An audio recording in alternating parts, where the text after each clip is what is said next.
I gotta say, I love this little title screen music. It was in the first Outer Worlds, now it's in this one. Dude, it's so good.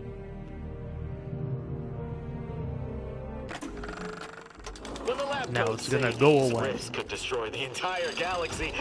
That doesn't include the main menu, right? Geography ain't my strong suit. Yeah, I will say the main menu is cute, but I do miss the space. Like, you saw the ship, it was in space. The Outer Worlds 1. Pretty good stuff, man. Pretty good stuff. But yeah, anyway. Hello. Oh yeah, I've titled this live stream Invincible Hype, The Outer Worlds 2. Because I just finished watching Invincible Season 3 and Season 2. I watched both of them basically back to back. I did nothing yesterday other than watch the third Invincible season. I think also the second Invincible season. I don't know. I forget. I forget if I watched it yesterday or 2 days ago. Whichever one it is. But yeah, no. Quite a lovely little show, man. It is.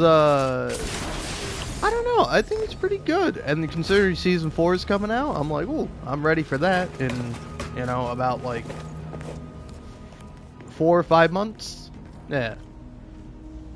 December would be 1 month, January would be another, February would be a third, and then it comes out in March. So yeah. 4 months, man. I'm pretty excited about it.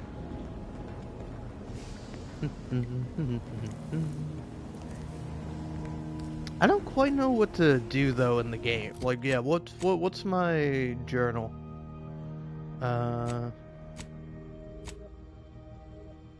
Speak to roof. Okay. Alright, yeah, let's do this. Let's do some main mission stuff.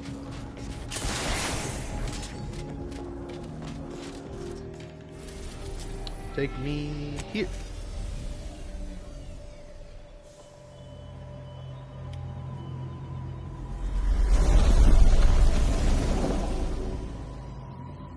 I don't know if I've really been to Cloister. I don't know, I'll see if I remember the place when I actually get down, but... yeah, I don't rightly recall if I've been to Cloister yet or not.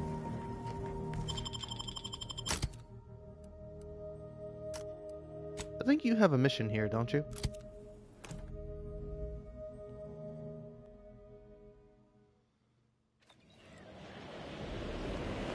Oh no, okay. I was like, is Cloister the war planet? It is.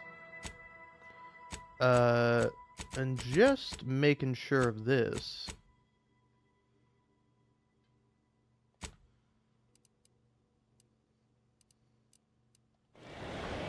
Okay, yes, it is here. So there's that, then there's this one. Okay, that's even further. And then oh yeah, I should probably go finish that sometime soon. But we'll do it in a minute.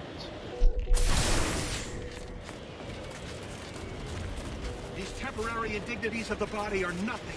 Oh yeah, but no, anyway, I don't know. It's kind of funny because I remember hearing that like the animation for Invincible season 3 or even season 2 was like pretty bad, and like some of it is, but also it's like, I don't know, it's funny. I heard one specific thing about like, oh yeah, there's like a CGI car that flips over, and it's like, yeah, almost any time you see a car flipping over in Invincible, it's like CGI.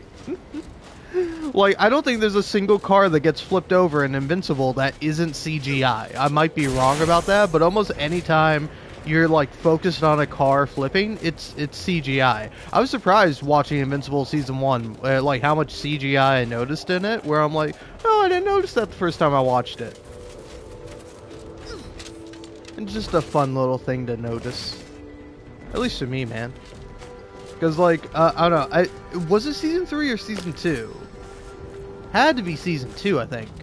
where they do the bit where like Mark goes to Comic-Con and talks to like oh, what's going on here?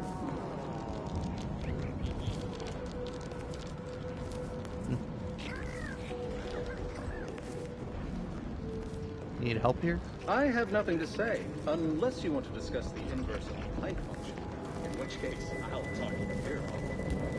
Okay, alright. Nothing going on other than people getting healed.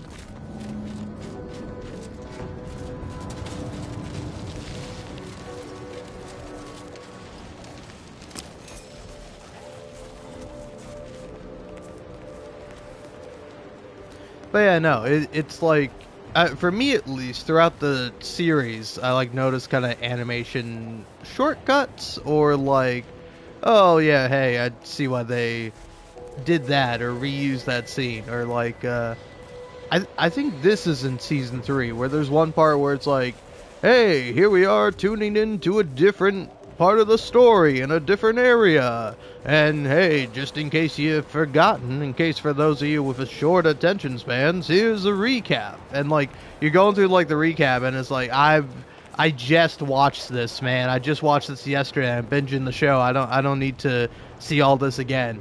But then, like, after about like 2 minutes of like reusing stuff, it starts to get into like new stuff you haven't seen.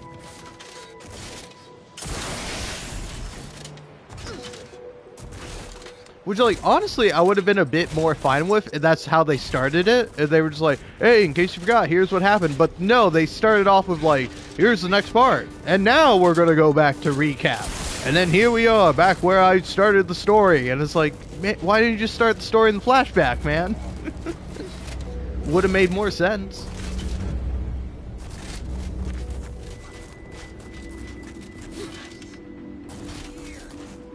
Severin? Oh.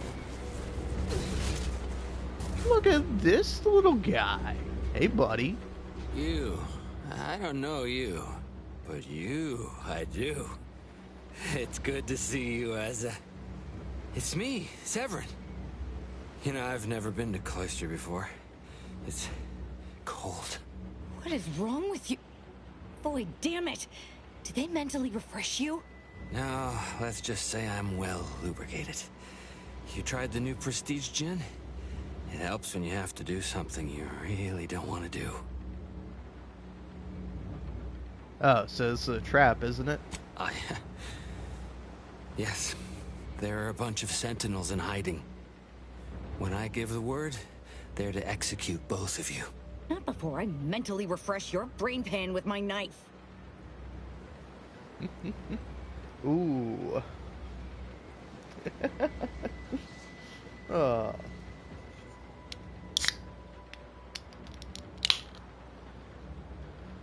Well, Asa must like you, or you'd already be dead. Maybe I deserve to be. I didn't want to do this. I guess I shouldn't have questioned the kill order so loudly. It was real. It came from the exalted leader herself. She summoned me, knew of the message I'd sent, said I'd ruined everything. To save myself, save the Dawn, I had to do this. I'm a coward. I didn't want to die. I'm sorry, Asa. Yeah. If you're truly sorry, help us avoid the Sentinels. Absolutely not. We don't need his help. We should just kill him and get on with the Sentinel killing. If we die, at least I'll be taking a great many of them with us.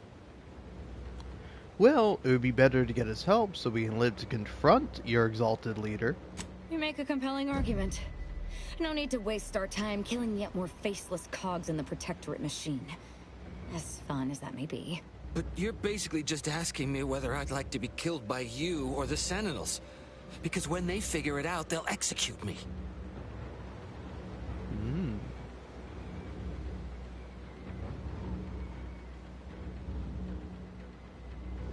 Well, no they won't. Just tell them that I already captured her for the, head Sentinel. That gin must have muddled my gray matter more than I thought. I'd have sworn there was no way out of this, but what you're saying makes a lot of sense.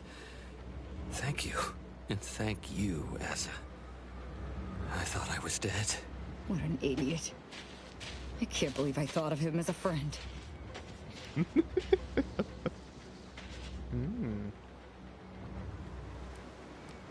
People will do anything if the right pressure is applied, even your beloved leader.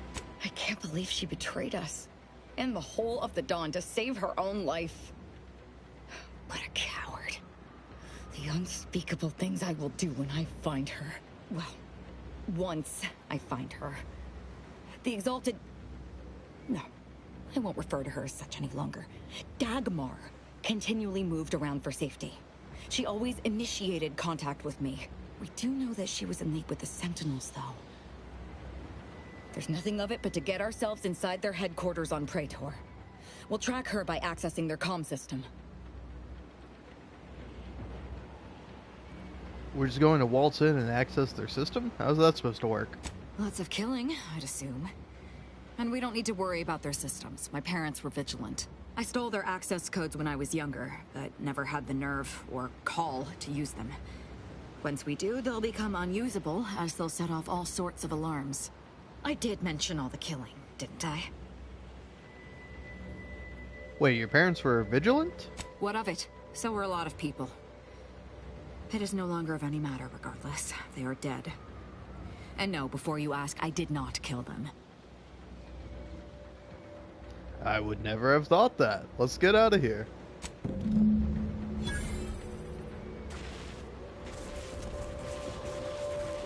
Well, that's something.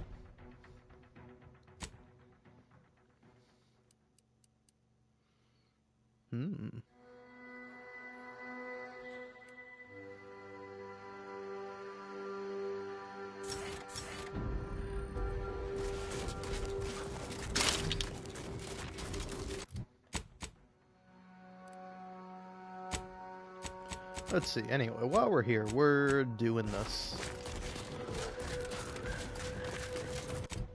Now, is there a faster way over to where I want to go? Oh, yeah, okay. So, by the way, what is Aza? What's her faction? Because it seems like she's with the Protectorate, but, like, is the new Dawn, like, a branch of the Protectorate that is, like, broken off and is now, like, fighting the...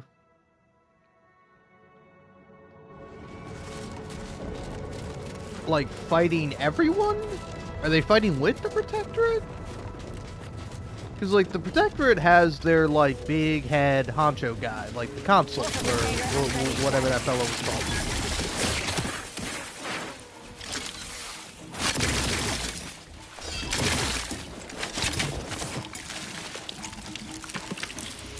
Because they, what's it called? The Sovereign. Like, the Sovereign is, like, the main guy in charge of the Protectorate, but he got betrayed and usurped by the Council fellow.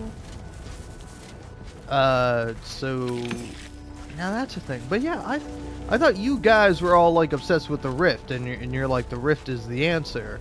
Well, I think the Protectorate, I don't know what their take on the Rift is. You're gonna have to talk to the Council guy in order to figure that out.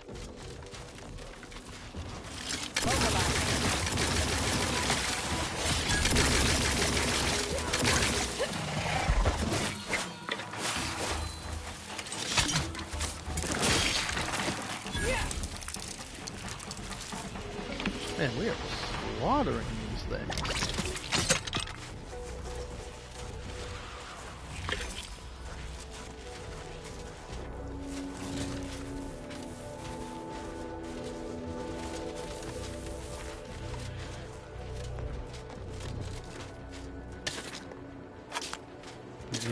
Gimme.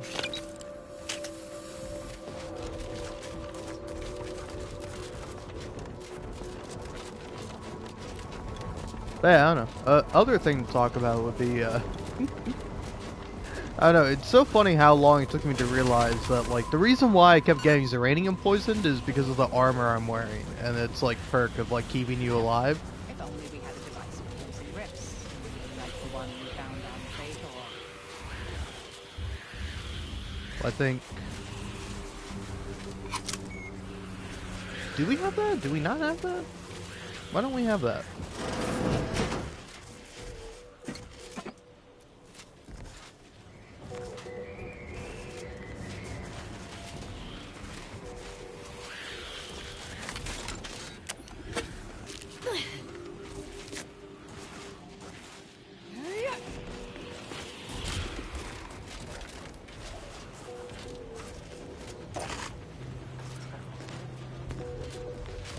Alright.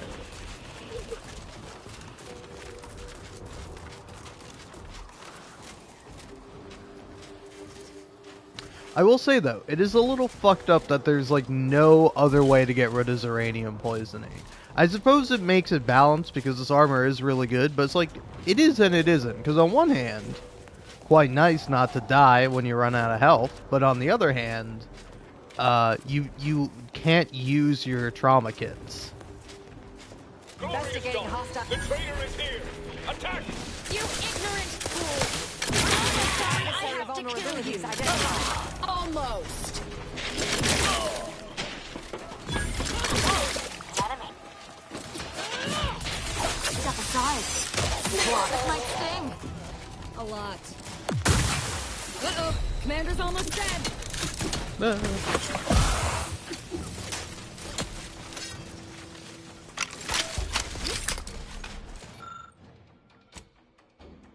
Damn. Either restore my life or avenge my death. I have a fix on their weakness.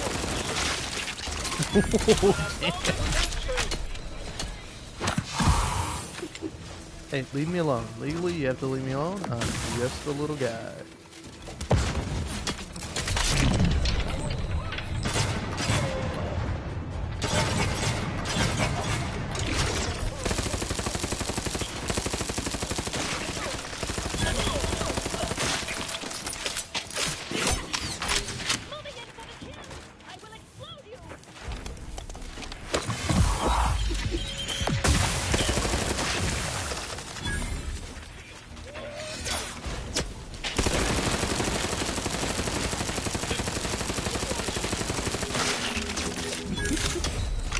This thing is pretty fun. I'm gonna die, but still, pretty cool.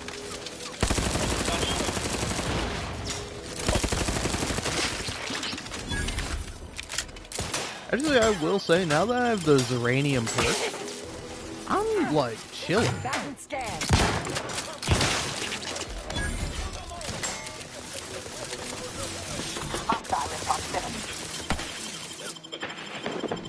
Medic, please.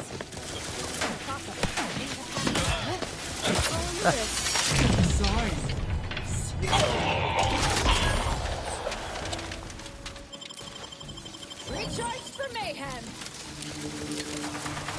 Mitigating the threat. They're benumbed.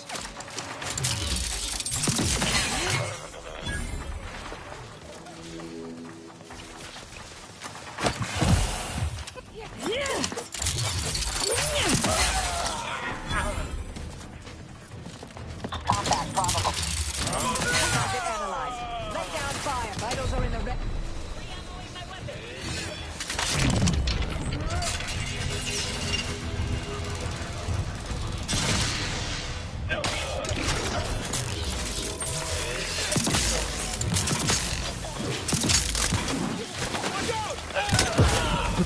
Okay. Your scopes for combat analysis.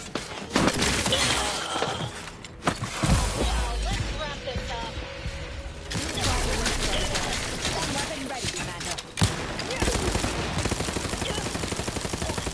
Target analyzed. Lay down fire. How many of them are there? I'm alive. Who needs to die? Combat. Butchering.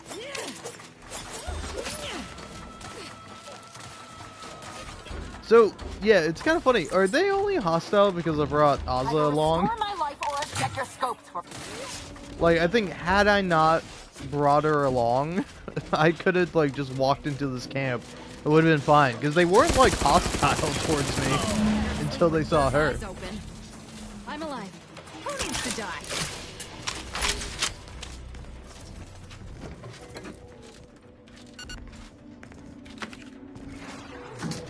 Hey, look at that.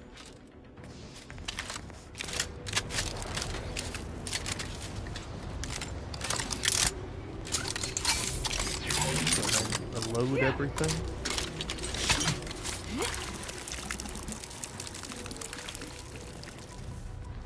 But yeah, now that I've got the like slower Zyranium poisoning perk, this fucking armor is overpowered.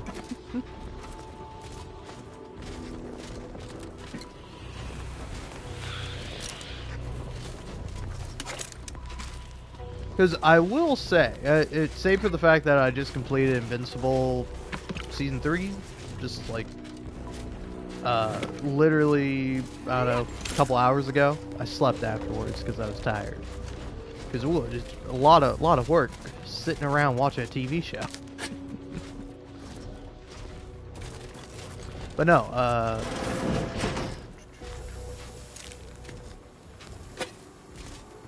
oh yeah, my other title, which I'll probably use in the future, was gonna be Zyranium Fever. Zyranium Fever is gone and got me down.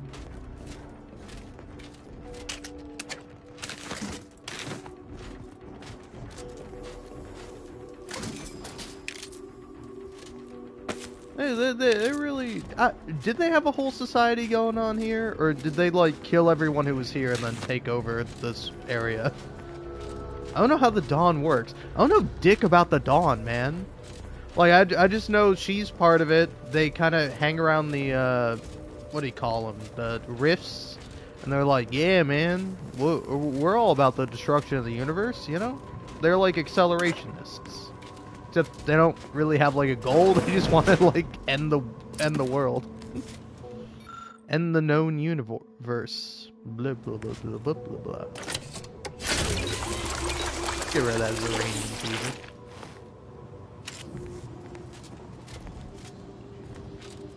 Because like the other thing that was annoying the fuck out of me was like every time I would like exit a menu, it would like make a noise at me, and I think it was making that noise because I was like heavily Zyranium. I was suffering from like heavy Zyranium poisoning or whatever. It's like fair enough, but you don't gotta make that noise at me every time. It's like the fact that like you get like a red sort of filter on your screen whenever you're low on health. It's like, I know I'm low on health. Fuck off. Like, get this fucking red, stupid fucking border off of my screen. I know I'm half dead. Buzz off, man. You think if I could heal, I would, I'm not healing? No, man. I'm low on health, and I'm not changing it because I don't have any way to not be low on health.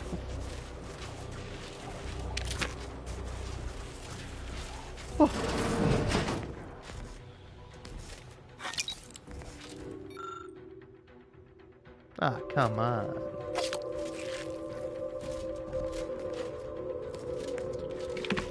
So, I did the thing I was supposed to over here?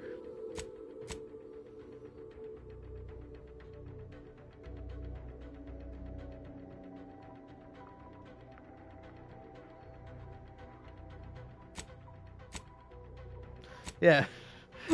I'm kind of curious if there's like a non-violent way to deal with that, because I'm sure there is, but I happen to have Ozza in the party with me, so it's just like, oh yeah, we're dealing with this violently.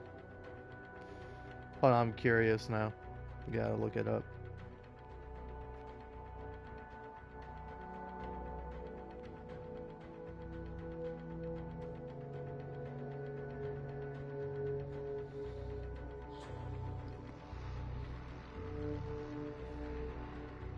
Let's see, what do you got for me, IGN?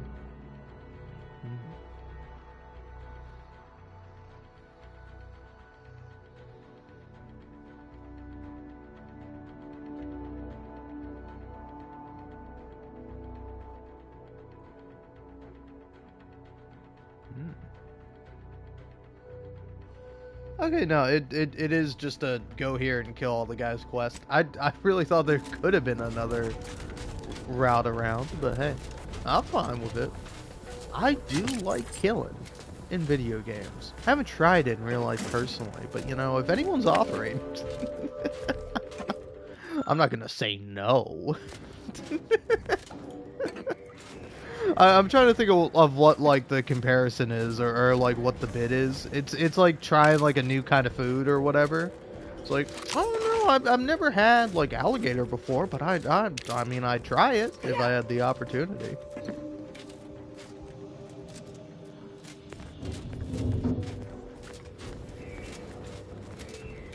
Because that is how I feel about like most foods. Where it's like, I probably won't go out of my way to try anything crazy, but if you do give me an opportunity to try something, I'm like, well, I'll try it. Alright, let's see now.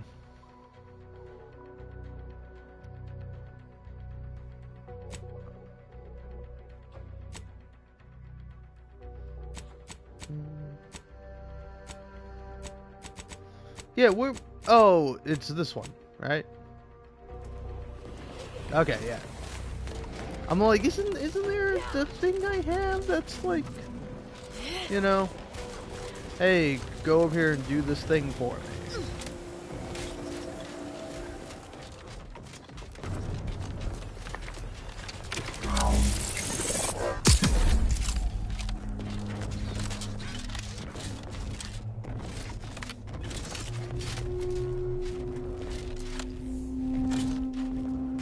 Wait, what is this thing?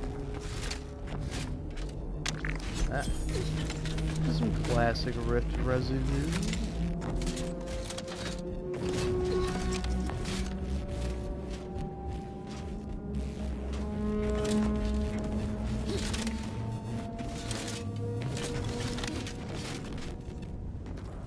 So does that stay up like forever? I'm guessing so.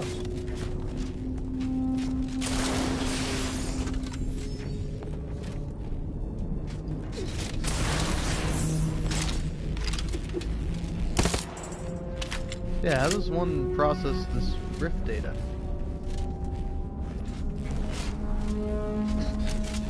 I don't actually know.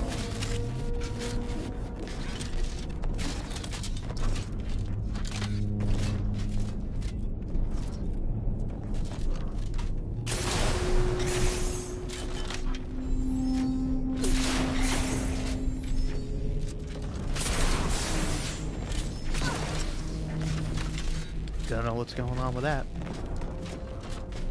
I don't know, maybe it's just telling me like, hey, you have to use this bridge to get to this area. I think that might be it. That might be what that was telling me.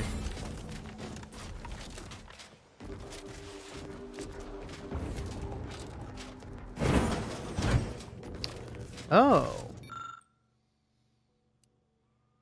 Hmm.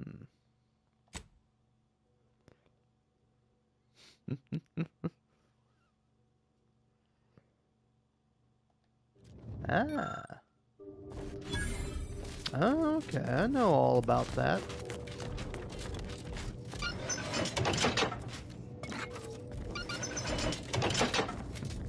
That's cute.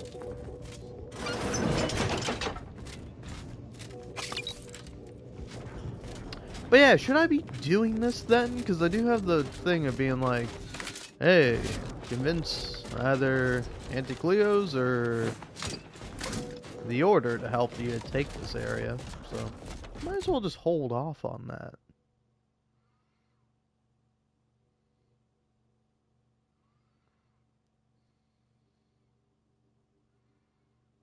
Hmm. Okay, okay.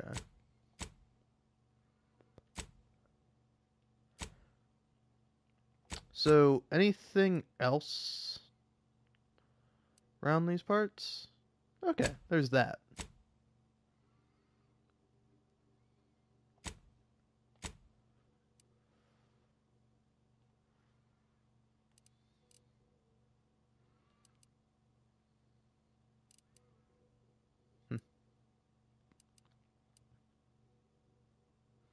Okay, okay.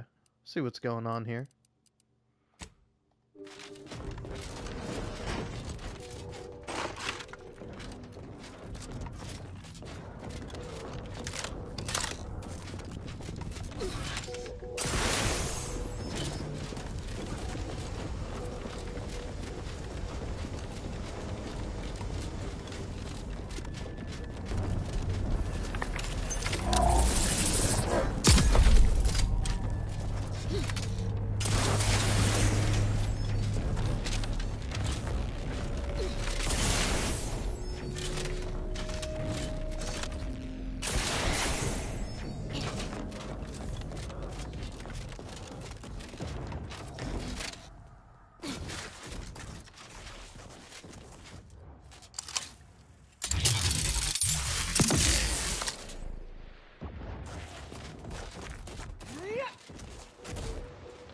Yeah, no, I don't want to go down this way. I don't want to go down this way.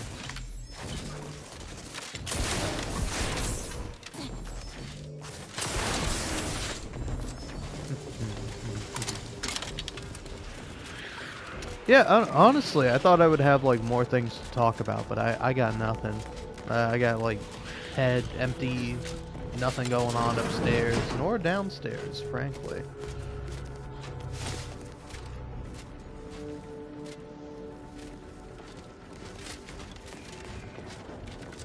Just all dead all the time. Not a single thing going up in the old brainstem.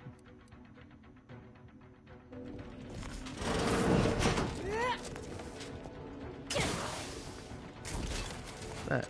There we go.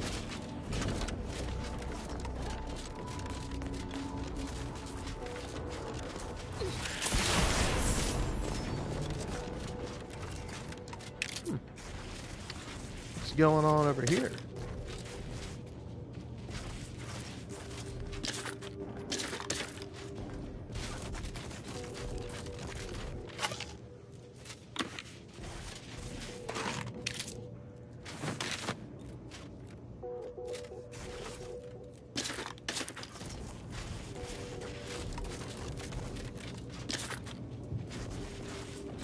I found what I was looking for. No need to continue messing with the Dawn's communication devices.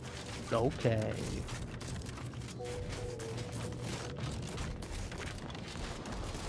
How come I'm supposed to be okay with your wanton bloodlust and urge to kill, but you're not okay with my wanton, I don't know, object lust and my need to fuck with shit?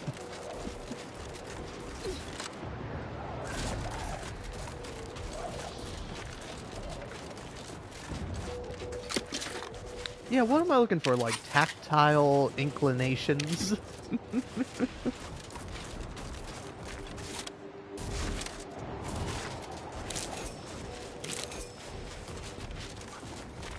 I want to touch stuff and be touched by stuff. It's not weird. More weird if you think that's weird.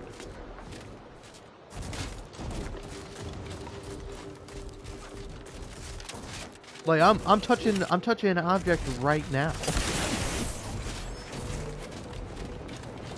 My whole life is basically touching objects and like changing them in some way. Whether quite noticeably or abstractly. Either way, shit is changing, and I am being changed by it.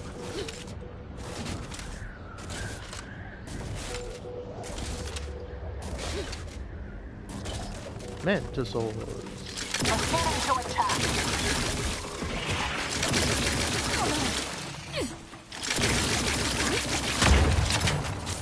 This guy literally kicks so much ass.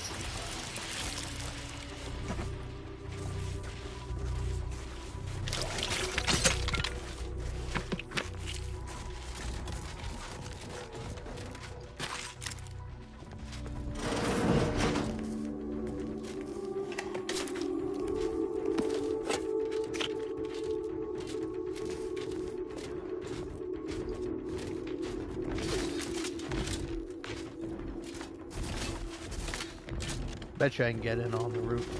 I betcha. I betcha. Betcha $200. Yeah, look at that. I got on the roof. Now, I didn't say anything about getting inside the building.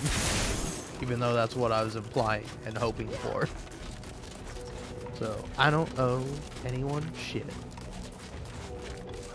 which is not a good thing, actually. You should owe people things. That's how society works. Now, they shouldn't hold it over your head, threaten to, you know, ruin or end your life over it, but still.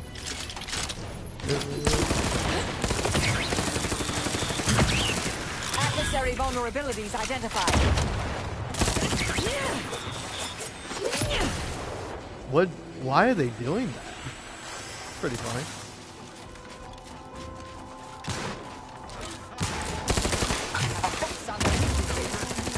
You've suffered extensive damage, Commander.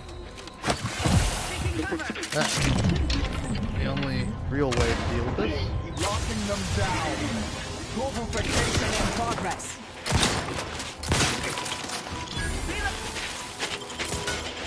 Get up, folks. Adversary vulnerabilities are All in the wrist.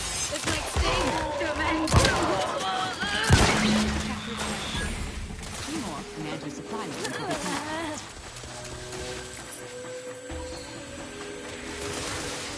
back and scan.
I will say it's such a fascinating bit that they had in the first game, and they kept it in the second game. It's like picking up a music box and just hearing that, or however it goes. I don't know. I'm not musically inclined. Probably tell that by basically everything about me. Fixed on their weaknesses.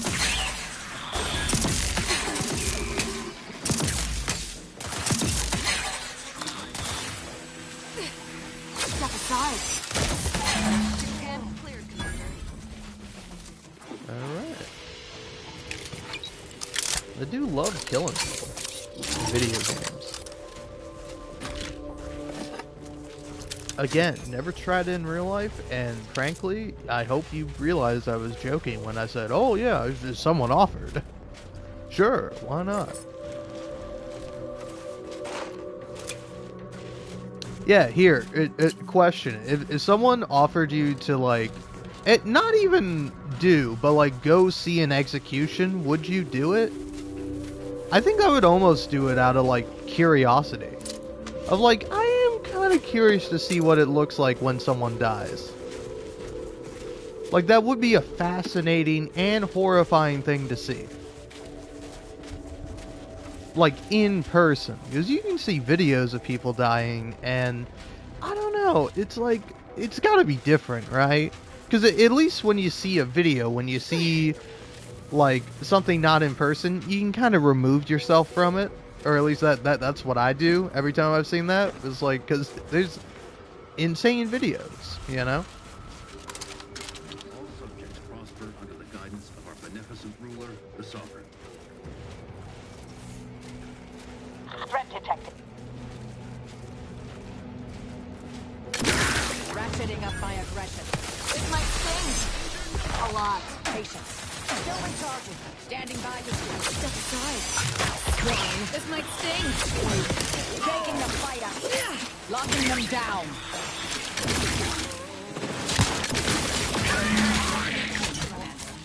We could collect our reward now, if you care. I mean, sure, why not?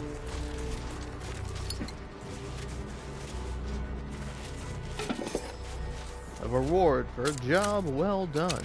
Killing people. Everyone's dream job.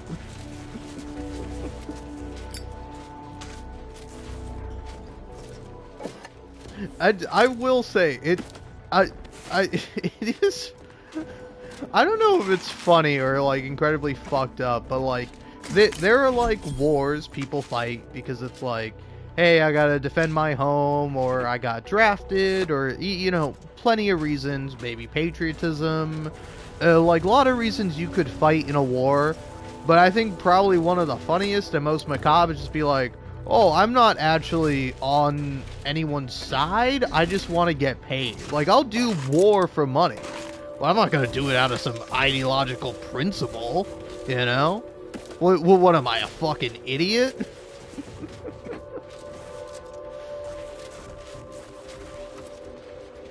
Because, like, the idea of being a mercenary is very funny. I'm just like, yeah, I don't really have a dog in this fight, but hey, if you pay me to shoot the other dog, I will. Or die trying to shoot the other dog.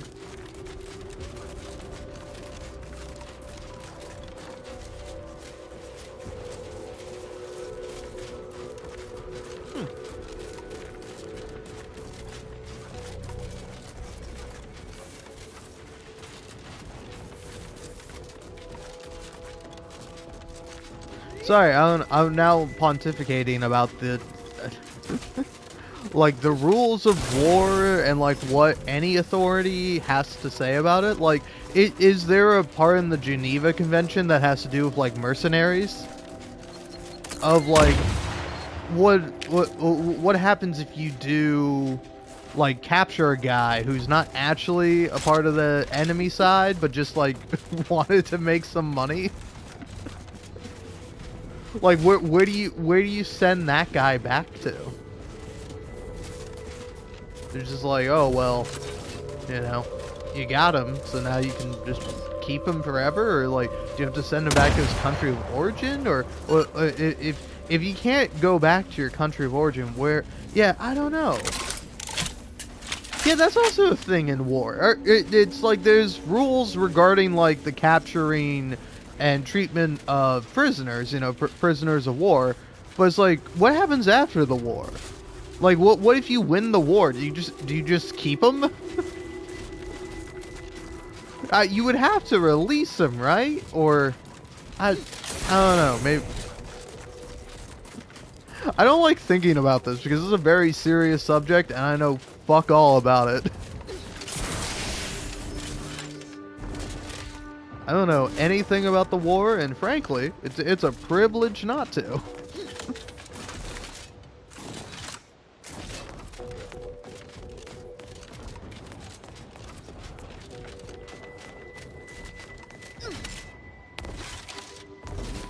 Alright, let's see here.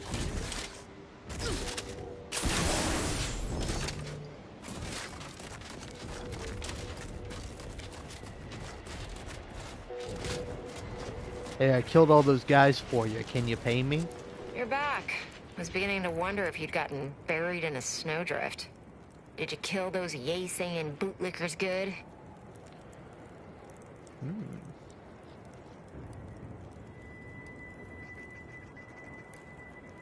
Yeah.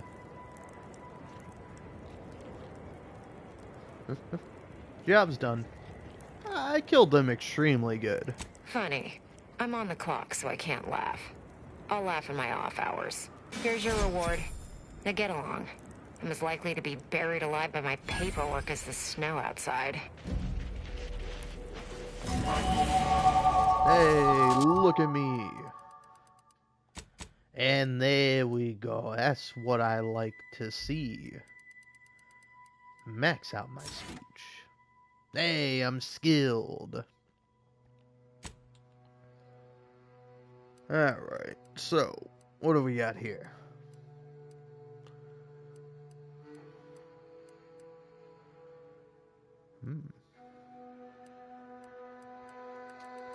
Yeah, I'm curious if there's any more speech skills. Ah, I need more leadership if I want negotiator. Oh, that would have been nice. Wish I'd known about that. Alright, well.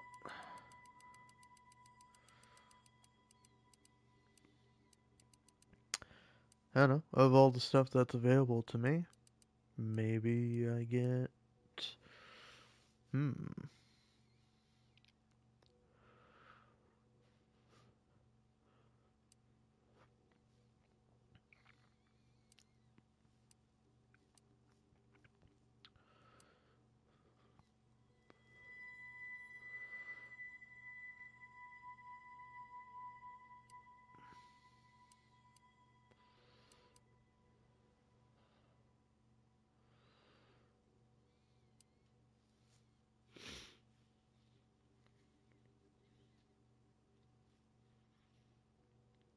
That does seem pretty cool.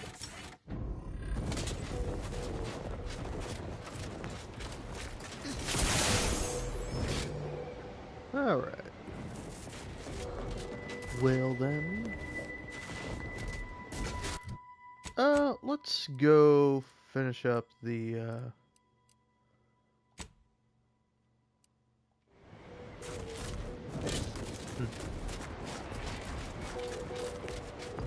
Should I ask you about these lost supplies? Looks like you've come to talk business. What can I do for you? I found this crate of supplies. Can you tell me where it needs to go? It appears to be a box of boot components. They should have been delivered to the quartermaster assigned to the camp guarding the elevator up to the archive. Don't expect me to help you with delivering them. Okay.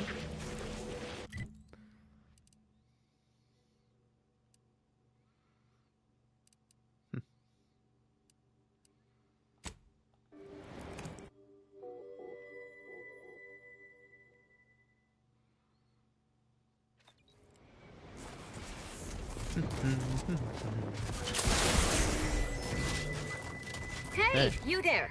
Got a minute? Sure. Hey, you there. I got a job that needs doing if you've got the time. It pays, of course. I need help finding some lost supplies. These wouldn't happen to be supplies you're looking for. Well, I'll be. That's them, all right. Can I offer you a finder's fee for asset recovery?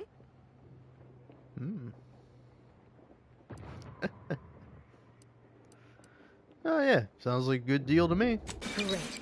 And here is one standard miscellaneous type 2 short-term contractor one-time assistance fee. Pleasure doing business with you.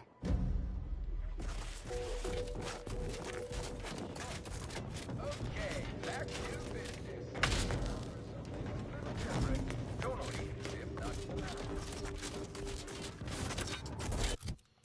Hey, what do we got on the radio?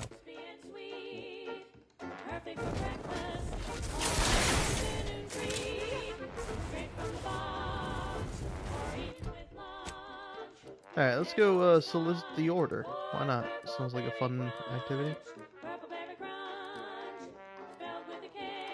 Yeah, this is where we go. 12 novices saved. Also, I'm not a huge fan of that song. It's fine, but I'd rather listen to nothing at all.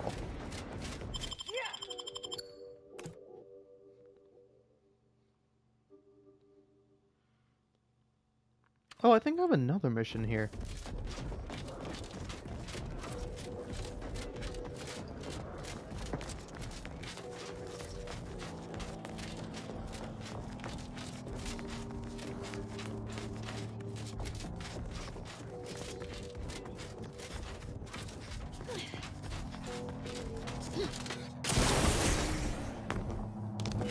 It was a real hassle and a half to get to you, right? You bring a cultist into my presence? I hope this isn't a sign you've lost your nerve. Or are you planning on removing the cultists from Newton one at a time, like this one here? I was expecting different results. Well, then it seems today is your lucky day. The Dawn and Newton have been dealt with. By us. Care to hear all the bloody particulars? Make sure you include the screaming for their lives until we slit their throats part.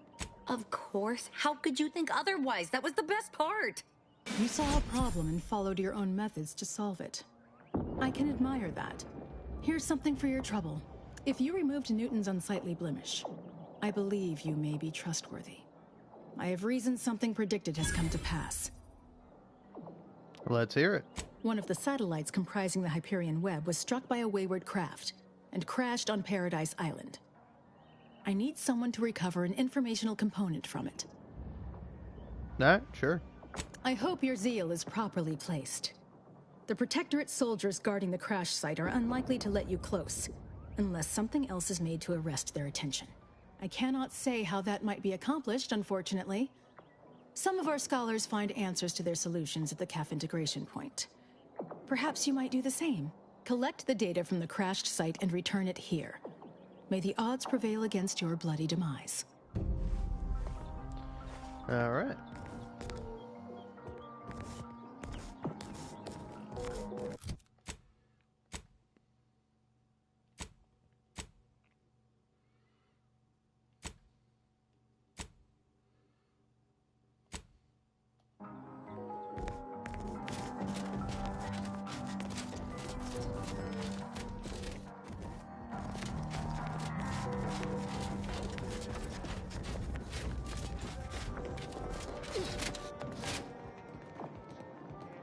I really want to dive in that water, but I know it's going to kill me.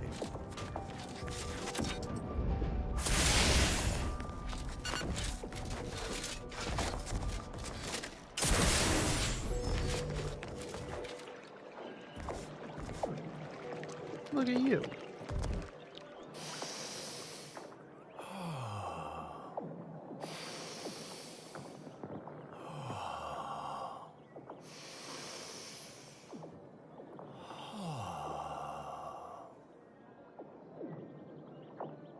Poke. Did you know around 1,000 species of bacteria live on human skin? A fascinating, if not relevant, bit of trivia. Wouldn't you agree? I have a fun fact too. Did you know arthropods generate their weight in mucus every day? I did indeed. But always nice to make the acquaintance of a fellow philomath. At any rate, I am quite conscious. Merely waiting. For what? I have no idea. Sometime last year, I predetermined an occasion of momentous import would happen today, right here, at these very coordinates. Nah, I'm pretty important. Indeed you are. All figures have value in the universal equation, although, upon immediate reflection, I don't think that's what you meant. Leslie Beckett, Oracle Laureate, Seer Supreme, leader of the Department of Predictive Analysis, and not terribly good at informal introductions, evidently. Commander Sovereign. Nice to meet you, Laureate Beckett. Forgive me if I don't shake hands. I prefer to keep my skin microbiome free of exogenetic cells. You understand. But now, if I'm not mistaken, you must be the agent we've been expecting. I knew loitering at this location would yield results. I, don't suppose you've stumbled upon any of our excogitation chapels around Cloister by chance? I don't even know what an excogitation chapel is. Excogitation chapels are order residencies where one can meditate in solitude on specific theorems relating to the plan. They're scattered all around Cloister.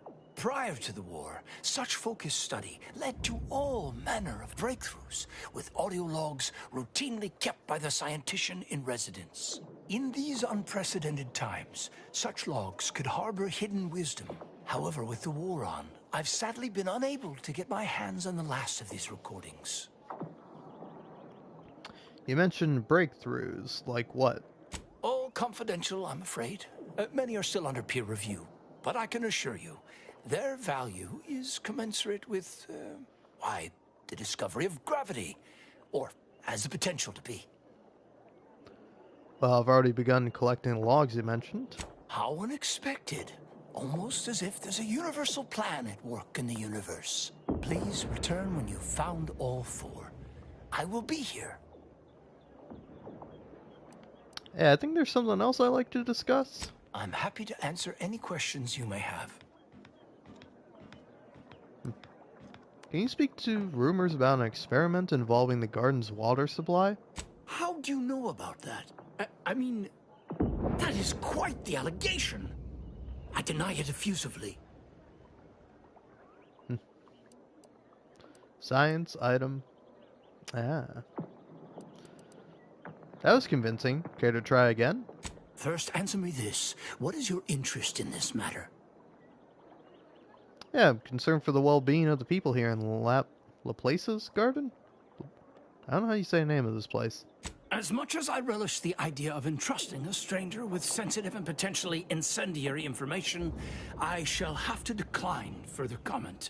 Perhaps if you were to help me out with recovering those logs I asked for, I could be more amenable to sharing knowledge. But let's put a pin in that for now, shall we?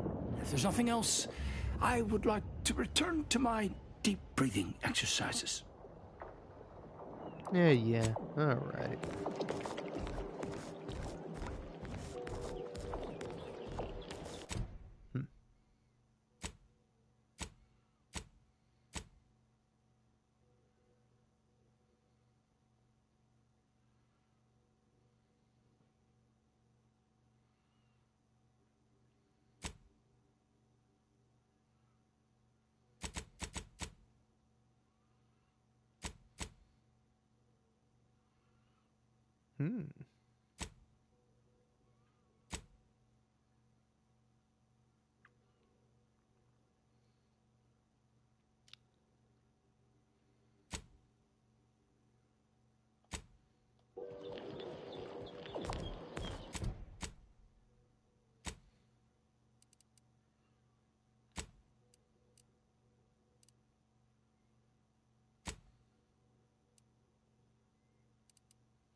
Hey, where exactly do you want to play this audio log? Oh, here. Okay. Interesting. Oh.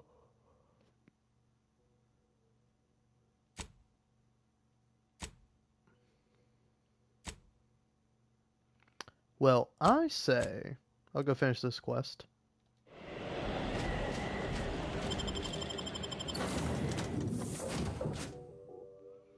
And then I can go do the help in the order quest and other things. Help out how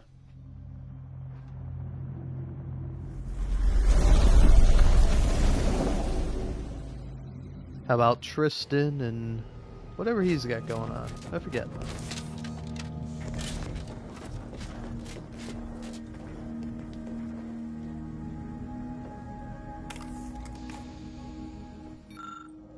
What's this?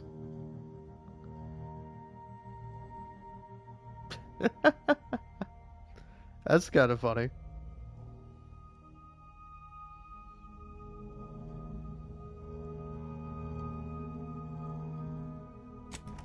Sure, why not?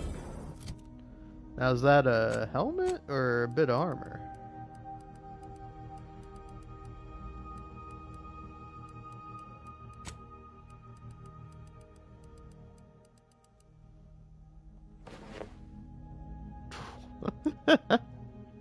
That's pretty funny.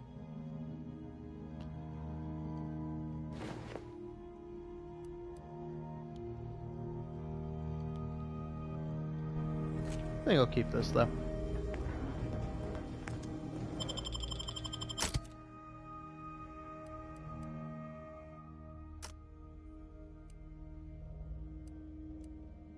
Yeah.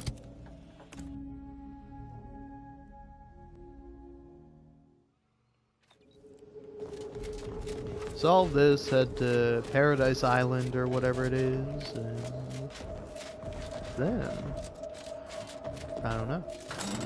Just continue on. I can't jump. This is cruel. How could you do this to me? Taking away my ability to jump. You've taken away my very reason for this life.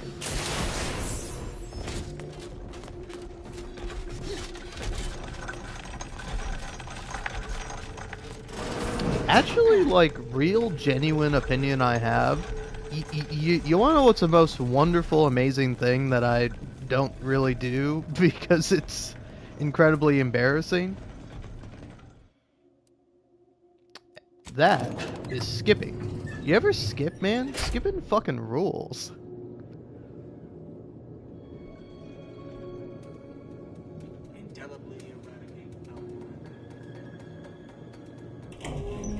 Like, for me, skipping is probably like top 10 favorite activities.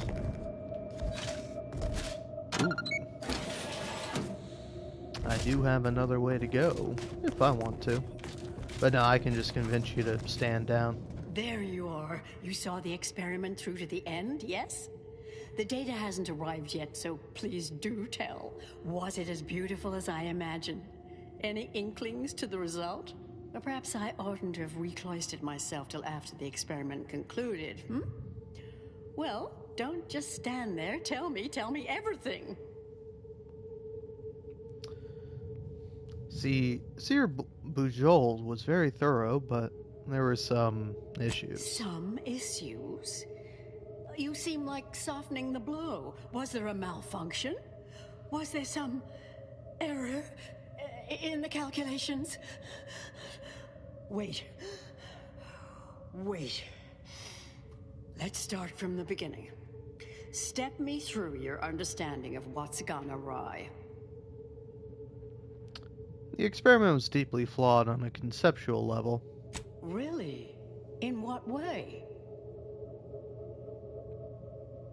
Yeah, since when did Aura scientists believe in cutting corners? I thought you were meticulous. Solving the universal equation demands considerable thoroughness, but also requires all possible efficiency. Though, that said, it's true that we must guard against skimping unduly, to any extent that might introduce error. This was just a start. Such models typically make an enormous amount of errors at first. All quite expected, an anticipated setback, nothing more. It simply needs to be revised and refined. You certainly seem to be making a lot out of this, though, one must say. Ooh. Or maybe one of the two of us isn't taking things seriously enough. Now, I'm starting to believe you're just needlessly fretting. Is this nerves? I'm sorry, I don't mean to be dismissive. Look, there may be some validity to some of your points, yes. But we'll improve. We will continue to stride forward. There's absolutely no need for all this doom and gloom.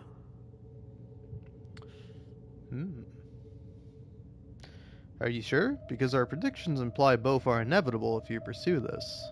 Oh, is one of you a seer now?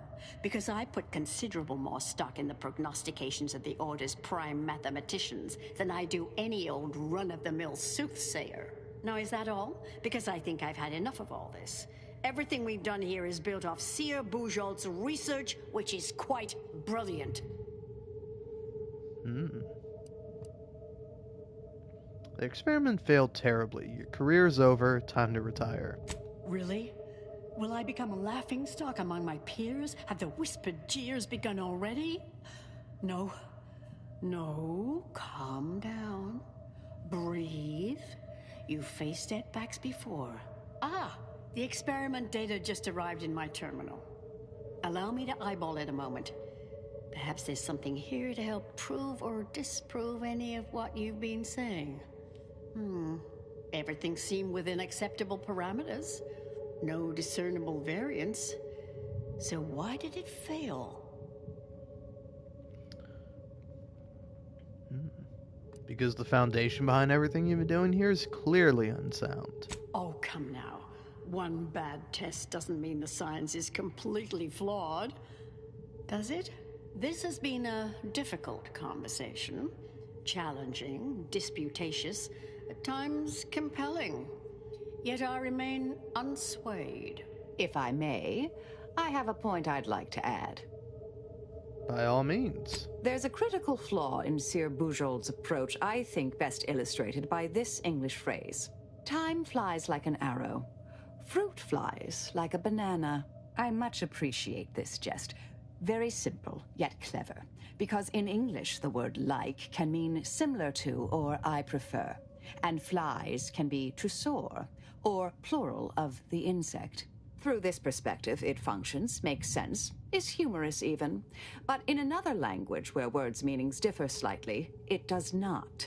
The framework we interpret the statement from changes, thus rendering it uninterpretable. False. Bujold's method of shortcutting the universal equation is much the same. It lacks context. When you extrapolate the data from the mini-universe to the larger one, the information itself may scale correctly, but fail to interrelate.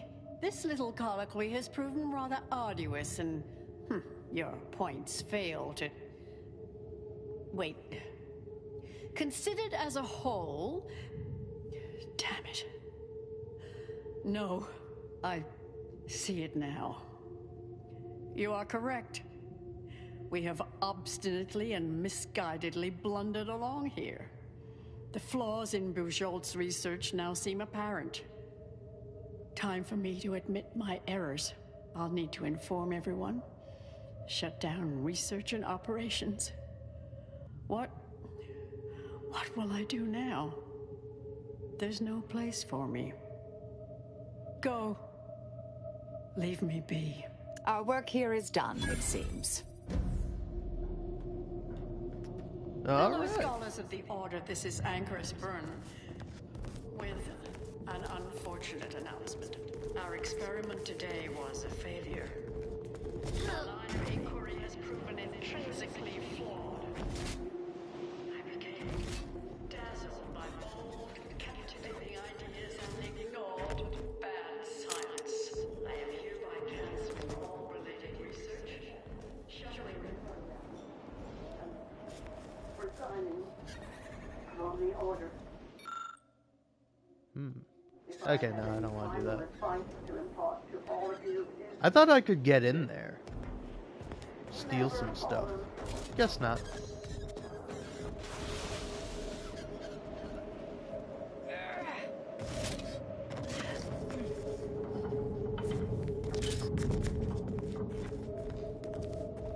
Alright. And now, this is going to be the best part. Just you wait. Just you wait.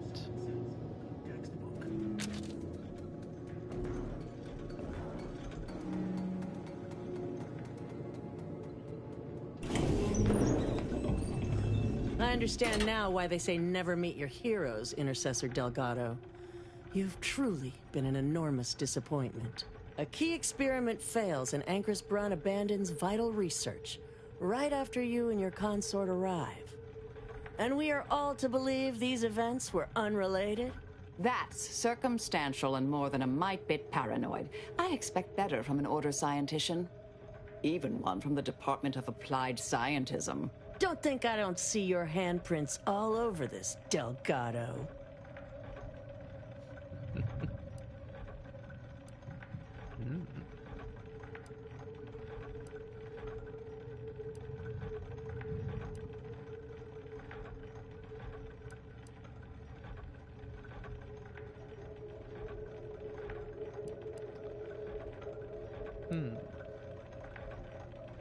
If you dug deeply into the research, you have noted its faulty reasoning.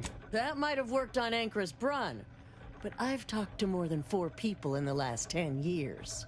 I'm not buying it. The Anchoress, poor trusting soul that she was, may have believed you were here in good faith, but I don't. You're looking more and more like enemies to me.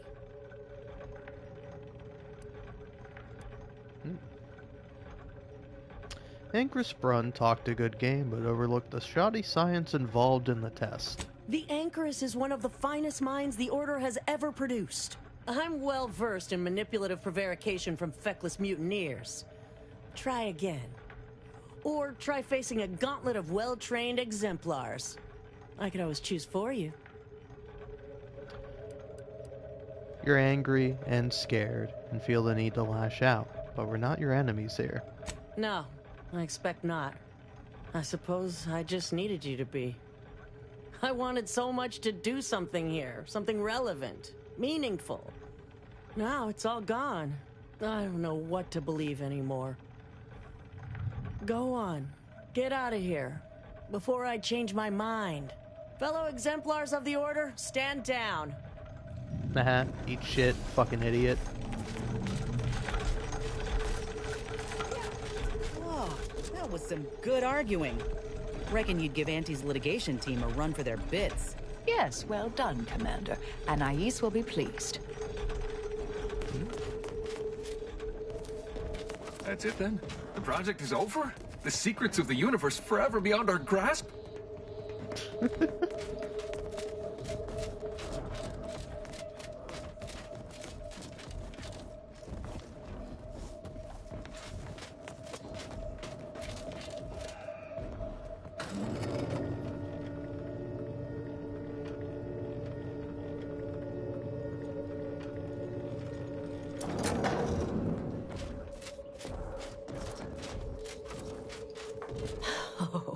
Look who it is. The legendary former head intercessor of the Order. Another mission successfully completed. Made it through all that without a scratch, hmm?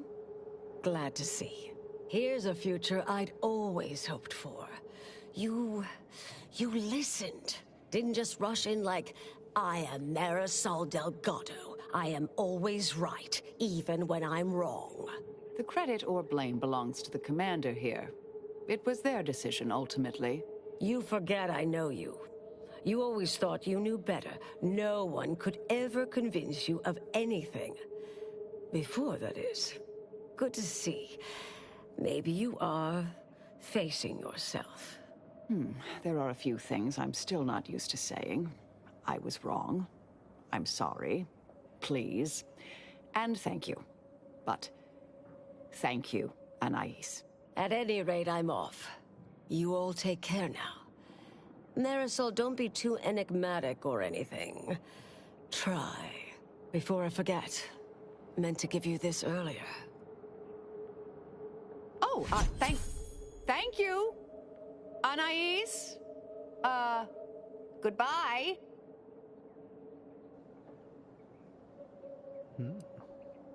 You doing alright after all that, Marisol? Oh, not really. Not yet, at any rate. Everything's a bit raw right now. But suppose I will be. Thank you, dear. Might take some time for Marisol to see yet, but I reckon this was the best possible outcome. There's always another way. Now she knows that too. Alright.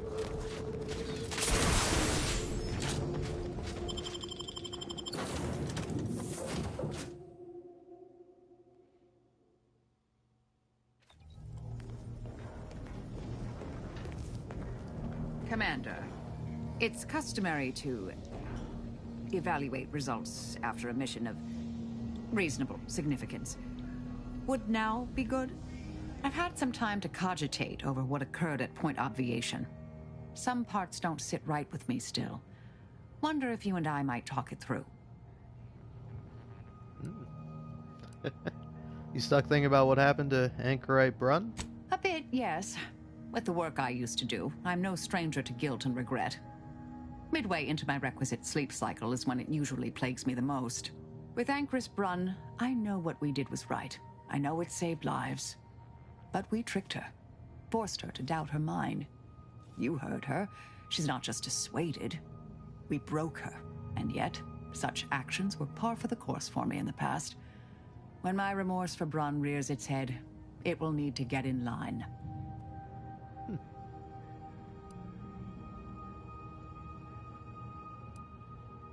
Any blame for Anchoress Brun's fate should fall on her and that exemplar. Southworth was complicit, yes. Though she's alive, I believe we've squashed her reviving my old department. Struck me as little more than a functionary with a gun, truth be told.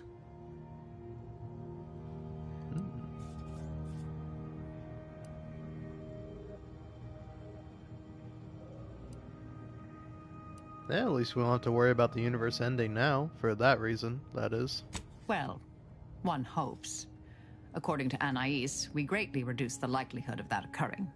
It's not zero, but completing the brain off lowered the chance significantly.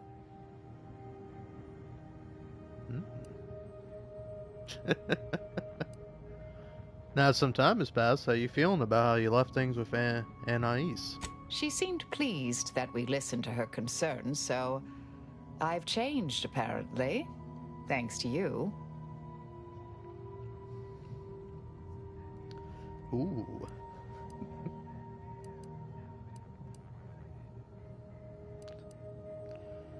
Yes, you do seem different. You've been beaming since we left Point Aviation. It's been a while since anyone gave me a good talking to like Anais did. And I'll admit your influence has been rather positive. I'm pleased with the path I'm on now. I didn't think this is what the plan had in store for me.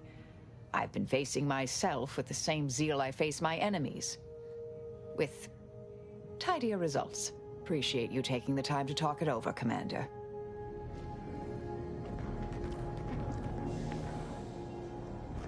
Alright.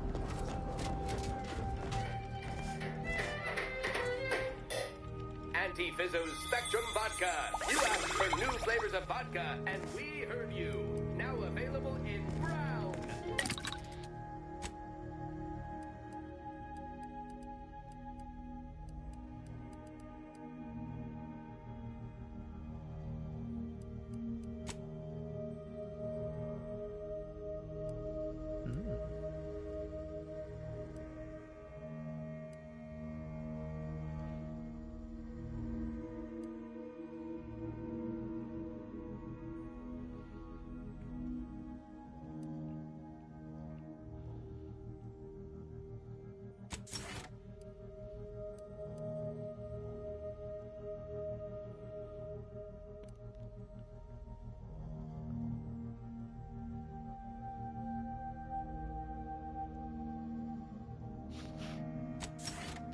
Sure, I'll take the power of friendship, literally.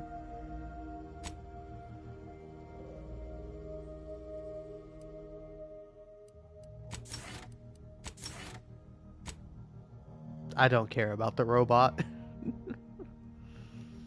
Alright.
I didn't realize her armor's changing. Yeah, are you able to change it whenever? No, you can't just readily swap between the two. Huh.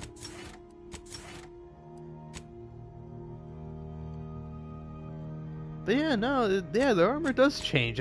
I did not notice that.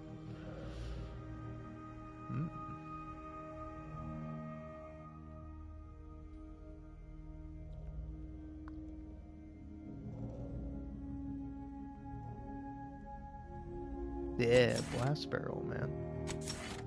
Ah, look at that.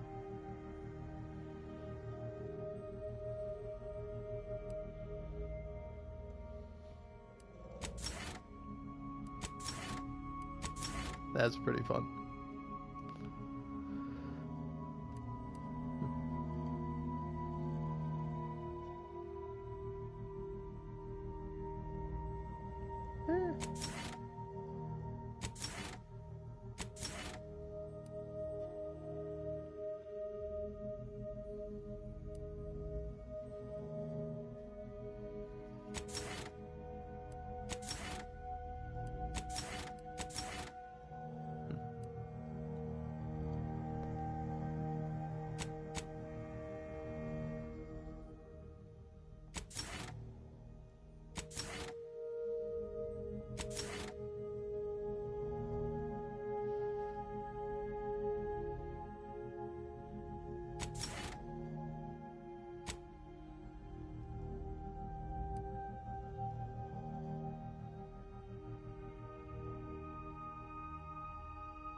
All right.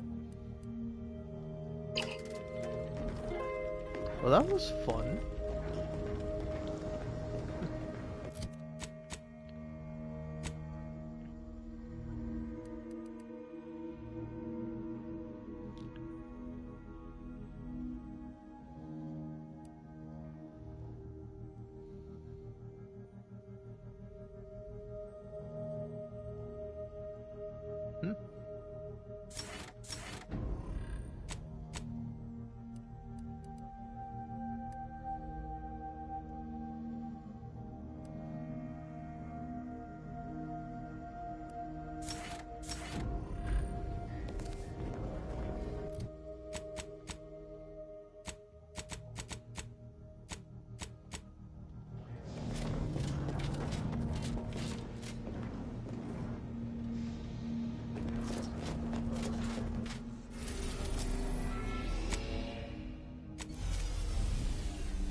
Oh, okay.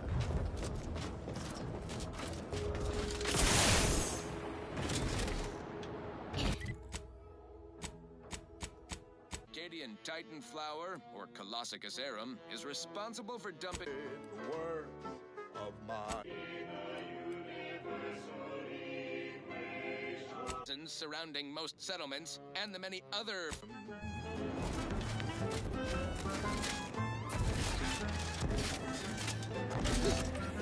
I have seen my friends and my family infested. So I knew there was no reason to stress it. Process can remove that crinkle, feelings that can cause a wrinkle. What I know now, those thinkable thoughts have to go with a quick mental refreshment.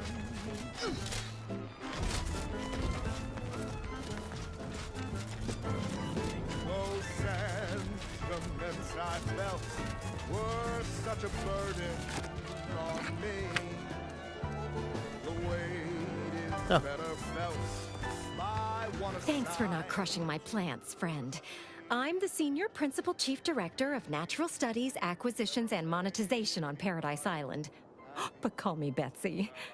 I'm always out looking for exciting new plants, rocks, and critters, but you can likely puzzle that out on your own. Say, you ain't looking for a job, are you? It's easy. Just need to confirm reported locations of a few rare and highly valuable plants. You can keep anything you find.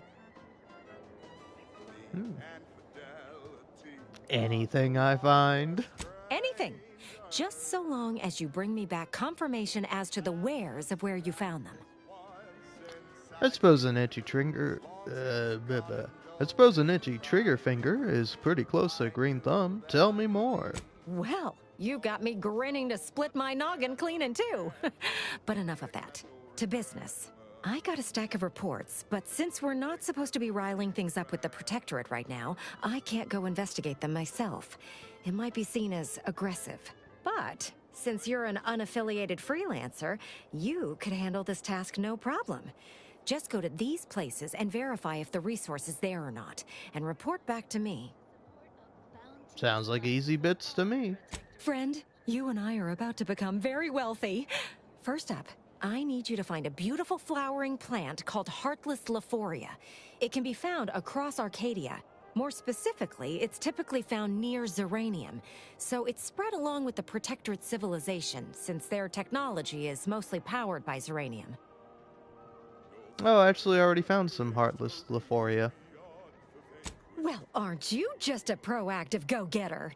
Just need to verify that these came from one of my reported locations. I got 2 reports so far. One near the Automech Repair Center in the southeast corner of the island. The second is to the north of here and a little east of the bridge. And again, friend, anything you find is yours. I don't want to get audited for unapproved stock. Just need someone to put lamps on those spots and verify them for me. Alright, I've already verified one of those. Time is bits, and you are as speedy as they come, my friend. Just one more to go. Get out there and lay your lamps on it. Alright.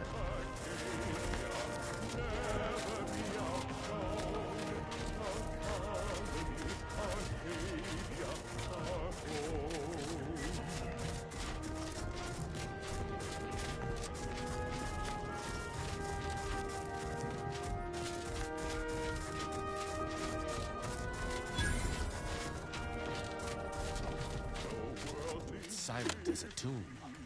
I hope we aren't too late.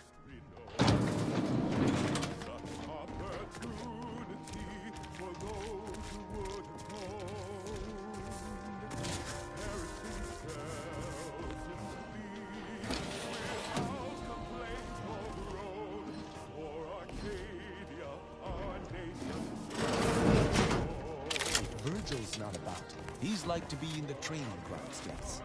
There's a lift that will take us lower, located behind the door next to those stairs.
I'll come up once I'm done looting everything. Protectorate sanctioned wireless. Essential listening for all subjects. Special update. Everything has been found to be splendid. Everyone grateful and content. Sleep soundly, knowing you are safe. From a Protectorate wireless broadcast as empirical evidence. Subjects, listen well. Days ago, our beloved sovereign, in his... Virgil! Oh, thank the architect I found you intact. We visited the Supreme Arbiter's office in Central Control and found something... impossible. Impossible? Why is it impossible? So that you may claim ignorance as to the truth of what you've uncovered?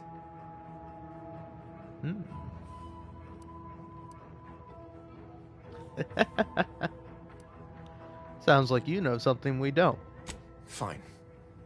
If you're still so thick-skulled, Tristan, then I can see I've no choice but to confess. Hold. Do you hear movement? Attention, Arbiter Virgil Montag. Under the jurisdiction of the Council, we stand to bring you low. Do not resist. Damnation!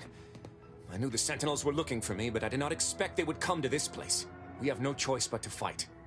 I can operate our turrets from this location, but you must engage the Sentinels head-on to prevent our being overwhelmed. Go now! Okay, you say so. Montag, lay down your arms. Surrender and die.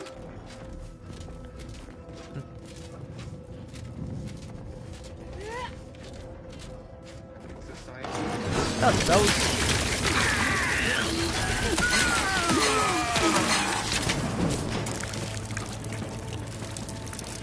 Those fools were but an expeditionary force. I've no doubt the bulk of their number remains on the surface. I shall take an alternate path to prepare a surprise for our would-be assailants. Then I shall flank them as you engage them. Hold. You were beginning to say something before we were ambushed. I would care to hear it. We cannot have this conversation until we are safe. Engage those on the surface and I shall join you. Go now.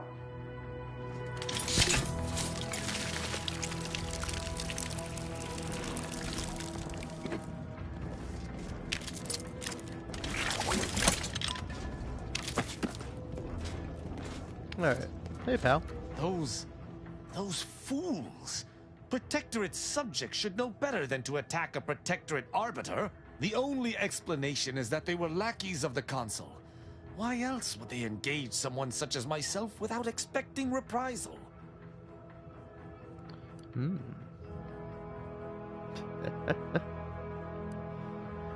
Maybe they thought you were the traitor. Then they should have reported me to their superiors rather than attempting to exact justice themselves. I shall continue to answer slights of this nature through violence, but hopefully I shall not need to do this more than a few times.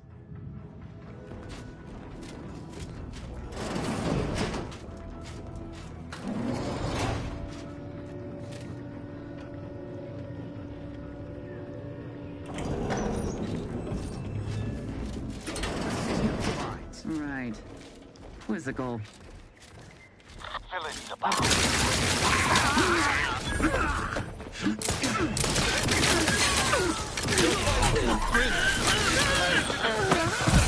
Replenishing my fire off.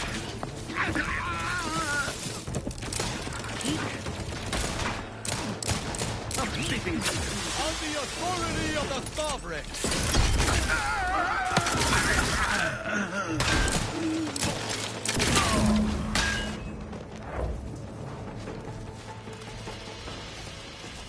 Virgil, enough! Our being at odds with the Consul is one thing, but that was a small army! What have you done? You already know whether you're willing to admit it or not. Do you sincerely have a need for me to spell it out before you'll face the truth? Very well then. Tristan, you stand before the murderer of the Supreme Arbiter. Oh, shit. I'm gonna let Tristan respond. I don't believe this. The Consul must have captured you and sent you to mental refreshment. It's the only... Open your eyes, Rao. Those Sentinels were here with due cause. The elimination of a murderer. The Supreme Arbiter was planning to send a message in her final moments, pledging allegiance to the Consul. Who do you think bore witness to those final moments? You caught her pleading her support of the Consul, so you executed her. I did what I thought was just. No.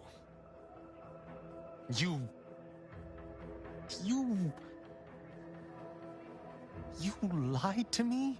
I had to. I knew that if you learned what had transpired, why I did what I did, it would destroy you. Would it?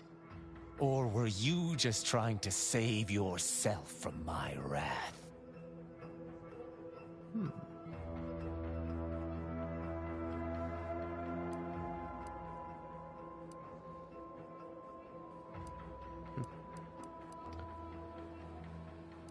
Yeah, if a traitor outranks you, how are you supposed to judge them? We've no proof anyone was a traitor. And even if we had, it should still have been formally presented to Protectorate High Command. Protectorate High Command? Puppeted by the Consul, you mean? The truth would have come out, one way or another. There are other leaders. Vigilance could have looked into the matter. Well, don't be a fool. The Vigilance could not even be bothered to stand against him as he wrested more and more power for himself. No. I had to take matters into my own hands.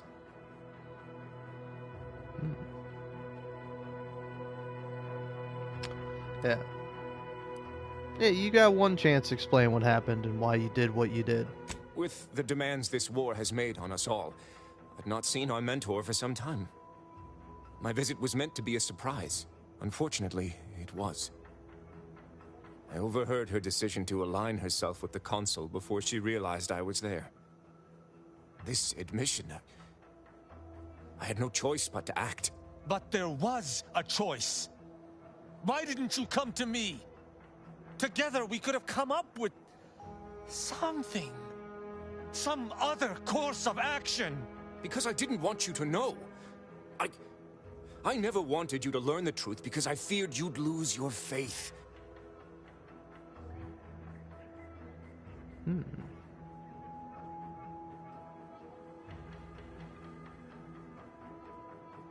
You were trying to keep Tristan off the trail? Did you know about Oculus collating post? No. Collating? Sentinel Peralt's remarks were the first I'd heard of any secret room. I feared what you might learn there, so I scrambled to find an agent who might locate the room before you. I only had one contact who I knew may be able to do the job. Obviously, he did not succeed. I was pleased to learn that my decision did not result in his death, at the very least. What about the Junior Arbiter try to judge Tristan at Central Control? That is news to me. A Junior Arbiter judging Tristan. I can't imagine you let that stand. Killing one of Arcadia's future arbiters over a singular breach of rank would have been most tragic. But this is not the matter we're here to discuss.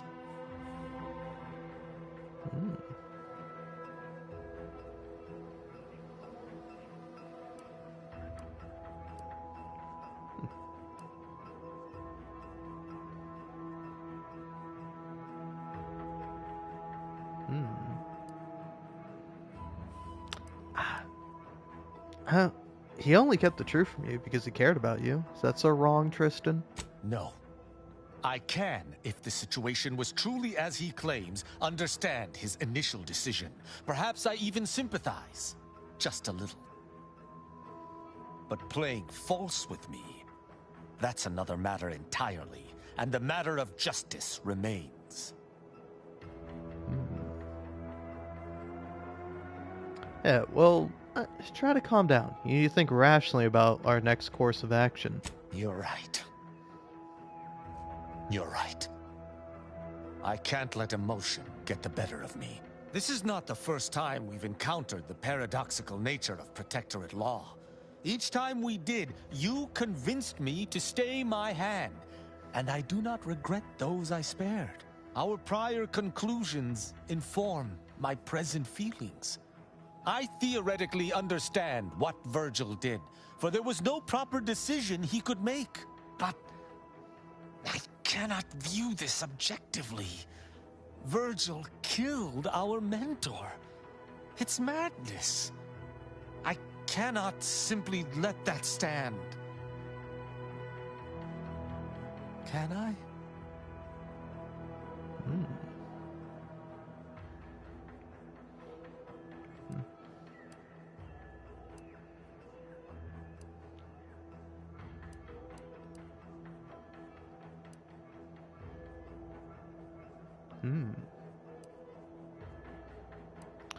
fact you're hesitating here means you know executing Virgil is wrong. My hesitation is more reflective of a weakness of character. One does not hesitate in the Protectorate. One acts. What's right is right, and what's wrong is wrong.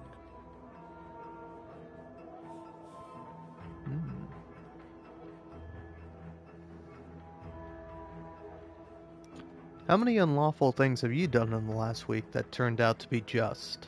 Each encounter we have experienced together has left me torn. And this circumstance is more extreme than all others combined. But the law is clear on this. It is explicitly illegal for an inferior to execute their superior. The issue must be accelerated to a higher authority. But is addressing traitorism not the utmost priority of any arbiter? Is not the betrayal of everything we stand for more significant than a breach of protocol?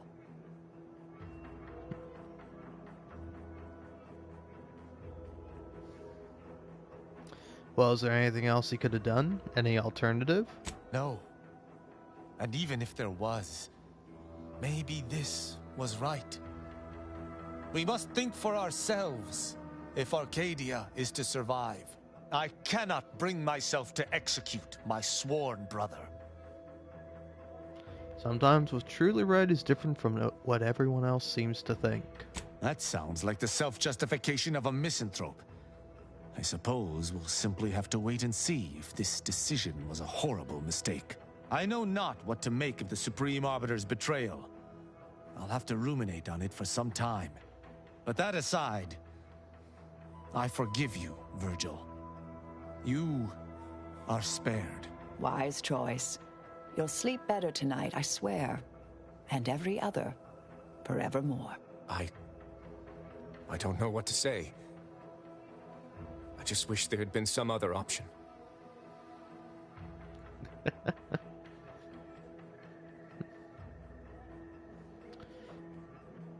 It's something unfathomably difficult, and you did it in the name of justice. That's all well and good, but it shan't undo my actions, or bring anyone back. I must live with that. 1,000 words of thanks for meeting me here, Tristan. I know not what the future holds for us, but for the time being I must make myself scarce. Though, before I go, a parting gift. May Tristan make use of it better than I. Go with the Sovereign's blessing, brother. And be careful. If you survive today only to be brought low by an agent of the Consul at a later point, I shall be most annoyed.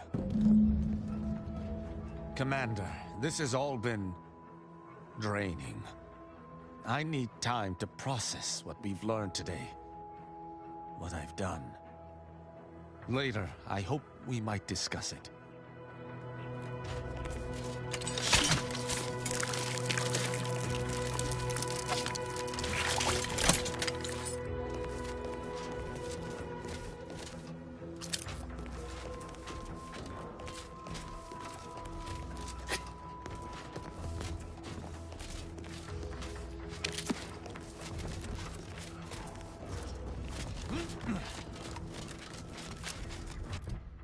Alright, well, we got other things to do on the planet, so...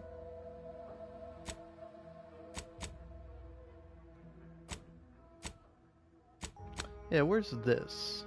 Oh, right over there? Yeah, I'll go grab that.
And now the other thing.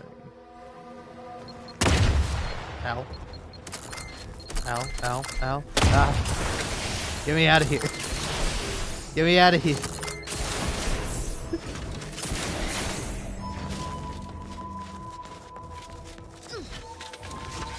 Alright, all good. Nothing to worry about.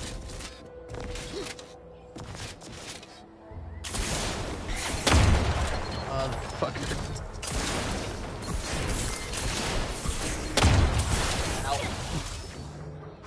Alright, all good. No problems whatsoever for little old me.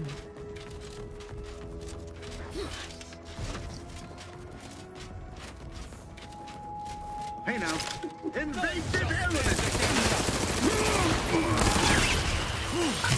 Our commander hangs from a thread! Oh, I'm alright. Mitigating the threat. Torpification in progress.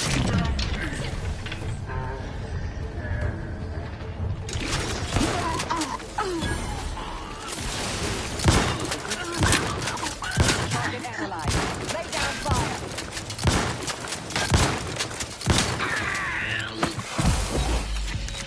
They hate our contentment.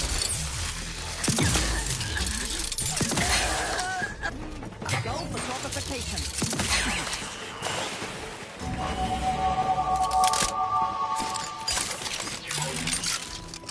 Look at me, almost to max level. What to increase? This is a tough choice, man. It's a tough choice. On one hand, maybe I would like some more medical.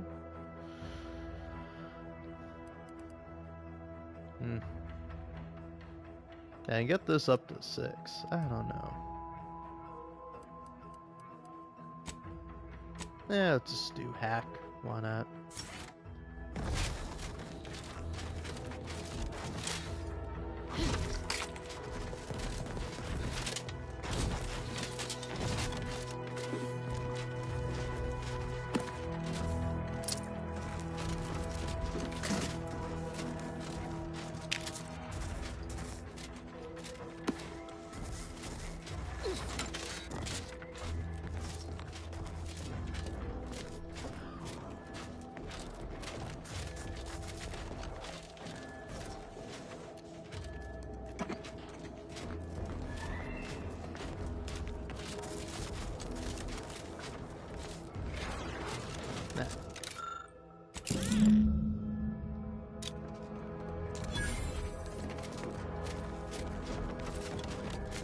Oh yeah, I did forget to seek an alternate way to deal with these guys.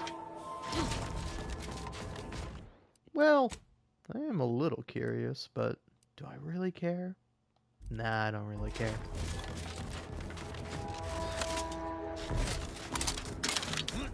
Sorry, Tristan, I know they were like buddies of yours or whatever. But, you know.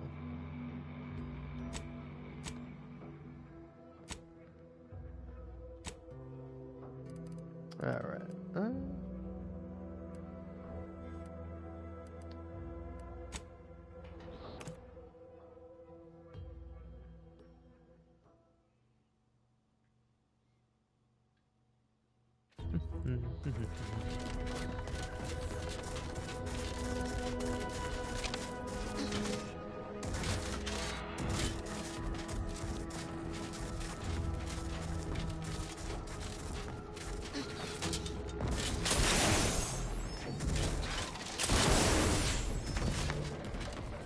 You're back, and in one piece!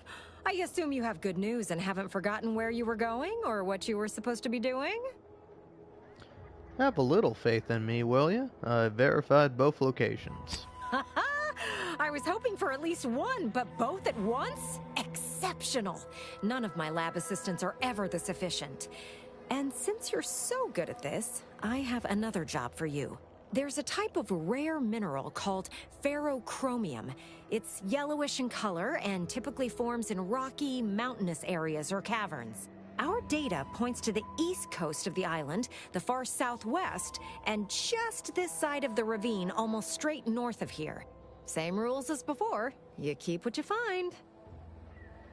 Actually, I've already verified some of those. You were born for this! Oh, this is so exciting.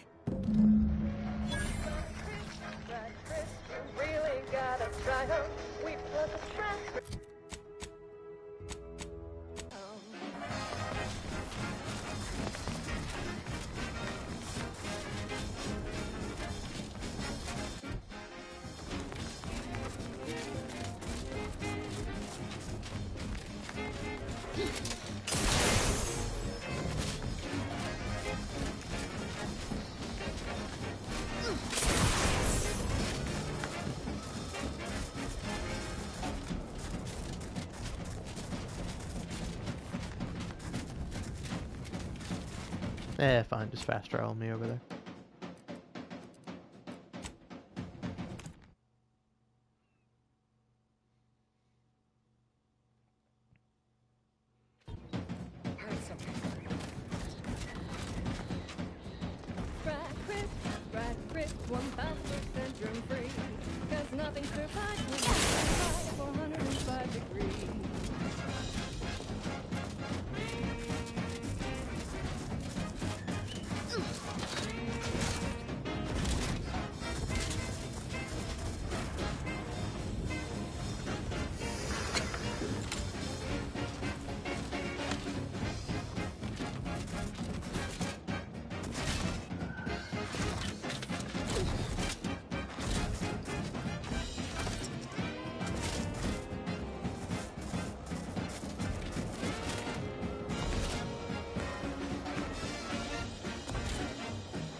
Sponsored content that will boost you to the top rung, plus all the news that's fit for listening. This is Wireless Free Arcadia.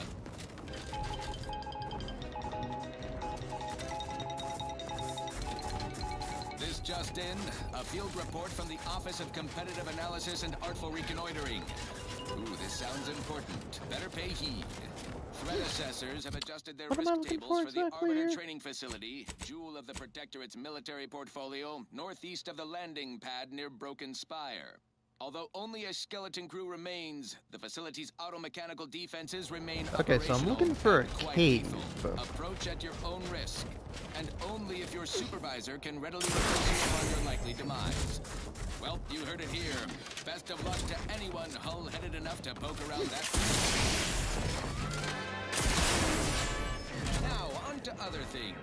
Alrighty then, it's well past time for more merry melodies.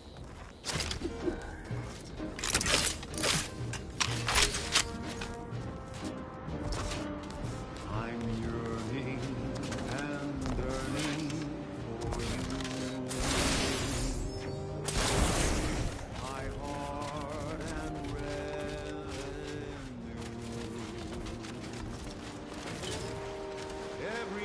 There's no cave here. This feels like a great spot for a cave.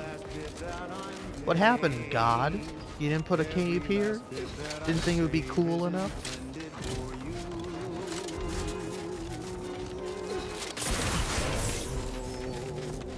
The cost may be high. One day, I know you'll be mine. Someday, perhaps I'll Get down there again. For now, I'll take one that's brand new.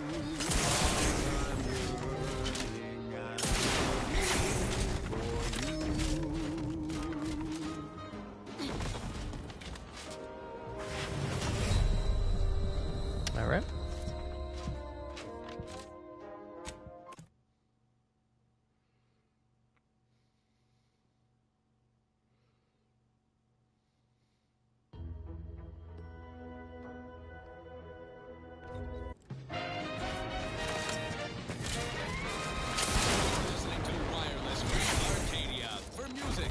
Yeah, will that the work? latest from the front line.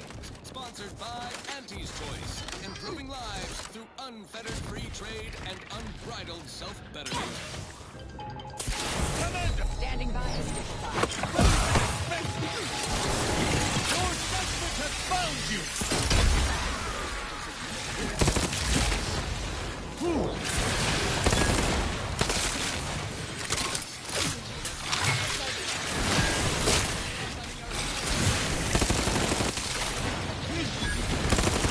Our commander hangs from a thread! Initiative, which aided by an outsourced all without firing a single expensive bullet or risking anti-troops at the expense of their unfortunately contractual medical care. Quite the feel-good corporate interest story. If only Security Commander Babylon Carr had tried such creative tactics with her invasion force. This is why Milver Street is our employee of the fiscal quarter and she is not. As usual, There we go. our quarterly winner receives a Galaxy's Greatest Auntie executive mug personalized with their employee number. Non-transferable conditions and terms apply. Now, on to other things. Next up, something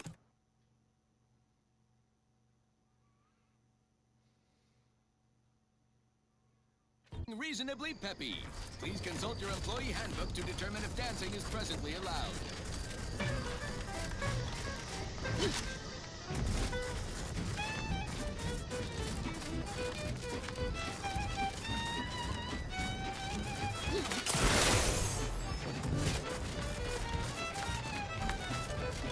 My favorite new scout. Did you find the ferrochromium deposits? Sure did. All of them? Oh, once I'm free to roam again, I am going to make a heap on these.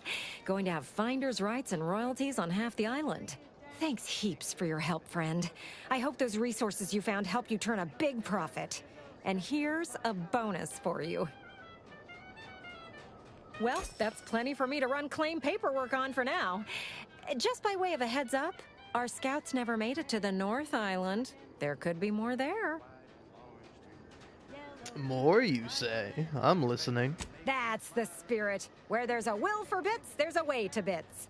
Ferrochromium and Heartless Lephoria are relatively rare and valuable, but aren't new. We first set lamps on them elsewhere in Arcadia. Not to worry, though, friend. There's lots of other much more rare resources out there that might even be unique to a single moon. Get out there and get surveying. It's good advice. I'll keep it in mind. Goodbye.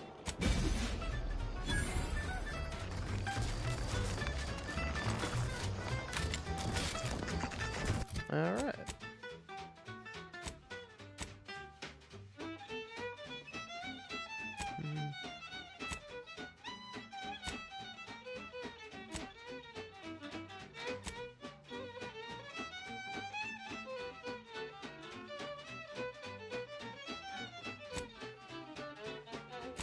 Yeah, where is this?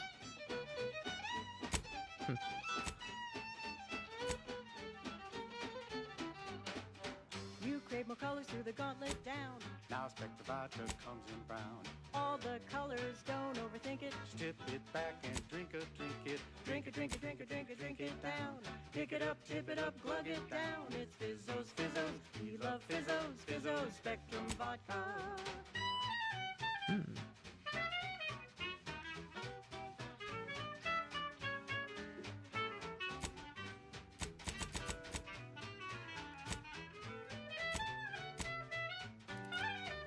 Well, nothing else here for me.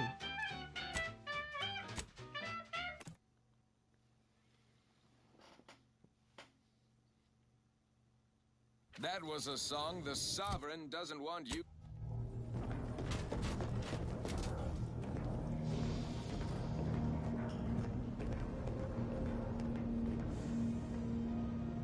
Commander, I've had some time to process what transpired with Virgil. Despite the manner of what Virgil has done, I cannot help but be glad I did not need to slay him. I can only hope he does not run afoul of further sentinels. I still have much doubt about my path, but I don't believe Protectorate law is as ironclad as I once thought. Why not? Having good intentions does not spare you. Doing what you think is right does not spare you. This cannot be justice. Yet what can I do? More than 100 years of Protectorate society cannot be changed by a lone body. Can it?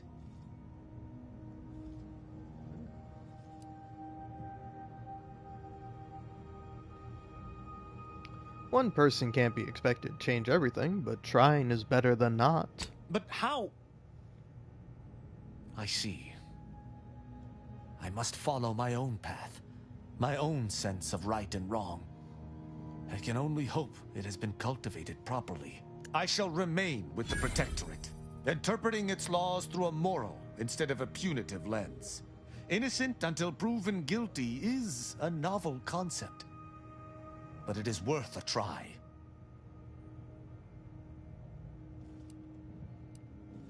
Yeah, the Protectorate doesn't deserve you. You should probably leave it. No, that is a step too far. Despite its flaws, I still believe in the Protectorate, if only the central idea behind its founding.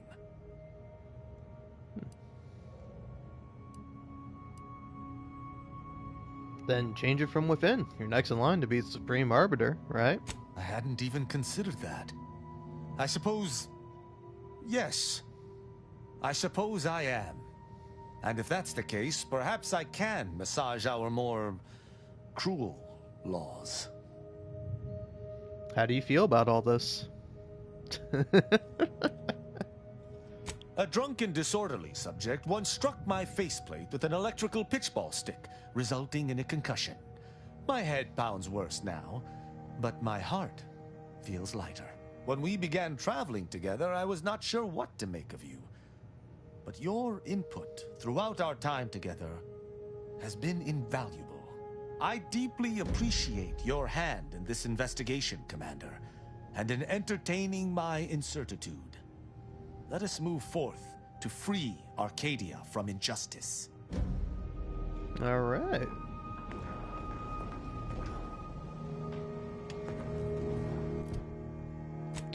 Well, that's pretty interesting. Only got one more companion quest left. But also, let's get you that upgrade.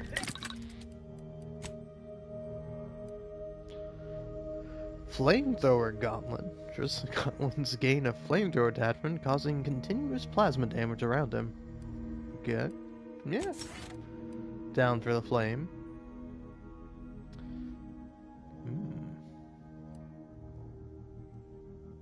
Ooh. Yeah, I think go for this. Oh, look at that.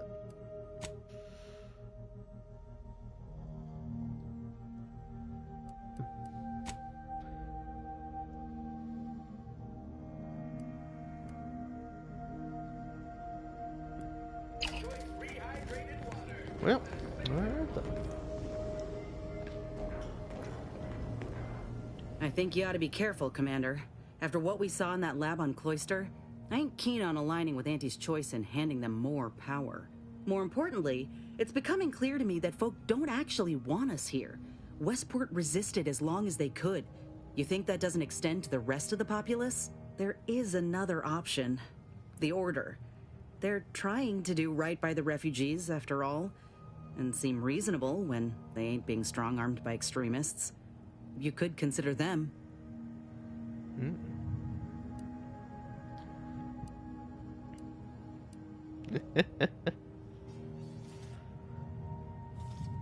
Yeah, I want both factions to work together. Be better for everyone if Auntie is not in control. Transition of power will be smoother anyway, if this war's anything to go by. I'm glad you're considering it. Listen, normally I'd take issue with one person playing Kingmaker. That is to say, you, and especially the Earth Directorate. But time's too short, and the stakes are too high for tribalism. There'll be enough time for that later.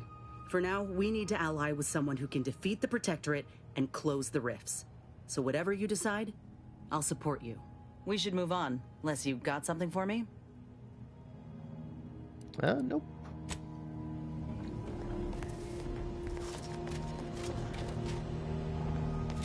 Who else to talk to? You got any thoughts, Robit?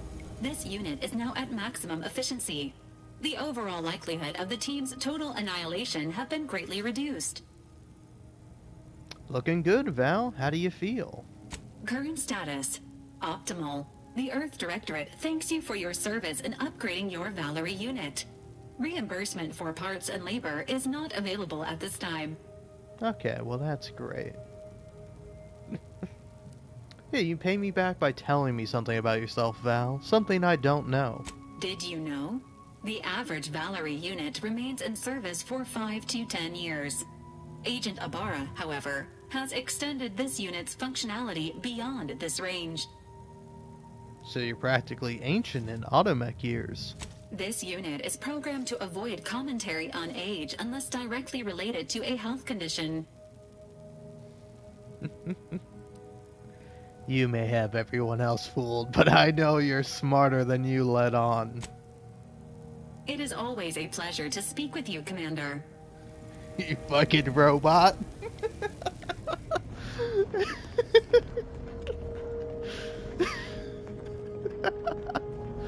Sorry, that's really funny.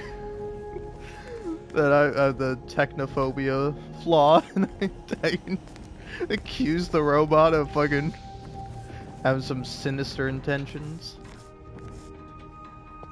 Yes, Commander.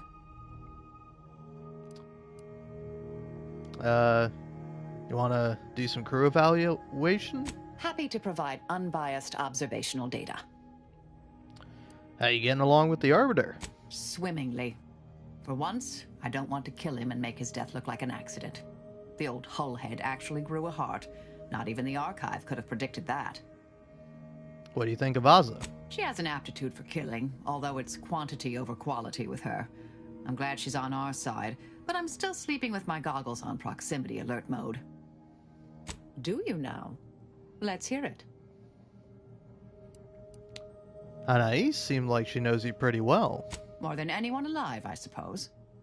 Not that I agree with all of her stated conclusions. Yeah, what was all that about? Don't be a stranger? I didn't follow. In our time at the Department of Preemptive Causal Redirection, I gained many colleagues. But the work had cognitive demands. Let's say I possessed more associates than friends. She needn't have worried, though. I have recently come to appreciate personal connection. Theoretically. She said you don't know who you are anymore. In a typically roundabout fashion, more or less. Not sure how she concluded that so quickly, but it was a reasonable hypothesis based on available data. I mean, of course I know who I am. Or that is, I know who I was. Who I am now is a work in progress. A revise and resubmit. May all our endeavors yield expected results.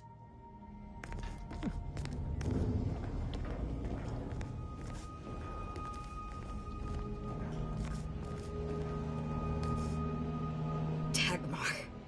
The cur. How could she betray me? Her, of all people. The one who recruited me into the Dawn and saved my life. And out of all the cultists, she elevated me to the highest rank in the Dawn. Was her right hand. How'd she recruit you in the first place? She was my supervisor. I was just a lowly scientist. She alone could see my heart through the shell the Protectorate encased me in. And when she saw my pain, she looked into my background. It was then that she recruited me. Wait, you were a scientist?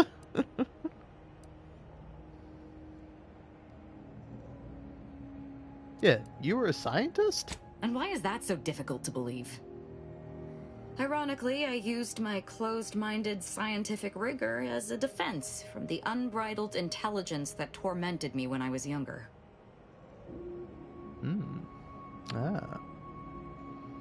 That torment was obviously what led her to recruit you, but how'd she find out about it? My psychological profile. I saw it once. Recommended sending me to mental refreshment when I was young. Repeatedly. Something about killing sprats. But my parents were able to keep that from happening.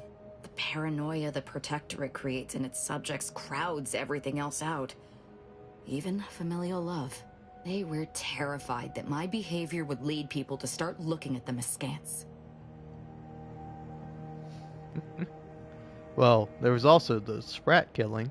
You remember I told you they were vigilant, right?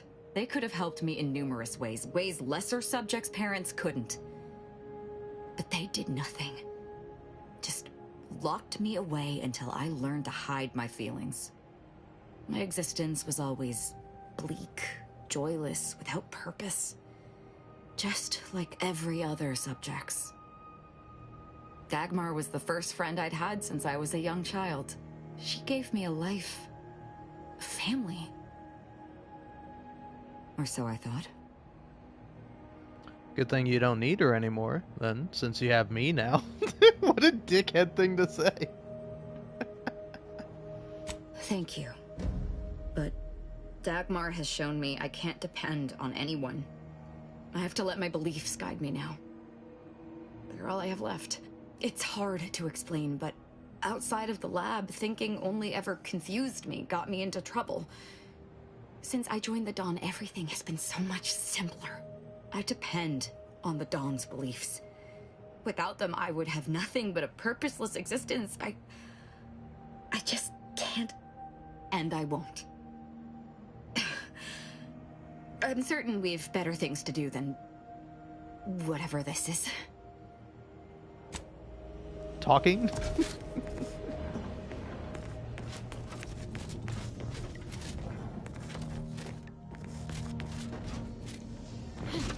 Wee. Niles, you have any thoughts? If it ain't my favorite commander, just stopping by to chat or... Got a few personal questions. Oh yeah? What's needling you? Found a lot of liquor in the safe in the captain's quarters. Know anything about that? Shit. Knew I was forgetting something. Val said you asked her to hide the keycard to the safe so you could dry out. Of course she did. I had some trouble adjusting in the years after Horizon Point. I was in pain more times than I wasn't. Had trouble sleeping. The drinks helped. Until they didn't. Tell me more about this insomnia you suffered. Spare no detail. I will. Just so long as you promise not to take notes or nothing. I'm not some patient or specimen, Commander. Just so we're clear. For those first few years, every time I laid down and closed my eyes, I went back there. To Horizon Point. I'd swear I could feel the explosion again, the heat coming at me. I'd wake suddenly in the middle of the night, startling at nothing. Sweating like I'd run a race. Sometimes Zeb set up with me. He told me I'd get better with time, and I did. The sedatives he was occasionally able to get his hands on didn't hurt neither. Anyway, that was the past. I'm good now. I found other ways to cope. Healthier ones. Like cooking Spratwurst? I'm not sure anyone would consider that healthy. When I'm not out there heroically saving the colony, I like to tinker around the ship or work on Val. I exercise. Been considering taking up cross-stitch. What do you think? I think you would be a wonderful embroiderer. That was a joke, but always appreciate a vote of confidence. Was there anything else you needed, Commander? What do you think about the crew? Always up for a little backfence talk, though I'm guessing you don't mean Val.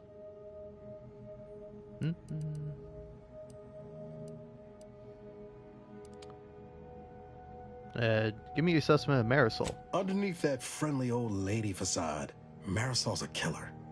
Best we not forget that. Though I will say, seeing Anais again seemed good for her. She's trying for peace these days, at least. Strange time to adopt pacifism. But I admire the effort. What do you think of Inez? Can't say I know her well enough to have much in the way of an opinion. She seems capable. And shockingly, she hasn't tried to sell me anything yet. She's still got more loyalty to Auntie's choice than they have to her, but maybe we can help her see that one day. What's your opinion on our resident arbiter these days? Well, he hasn't brought the hammer down upon us yet, so I suppose that's something. If you had told me an arbiter will one day choose spirit of the law over the letter, I'd have never believed you. Tristan sure is one of a kind, ain't he? And that's Sure about thing. all. I trust you've got particulars in mind? Nope.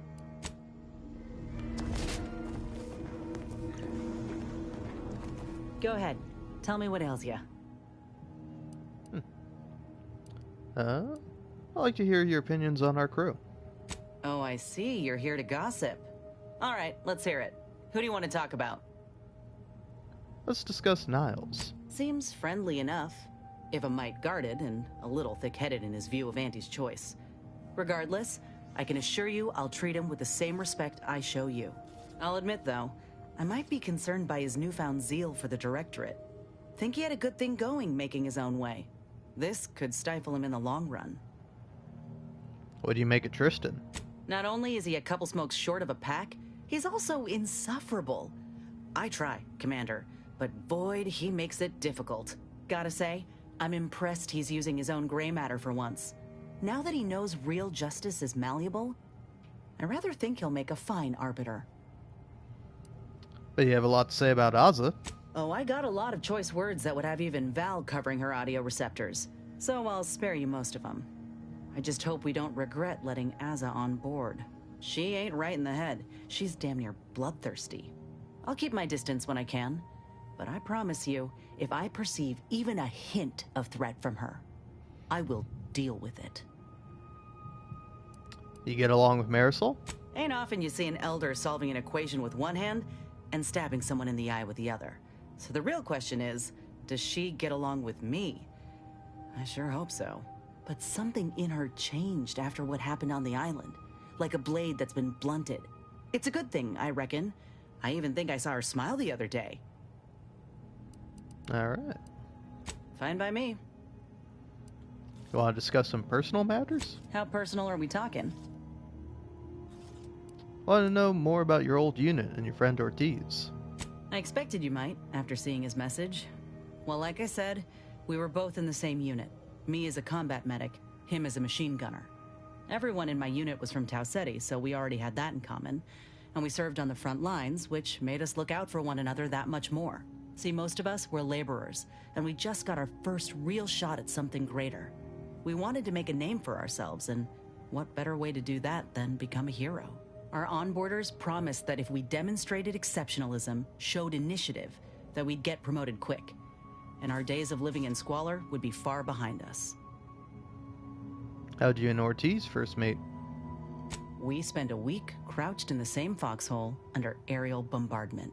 Shared water one sip at a time by the end of it. Anyone would have been friends after that. I don't know if I would have made it out alive without him. Wish I'd told him that before all of this.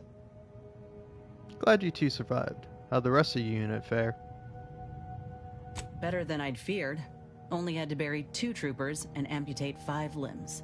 I'm thankful every day that the Protectorate can't aim for shit. So you may sound like Ortiz saved you. How?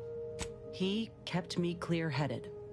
Every so often there'd be a lull in the bombardments and I'd hear voices all across the field, calling out for aid, for Mama, for death.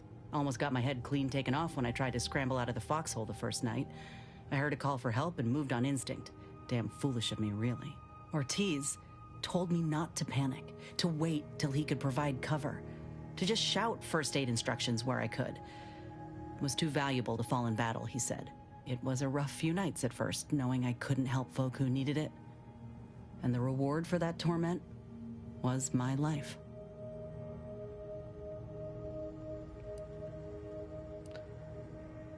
Well, I'm glad he looked out for you. Can't imagine you not being in my crew. I appreciate that, Commander.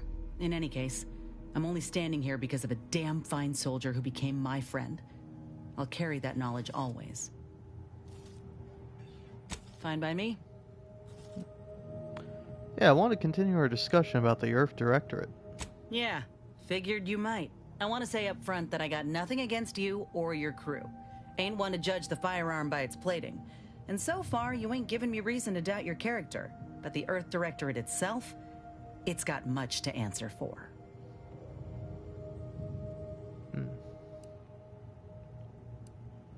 Why do you mistrust them? The Earth Directorate swore a promise to every colony out there. That if you plead for help, help will come. Maybe not immediately, but you know, maybe sometime this decade. But that's all a heap of shit. You know how many of us in Tau Ceti tried to send messages? And when that didn't work, how we begged the stars for the Earth Directorate to save us? They never responded. Never showed up. Not when I was a child, certainly not by the time Auntie's Choice came around. You ask me, you're selling folk a lie. Sorry that the Directorate let you down, but I am trying to remedy that. I know that. I see you doing all you can to help folk. Look, I ain't holding you to account for the Earth Directorate's ills. No more than anyone would hold me to those of Auntie's Choice. We're our own people. No matter how often I'm hit in the face with that fact, with you, with Ethel, it's rather easy to forget at times. But talking through this reminds me. And I appreciate it, Commander. Glad we talked. I don't want our affiliations to come between us. Nor do I. Fine by me. Took a peek at your sketches. You some kind of naturalist? Oh, come on. It's just a hobby. An obvious one at that. I picked up drawing from the grandpa in the domicile next door back in Tau Ceti. When I was a kid, he told me the best way to appreciate nature was to create some of your own and carry it with you. The notion's taken on a bit of a different meaning now with Auntie, but I reckon that Grandpa has the right of it.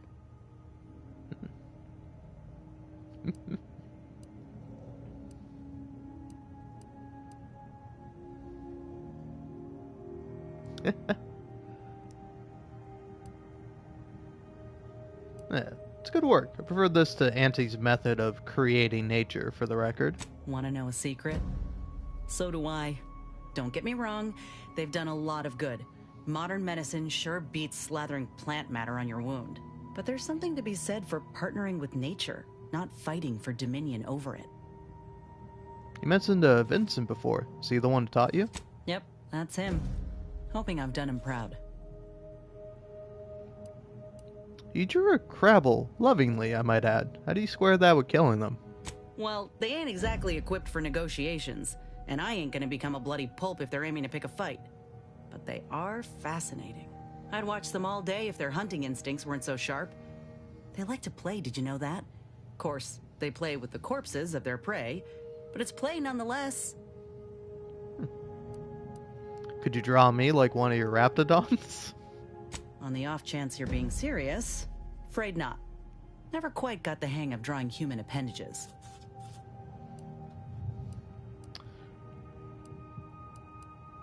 Alright, I'll be off then.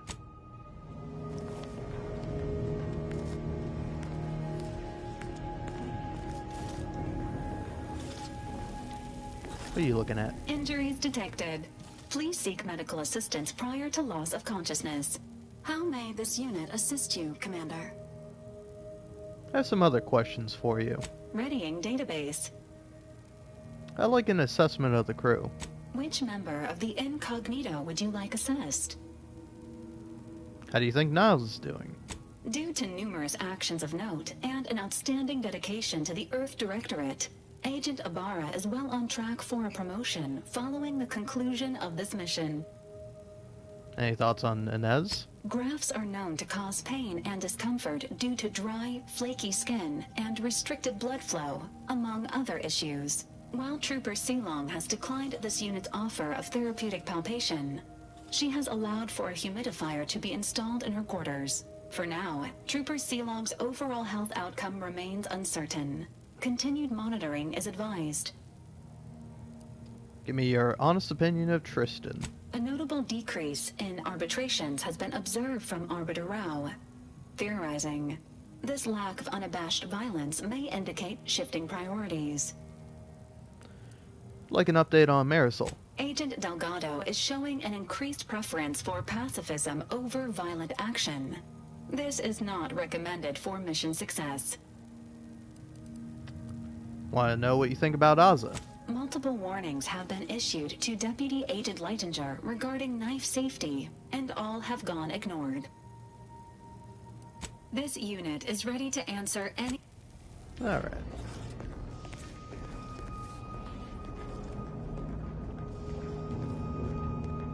So, let's see here.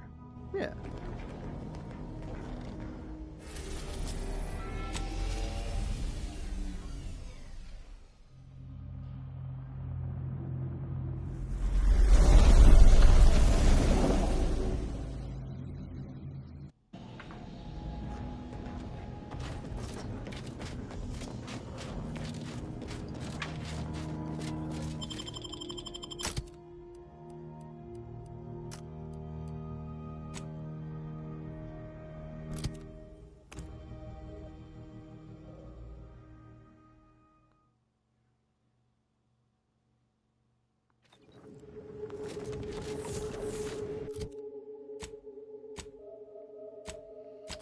Yeah, while I'm here.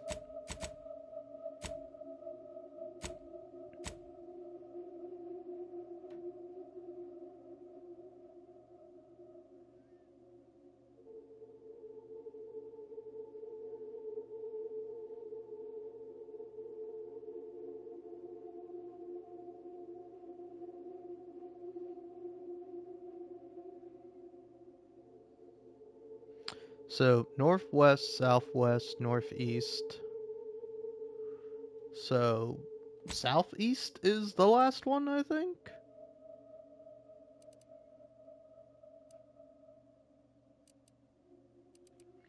Yeah, if it's southeast, is it here? Here?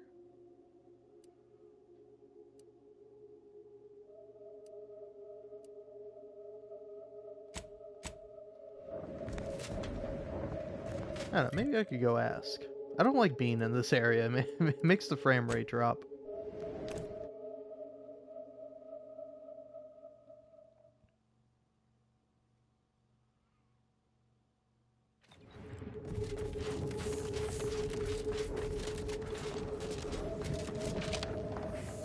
You're back. Do you require additional supplies for... We shall be... Your efficiency has improved my efficiency.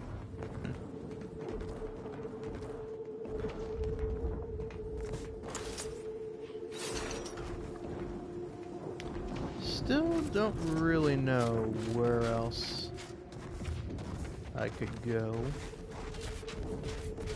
I mean, it seems like there's lightning this way, so maybe go towards the lightning?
Not getting paid by the word. Make it quick.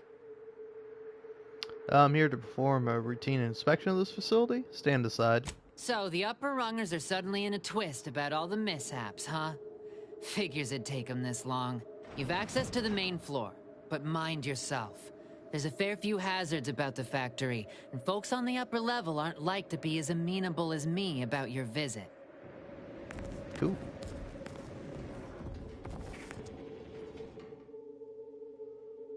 Compulsive liar. You don't know why you lie, you just do. Whenever you have the opportunity to lie, you must, but you've gotten so good at it you can lie about anything. In conversations, options that are either lies or end the conversation must be chosen. All skill requirements for lying options are ignored. So, in conversation, options that either lie or end the conversation must be chosen. No, man, I'm not taking that.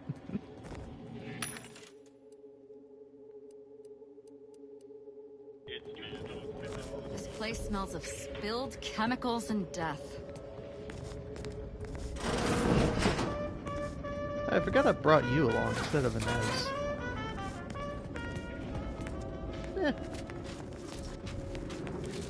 Let's come back to this with Inez. Which I don't even know what's here. It's just a thing I could do.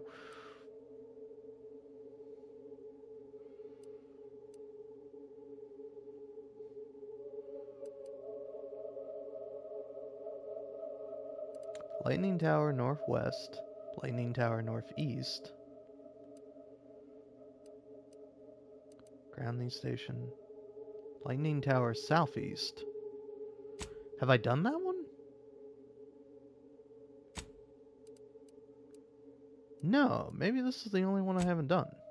Oh, no, I thought I did it. Well, let's go here, just in case.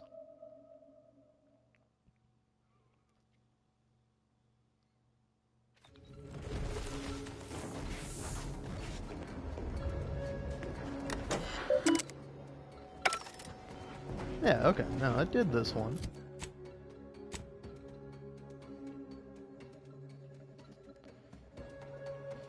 So, northwest, southwest, northeast. And then, yeah, you recalibrate the one in the southeast. So, where's the last one? You think it would be obvious as a giant fuck-off lightning tower, but I have no idea where it is.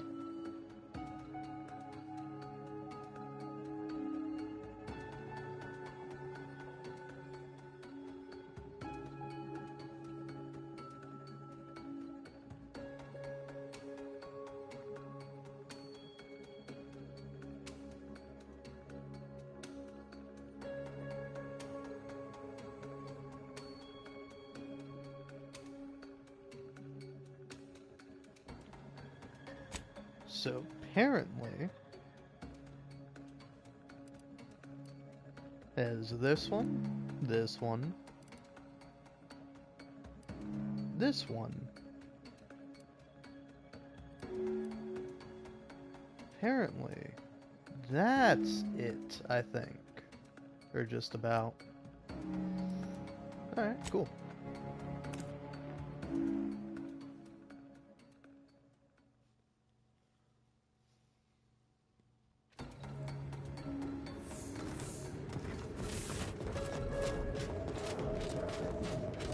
That does look like one, but I don't know if that's the one I'm supposed to be going for.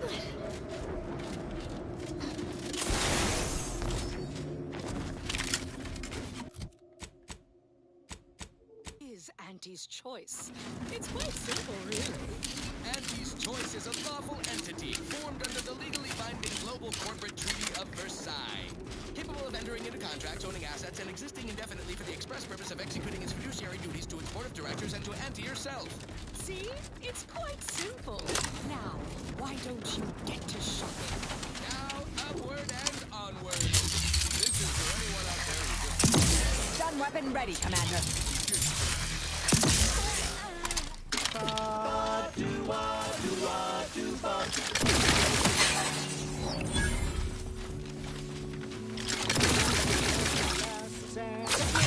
Step aside, swine.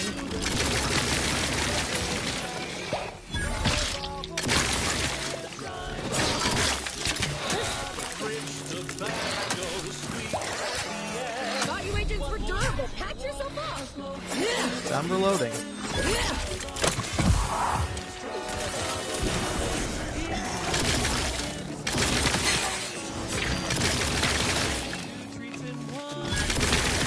Target analyzed. Lay down fire.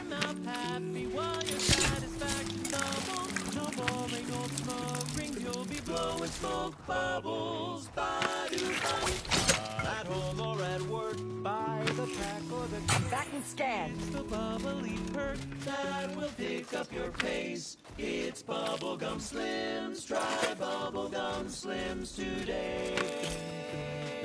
I don't know why, but I kind of want to try Bubblegum Slims. Today, even.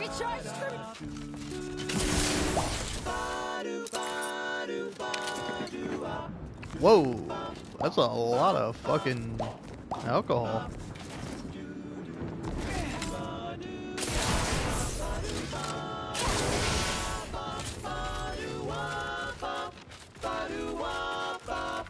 I have a fix on their weaknesses. Mitigating the threat. They're benumbed.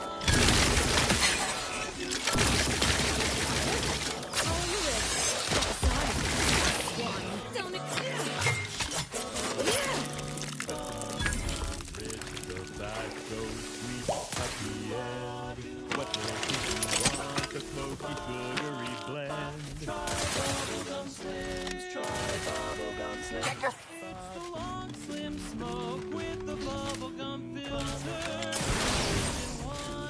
A double. go for torpification. Make your mouth happy while your satisfaction. Let me.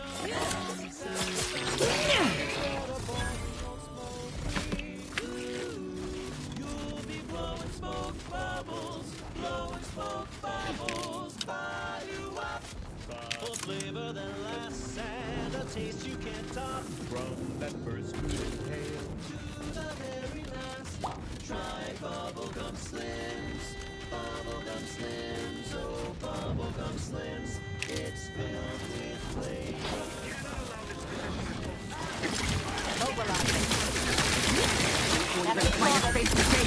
Alright. Back and stand. I think we could have fought these monsters together. We're fine. Individual freedom and personal responsibility. Of the morning we Adversary. Locking them down. Torpification in progress. This might sting. A lot. Oh, you risk.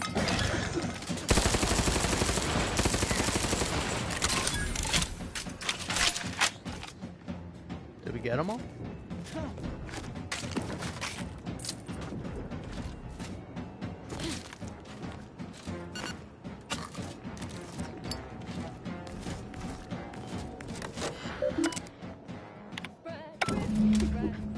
Hey, there we go.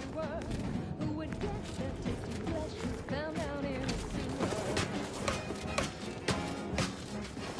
at this crazy guy.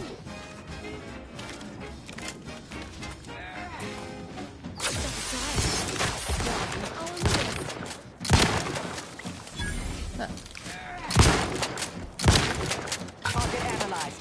Lay down.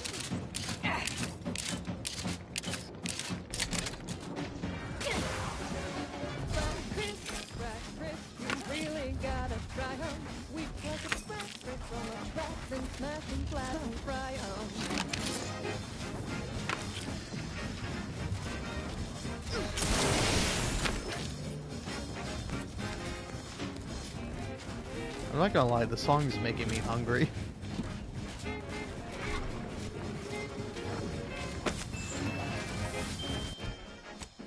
Alright.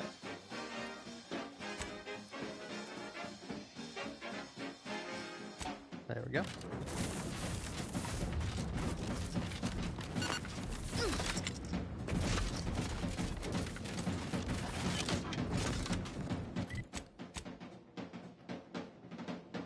Now, where's this thing? Sprite crisp, 1000% germ free.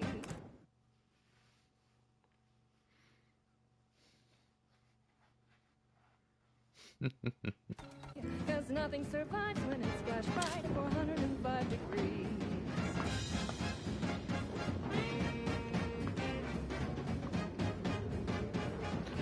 Alright, well, I'm gonna chill out for a minute. I'm gonna go grab a bite to eat, so I'll be gone. Tune out, tune in, listen to the music, I don't know, but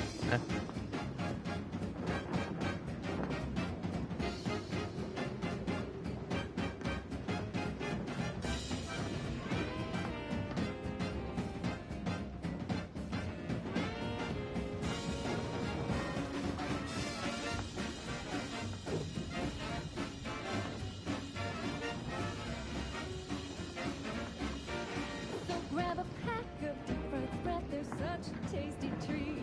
You know when you eat Sprat crisp,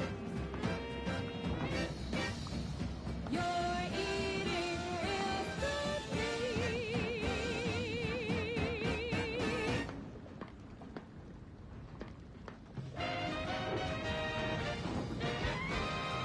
You're tuned to wireless-free Arcadia, the best things in sliced breadworm. Now with 110% more music, entertainment, news, and product placement.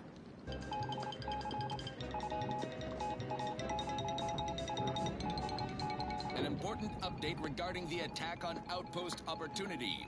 The Order of the Ascendant's claims have been proven correct. They were, in fact, not responsible. Outside agitators were apparently attempting to frame the Order in hopes of rekindling hostilities between us. But we were much too cautious and level-headed this time. Other outside parties, presumably less agitating, reportedly outed these malefactors and brought these matters to an appropriate close. Hope no employees listening shot anyone from the Order while this was being resolved, which you'll recall we explicitly forbade earlier. If you did, and any Order representatives are listening, we can offer our standard regrets and apologies bouquet assortment delivered to the homes of any surviving loved ones.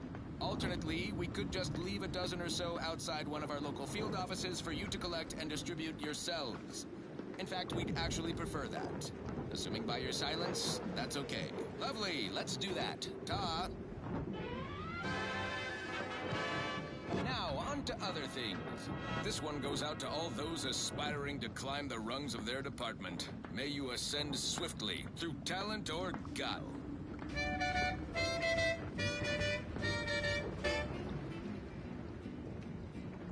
Sleep tight with sweet dreams. You're gonna be unconscious via any means. You wanna be so sleepy, just grab a pill, it's easy. But we probably ought to tell you there's a side element or two.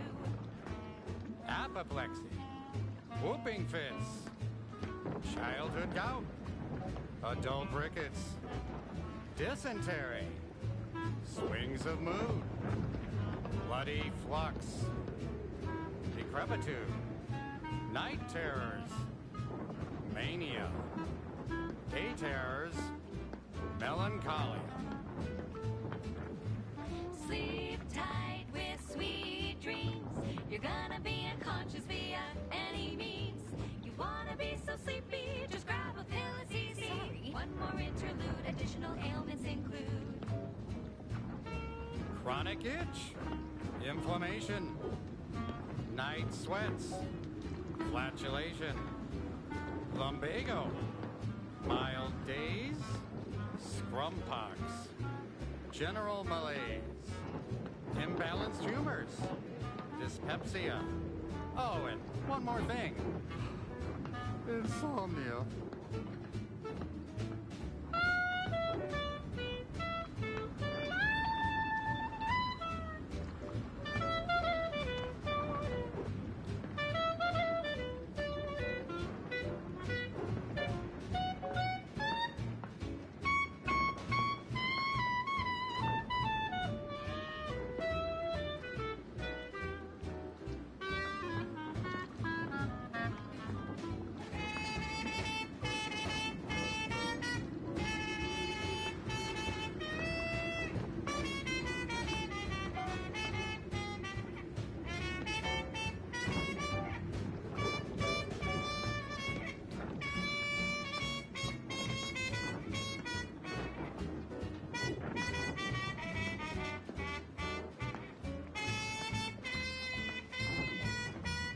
sleep tight with sweet dreams. You're gonna be unconscious via any means. You wanna be so sleepy, just grab a pill, it's easy. Just rest your tired head with the sedative, you'll feel dead. Sleep tight with sweet dreams. You wanna be unconscious via any means. You wanna be so sleepy, just grab a pill, it's easy. Just rest your tired head with the sedative, you'll feel dead. Sleep tight with sweet dreams.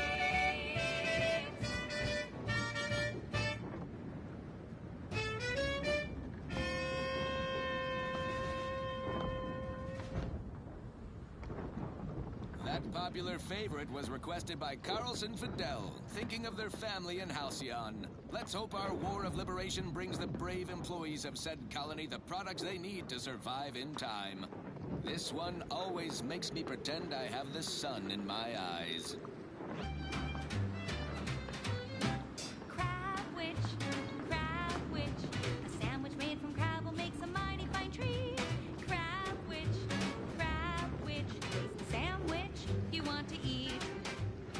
A crabble sandwich is so easy to eat, but only once our chemistricians process the meat to turn a bottom feeder into instant lunch.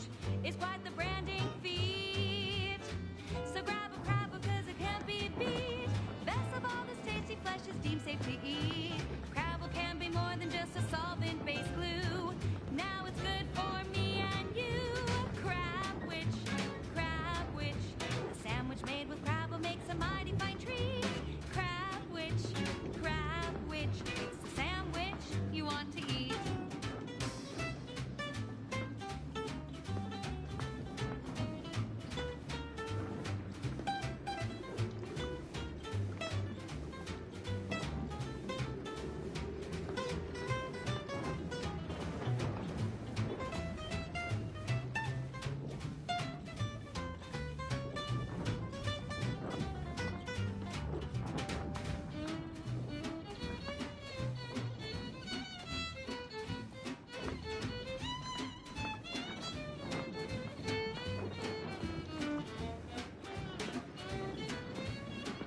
shed soon. Don't try to make your own crab or repass. Trust me when I say that it'll be your last. So leave fresh crabble to your favorite aunt. It's better once it's passed through her industrial plant. Wild crabble's fine for a lubricant. If you heard you can't eat 'em, yup, it's true you can't. Crab witch, consume at your own risk. Crab witch, it tastes almost decent. Crab witch, it's the sandwich you want to eat.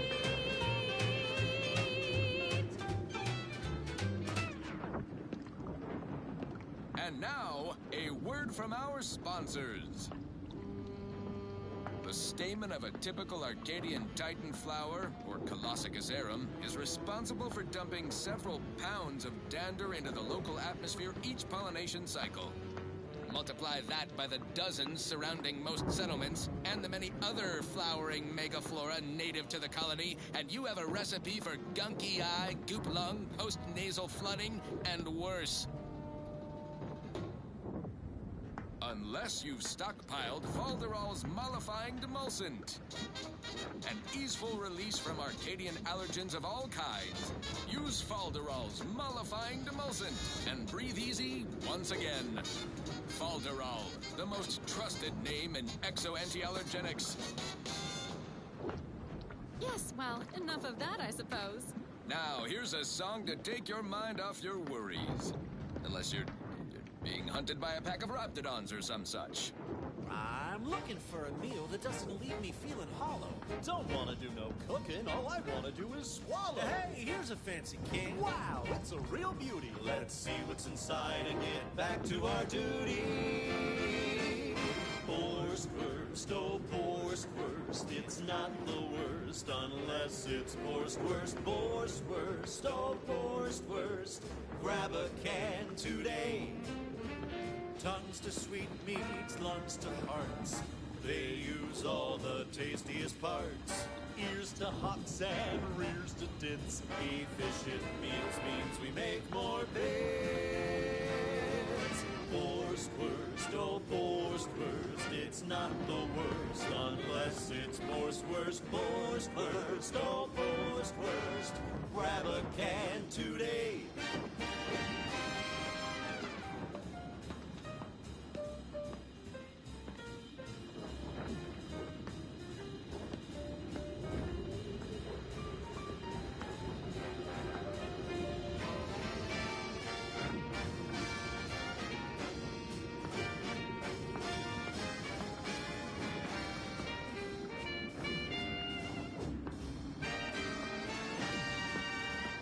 No coarse pores, bristles poke in our gums. With their proprietary whisker extraction, pulverized bones means no tooth-cracking crunch. We gobble it down and get back to the action. Oh, howdy. Didn't see you there. You caught us taking 5 between our 10-hour shifts. You know, working the assembly line makes for a powerful hunger. So, when we need to relight our thrusters, we don't waste time slow roasting some fancy woolly cow fillet mignon? No, sir. We crack open a room temp tin of Borscht. That's right. Nothing like an instant, soft serving of feral pork paste to boost productivity to full burn in those small hours. All right, enough yapping. Time is bits. Back to the factory floor. From snout to tail, it's all included. It ain't the worst till it's extruded. From factory vats into my tummy. Who knew meat paste could taste so yummy? Borscht oh Borscht, it's not the worst unless it's Borscht. Borscht oh Borscht, grab a can today.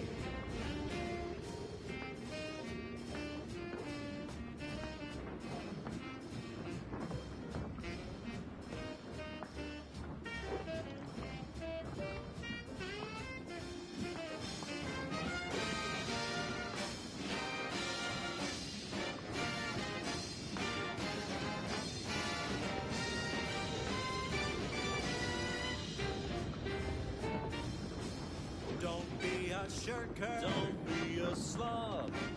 I can and get back on the job with Force Worst. Force Worst.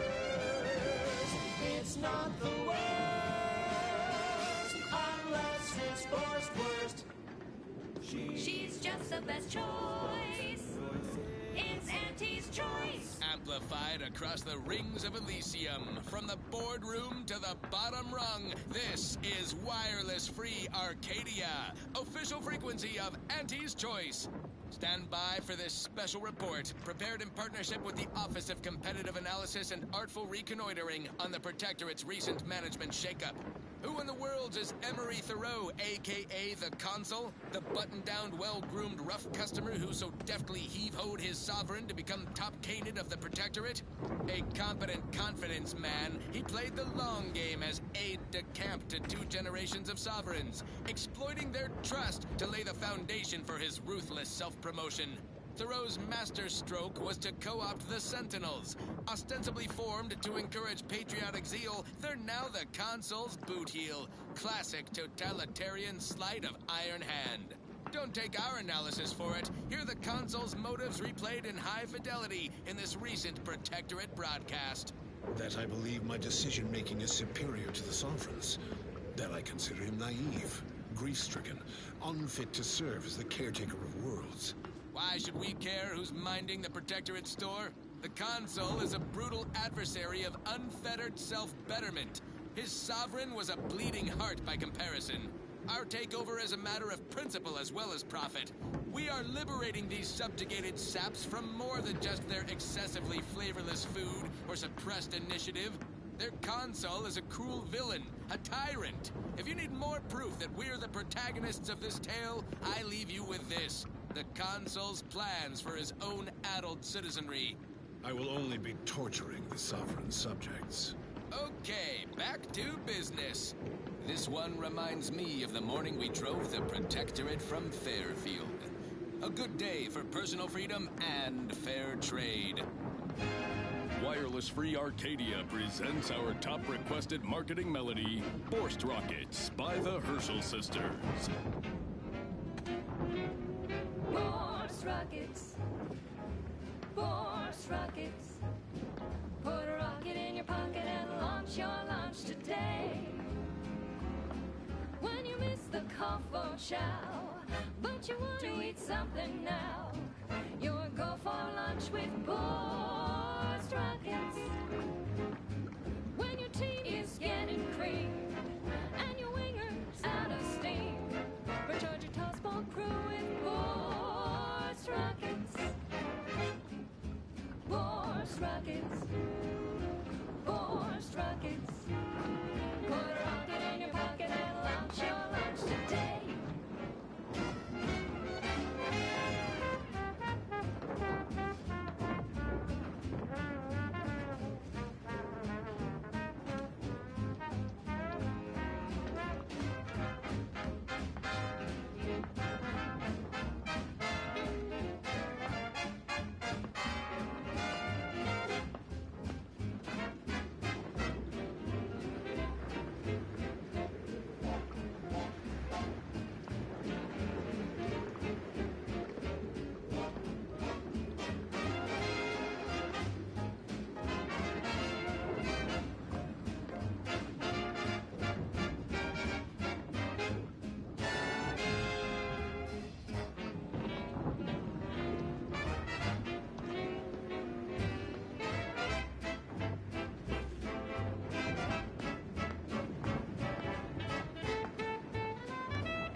adrift and lost, and the crew starts drawing lots. Why won't your mates when you've got more rockets? Force rockets. Force rockets. Put a rocket in your pocket and launch your lunch today. Put a rocket in your pocket and launch your lunch today. Put a rocket in your pocket and launch your lunch today.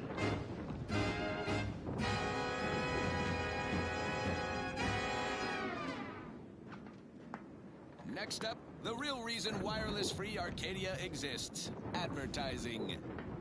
Say, you've got your alien planting corollary in my invasive species fish paste. You're a rugged, spacefaring frontiers person type. Try it, despite the countless voices screaming in your head not to. Oh, it's like sour milk and expired medicine. Yet despite this balefully rebarbative mouthfeel, I feel great! Everyone knows Salubrious concoctions aren't supposed to taste good. That's how you know it's working. Nannerfish Restorative Elixir. Additional health benefits, none of the delicious taste. New from Auntie's Choice. Where nature ends, we begin.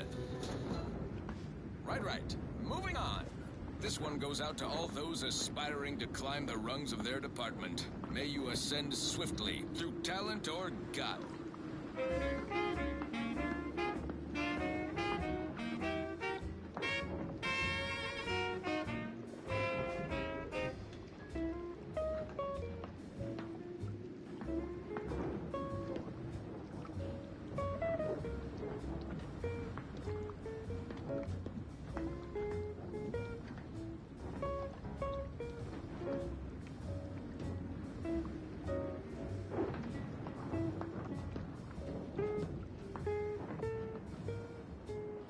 We've got your candy. That's tobacco. Come taste this candy. That's tobacco. If you started young, it's twice the fun.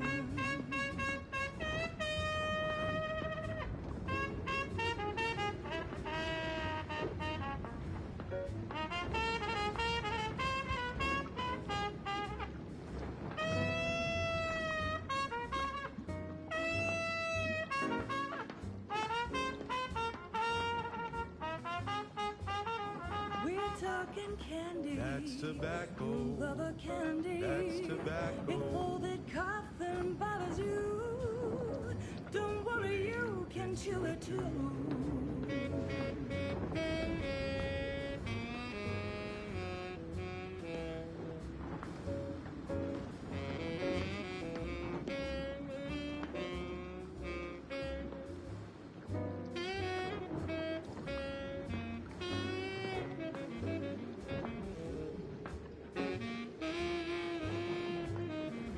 Get your candy. That's tobacco. Don't be a rude. Smoke our tobacco. It's what your friends all love to do.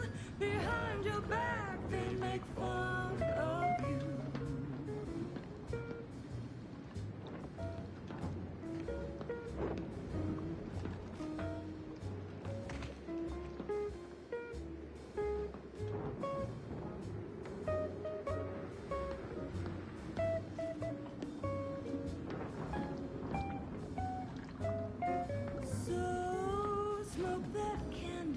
Tobacco. Favorite candy. It's tobacco. Our medical experts recommend you buy a bunch and puff right in.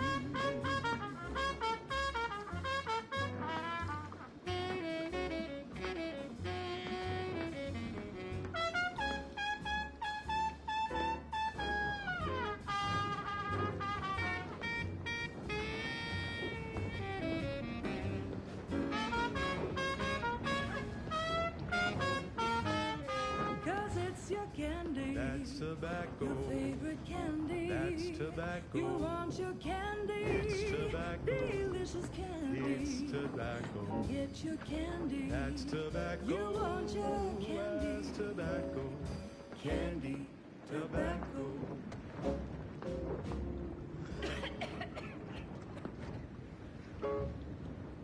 That Glass selection has been scientifically proven to increase productivity, improve morale, and soothe all manner of mental malady in the listening workforce. At least in the lab. Not responsible for night sweats, abnormal bone growth, or prolonged glossolalia. This is for anyone out there who just lost out on a big promotion. Keep your chin up. Next time.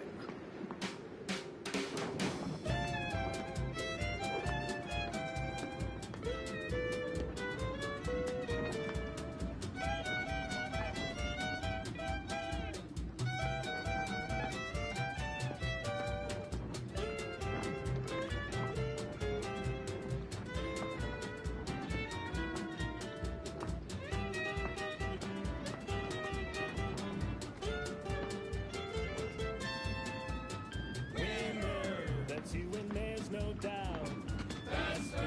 Don't keep you down and out. We say sweet success can be the best revenge. Raise your spirits high with liquid confidence. You know you're shooting to the top. You show that you cannot be stopped. So take your shot, don't blow it. Throw back a shot and throw it. Gee whiz, that's your G whiskey.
You know, I was about to say I was surprised my controller didn't die after I've been gone for so long, but I now realize that it was plugged in. Anyway, sorry, I don't know, I just got back. I am full of food, man. Dude, I love food. Do you ever eat food? That shit's awesome. Ugh. Did I have anything good for me? No, I had mostly... what's like the more technical term for bread? You could also classify a tortilla under. Grain? I guess it's technically a grain, but I'm looking for like starch or carbohydrate, I think is what I'm looking for. But yeah, a lot of carbohydrates and cheese or dairy to obscure the fact that I just ate quesadillas. I actually had like 3 tiny little quesadillas, followed by a slice of pizza, cheese pizza. What's wrong with me? I don't know. A lot, man. Pretty hard to get into. To the one wireless station in Arcadia that doesn't tell you what to think, only what to buy. Move your heel! Faster! The enemies of the Protectorate won't stand around waiting for you to kill them.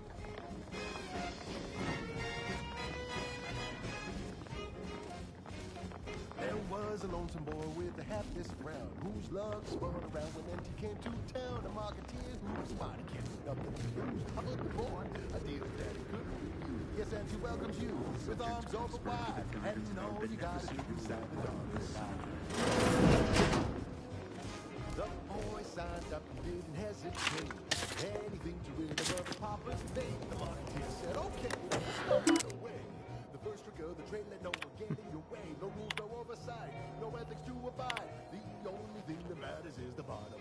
Azza still lives despite the kill order. The confidence of my so-called cultists leaves me once again humiliated and offering my humblest apologies. To rectify the inexcusable state of affairs, I've sent a cadre of sentinels to extinguish her life, using her old friend Acolyte Severin as bait. I must beg one last indulgence if I may. After Azza is dead, I would like the Acolyte Severin delivered to my office for debriefing prior to execution. Oh, we're gonna kill that guy.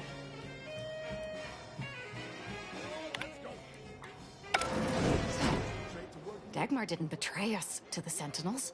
She is a Sentinel with a fucking office here in Central Control. It's enough to make one take leave of their sanity.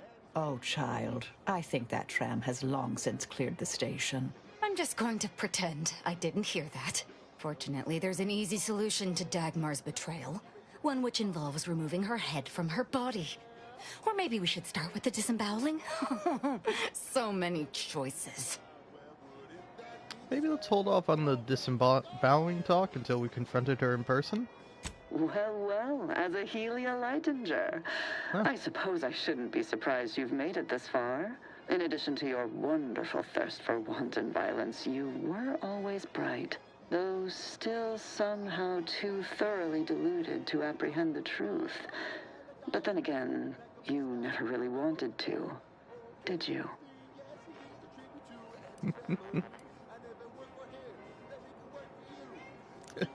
Wait, your name is Azalea Haley? That's hilarious. Don't you have a debutante ball to go to? Oh, I mean, I feel like I have to pick that one. Keep it up, Commander, and you'll be next on my disemboweling list. Right after I fillet Dagmar here for her betrayal. Yes, well, can it truly even be considered betrayal if it was always lies? And Azza's willful ignorance made her the perfect candidate when I started the Dawn at the Consul's behest. What are you talking about? There were cultists before me. No, there were not. The fiction of a cult was born out of the need to convince the Sovereign to return to the true spirit of the Protectorate. The Consul feared he was too weak. Oh. Sounds to me like you used Azza because you were too cowardly to do any of this yourself, Dagmar. Dagmar, all this can't be right. How can you spout such lies? Our cause is righteous. It has to be. And there it is. I almost felt sorry for you, Azahelia. You were so pathetic. So willing to believe specious arguments backed with only the flimsiest of proofs. Ah, well, such is life. But your usefulness is not yet at an end. Your death will put me back in the Consul's good graces. Goodbye, Azza. No, that's too quick. What about... No, not painful enough. Yes, that's it. I just need to find a piece of heat-conducting metal and something to peel the skin effectively. Dear, you really must try to work smarter, not harder, when it comes to effectively inflicting pain or eliminating a target. You'll wear yourself out.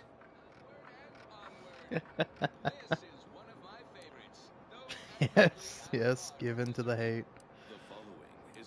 It's not helping. Let's table all the killing and torture talk for the moment, at least. Really? Oh, but I so want to kill her. Okay, I'll keep my torture plans to myself. For now. Noted. Let's go.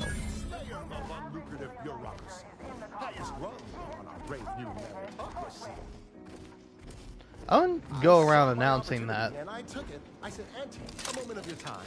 Have you any tips for a bottom runger who's lost on the climb? See, I tried my best It seems like you guys want to hang with me.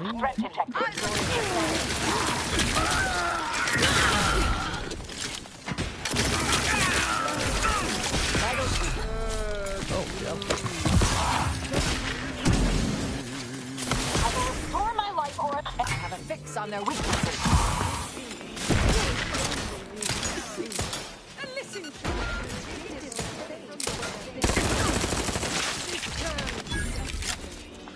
You want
take a care of haters. This might sting. Taking the fight out of it. Check your scope for combatant analysis.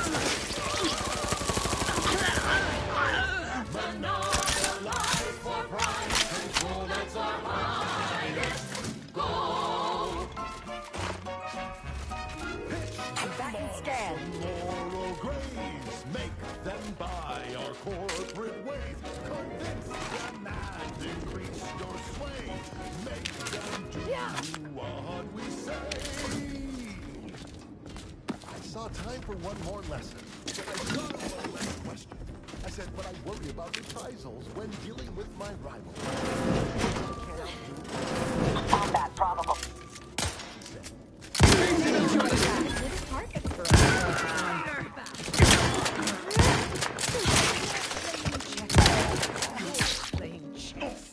They have a fix on their weaknesses. The game is cutthroat, so be a cutthroat. Going around killing everyone is kind of sick. This whole time I was like, I should maybe hold back. Killing people isn't good. But then you kill people and you're like, whoa, this shit's awesome. Why isn't everyone doing this? What was... As investigating hostile intent, all guards loyal to the Protectorate converge on my position at once.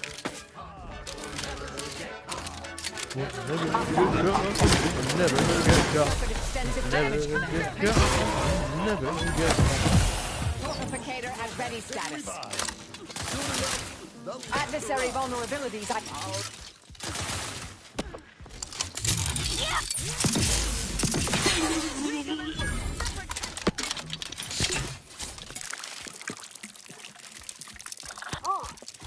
Target analyzed. We'll try to limit further damage, Commander. I'll be alright.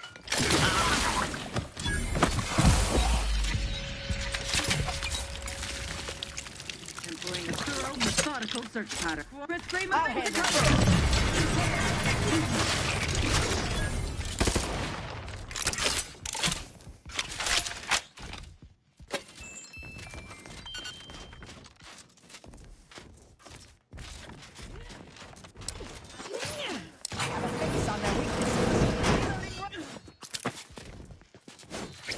But you're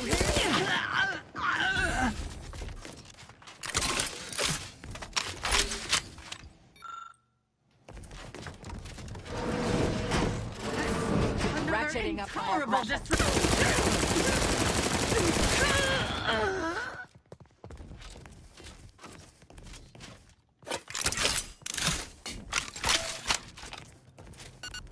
Form up!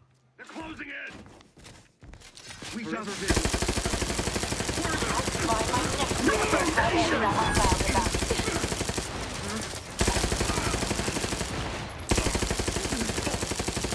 Back and scan.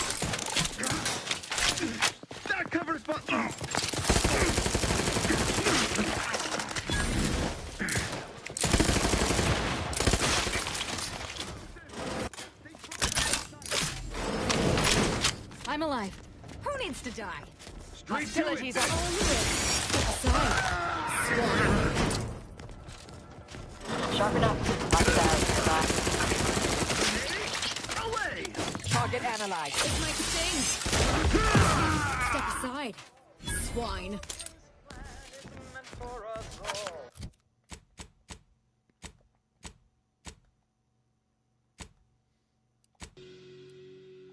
Workplace dangers can cause real alarm, but there is a place for you with one arm. One arm.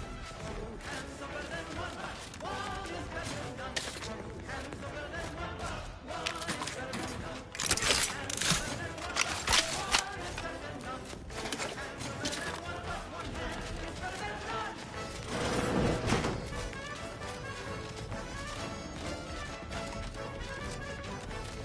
Whether we're subjects of vigilance elite who need a new foot, elbow, hip, or knee, we are graced to serve the protectorate till the day we no longer breathe. Workplace danger can cause real alarm, but there is a place for you with one arm. With one arm. Two hands are better than one, but one is better than none. Two hands are better than one, but one is better than none. Two hands are better than one, but one is better than none. Two hands are better than one,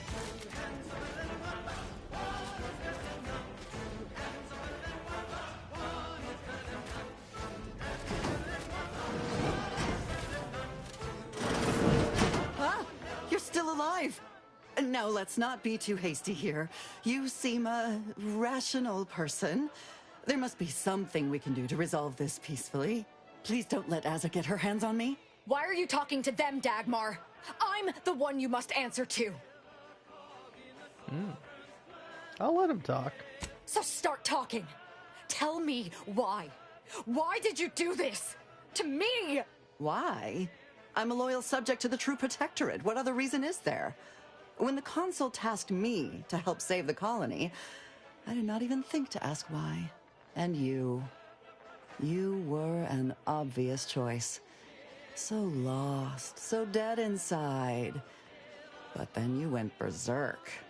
I never could have imagined how you'd take to the killing and mayhem. You brought me great praise from the Consul. Until you started asking questions and killing the wrong people.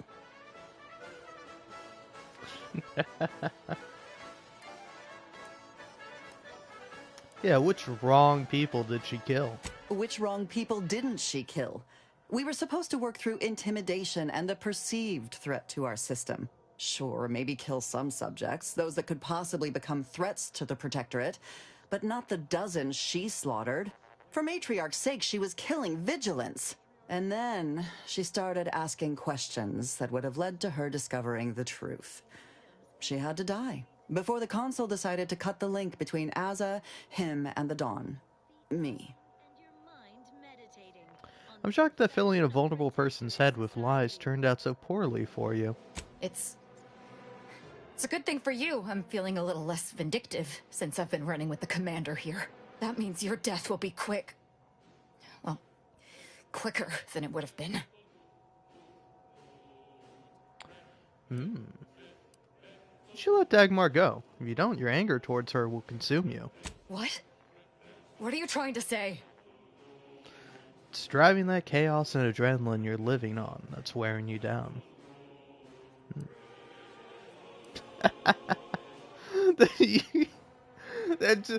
Does that work? Are you able to be like, hey, listen, don't follow this crazy cult. Follow me, your friend. In fact, we're part of a family. Just listen to everything I say and don't question me at any time. But no, it's driving that chaos and adrenaline you're living on. It's driving that chaos and adrenaline you're living on that's wearing you down. Is that right? I feel like the sentence doesn't make much sense, but... I can't go back to that gray life. I won't. Why did I ever listen to you and all your questions in the first place? I feel like I don't know anything anymore. Ooh. I've not found that. But yeah. Tell Azza the truth about the Dawn now, Dagmar, or I'm going to let her have you. It was all lies, obviously. I never ceased to be amazed by your dedication to the Dawn's theology, Azahelia. Dismissing hard evidence like that? I suppose I shouldn't be surprised. It took you long enough to start questioning the fact that the Dawn always seemed to be being sent to places that benefited the Consul politically. Not to mention they were forbidden from throwing themselves into their beloved rifts unless given specific instructions to do so. Couldn't have them all just killing themselves.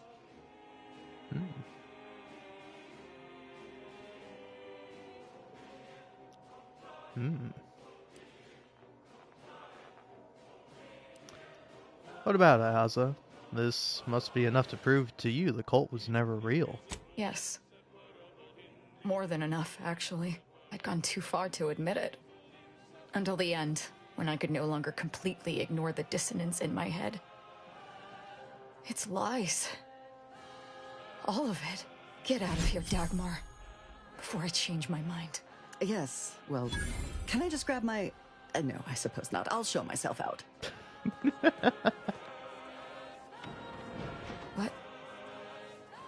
What do I do now?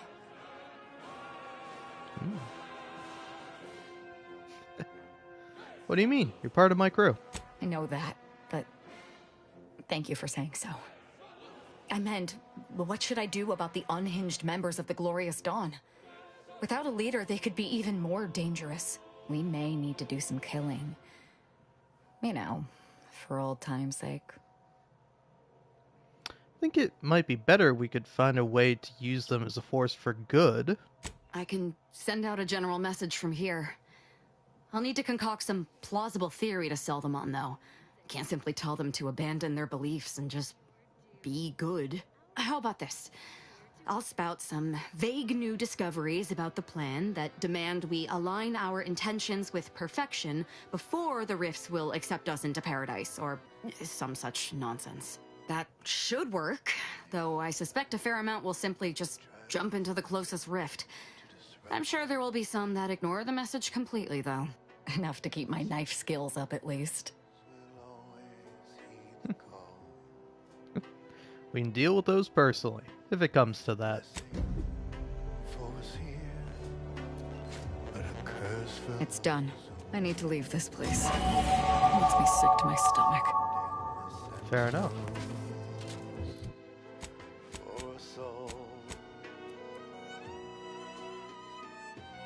When faithless subjects corrupt us, our guardians will always make them fall.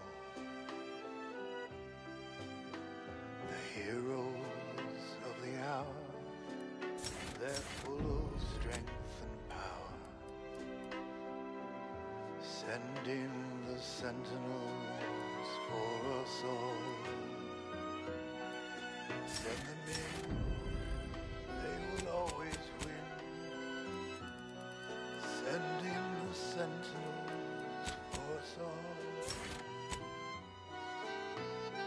La la la la la la.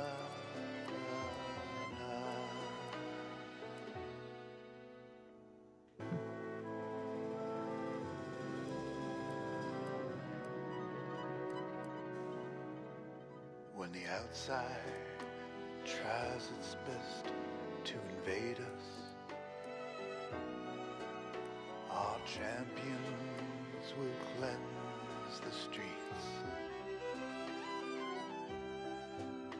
Our paradigm preserved when they fight and die and serve.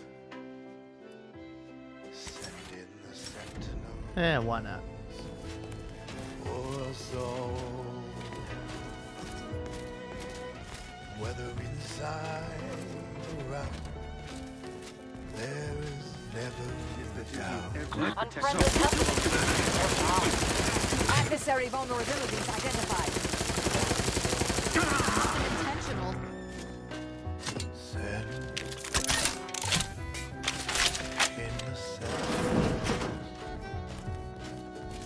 for us all.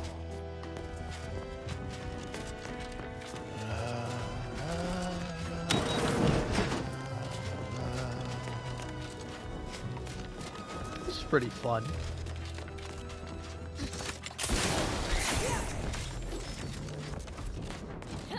This is Protectorate Sanctioned Wireless.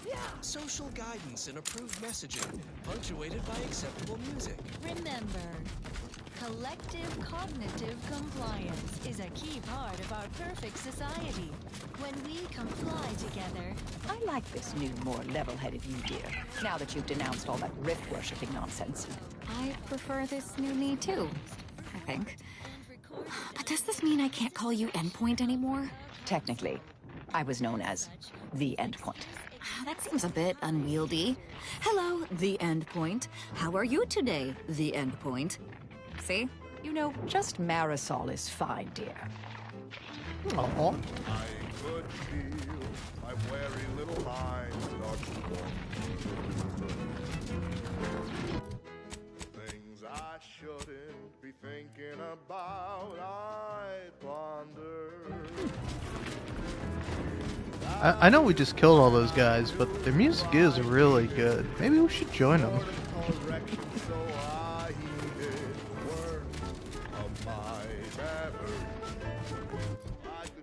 Well, before we go, I want to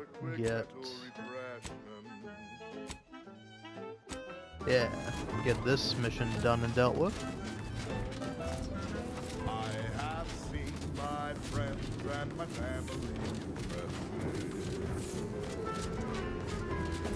so I knew there was no reason to stress it. Process can remove that crinkle, feelings that can cause a wrinkle. What I know now, those thinkable thoughts have to go with a quick mental refreshment. Yeah.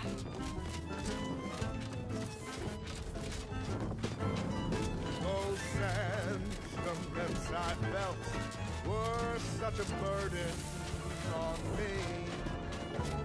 The weight is better felt by one assigned to oversee.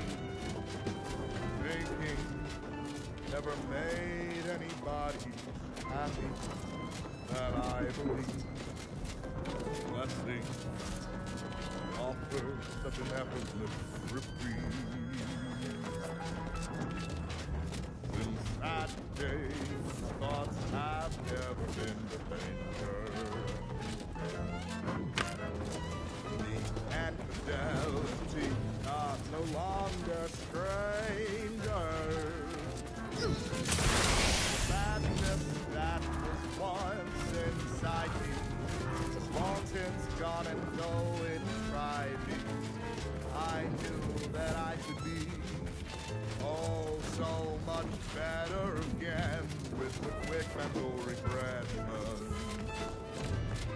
Quick mental refreshment. Ah, it's you, prime mover of the grand plan. Hey, that's me. I'm moving. I'm priming. broadcasting reassuring programming in line So, with the a paradigm. computer or something This though? is Let me, Protectorate sanctioned wireless. bring this thing down? Attention neighbors. Fear not if you miss the momentous news, for it bears repeating a second, third, even a 10th time. The Sovereign himself reported for mental refreshment. The inspiring tidings came from the consul's own mouth. Here.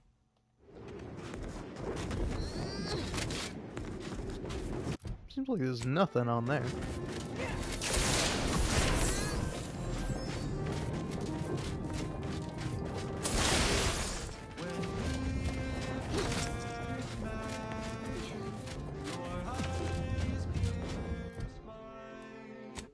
That's not a bad song, but turn it off for the moment. Hey, buddy. By law, you've done it. I cannot lie. My math placed the odds of your survival at 0.00343%. But your reputation indicates that you reliably beat the odds. So why am I surprised? Unfortunately, I am limited in forms of compensation. However, I've refined the schematics so they may be constructed with your own rudimentary tools. I trust that you will find wonderful methods of deployment that will manipulate every equation to your favor. Cool. So that's it? I cogitate more efficiently knowing you're on our side. That's nice. Well, we're all pals. Thank you again, my friend. Your contribution to our progress and understanding cannot be overstated. May your equations always balance and resolve into whole numbers.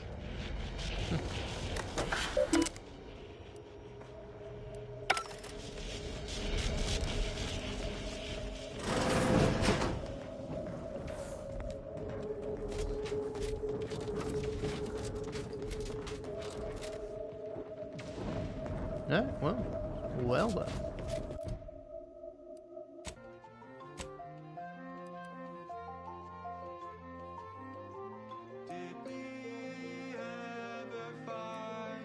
Just making sure nothing else to do on this planet.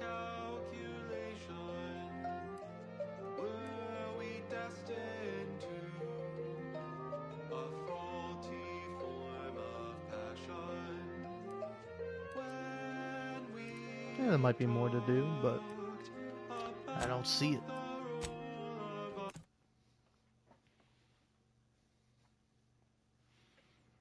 So that would have been a lovely detail. They could have kept the. Hey, don't you owe me some fucking units? Error. Currently unable to access customary greeting bank. How may this unit assist you? Okay. Do I have like a fuck ton of money? Okay, I do.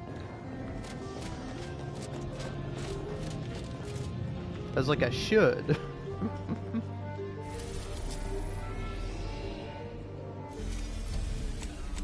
What do we got in terms of things to do? Yeah, that mostly.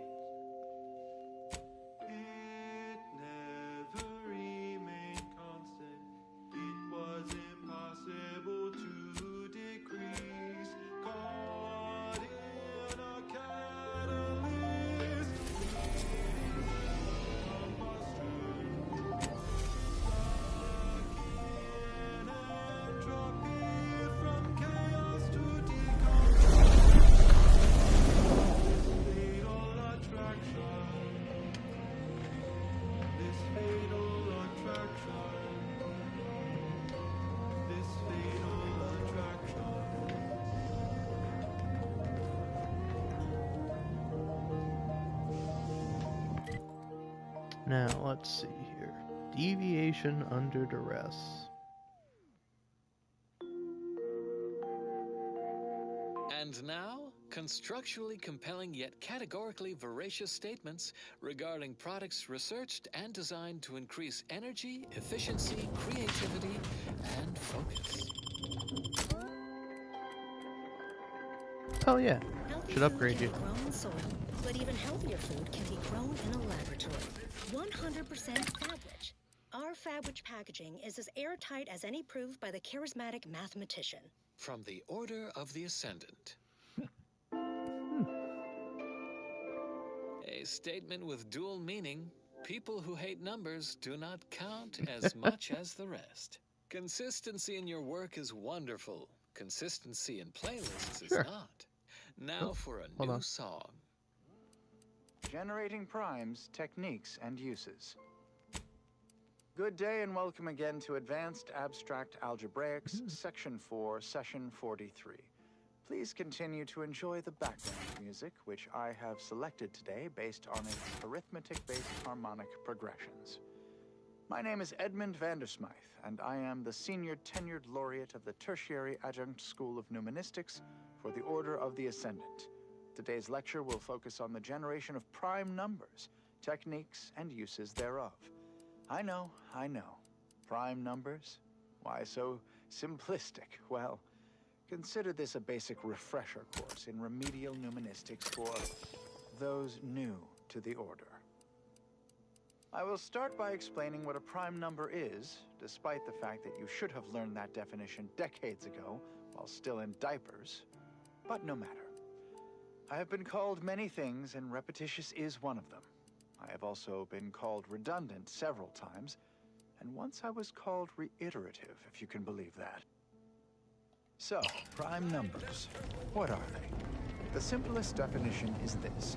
Given the set of natural numbers greater than 1, let's call that set n2, then a prime is any number in the set n2 that is not itself a product of two other numbers in the set n2. Oh yeah, A I'm just simple gonna talk to definition. everyone. Elegant, even uplifting, almost ascendant. And also upgrade everyone.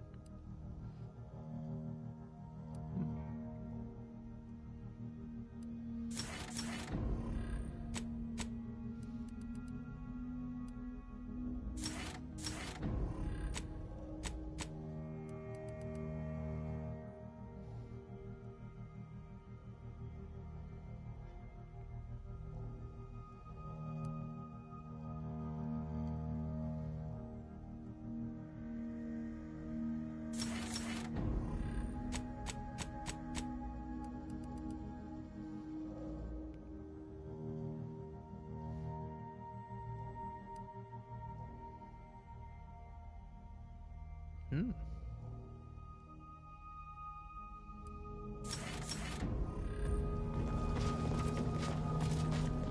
Got something that needs doing, Commander? Sure. Got someone in mind? Honestly, she's surprised me. To turn away from the cult, from that manner of thinking, well, it takes real courage. She won't hear it from me, but that's something to admire. Fine by me. A lot has happened lately. I'm sure you have some thoughts. Well, suppose that's all my suspicions of the Earth Directorate confirmed, for all to see. Just didn't think we'd find actual evidence of them cutting a deal with the Protectorate. I feel a little bad for Ibarra, though. He's taking it about as well as I expected. Whatever he hoped to find in the Matriarch's tomb, surely it weren't that. It stings less now that they didn't help Tausetti. Guess there's a big difference between thinking they didn't care and realizing that they're just as corrupt as anyone else.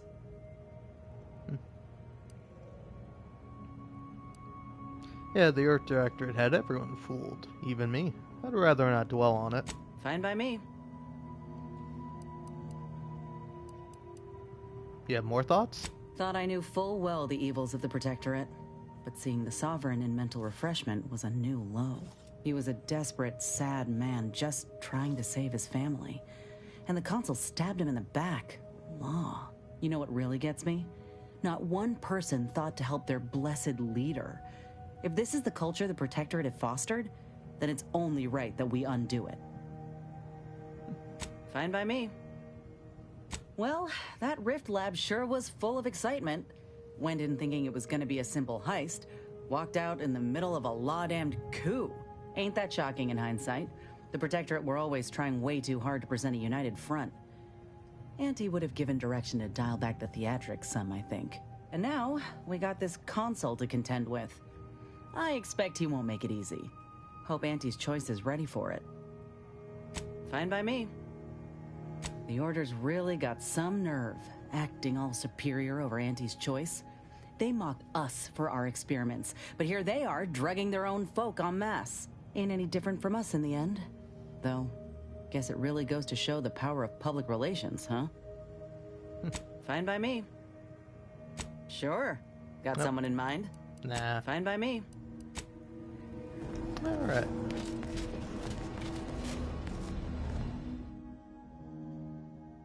Foot and mouth syndrome. You've been racing through conversations and seem to hate the idea of having to talk with others. Your choices in conversations are now randomly picked for you after a few seconds, but you gain a bonus to all experience earned. Oh, well that doesn't... that isn't a benefit. I'm max level.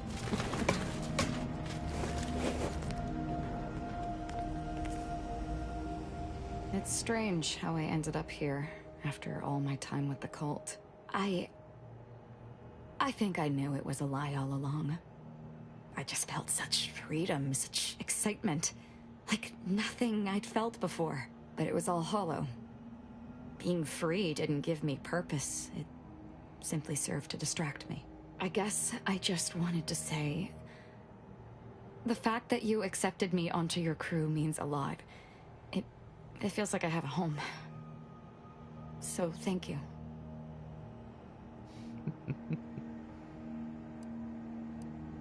Yeah, of course. I don't want to have to worry about you randomly killing people anymore, do I?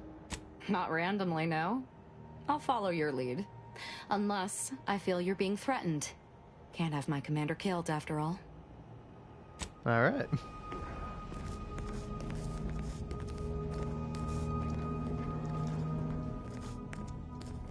Marisol.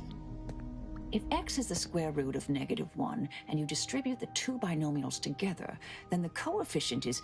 May the plan... Oh, good. Tristan, I'm sure you have some thoughts. Inez's grafts are unthinkable. Simply to get ahead, Auntie's choice expected her to permanently manifest a raptidon limb? A crabble claw? Sovereign's mercy. It appears she lives a life of constant self-maintenance, lest her grafts break down. Not to mention the discomfiture and pain of bearing a foreign addition. Not that it bothers me. She is an enemy of the Protectorate, after all. We would never afflict one of our own with such a fate. Certainly, I consider myself an open tome.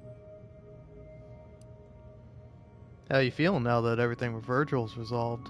The truth of Virgil's deeds, of the Supreme Arbiter's perfidy, hangs over me like a sword. But I am yet comforted by the fact that my brother in arms lives. What was your upbringing like? Straightforward. I was trained from a young age under the tutelage of Supreme Arbiter Marthana Andros, alongside my co-protege. Only those rated most highly on the Protectorate Acumen test could be placed even among the ranks of Arbiters. And to be mentored by the Supreme Arbiter herself was a great honor. Moreover, she taught her proteges to seek out evidence before judging as they saw fit, despite the fact that an Arbiter needs nothing of the sort to declare something a crime.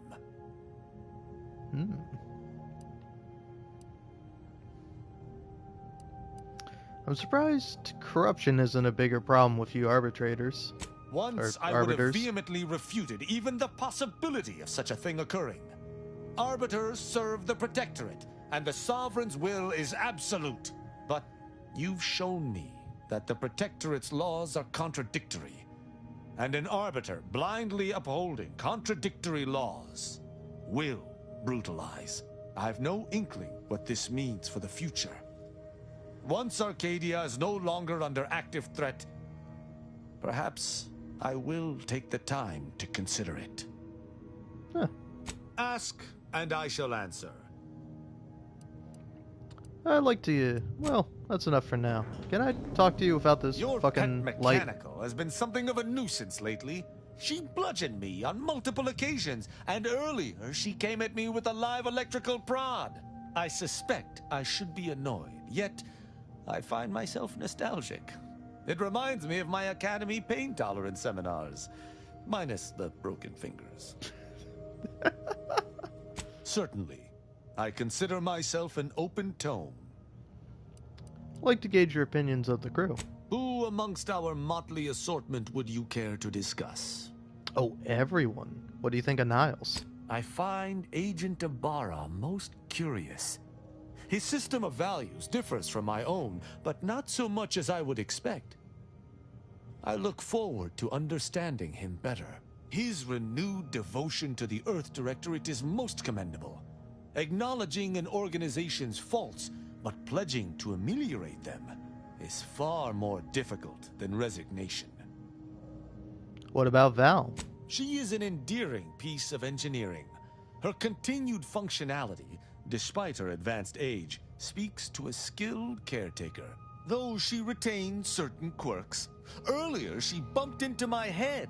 Bleeding, please do your part to keep the incognito clean. Remove any and all foreign mineral deposits.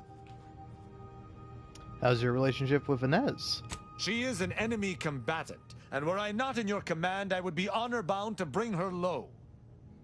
Yet, she is also oddly intriguing. She does not possess the scavenger's appetite of her colleagues. Perhaps if I came to know her better, I might, find techniques to use against her fellows. She is most certainly a typical Auntie's Choice minion, unfortunately. Though overlooking it is immensely difficult, I shall do so to maintain positive relations with yourself. Okay. Any thoughts on our Order colleague? Marisol possesses a calculating resolve that has nothing to do with mathematics. Though she may claim to resist her nature, I find that I view her with no greater warmth. One cannot truly reject their nature. Can they?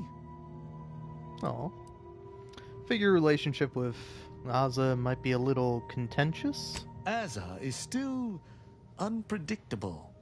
But her decision to distance herself from that miserable cult is an immense surprise.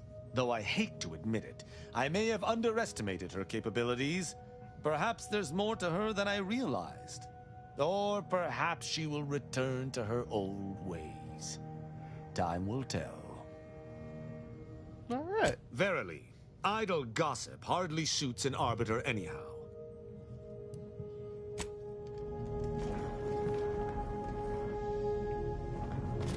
Okay. Time to skedaddle on out here.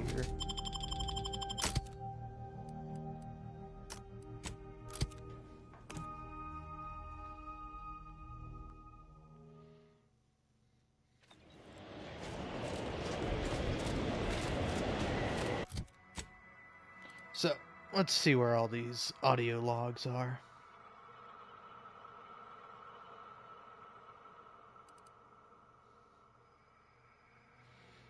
Apparently, there's one here. Also here.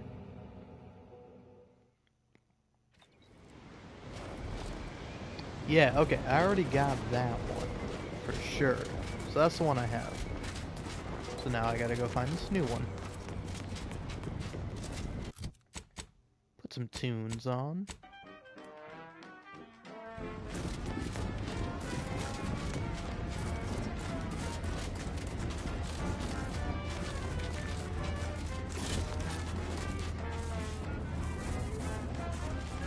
Are you stuck on the ground?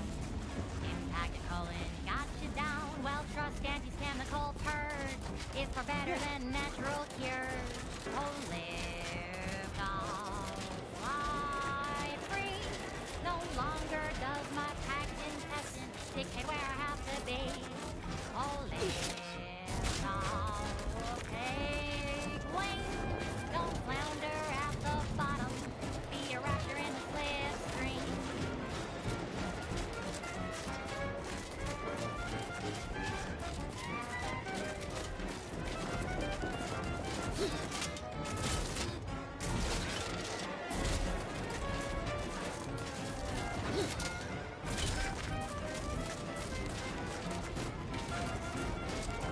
Don't be in a rut. 'Cause stuff is stuck in your gut and brings you the pill that fixes all your ills.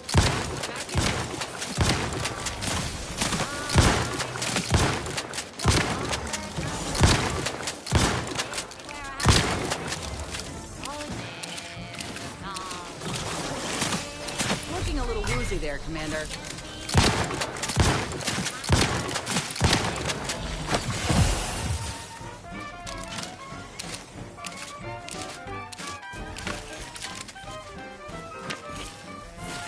Standing by.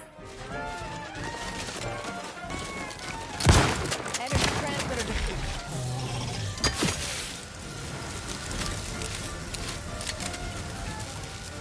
Stuck on the ground. Impact a colon got you down.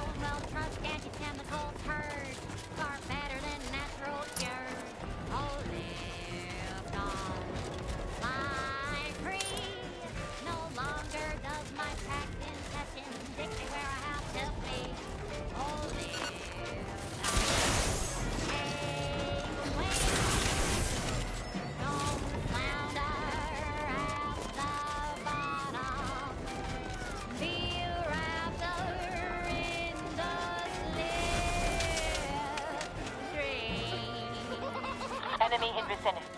Who there? Check your scopes for combatant analysis. She's just the best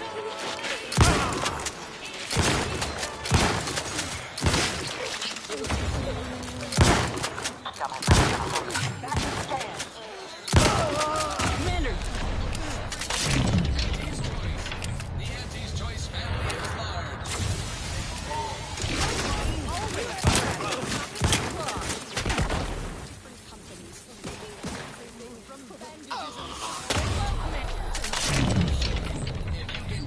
Drink it, smoke it. Mitigating the threat. There be none.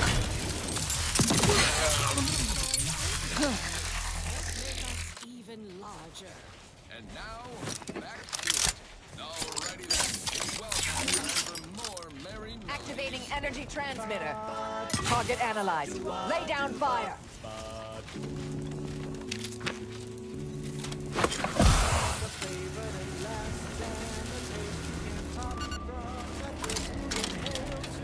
Hostilities are afoot.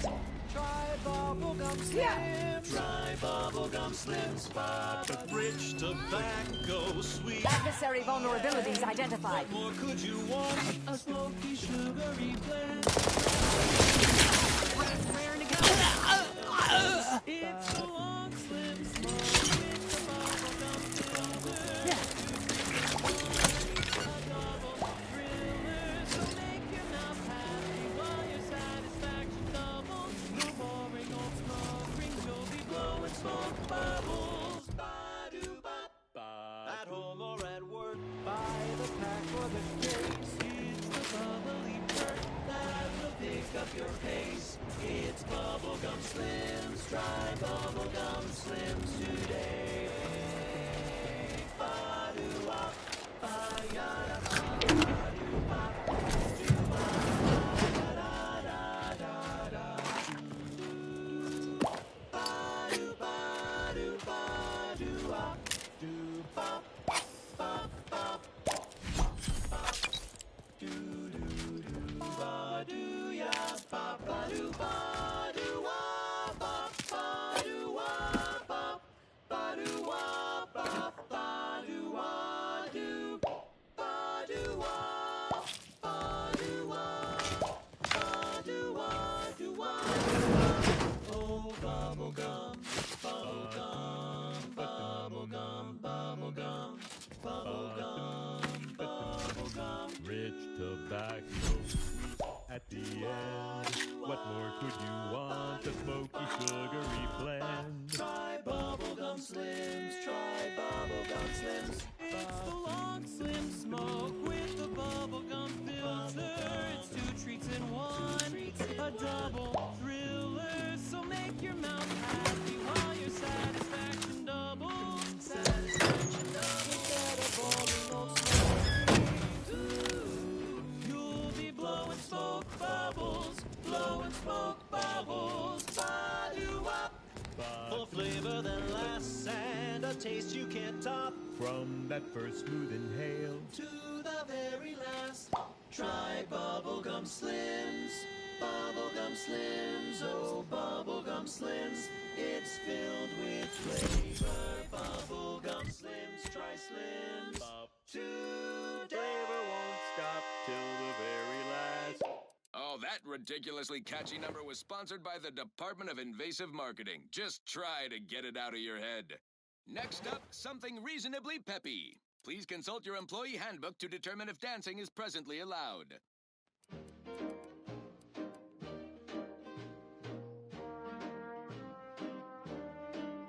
I'm yearning and yearning for you. Hello. So, I'm trapped. Messages to the order left unanswered. Tried to run. Got about 2/5 of me gouged out. A lot of blood. Less now. Spent much of my life wondering what I'd say at the end. Trying to think of the words for this felt like reading a thesis before the presiding bishop. But a lot of people die, and not a lot of final words get remembered. Certainly no one will hear these. So why worry about being meaningful? What matters is who I was when I was alive. And if I was predestined to be ursapod food. I think maybe I would have liked to re-roll the odds.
Charged up.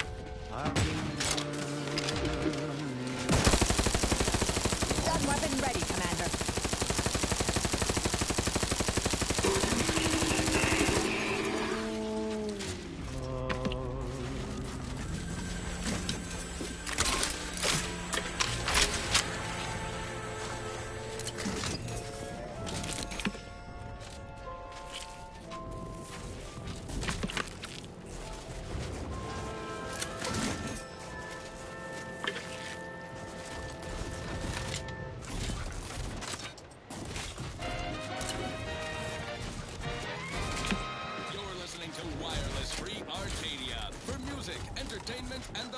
From the front lines. Sponsored by Auntie's Choice. Improving lives through unfettered free trade and unbridled self-betterment.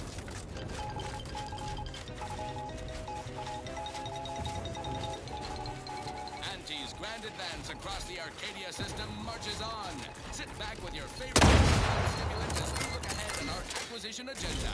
Top of the list is Praetor, a hostile but asset-rich environment. High risk. Feel free to use the workbench.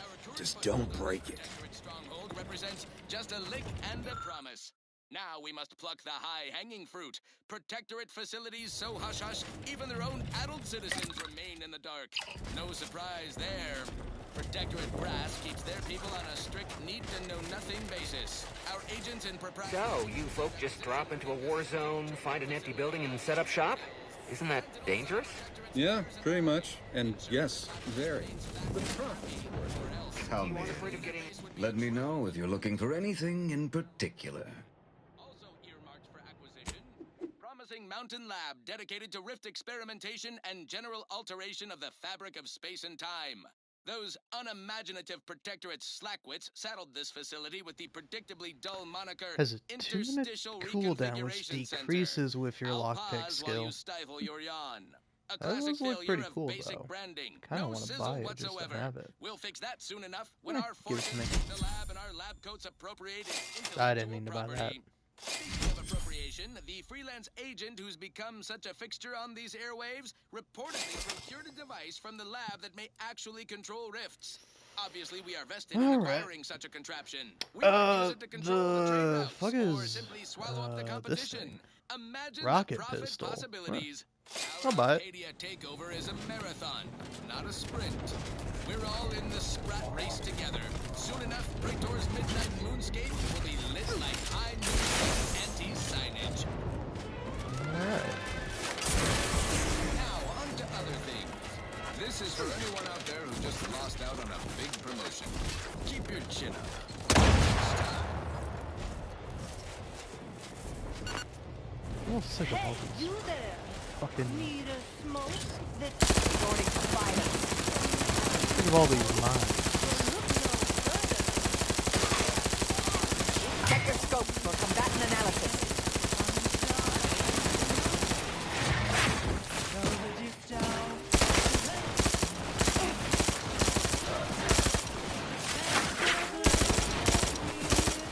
I have a fix on their weaknesses.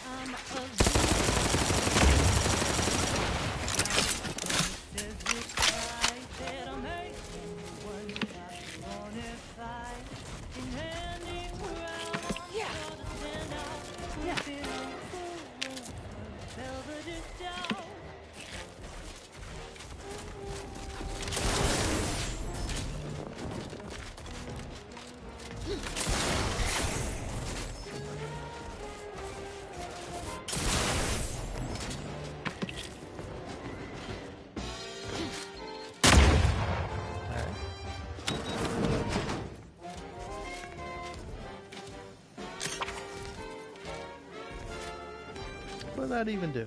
Nothing.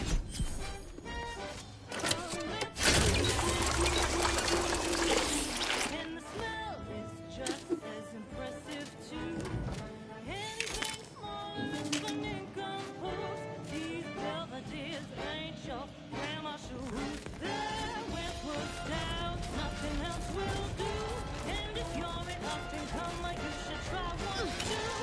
You'll never want to be without an uncle with velvet and stone.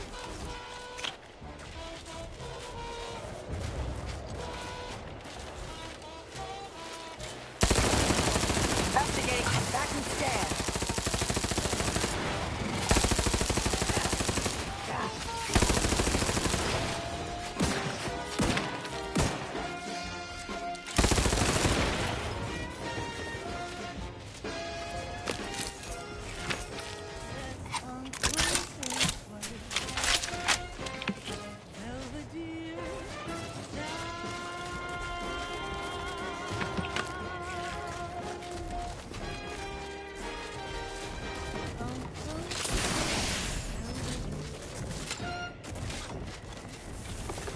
Run, don't walk to spend your hard-earned bits on these quality Anti's goods or services.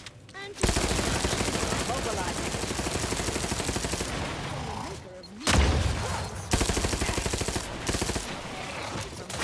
Check your scopes for combatant analysis. Including but not limited to forced entrails, spread organs, salt tuna skin, banana peels, and tobacco husks for the perfect combination of crunchy and chewy. Try it today. And Looking pretty scathed, Commander. With a chum. Yes, well, enough of that, I suppose. Next up, something reasonably peppy. Please consult your employee handbook to determine if dancing is presently allowed. Looking a mite marginal, Commander. I'll handle this. I have a fix on their weaknesses.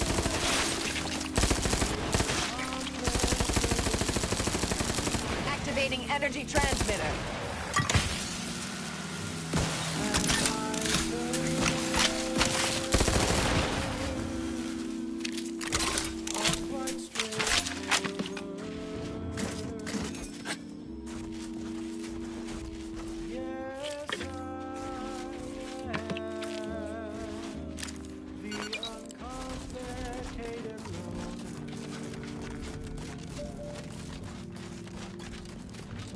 And my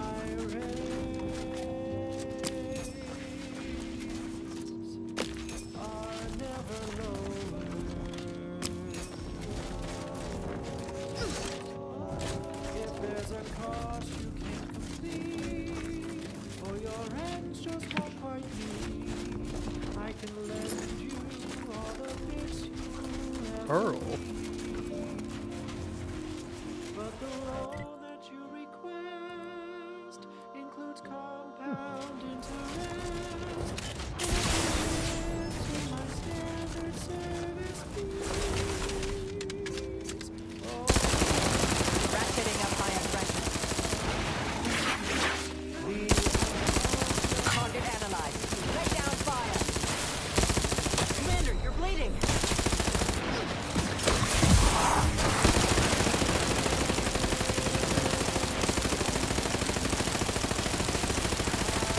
Adversary vulnerabilities identified. Transmitter down over here.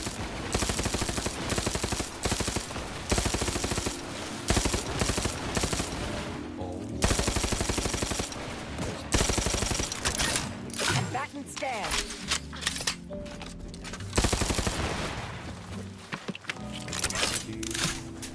This one kind of rules. They are really quite.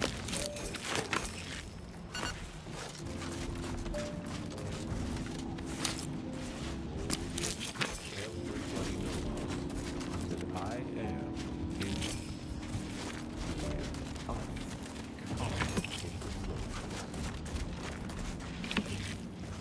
Yeah. Keep things simple. Be sure that my rings will never, no, they'll never, If there's a cost you can't defeat, or your ends just won't quite lead, I can lend you all the bits you'll ever need. But the loan that you request is The cultists have made camp over there. Sure would hate to interrupt their little blood sacrifice or what have you. Are you being sarcastic? We're killing these guys. The architect has honored us with this divine rift. In the name Scoping out a hostile. we are tasked with defending this glorious gateway from the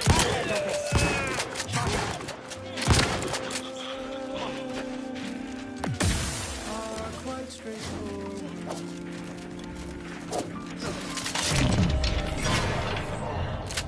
Though my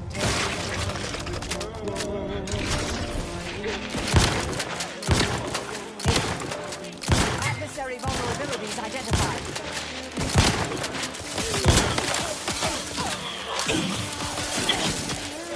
Not exactly up for that right now.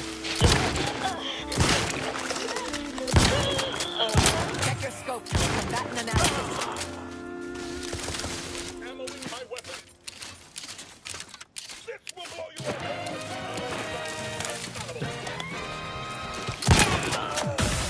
Arcadia, the best things in sliced breadworm. Now with 110% more music, entertainment, news, and product placement.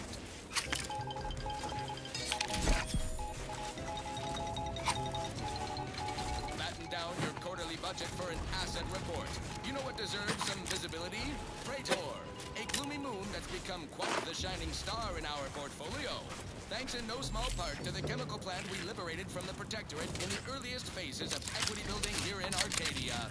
The chemistricians in product development wasted no time repurposing the facility's production lines away from the Protectorate's fruitless gumption-suppressing pharmaceutics. Not much of a market for mood depressants after all. Solvents, food additives, stimulants, scented exfoliants. Those are the surefire molecular chain moneymakers. And peak efficiency.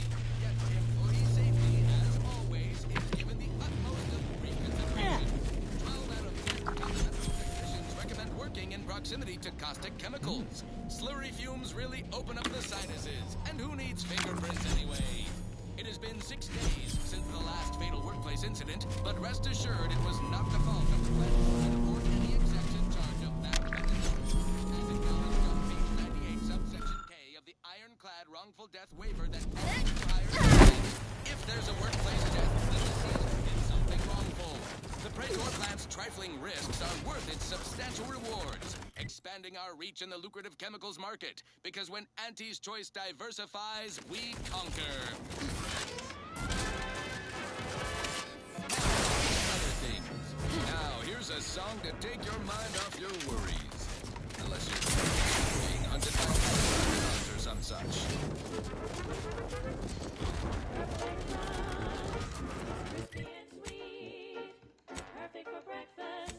Distribution of the plants.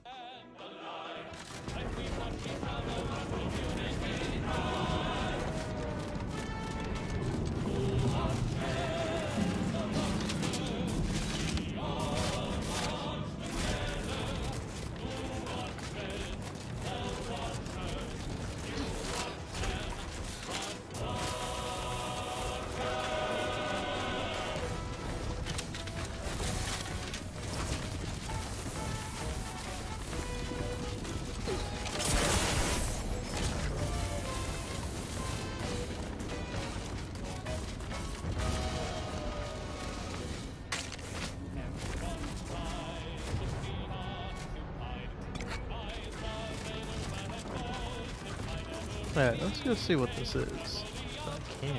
That facility looks cozy, don't it? Yeah, real cozy.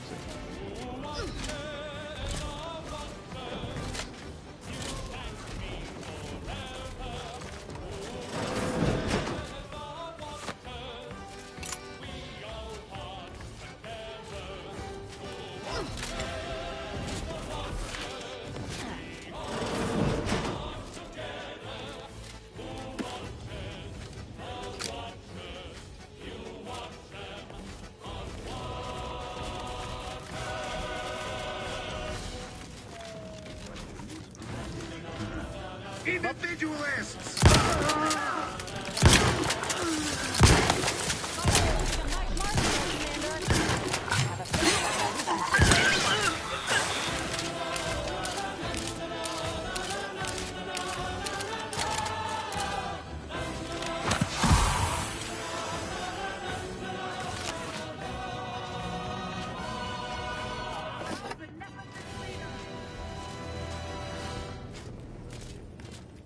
This is Protectorate Sanctioned Wireless.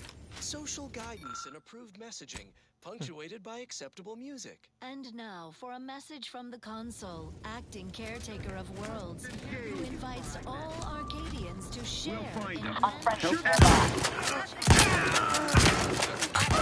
Vulnerabilities identified. Frankly, whose base treachery knows no bounds. Killed 4 people, and like 2 of them were cowering in fear, and then the other one, after his 3 comrades had been killed, ran up to me, and I just killed him in one shot with a shotgun. And I'm the hero?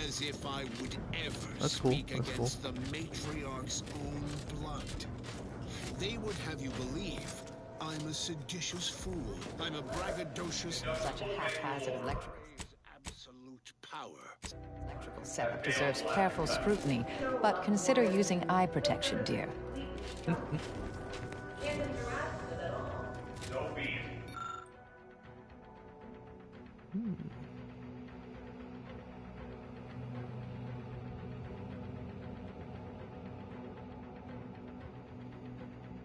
This door is so thick, we've no choice, Nathan.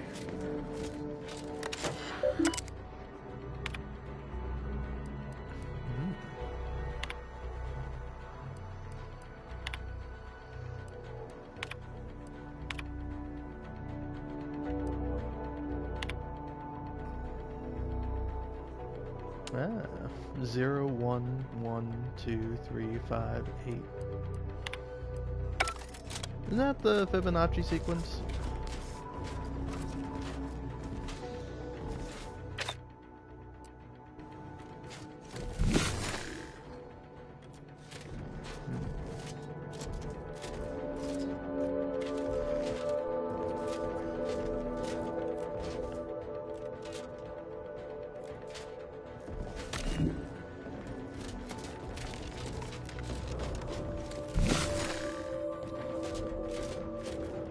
goes here, while this one goes here.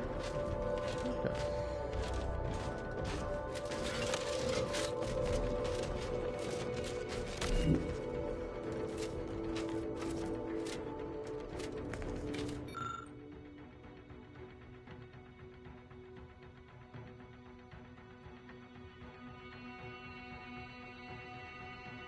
Okay, so 4 you gotta do.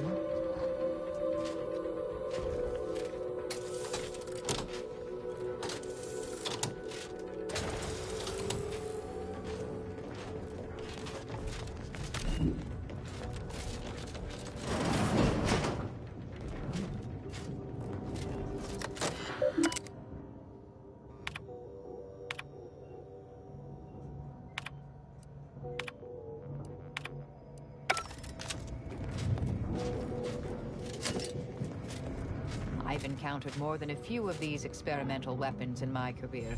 Messy, volatile, overpowered. Of course you want it, dear.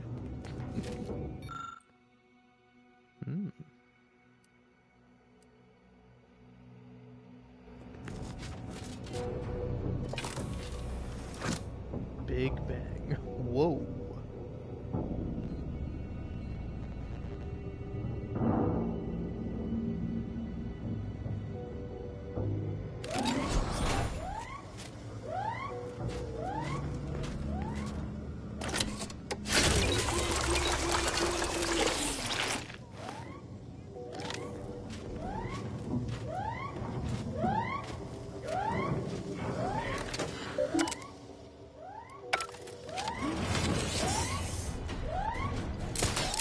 Whoa, guys, I thought we could work something out here.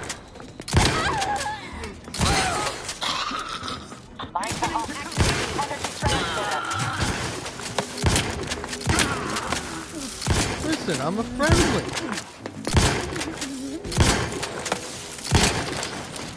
Right. Let's just load to a slightly previous save. Because I am curious if you can make friends with them. Because yeah, they talked about how they're trapped in there, and I would have like helped them out if I could have.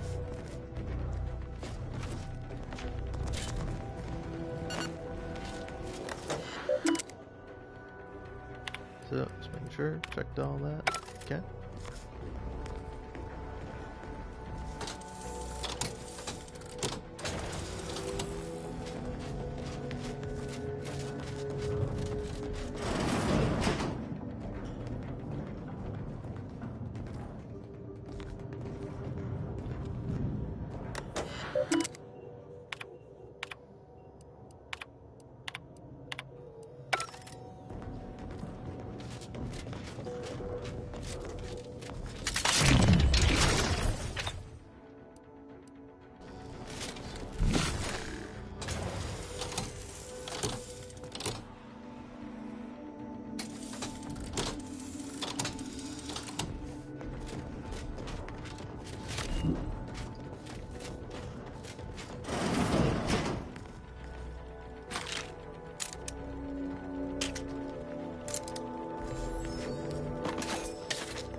So yeah, I'm realizing. If it's behind glass, it's valuable.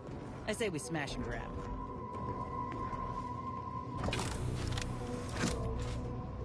Open this up. What do I want to equip you over? I'm running kinda low on ammo.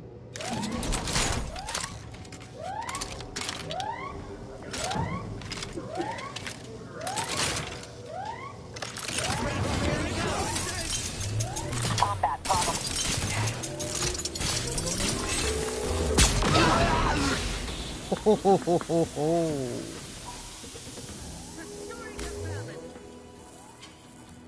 Ah, okay.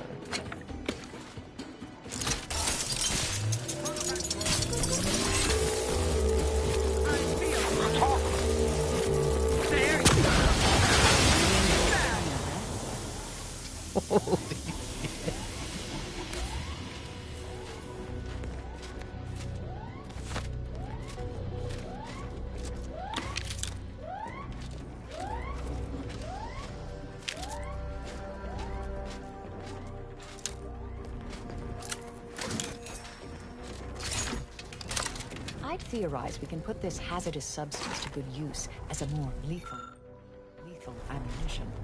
And we could use the rift device to tap a bottomless source. Yeah.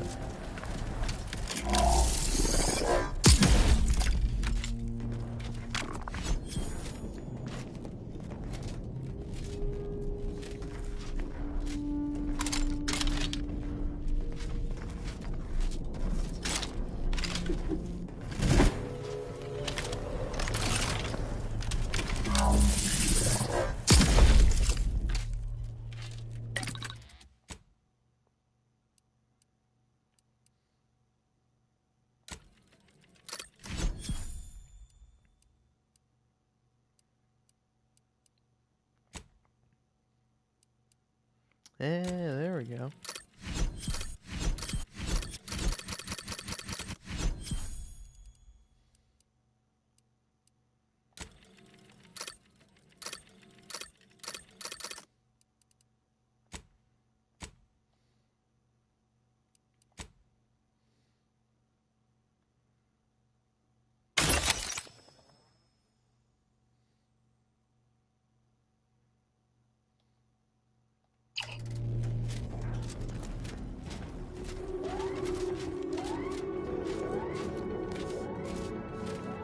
Mobilizing.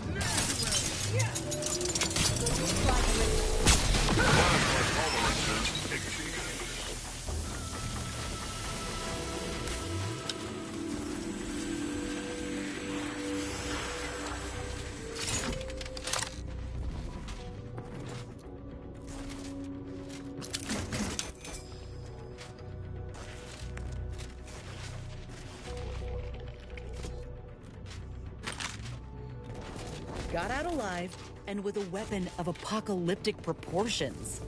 All in all, a profitable day. Yeah, that's what happened there. Profit.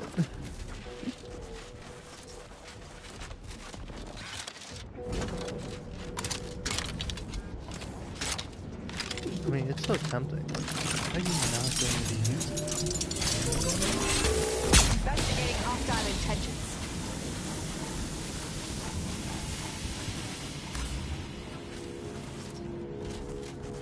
Does make it hard to collect sometimes.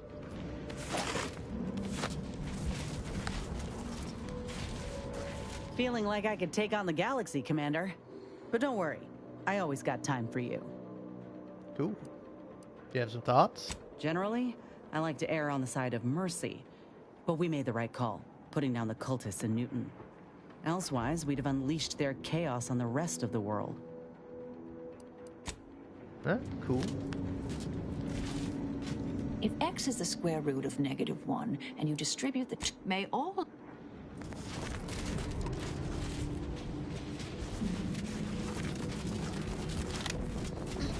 Alright, let's go finally find... That should go without saying. Not unless you want to spray the rocks with a biomass. Well, that's all for now. Join me next time as we exploit another habitat, preferably one more tropical, where I can stick a little umbrella in my anti-Fizzo's num rum. Until then, bottoms up to your bottom line. Next up, something else. Thank you so much for tuning in to the one wireless station in Arcadia that doesn't tell you what to think, only what to buy.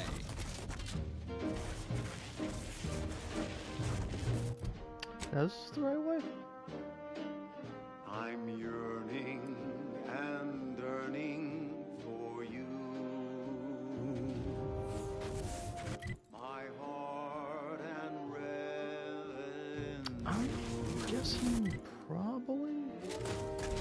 Every last bit of my way, every last bit that I'm paid, every last bit that I save is intended for you. Although the cost may be high, one day I know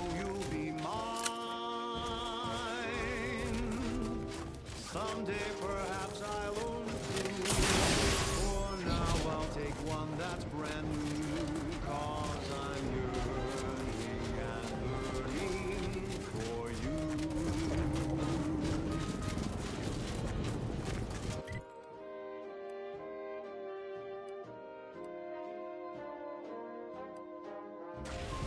Yeah.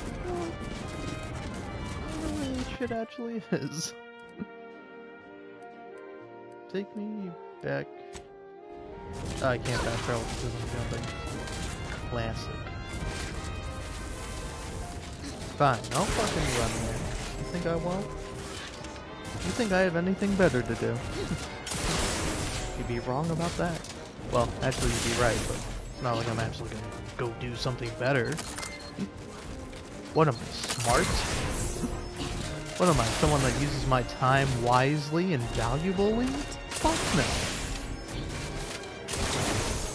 I do shit like playing the Outer Worlds too. I'm like a lark.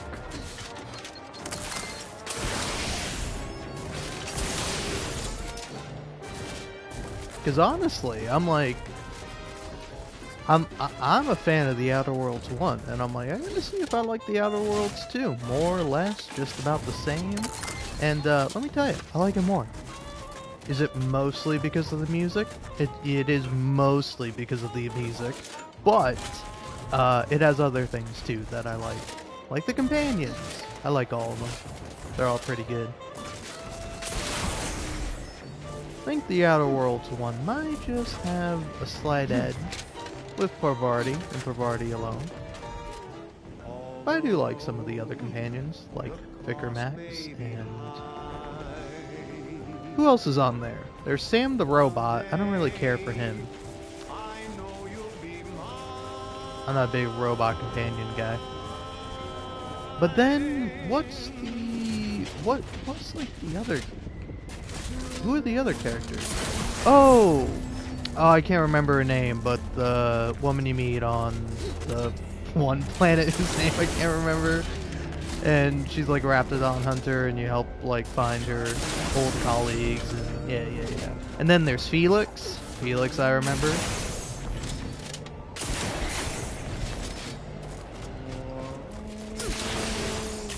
I think that's it. I think there's only like 4 companions. I don't know. I feel bad about forgetting. I can't remember her name, but she is like my second favorite character. It's on the tip of my brain, but I can't think of it. The Outer Worlds companions. Let's see. Oh yeah, and then also Ellie. I forgot about her. Nyoka. That's who I was thinking of. Featuring product advertisements specifically tailored to free-thinking individuals. Now, just because I can remember all that, does that mean the Outer Worlds 1 isn't memorable? Maybe. I also just have a bad memory.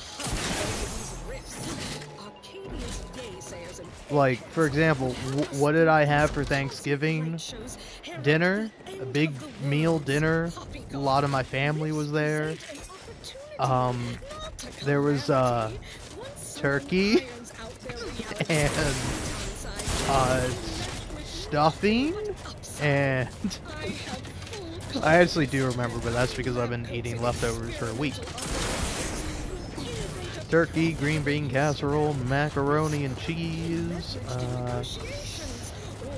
sweet potatoes, mashed potatoes, gravy, of course.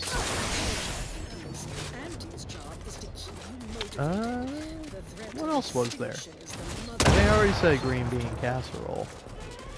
How the fuck do I get to this fucking thing? Fucking IGN, help me out here. Favorites, though admittedly I'm far from discerning. Crispy and sweet, perfect for breakfast or an afternoon treat. Straight from the box or eaten with lunch. There's always time for Purple Berry Crunch.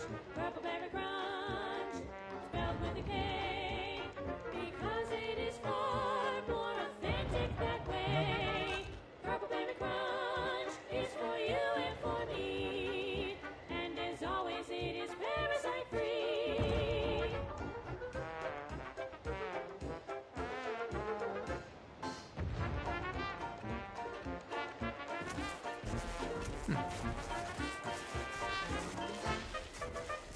No, apparently you can't get to this one until you get to a main quest. That would have been fucking helpful to know. Not that I'm blaming this guide for it, I just looked at where everything was on the map and was like, oh, I'll go to all these things. So that was on me, but it's like, fuck you, man. You got a collectible quest and I can't even collect all the fucking damn collectibles because I'm not far enough along for the story. Now, a catchy Fuck pitch you. for Auntie's Oh, products you shoot. simply can't live without.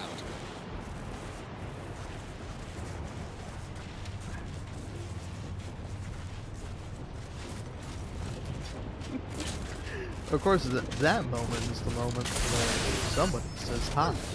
And then, as most people do, says nothing else and leaves immediately. It's pretty average result of conversations with me.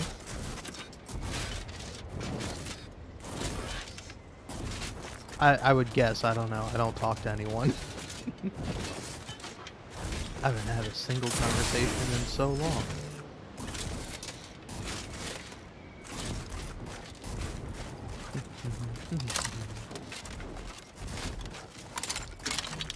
I feel it in my bones. This is the way to go. Hey, a Dream of Time, an old classic.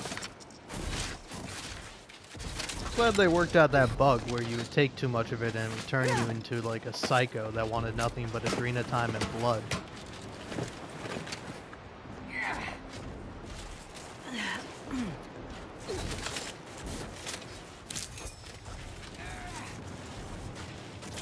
Still, must say though, an interesting kind of moral conundrum I find. Because, like, to me, in the first game, and in the Outer Worlds 1, where, I forget what they called them, like, psychos or marauders or something of the sort. Don't kill me. Nah. I don't have science. But yeah, it felt like that was sort of the, excuse for, like, having a bunch of, like, bands of roaming lunatics that you could, like, shoot guilt-free. It's like, oh, don't worry about all these guys. They've lost their mind because they've done too many drugs because they were forced to use these drugs in order to continue to be productive workers for this, like, cruel corporation. And it's like, that doesn't really make me feel better about shooting them. In fact, I feel worse now. Like, have they lost their mind and they're a danger to themselves and to anyone else? Yes. Alright, that's fair enough. But, like, now it's sad. And I don't know if that was intentional or not. I think it was somewhat intentional, but then, like, in the DLCs, they do delve a bit deeper into it. Where in the main game, it's just like, hey, don't worry, just shoot these guys. They've lost their mind. There's no way to rehabilitate them. Just kill them. Just fucking shoot them in the brain. They're not using it much anyway. Laurie Beckett was right. Solitude has been good for my studies. In just 93 days, I have made extraordinary progress deciphering the truths of our universe. For instance, there are none. None whatsoever. Objective reality is itself a concept invented by subjective observers eager to apply reason to chaos. In light of that view, better to assume we are all sleepwalkers, sharing the same dream of consciousness. We are the universe, attempting to know itself. Wow. Life-affirming, in a way. And to think, I almost walked out into that blizzard last week. I'll have what he's having. Oh. Well, glad no one was here. I didn't steal that. You didn't see it. Press the second switch and hold down the blue button for 3 seconds to arm. Wait a tick. Earlier you told me it was the red button. No, you idiot. It was definitely the blue one. Boyd, I swear, if this blows up... The craft is ready, and frankly, pissed off.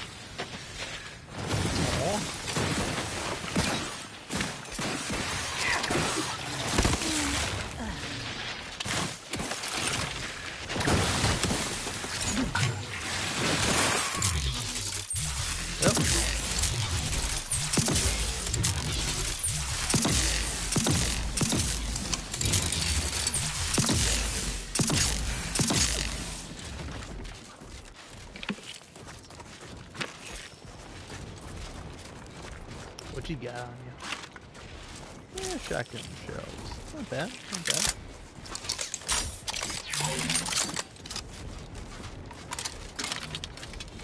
You know what? Let's go destroy some of the local wildlife.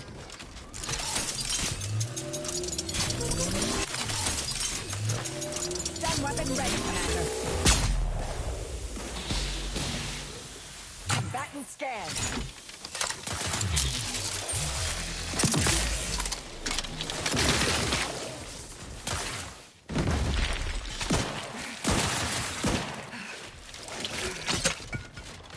Target analyzed. Lay down fire.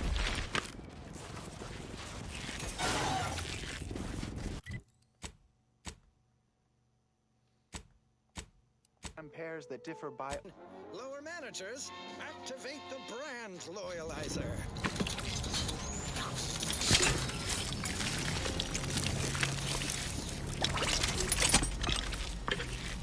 It's awful quiet in there. Shouldn't Red Cloak be screaming? I feel like she should be screaming. And dare I say, elegant, go. Good disquisitions to you all, and good day. That went out to all our friends in the Office of Hindrance Deterrence and Obviation. Keep on. Those pivotal impediments won't preclude themselves. And now, a song from composer Violence. Yeah. Have a fix on their weaknesses.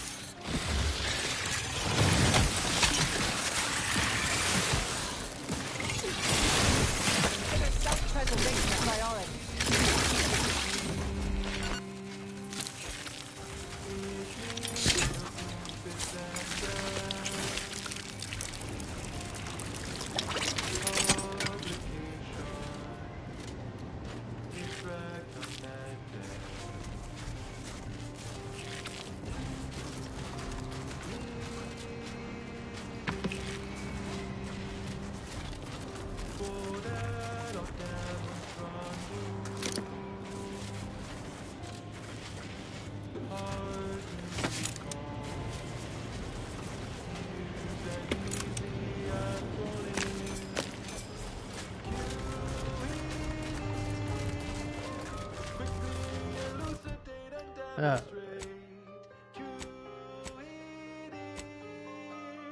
Get to the point and do not vacillate.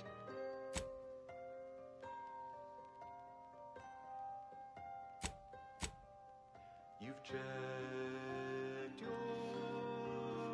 I do kinda want to do this. Send in your proof. Don't wait for later.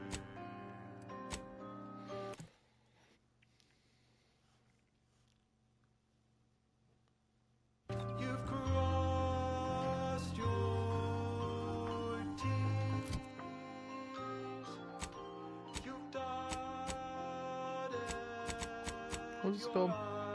Suit of the Par-type Pentafic? The only thing that's left is publicize.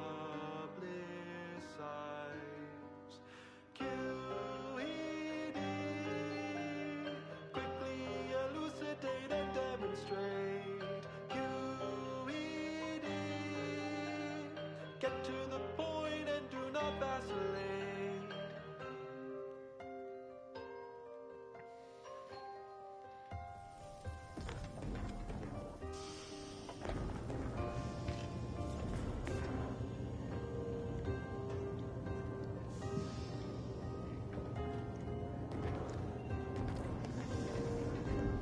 I'm assuming I need 1 and 4.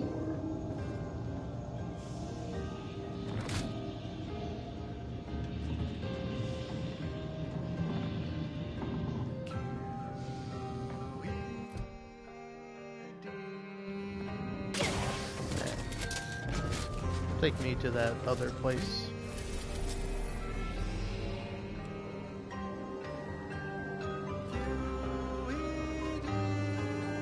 Where is it? It's on Durham. Is it Durham?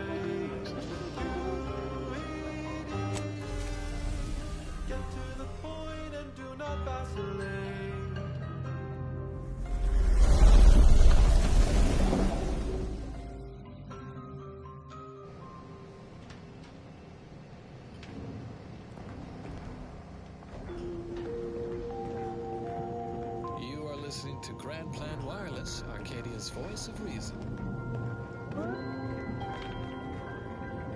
Until we in the Order solve the universal equation, we won't have all the answers. But for now, Vicar Yeah, okay. Maxisai This is where has I want most to be. of them. Go on, ask Let's a see, vicar. for this, A I listener don't know. asks, how does Along Inez prediction and work? Aza.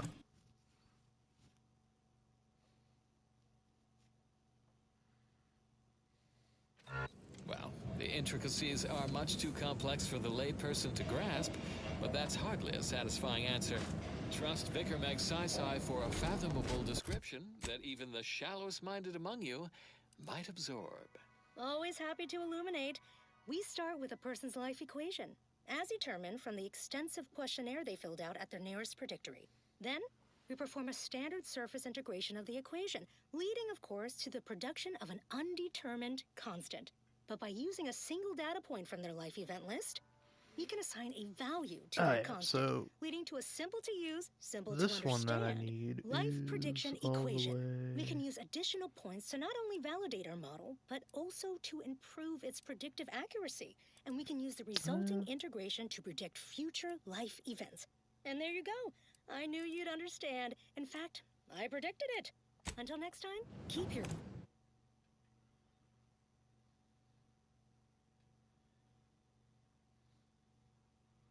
queries coming. What happens next may surprise you, but not us. I'm going to lend a hand at the exclusion center. This popular number has been conclusive. The Protectorate have only been told a watered down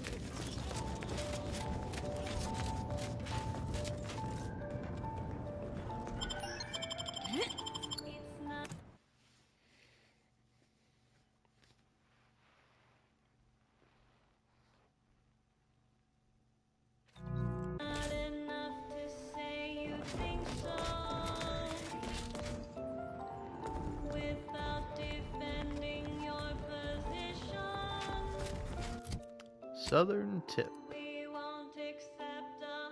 Southern Tip? Here? Yeah, around here.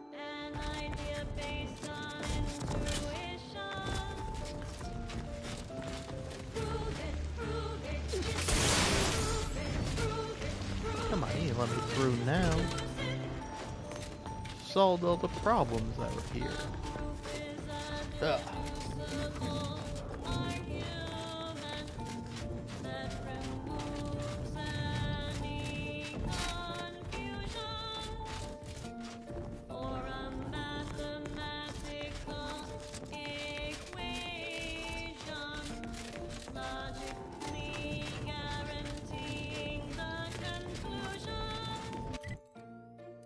Using inference and logic to cover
It's a little fucked up to put me in this location and not let me fast travel away from it.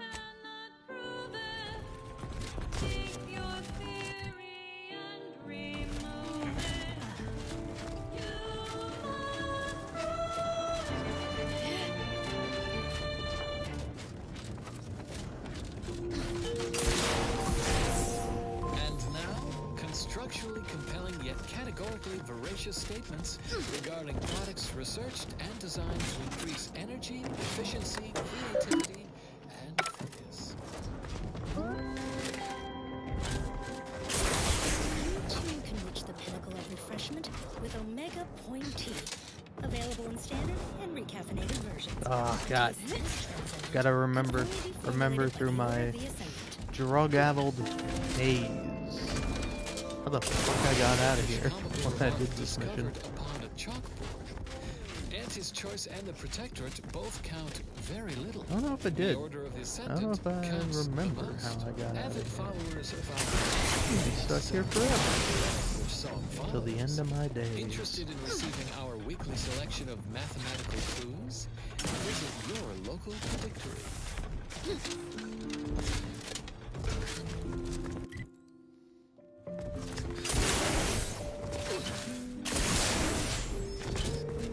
Maybe this is the solution.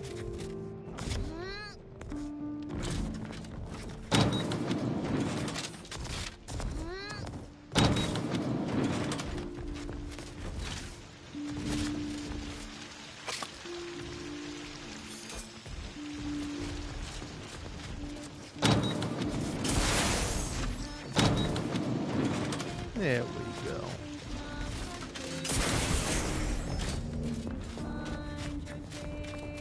Alright, time to go down. Just kidding.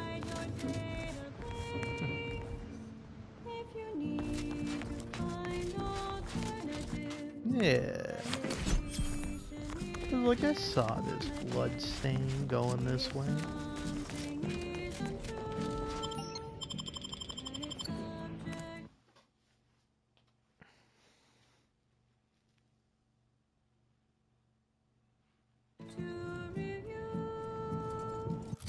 Okay, there we go. Much better. Now I can go here.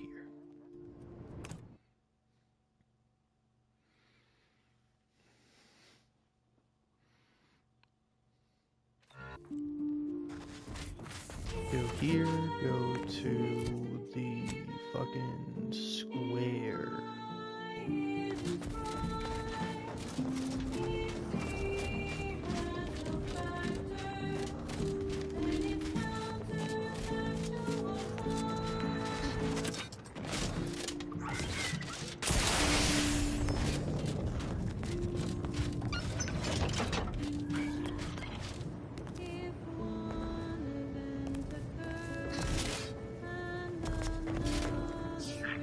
Down below, down here. There it is. Golden Ridge Mules in plural. Mural? Plural? Those don't rhyme. Mural, plural. I don't know how to say words. I don't know how to do it. Oh. Alright. Well, now I got that done.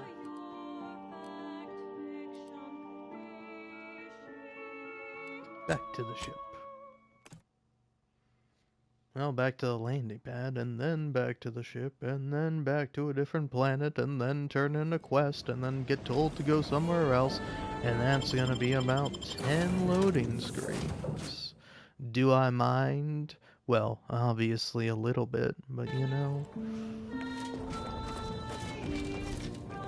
How can I get mad at a game for having loading screens when oftentimes I find my own brain loading? Yeah, just making sure here.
soothing tunes for your audio canal, and enriching content for your cerebral cortex around the chronometer until we achieve ascension.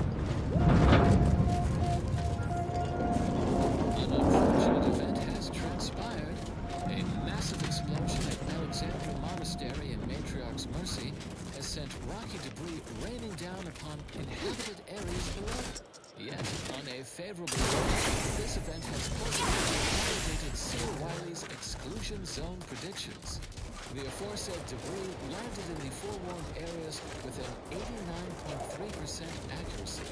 Regrettably, due to lackadaisical inaction on the part of the assigned administrator, some members of the displaced were housed there at the time. Now do carry on.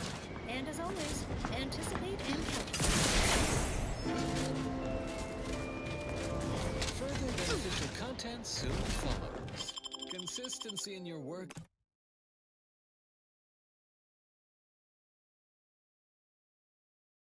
is wonderful. Consistency in playlists is not. Now for a new song. Enjoy your time in the garden.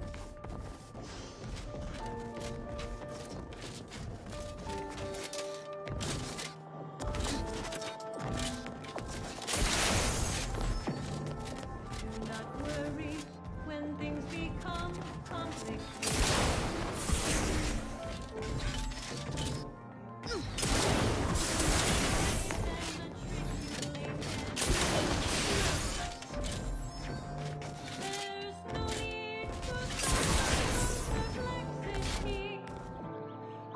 I look forward to the reclamation of the Hyperion web.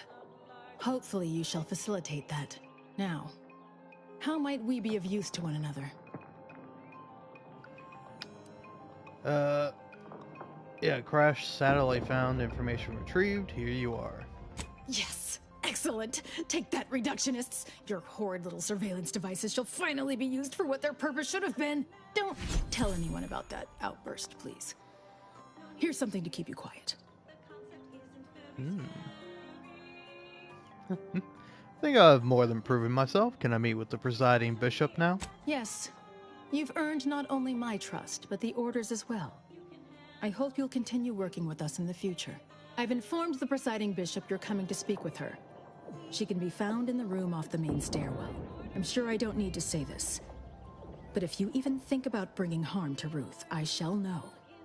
Be on your very, very best behavior.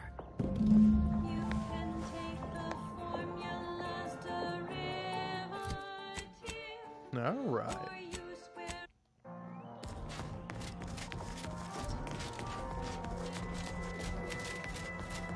Ah, you've made such progress moving us toward an Order Anti's Choice alliance. Everything seems to be going according to the plan so far. But we approach a critical juncture. When you go in to speak with the presiding bishop, please raise the issue with her. I assure you this is the correct thing to do. For yourself, for us, for Arcadia. If you continue working for the Order alone, it will likely burn any possible bridge with Anti's Choice. So this is our last and only chance. Alright, I'll bring it up with Ruth. Farewell. I would say good luck, but I put no stock in chance. Only probability. May the plan favor us against long odds.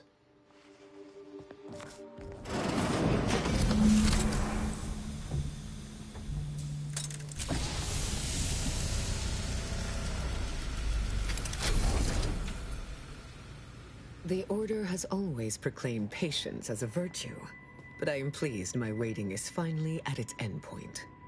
For so long, you have only existed as numerical values on a chart. A bright star in a constellation of possibilities, as it were.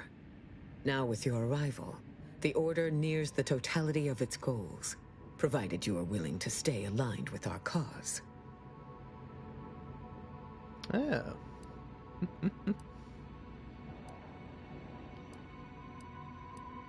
Of course, I wouldn't be here if I didn't have faith in the Order's vision for Arcadia. Faith is trust without evidence. You deserve far more than that. Now then, I gather you already know who I am, but science has shown that good manners strengthen developing relationships by 5.3%. So, Allow me to introduce myself. I am Ruth Bassar, 3rd Presiding Bishop of the Order of the Ascendant, Supreme Calculator, and, plan willing, the architect of Arcadia's prosperous future. It's an honor to meet you, Presiding Bishop. I admit, when I sent my initial message, I did not exactly know who its recipient would be. But I trusted the plan, and lo and behold, it provided you as the solution. Your recent exploits at Greater Tranquility Station have certainly made for compelling reading material. Confronting an assassin, and thereby sparing the delegates' lives before the rift inexplicably destroyed the station? Such a commendable effort is worthy of acknowledgement.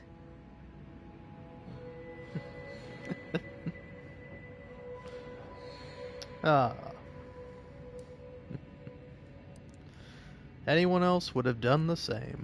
If your actions were so easily imitable, then we would not be speaking right now. Accept the credit. No, However, fuck there's you. something of even greater import we must discuss. I just received the most curious transmission from Auntie Cleo. She wishes to discuss a partnership of sorts, and I heard you were the source of this plot. That's correct. Is this something you'd be open to? I must admit I have significant doubts about colluding with an entity like Auntie's Choice. Why should the Order agree to even entertain the possibility? Simply put, we got the troops, the firepower, and the know-how to beat the Protectorate. Respectfully, I think we both know that your forces can't do that on their own. Military support loses its usefulness quickly in times of peace. It is that which gives me pause, among other concerns.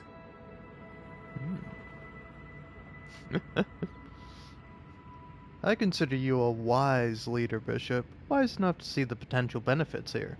Wise enough to recognize the perils, too. But the right course often involves remaining open to new possibilities. Auntie Cleo has already proposed a secure conference room on board the Undisputed Claim for our use. I will await your arrival there to mediate. Failed to cite her work completely. I worked with Presiding Bishop Orlo, you know. Now there was a serious scientician. Oh, man. You know, I thought the abbot in Matriarch's Mercy was out of touch. But these folk are really giving him a run for his bits. It's weird here, ain't it? Pretty weird.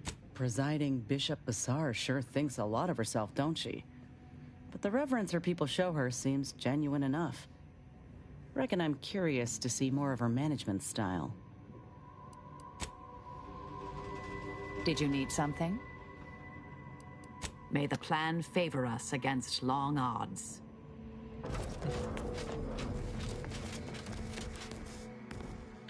Be the statistical exception to the natural state of entropy in the universe.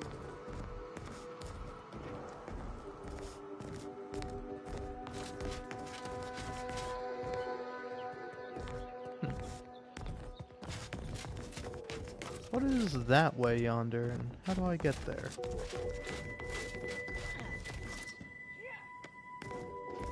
Sealed. Sealed.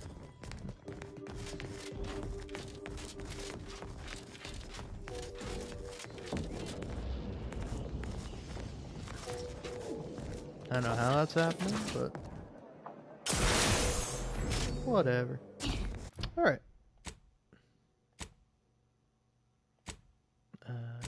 Journal. Handle the negotiations.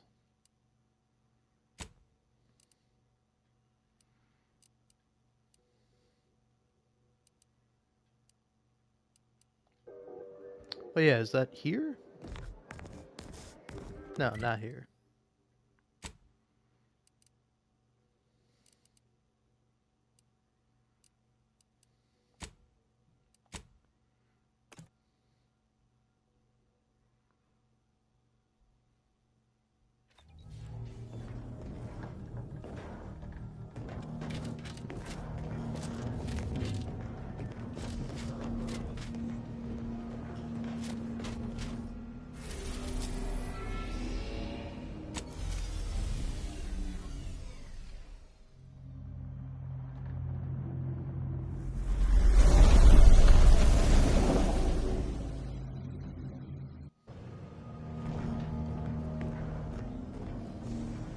whatever we discuss aid in the destruction of our foes. Speak freely.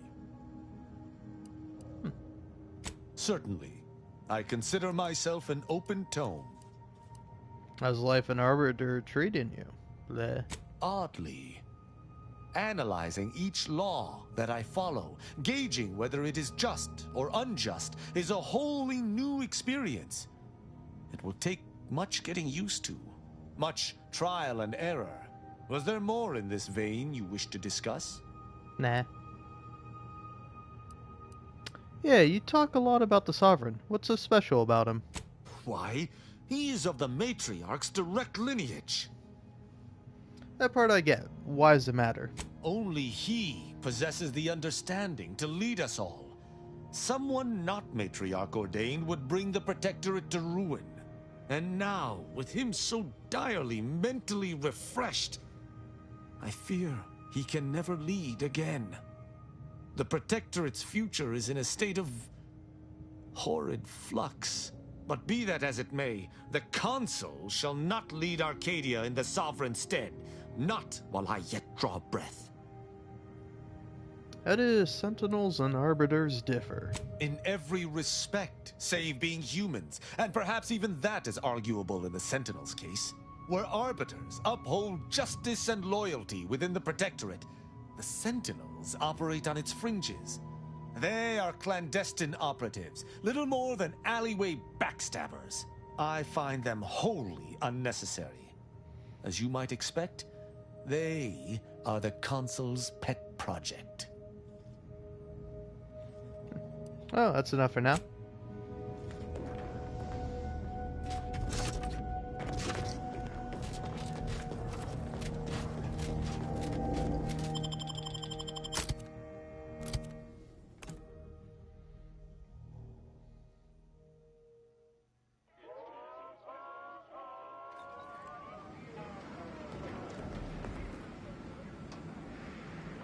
Always remember, commercialism is the foundation that Auntie's Choice Society is based upon. The fried sesame because of the system's glorious efficacy.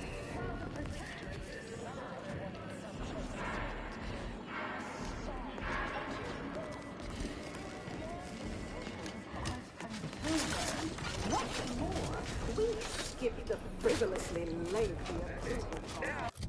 Hey, am I able to fast travel on this fucking bitch? Okay, I am. Take me here. Every time I come here, I fucking take the tram, and I'm like, I can just probably fast travel to where I need to go. We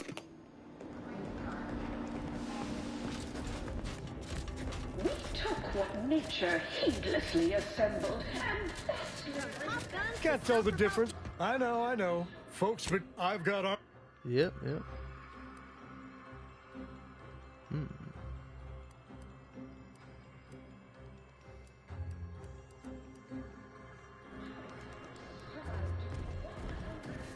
You have the look of someone with murderous intent, but no munitions to make it happen. Let's fix that for you. You name it, we got it. I got your locks, I got your stocks, I've even got both your beautifully smoking barrels. Pop-up gun. Yeah. Ooh.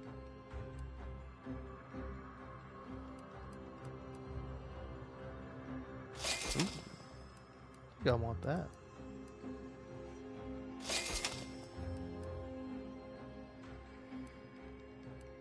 Well, anything else to sell? Not really.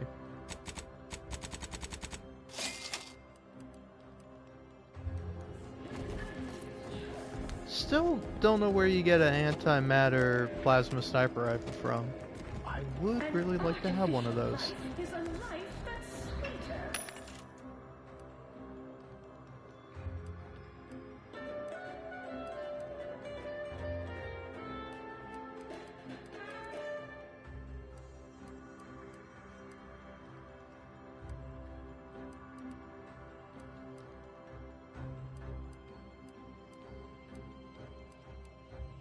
Straight in my quarterly under. Let's review. First up, excessive corporate value.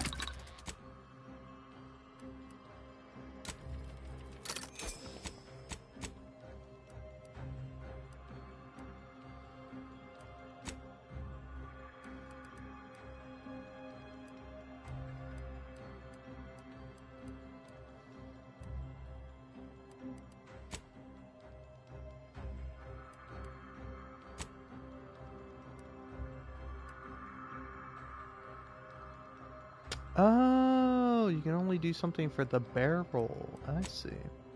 Didn't realize that. The only division that...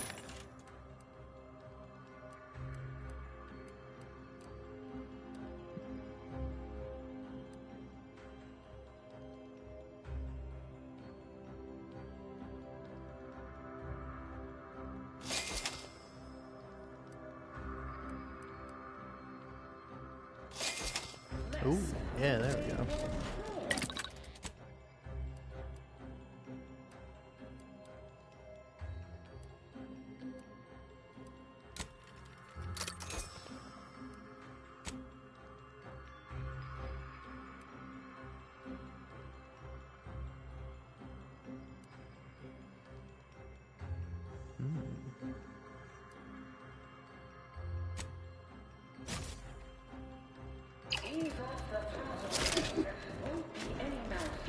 If you don't look for it. Next is assertive arbitration. Quite the bit pit. Down 14% in net gross.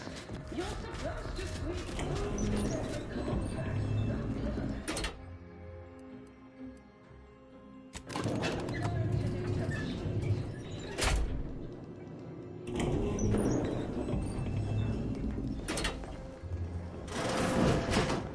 Who it is, the instigator of this little affair. Her mathematicalness should be along soon, unless the leader of the Order's too busy crunching numbers to attend to business. There we are. Apologies for the delay. We were resolving some technical issues. Cloister's atmosphere has a tendency to... Oh, yes! Regale us with a thorough account of Cloister's atmosphere. Spare no detail. This must be Auntie Cleo's trademark wit. I expected better.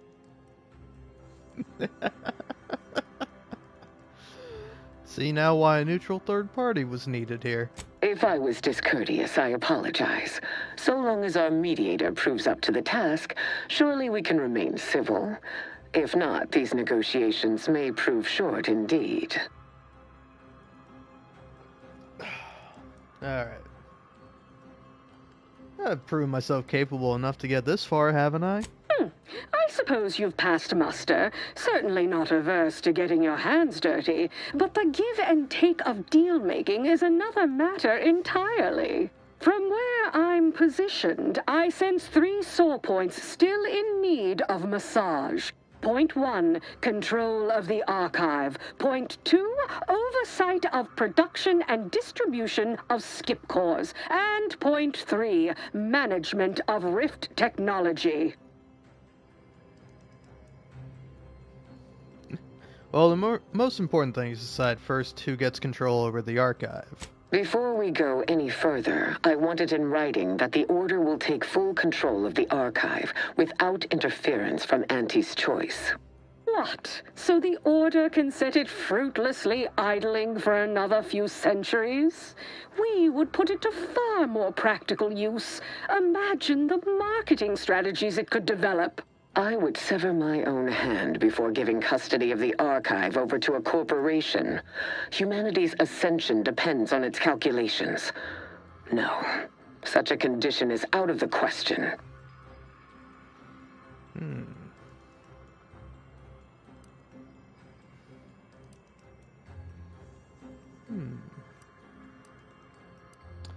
How about the Order gets the archive, but directs some power to an ad campaign? I am amenable to that proposition. Less work on our part. I'm waiting to hear an argument that would support such a ludicrous proposal. Imagine never listening to another ad about a product being 110% better than before. That is a compelling vision of the future. One I could perhaps support. Involving money in science seems questionable. But having access to Auntie's resources would be useful for our research. Fine. Yes, I agree. Reluctantly. Ruth, I commend you for being so receptive. And I assure you that Auntie's Choice values science. Nothing bad has ever happened when science and commerce are combined. On the subject of science, it would be most prudent for us to discuss who will be overseeing the management of skip drives, specifically the production of skip cores. No one understands production like we do. Besides which, we have far more experience using skip drives. It was how we came to Arcadia, after all. Where Auntie's Choice manages, the Order would undoubtedly excel. Do not exclude us from consideration merely for lack of experience. So you ramp up production? And then what? Hand skip drives out for free to whoever wants one? Preposterous, and a waste of a perfectly good monopoly. We would be diligent about who we licensed out the skip drives to. And a monopoly over space travel is precisely what I wish to avoid. This technology should benefit all humanity.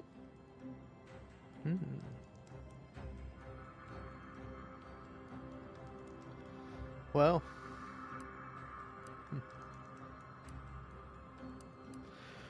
Well, what if there's a middle ground? What if the Order drafted restrictions to curb abuse while Auntie's handled production? That assumes Auntie's Choice would even abide by such a list of restrictions, and which would almost be impossible for the Order to enforce. Not to worry. We can build a regulatory commission to oversee production and make sure everything is up to Auntie's Choice and Order standards. Hold on, wouldn't those regulators still be in your pocket? Oh, partiality concerns are a thing of the past. Obviously, regulators would be incentivized to care most about the safety of the consumer. You know, right after production costs. As would the likelihood that we will eventually improve upon it. We shall allow Auntie's control of the current design. There is still the question of who takes possession of the Protectorate's rift technology once the war is finished. Although the science is still largely theoretical, this technology could be used to not only close rifts, but create new ones. A dangerous power indeed, left in the wrong hands. The Order would fritter away valuable time endlessly hand-wringing what to do with the technology. Auntie's Choice would actually use it. For good, of course. In a gainful manner.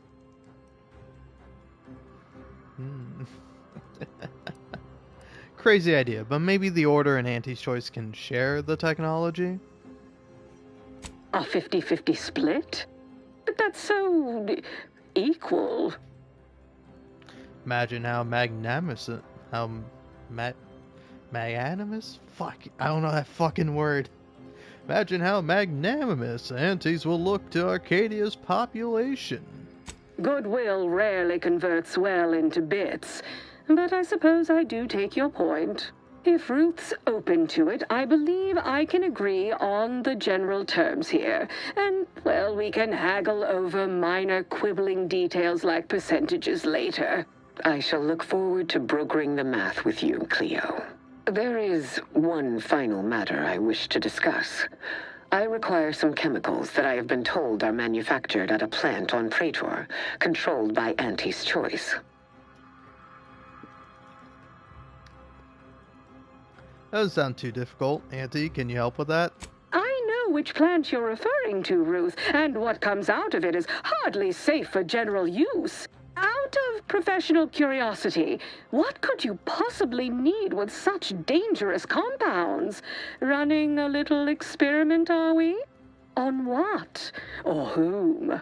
That is, quite frankly, none of your concern.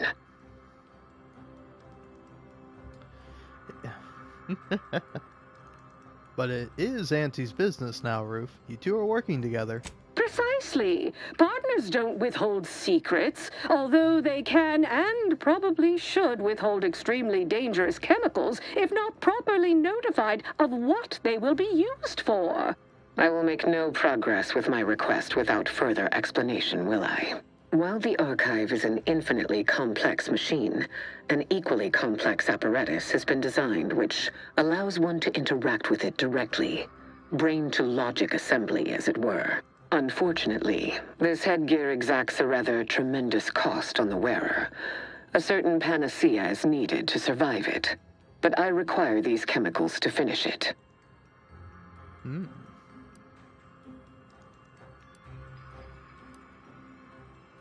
Yeah, it doesn't sound very safe.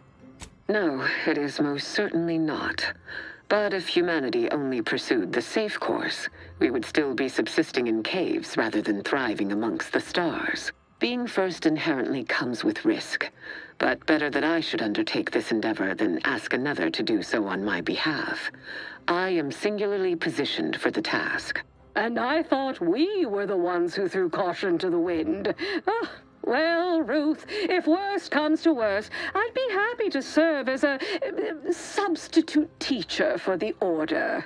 A generous offer, but I fear you lack a certain number of qualifications. Conscience, for example.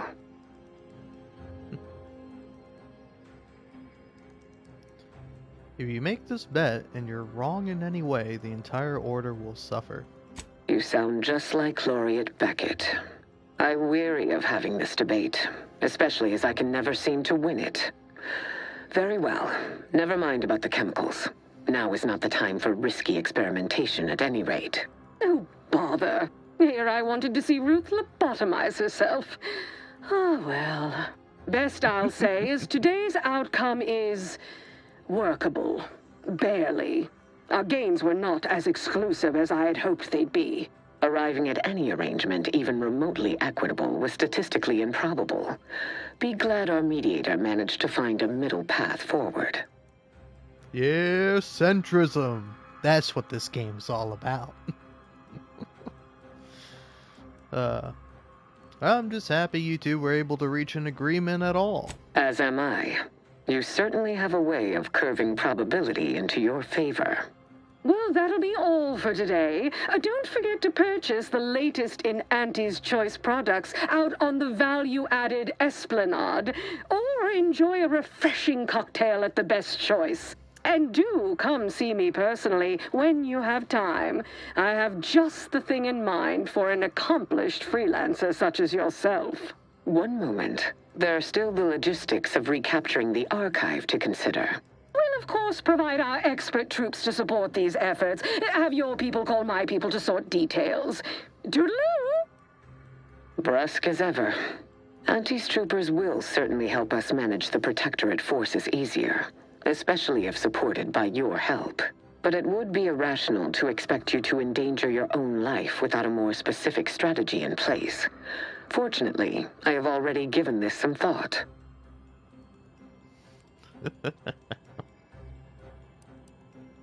First, Order forces must move into our former headquarters at Spyreton. A simpler task now that you have liberated it. By all accounts, you thoroughly routed the enemy. Well done. More importantly, there is a lift located in Spyreton which can deliver our troops into the archive to assist you against the Protectorate. Unlocking and calling that lift can only be done from within the archive, however. So you will need to infiltrate the archive by alternate means, via a bridge connected to Newton. Fortunately, I am told you already dealt with the cultists there. Unfortunately, you will still need to find a way past a small rift currently blocking the bridge. Good news, I'm in possession of a device that temporarily closes rifts. Ordinarily, I do not fancy surprises, but you are proving an exception to that rule. With such a device in hand, bypassing the rift should be as rudimentary as pie. And perhaps at some later date, you will also permit our scientists to analyze this gadget at length in one of our labs, provided all goes according to plan. So retake Spyreton, infiltrate the archive, and unlock the lift. Got it. Anything else? There is a computronical key that you will also need to locate within the archive called the Calcaduceus. The Calcaduceus grants special access to the archive. Once it is back in Order hands, we will have full control over its systems once more. Exchange for my help, Exchange for my help, I want to use the archive to analyze some Rift data I have. Until the Order has control over the archive again, this discussion is all but moot. You know what must be done. May you achieve progress in accordance with the plan. That was some damn fine intermediation, Commander. You might just have a future in finance. You know, after Anti and the Order trounce the Protectorate. Alright. Any thoughts, Marisol? It defies belief you negotiated a partnership between Auntie's Choice and my colleagues. I've no faith in my predictions now. Says an alliance would spell the end for the Protectorate, for what it's worth. True, true. But that doesn't mean I have to like it. May all our travails add to the equation. I'm damn glad we could get Auntie's Choice and the Order to make peace with one another. I was worried for a minute that Basar was gonna pass up a good deal. Reckon this news will give the Arcadians hope. Lon knows they need it. Anyhow, was there something you needed, Commander? Nope. Well, that was fun.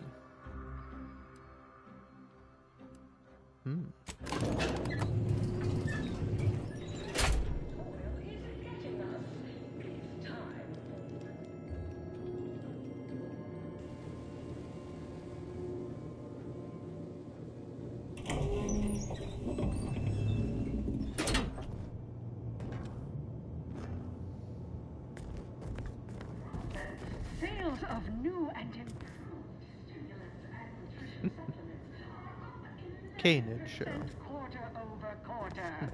Not too Now, don't I have a thing to go, yeah, the mechanical matriarch.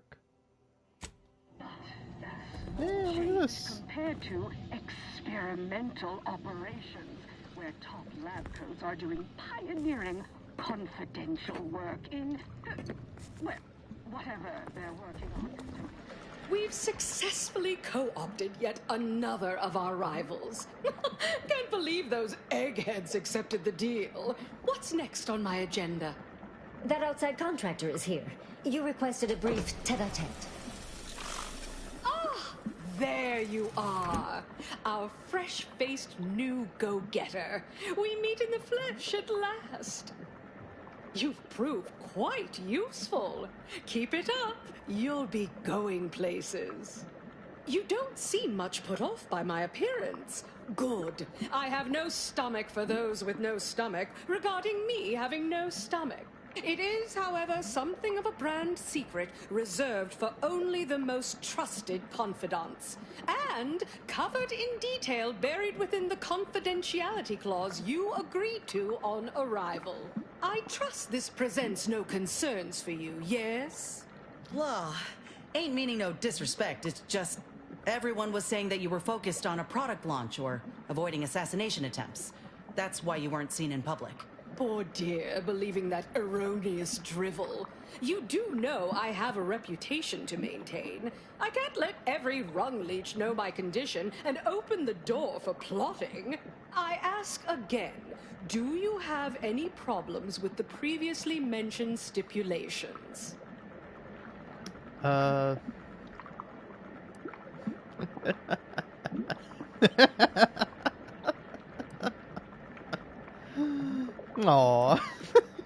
That's fucking...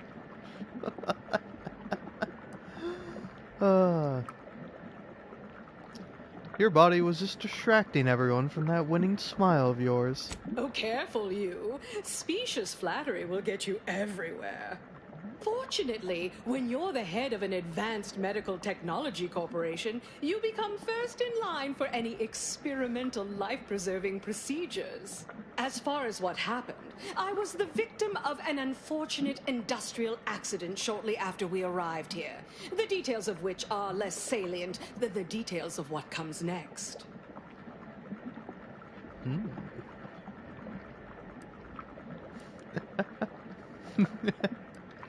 Let me guess, you want me to go harvest you a new body? Not exactly. Well, exactly. But not in the way you think. We have a mission for you that is vital to Auntie's Choice's survival. We've uncovered an opportunity to procure me a new, audaciously improved replacement body. There was a past proposal to utilize graphs, but once I saw what happened to those misfortunates in the experiment, like your hanger-on here, the idea was promptly abandoned.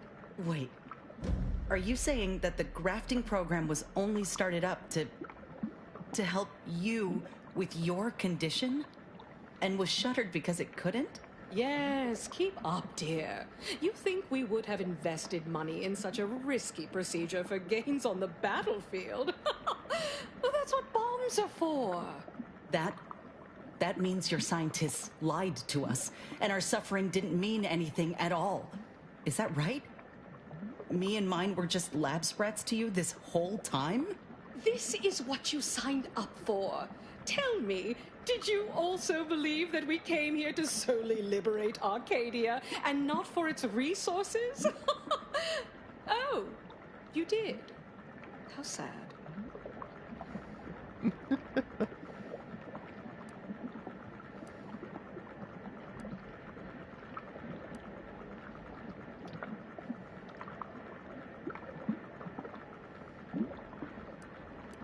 You keep being cruel. You can forget about an alliance. Oh, no need to be dramatic. Here, I'll put on my pleasant, kindly adjacent smile for you. Now, will you help acquire this new body for me, or won't you? I sense you're about to have me slaughter a bunch of people again. I'll have you know, we at Auntie's Choice are far from blood simple. Where's the profit in killing all your enemies when you can co-opt and sell goods to them later? Ah, tut-tut. No, to find me the perfect body, you'll be assailing an inappreciably populated automated automech factory over on Praetor. Are you asking to be mounted to an automech? Not just any automechanical, something much, much more exciting. That facility was designed to build complex automechs, a natural choice when the Protectorate began experimenting with a proxy body for the original Sovereign. It was the last in a long line of his ill-fated life extension experiments. Work halted when he died, and the torso prosthesis they developed has been locked in the lab ever since. Make it mine. How do I make that happen? There's a sub-facility beneath the automech factory. Its entrance, being hidden, is easy to miss. But we can show you how to find it. Well then, fetch me my new body and we can finally begin bringing this system to heel.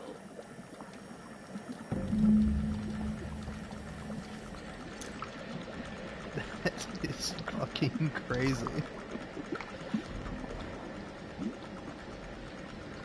Oh. Apparently I can't do that quite yet. Good luck, my ameliorator. Remember, you can't spell heinous ascetic without Auntie's Choice. Don't let us keep you. Shoo! Auntie has work to do. Shoo shoo! Move along. Now.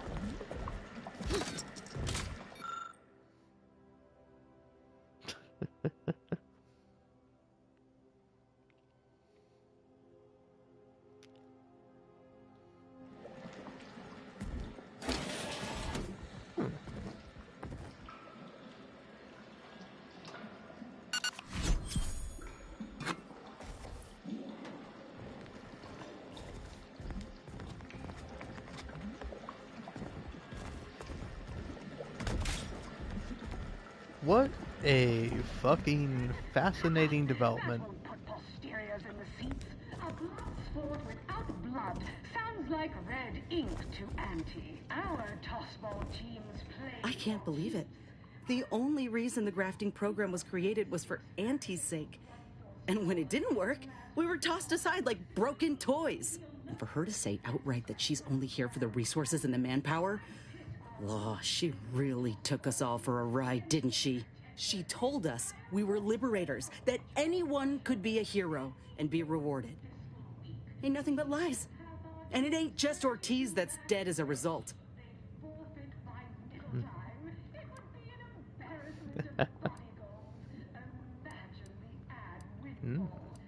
Do you regret sparing Rasmussen now? No. In fact, I'm a mite more galvanized to prove Auntie wrong and make these experiments worth it for us bottom rungers. Sure, she'd be happy to sweep all this aside. I won't let her. Anyway, appreciate you hearing me out. Yeah, of course. Marisol, any thoughts on the insane development of Auntie's choice being a fucking head? So, we met what passes for the presiding bishop these days. Can't say I came off much impressed. Ah. Yeah, how'd she fall short for you? Thought she sort of cited her work better? That was certainly one thing, yes. A real scientician would have referenced the calculations that led to her decisions. Without the predictive data, it can all seem off the cuff. Orlo cited exhaustively. Every meeting took hours. We had rooms filled with chalkboard equations, computational printouts, and graphs.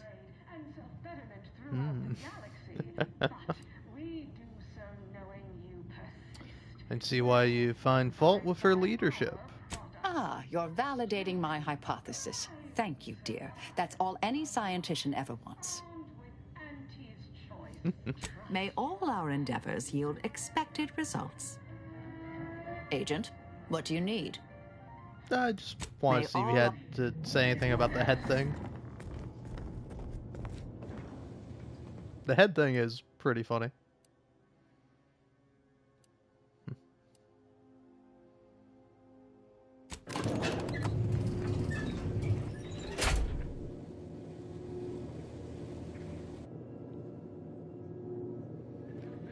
Well, I don't think I actually had to take the elevator down, but here we are.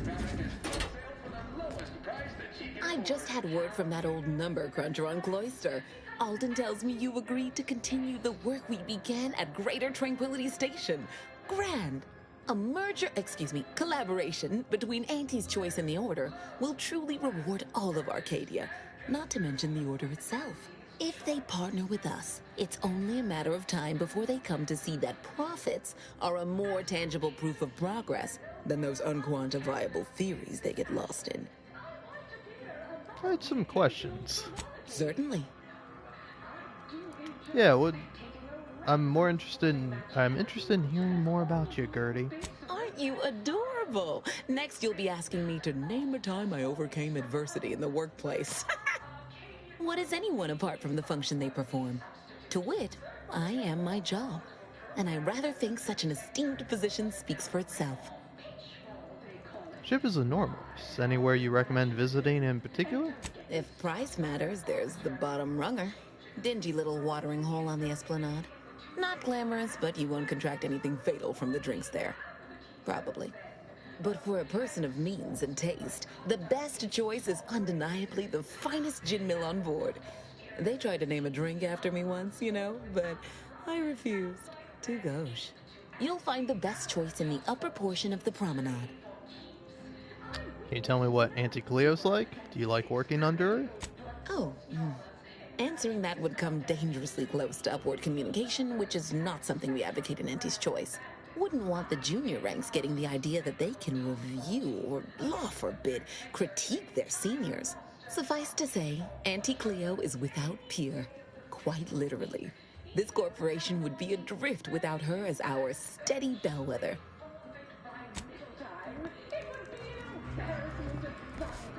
If you have business here, don't let me keep you. Ah, this guy. Good luck, my ameliorator. You got down here fast. Pleasure of watching professional athletes bludgeon each other. Such a relatable interest. See, subordinates? Like you. Until next time, look for me in the Platinum Executive Skybox. Otherwise, scrubbage.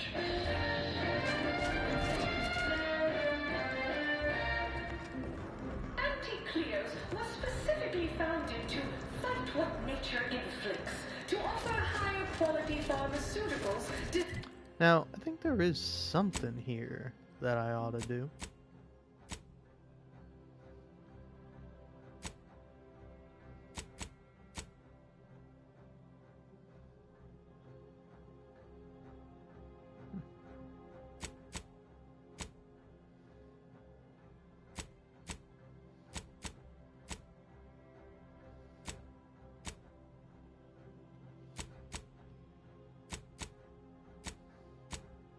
Yeah. In the back deck steerage area of the undisputed claim. So that's where I am.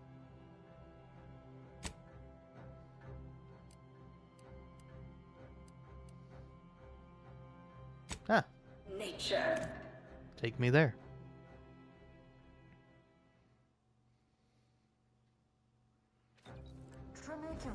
Trinicular. Arriving any moment now. Approaching station.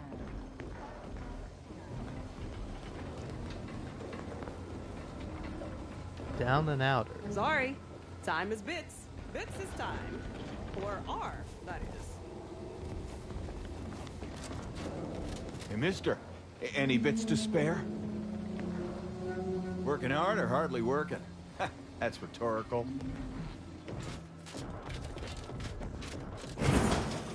Why, looky here. It's our contractor-to-be. I see you got her message. Glad you followed up. Now, the question is, are you just here to work an angle, or were you moved by our plight? Yeah, the note was light on details. What's the predicament? When the brass sets an impossible deadline, who do you think everybody on the floor gets mad at? When trials run late because some lab tech melted, who catches upstairs ire? See, us in middle management, we get none of the credit, all of the blame.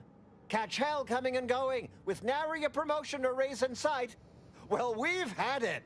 We pulled our funds to hire a maverick outsider like yourself to collect useful information on 3 local persons of interest to help us climb the ladder. Well, tell me the details. First person is Melquiades Alcantara, proprietor of the Bottom Runger. Came up with this new drink, the Raptidon Bite. Everyone's dying to try it. We want the secret recipe. The second is an unnamed individual. Shows up at the Esplanade every day with a mop and an armed escort. What's his story? What does he know? And why is he always waving at everybody? And smiling, too. Head back here when you're done with them two. You mentioned 3 persons of interest. Who's the third? The third target we'll talk about after. Sort of a controversial figure around here. Consider him a concern for later. Anything else? You want that recipe just to get drunk back here. I want in. Oh, nothing so mundane. Alcantara's cornered the market with an innovative concept. Our grand vision is... Okay, wait for it. Now he's done all the work. Steal his idea. So, why would a janitor have an armed escort? That's what we want to find out. And that whole smiling business, anybody that secure in their place here has to have dirt on somebody. Something that we could capitalize on. All right. Wonderful, wonderful. Let me just say that we're all so looking forward to working with you.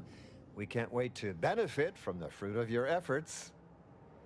See, everybody? Things are looking up already. Upper middle management, here we come. Okay.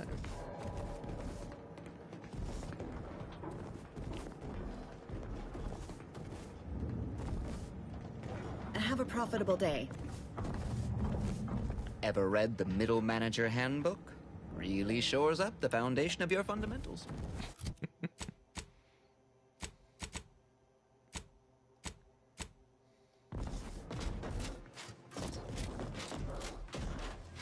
I'll have you know my panhandling license is completely up to date. Unparalleled business acumen. I might appear above the occasional frivolity, but no, I enjoy spectating a rousing sporting match.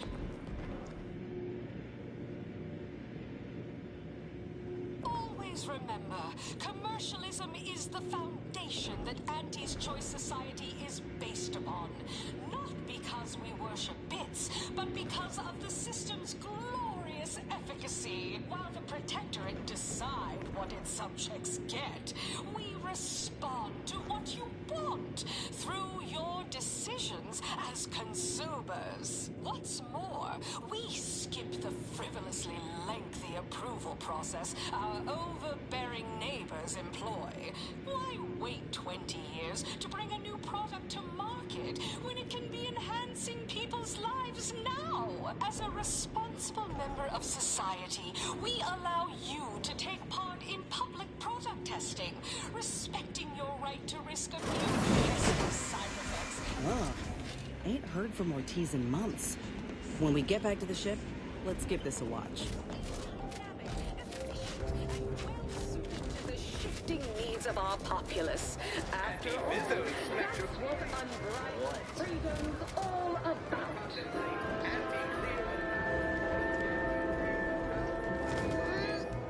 The story of Purpleberry product samples! Purpleberry product samples! to be handed down for a modest fee to each successive. Bob off! Amos! Hey! Didn't you hear me growl in a discouraging manner? The first testee ain't to be disturbed. Oh, no, it's okay. I'm gonna, converserate a little. Just wait over there for me or something. As you wish. Retreating to hover at a respectful distance. Sorry, they get a mite carried away most times. First testee, huh? Sounds like you're an honored guest. Oh, that. Yeah. Wish they wouldn't say that. Ain't accustomed to fancy titles. Don't mind them. They're here to make sure nothing happens. To me, that is. On account of being a close personal friend of fellow... Auntie Cleo. It's all a bit much, to be honest. But I guess it's like Auntie always says. Anything worth doing is worth overdoing completely. Hey, you began to call Auntie a different name there. She don't go by that no more. Guess I'm still not used to calling her Auntie. Auntie. There, maybe that'll do it. Anyhow, probably shouldn't just mull about here engaging in idle talk. If she saw me, she'd probably chide me for being overly friendly with everyone, like she used to. Enough of that. You ain't idling. You're networking, expanding business opportunities. That's my go-to line anyway. Oh, guess I was at that, huh? Thanks. Like your arm, by the way. Mine are just boring metal. Oh, it saves me from small talk, mostly. Ain't many folk who aren't put off by the limb and avoid me entirely, if I'm honest.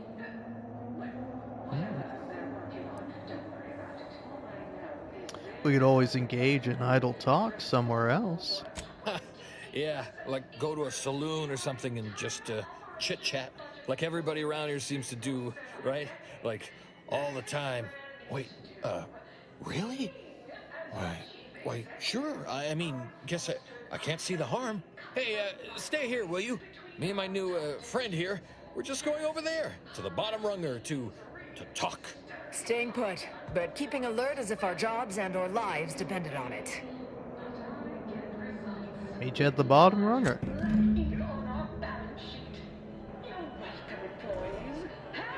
Wow.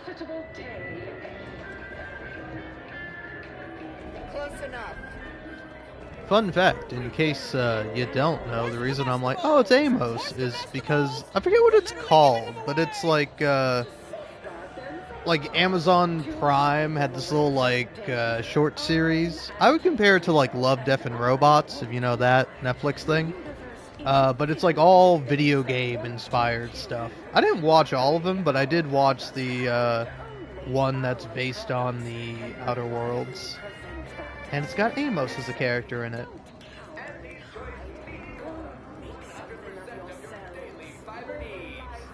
I think they also had one for is it Concord?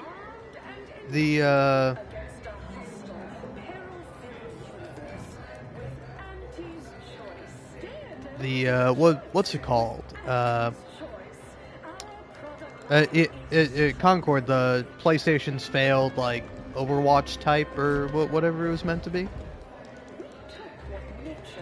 Right, so how does this all work exactly? They bring you a drink, and then people just conversate?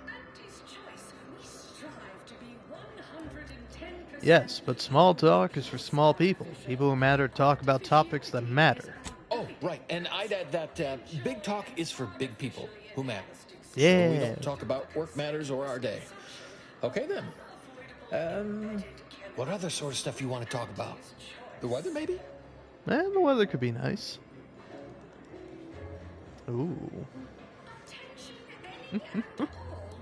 What's your earliest memory with Auntie? We were, what do you call them? Bedraggled orphans, together.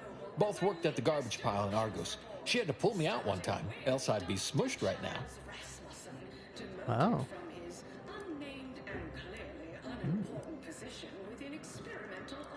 Auntie Cleo saved your life directly? Yep. She was close as you are right now. I got stuck in the pile, hoisted me out. Said if she hadn't not shown up, I would have become garbage. So, what was Auntie Cleo really like back then? Sure was determined. I'll tell you what. Made her own healing grease in a rusty old can of Spacer's Chaw. Got one of them entry science jobs at Auntie Cleo. You know, the corporation, not the person. Was a whole different person back then, if you can believe it. Started scaling the corporate ladder right quick. Weren't too long before she left the colony completely. I'm sure your presence was integral to her swift, meteoric rise. Oh, they weren't like that at all. You got me reminiscing something fierce. Did I mention she and I shared an expired chum bar once? Good times.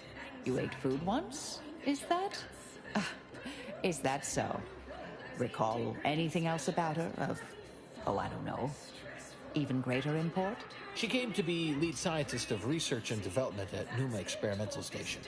I knew her when she was just Felicity. I was her best test subject. You know, this is nice. Talking like this is much better than when the other person just ambles off like they never heard you. Yeah. How's your relationship with Auntie these days? Well, you know, I haven't talked to her for, going on 40 years or thereabouts, I think. But, you know, we were real tight when we were nubbins. When she approved my request for this role, I got a letter from her that said, dictated but not read at the end. Like she was talking right to me. Or at me, maybe. Oh, I bet you know all sorts of things nobody else knows about her rise to power. Yeah. People could have just asked me if they'd wanted to know. The whole entire talking time. Mayhap they were afeard of my guards. How did Auntie become Auntie? All I know is one day, Felicity said she was up for a promotion to be Auntie. Said it was an idea that went through every generation or some such. Auntie, she told me once she needed to climb to the top no matter what. But that she was real sorry about the people she had to step on to get there, though. It must have been really important to her for her to open up like that. Huh. You know what? You might have the right of it. I never thought of it like that before. It just made me sad because she was so sad. That might be all I want to talk about. The rest makes me, You ever have this empty falling feel? You know, in your chest?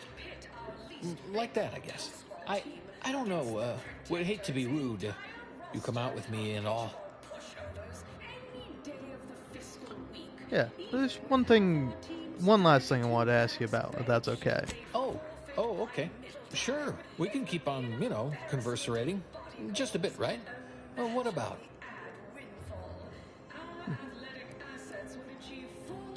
Yeah, you did something for Auntie, didn't you? Something secret, possibly legal.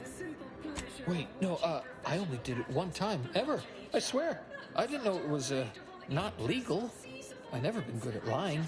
Just did it that once. The last day I saw Felicity, Auntie. What exactly happened that day? I was going to turn her in, but she was there. Felicity. She was all crying. Told me all the bad stuff she did. Needed somebody to say she weren't a bad person. So I said it. And now I wonder a lot if I am the bad person on account of that lie. Oh.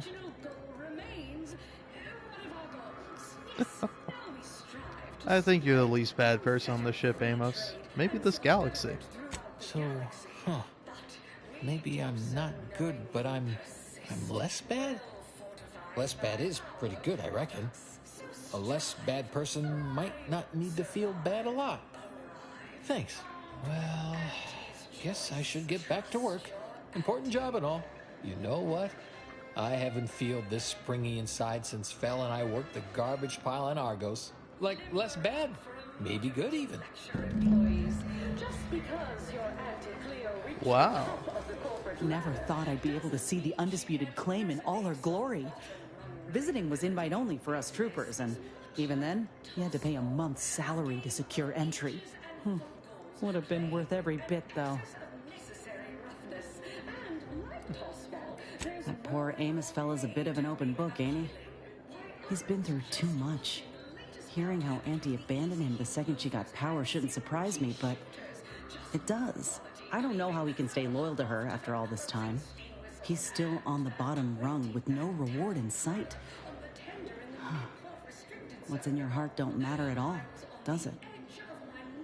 Aw. Yes, dear. Anything on your mind? No. May the Alright. So. Get you something? Looking for the proprietor. Afraid he stepped away to his office. Where's that located? He's around the corner to the right, just past the stairs. Likely find him whipping up a fresh batch of Raptidon Bite cocktails. Won't do it in front of me. Why not? The drink's quite a hit around here, and it's Melquiades' own proprietary recipe. People would literally kill to find it out. I bet you probably figured out the Raptidon Bite recipe by now. If I did, I certainly wouldn't share it with the likes of you. Stuff sells hand over fist. Think the boss would share that with me? I'm just a lowly factotum around here. I mean, I actually been concocting my own cocktail creations in my odd-off hour. I'm very creative, but, you know, he don't care. Oh. Well, could you tell me about that? In fact, I have. I once made a drink called Death by Purpleberry and also Zyranium poisoning. Very high concept. Only a select clientele would appreciate it. Fleetingly. More's the pity.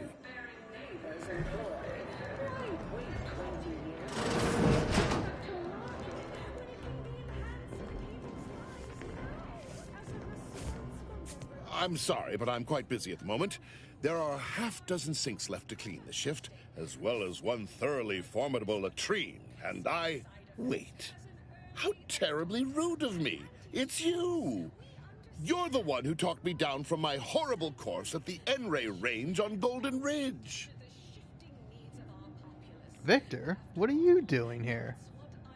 Improving myself, my friend. I have a new lease on my existence, and it's all thanks to you. You see, I meditated on your words, and on the events that led me to strapping myself to an explosive threatening to kill us both. Something had to change.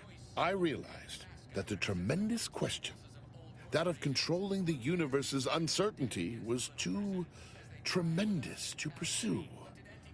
So I sought an environment I could control. Tell me, Victor, scientician to scientician, how do you feel about this new path of yours? Do you believe it in accordance with the plan?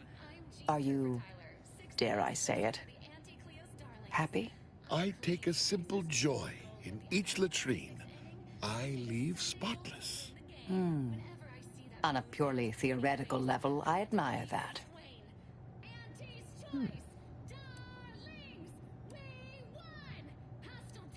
Keeping these bathrooms clean is your way of controlling uncertainty?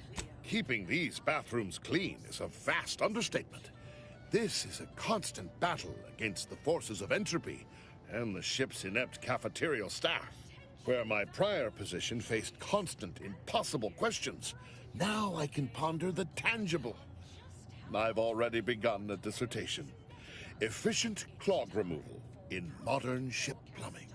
Anyhow, I mean not to ramble. Once again, consider me in your debt, eternally. If you ever require a sanitation engineer, I shall come running, mop in hand. Alright. Good for that guy. Stimulants and nutrition supplements are up 11% quarter-over-quarter. Not too shabby, but that's... Our business is concluded. Adieu. Okay. We heard you.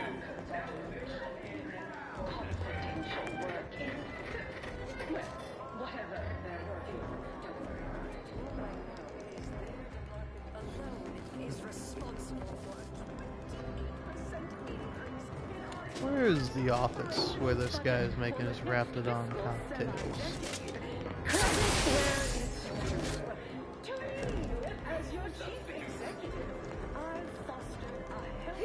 Well, if it isn't our favorite contractor. Oh, so we're cool? Oh, shit, what the fuck? Who is this? What happened here? If you're here for Melquiades Alcantara, afraid you're a mite bit late. Yeah, I can see that, man. What happened? Okay. Investigator Yoshida, Department of Excessive Corporate Malfeasance. Did you know the deceased? No, I just stopped by to ask about their secret recipe. Seems like you're not the only one. Were you aware if you had any business rivals, any disgruntled employees? Deals gone sour?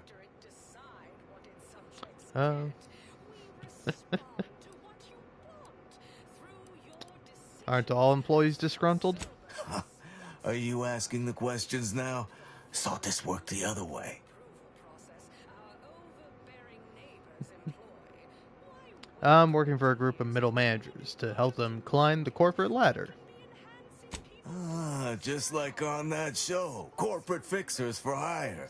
You're just like Rico Sockdolager in real life. Who does that make me?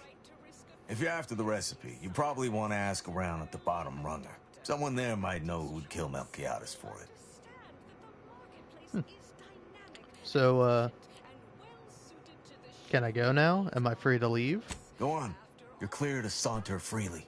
But remember, taste more and feel less with Anti-Fizzo's Numb Run.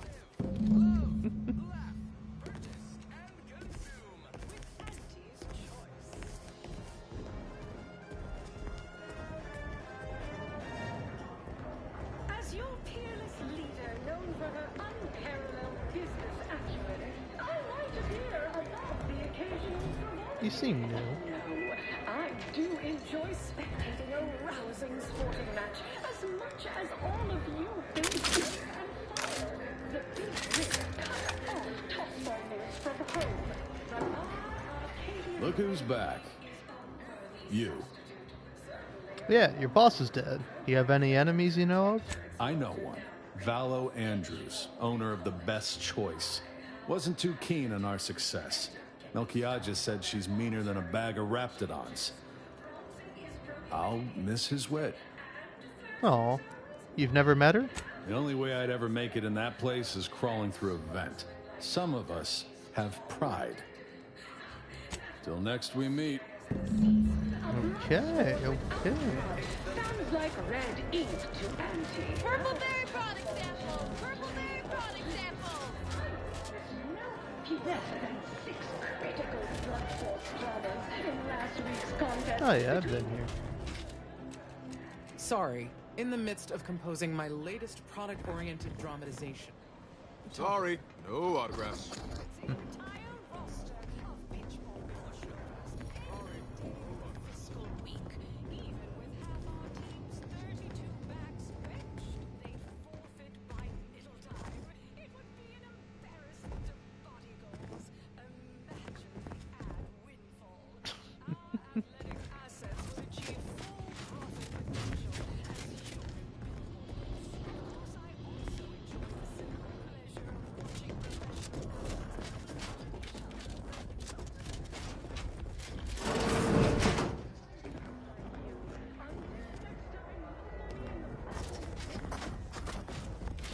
Yeah.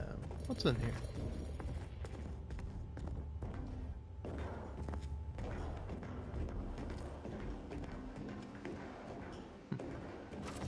Sealed room, huh?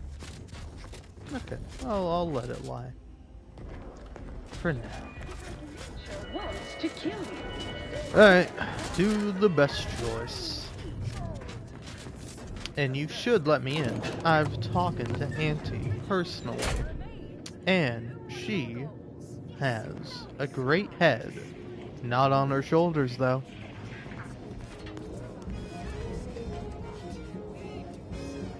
Now please, go anywhere else so that I can tend to the actual patrons.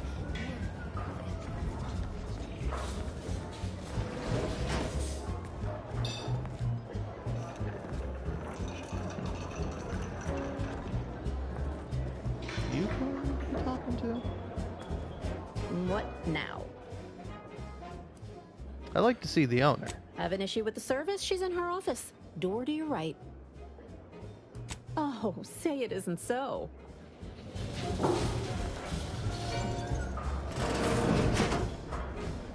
What are you doing back here? No one's allowed. Who left that door unlocked? What are you even doing in my bar? Someone will be fired over this. Then, once they reach the nadir of their sorrows, rehired, only that I may fire them again. And I don't know what you think you're seeing here, but ignore all this. Uh-huh.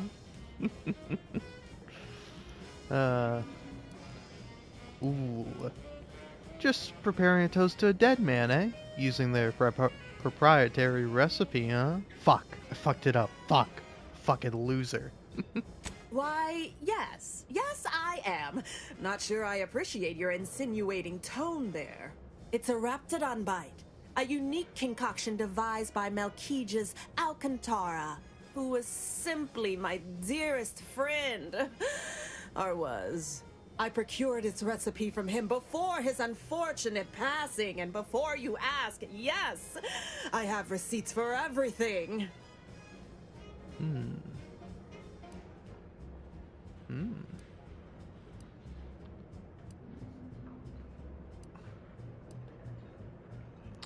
Your fingerprints were everywhere. Fess up. As if I don't know how to scour a crime scene. Please. This isn't some run-of-the-mill one-bit operation. The best choice is the Spectrum Violet of the Esplanade. Our patrons pay well to stake their claim as the most VIP of the VIP. Now that we have the recipe for this dreadful elixir, our clientele no longer have reason to stray. Look, you're not cut out for subterfuge. Clearly. Think you're wearing down my resolve, don't you? Ugh. Yeah, maybe just a little. Look, I see you're going to be a problem. Just cover my efforts and expenses and the recipe's yours. Our patrons are returning already anyhow.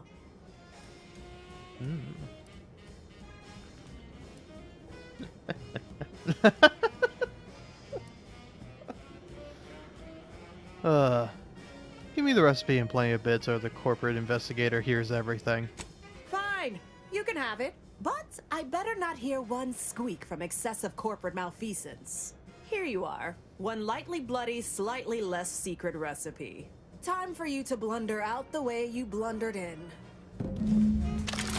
And to think, I was gonna tell you you had great eyes.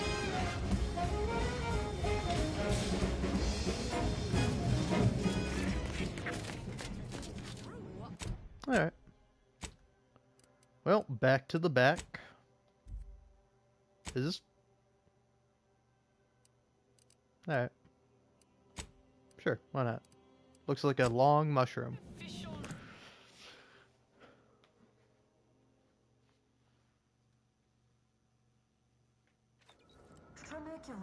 Trinicular, arriving any moment now. Approaching station.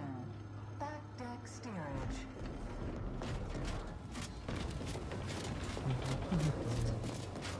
I done falled off the corporate ladder. Hey everybody, look who it is. Our duly contracted proxy. All finished? Yep. I have the recipe for the Raptidon bite. Alcantara didn't make it. Didn't make the drink or didn't make... Oh. I see. Less we know about all that, the better. But I knew you'd effectuate effectually. Right? Wasn't I just saying? I met your mystery janitor. His name's Amos. He's an old acquaintance of Auntie. Knew he was connected. What'd you find out? He tell you any secrets about Auntie? Or inspiring stories about her career ascent? You know, that might act as encouragement to them like us, presently stagnating in our position of paid employee. She grew up an orphan working at a garbage heap on Argos. Oh, that makes a lot of sense, actually. Yeah, many of your top CEOs have working garbage heaps in their background. It's said to prepare you for all the reeking effluvia that life throws at you. Very practical that way when you think about it. Learn anything more?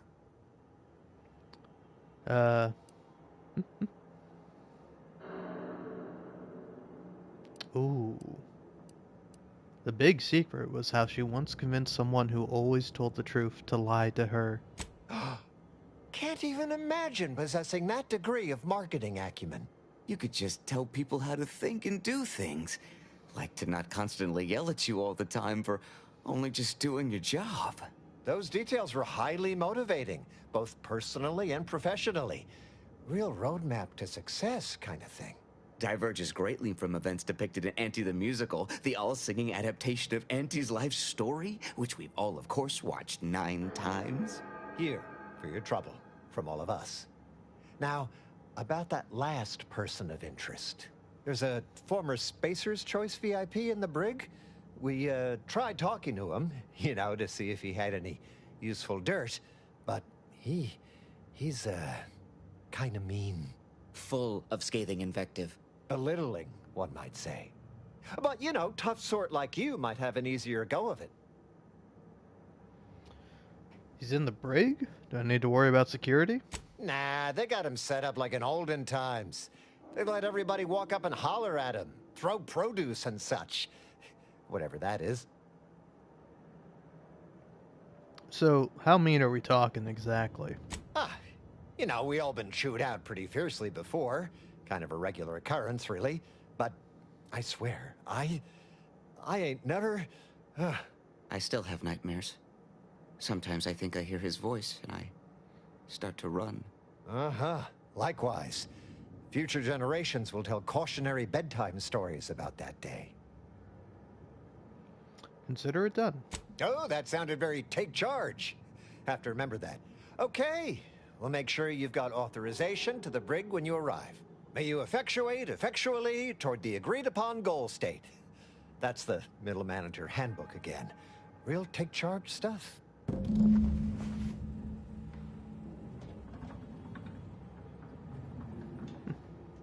All right.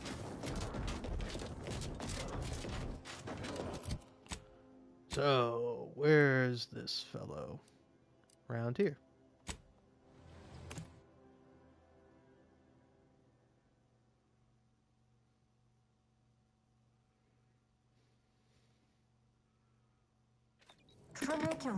Tramicular, arriving any moment now. Approaching station. Last, purchase and consume with Auntie's Choice.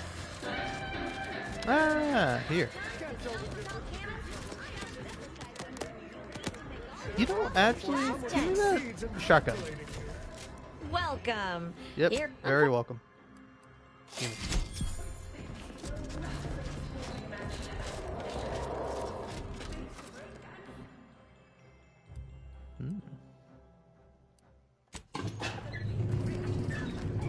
Wonder how one gets access to the creature combat area, or whatever it's called. Ah, wonderful. More of you.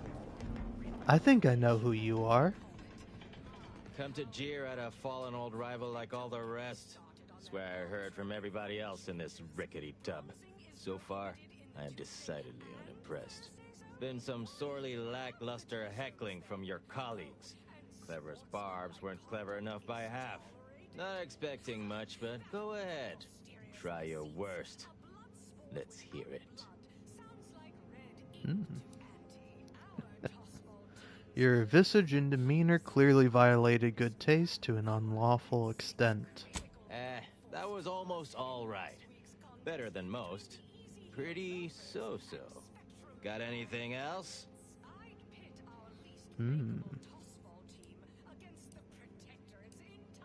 I heard Spacer's Choice is dedicated to the lowest quality at the lowest cost. And proud of it, too.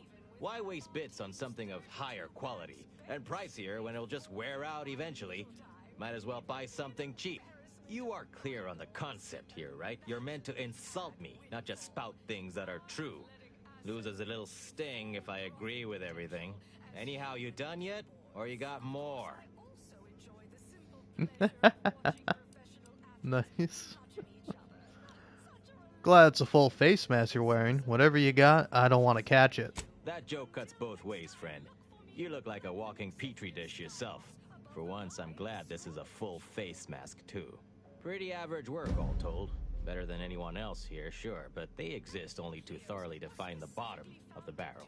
You're fair to middling. Well, thanks, sport. Now that's all out of the way, let's talk business. Wait, you didn't come here for the express purpose of ridicule and castigation? Well, certainly embraced it, though. Respect the flexibility and commitment. So, alright, I give up. What do you want? Well, you're clearly no friend of Auntie's Choice. That makes you interesting. By that measure, everyone outside Auntie's Choice would be interesting. And trust me, nobody's an inkling as captivating as I am. Look, I appreciate the attention and all, but does any of this benefit me? Because otherwise, you might as well just jeer away. Well, I want to know what you did to make Auntie so angry, and what you want in return. Appreciate the directness. A simple transaction. None of this self-determinism claptrap. Just two people haggling out a deal. Name's Himanshu Tegulapalli, regional brand manager for Tau Ceti, Spacer's Choice. Auntie has it in for all of us former reps.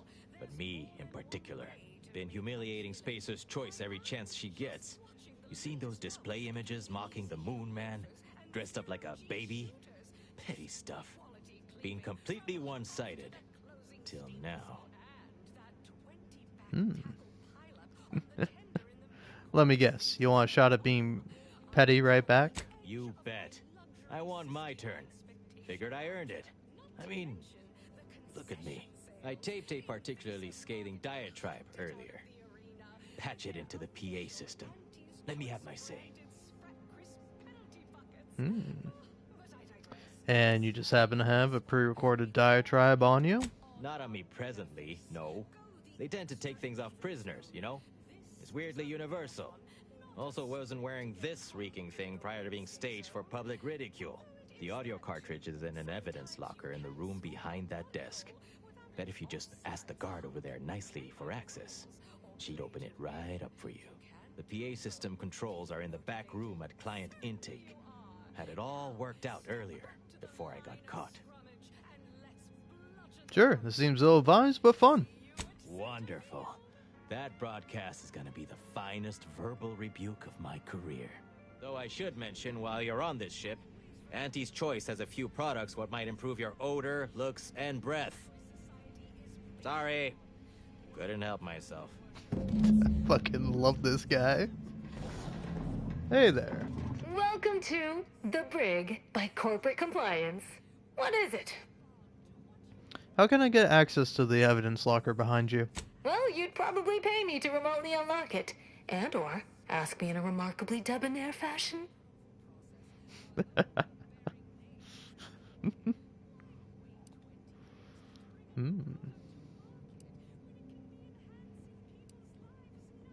How much is this going to cost me? I lack the necessary resources. Might I pay this much instead? All right. See that door behind me? It's suddenly somehow been left mysteriously unlocked. Pleasure doing business at you.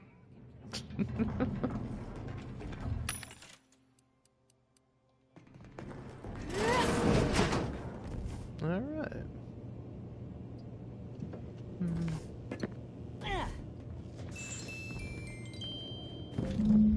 There we go.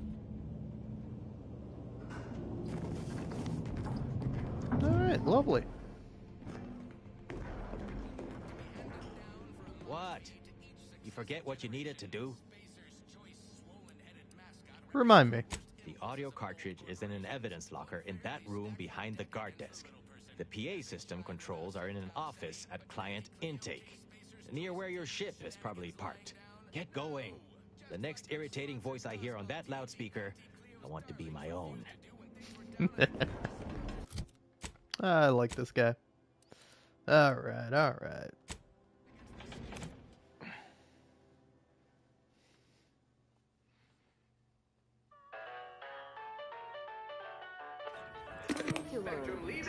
Your favorite non-alcoholic vodka condensate. Approaching station. Client intake. Artificial leaves at Auntie's choice. 10% plus. Artificiality is our guiding. Enjoy and Attention all employees of this poor excuse for corporate blundership. This ill-conceived, off-brand take on an oligarchy. Say what you will of Spacer's Choice and the other corporations.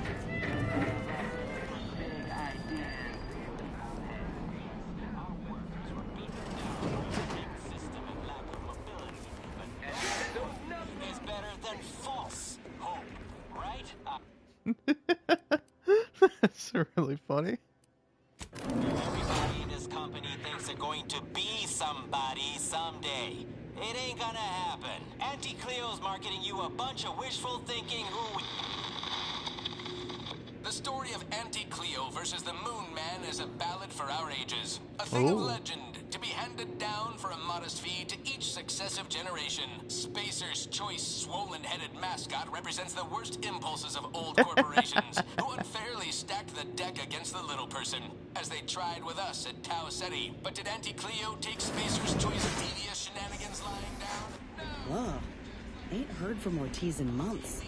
When we get back to the ship, let's give this a watch. End of the sponsorship series against the Spacers Chosen. I'm Jean Turfer-Tyler, 6th base person for the Auntie Cleo's Darlings. I cleaved Spacers Chosen's goalie at the end of the 56th inning, then made a Sunday goal to win the game. Whenever I see that Moon Man's grinning face, I want to cleave it in twain. Auntie's Choice! Darlings! We won! Hostile takeover this! Right back at you. I'm Auntie Cleo, and I endorse this message.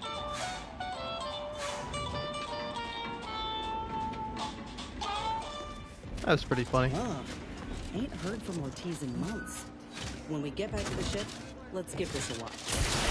Just how much money your toil is netting. Your forecast time. Purple berry pie!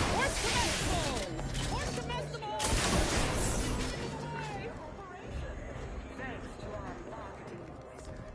By the way, hey man, you want a tip on who killed this guy? You're back.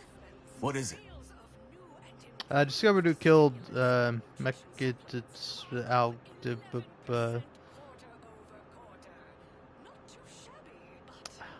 really want to attempt to say the guy's name. Melquiades Alcantara? Oh? How about you enlighten me then? Yeah.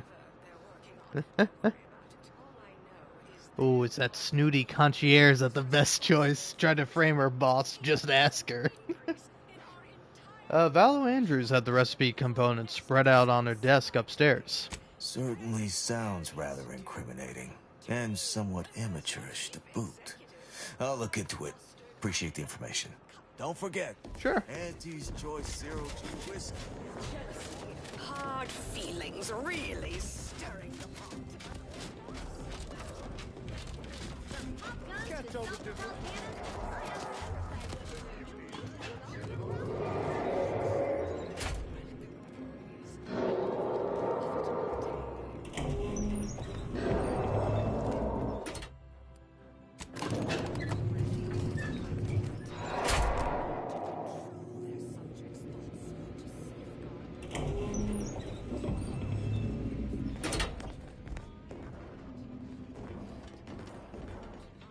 Nice work. A sterling performance. By both of us. I've been waiting to give everybody here a piece of my mind for some time now. Yeah. Thanks. Now what's this big secret of yours? You've heard about the Spacer's Choice and Anti-Cleo merger, I'm sure. But things went down a little differently than Auntie makes out around here. Auntie was attempting a hostile takeover, but we outplayed her. Voted her and her execs out. Then we shipped Auntie and all her diehard followers out to Tau Ceti as an example. After Earth went dark, Auntie was technically the senior ranking executive in Tau Ceti, and she used that to take over the colony. But everything she's been doing since has been quasi-legal at best, including her being CEO of Auntie's Choice. With Earth being dark, no one has proof to call her on it.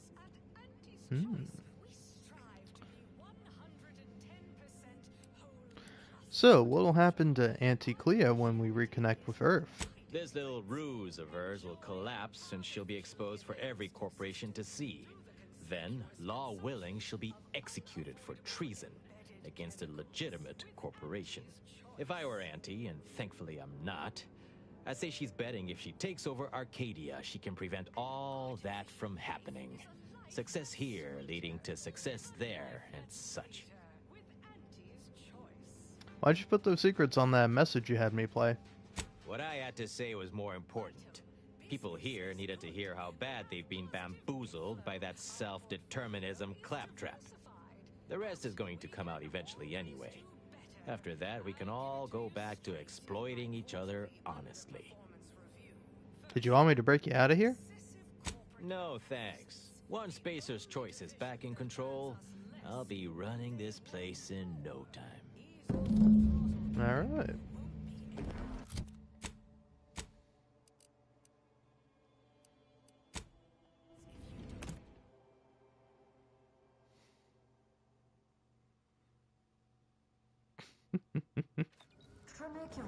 Trinicular. I'll have you know my panhandling license is completely up to date. Any update on the man in the Moon Man mask? Heard the announcement, assumed that was your doing. Yep, according to him, Auntie isn't really in charge of Auntie's Choice. Wait! What? Auntie isn't really the CEO of Auntie's Choice. She's only getting away with it because Earth went dark. What? But Auntie said the last message that arrived from Earth was the board putting her in charge. Guess that does sound rather convenient. Wait, this is bad. Knowing this is not good. This sort of dirt gets a person killed. This may call for an executive decision. What does the middle manager handbook say to do at a time like this? Says here, unfinished business leaves one undone. Trim loose ends before everything comes unraveled. Well, that sounds rather dire, contextually.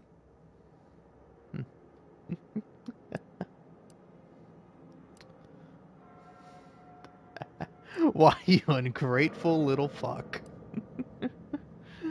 Nah. No need to worry. Keeping secrets is my middle name. What do all of you think? Are you feeling reassured here? Not sure I am. I was, but now your lack of certitude has got me starting to worry.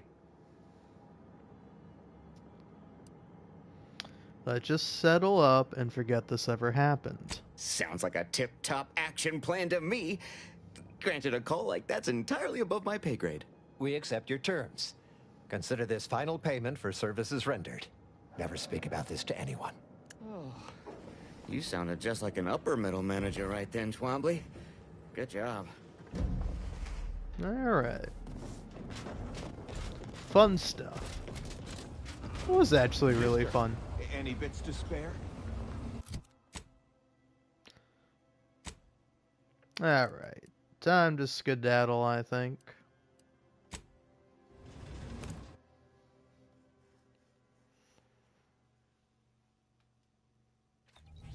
Now, the real question is, what to do next? I think I do want to appropriate a mech body for Auntie. I kind of want to see what what she's got. Go ahead. Tell me what ails ya. Nothing in particular.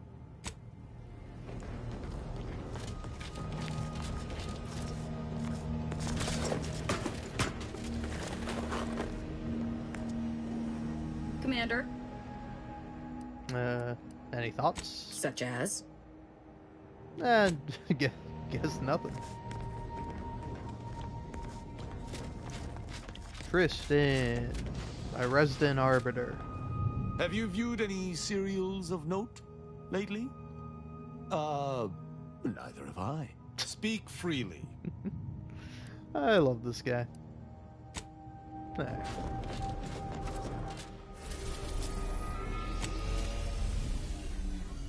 To Praetor.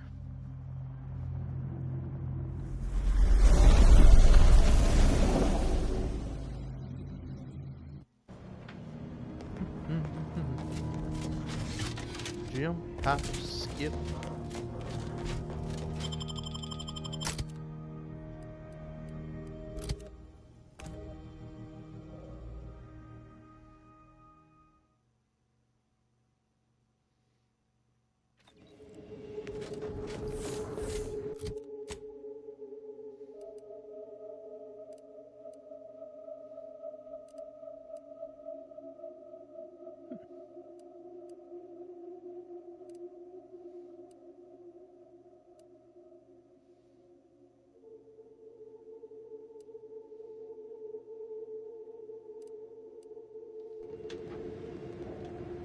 Yeah, hold on. This is this area. Is this where I think it is?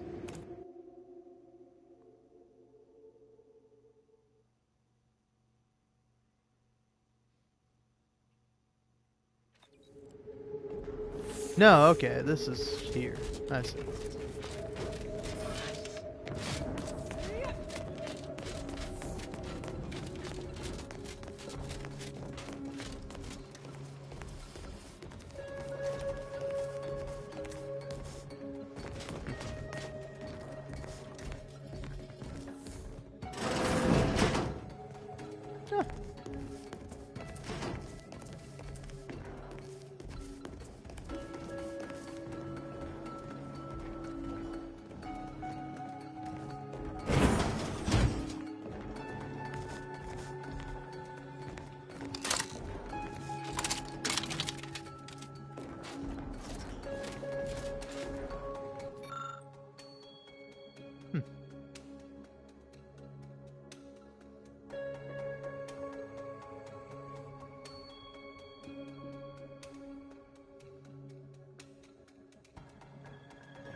The Sovereign's prosthetical automechanical life support system. As I expected, spies from Anti-Cleo! Seize them! Nice. Invasive elements!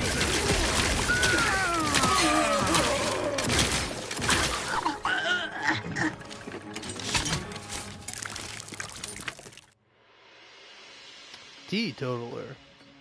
You avoid drugs to a fault, leaving you particularly vulnerable to their effects. Toxicity gained from using the inhaler is increased, but the inhaler is more potent to your pure metabolism. Huh. I think I'm fine.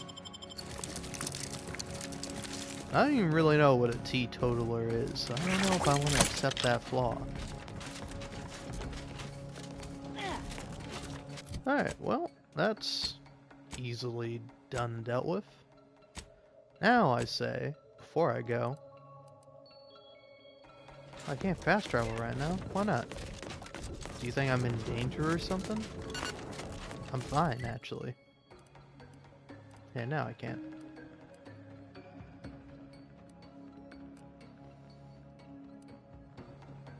Yeah, there we go. This is what I wanted to check out.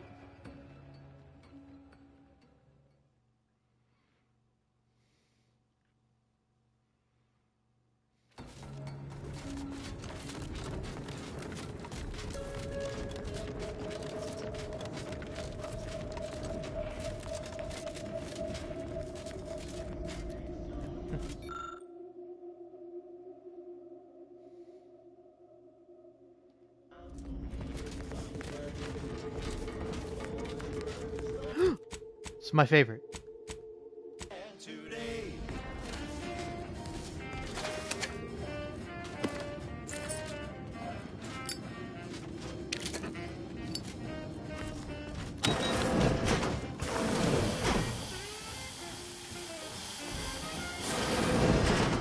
That's nice.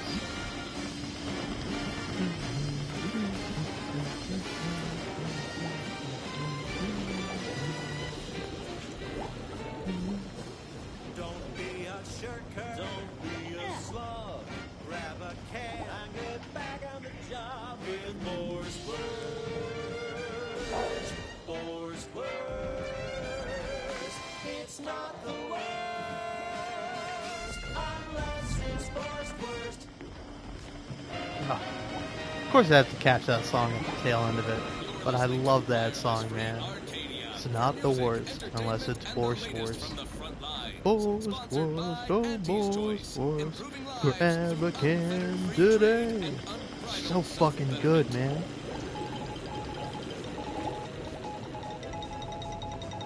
Second floor is off limits. Why come? Ultras are barking today. Listless posteriors, listen in dreadful anticipation to my latest demotions report. What's this? Ain't paying me enough to pick up after these dim bulbs. Just the other day, I had to warn one of them not to plumb an outlet with their own finger. Asked them why, and they just replied, it looked a little loose. Law. These scientist types might be bright, but they've got no practical smarts. Marvin! That puddle ain't water. No, that don't mean touch it to find out what it is. Let's see if you can keep the Sprat crisps fresher than your advertising. I gotta find where that vent goes to.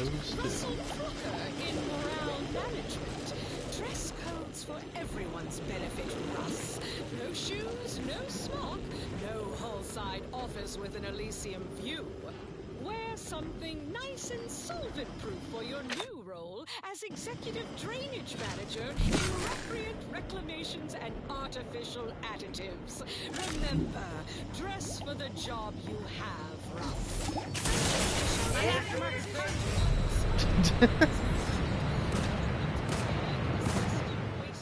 Okay. Alright. Yeah, fair enough. Oh, man. I mean, I knew that was gonna go wrong. I just didn't realize how wrong. Moving in. Reviving me.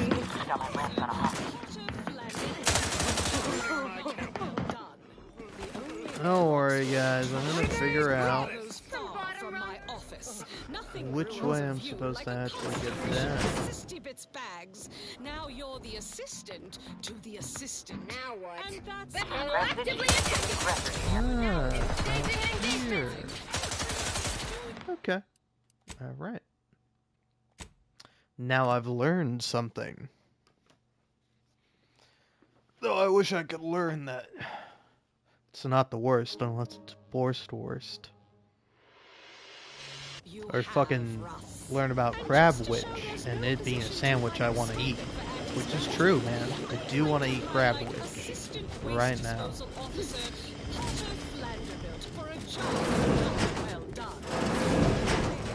Fit for trash disposal are those far from my office. Nothing ruins a view like a constellation of Sisty Bits bags.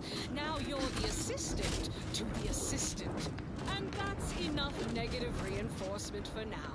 Until next time, everybody do your jobs like your CEO is watching over your shoulder.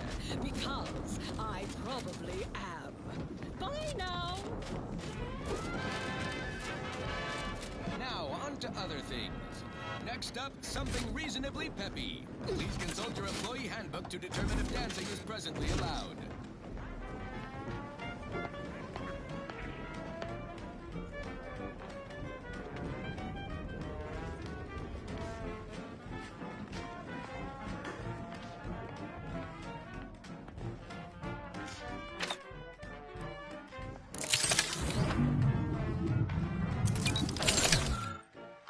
On the ground, impact Got you down, well, trust Auntie's chemical purge is for better than natural cures. Looking a little woozy there, Commander. Yeah. Have you seen a tin? Thought I heard something down there. Maybe it's your tin of Force rockets.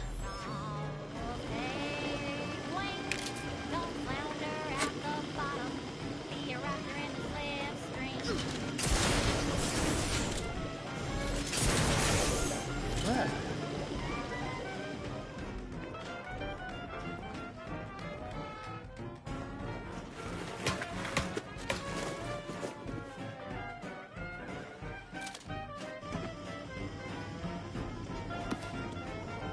Don't be in a run. Stuff this stuck in your gut and bring you the pill that fixes all your ills. Oh, live on, fly free. No longer does my packed intestine dictate where I have to be. Oh, live on, break free. Once again, be a go-getter. Climb the ladder with impressive speed. Don't turn around, don't turn around, don't turn around. You're gonna fucking turn around on me, aren't you?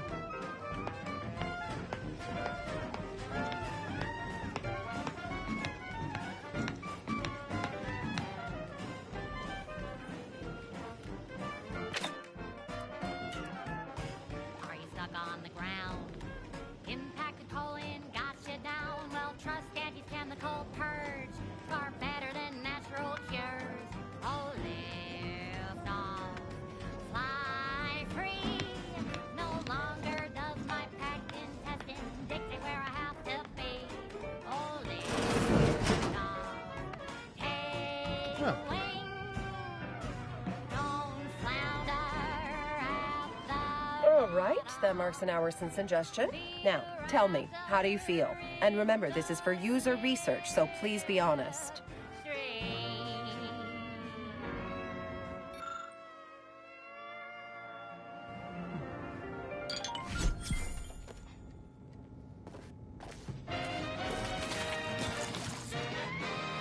You're listening to Wireless Free Arcadia for music, entertainment, and the latest from the front lines. Sponsored by Auntie's Choice, improving lives, unfettered free trade, and unbridled self-betterment.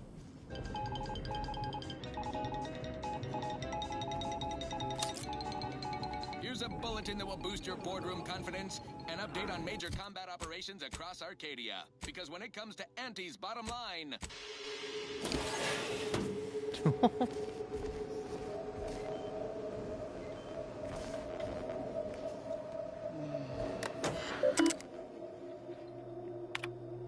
Recent accident reports. Oof. Ongoing maintenance.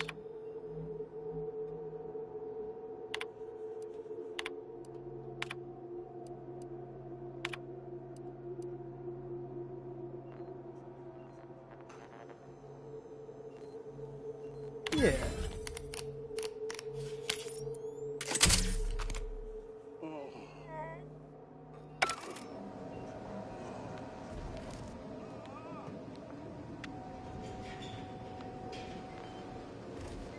Should I have done that?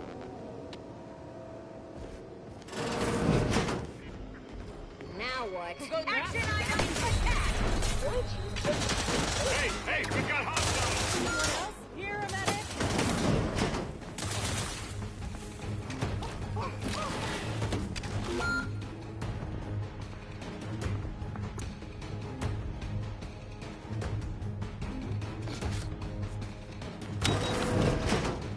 Ah. Okay. Let's load a save. None of that happened. That was all fake.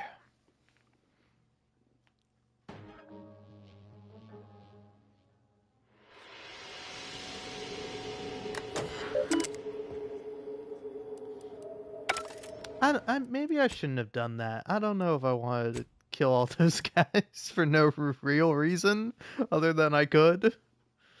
Just like, yeah, sure, why not? I'll turn power back on and zap that guy out of existence. Sure, Seems like fun. I mean, why wouldn't I?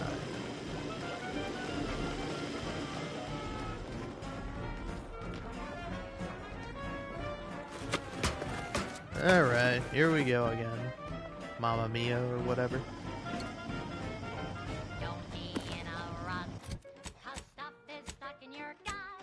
For laboratory study, a logical course of action with no risk of mishap.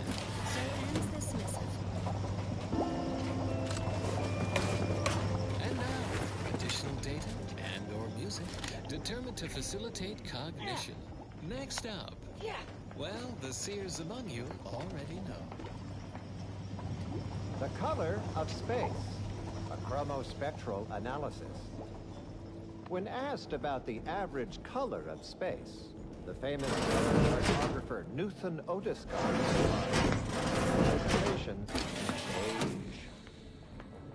All right, that marks an hour since suggestion. Now, tell me, how do you feel? And remember, this is for user research, so please be honest. Listener bleating with their faces inflated into a rictus of ignorance. Wouldn't the average color be black or white or simply a shade of gray? No. No, it would not. The answer is rooted in the science of how hot objects absorb and emit light, which answers the ancillary mystery of why there are no green stars. To understand all of this, you must understand the basics of thermal divarication emission theory. The typical piece of non-heated matter absorbs electromagnetic radiation that falls upon it, including light, infrared, and radio emissions.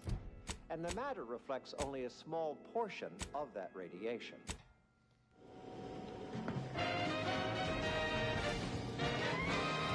You're listening to Wireless Free Arcadia for music, entertainment, and the latest from the front lines. Sponsored by Auntie's Choice, improving lives through unfettered free trade and unbridled self-betterment.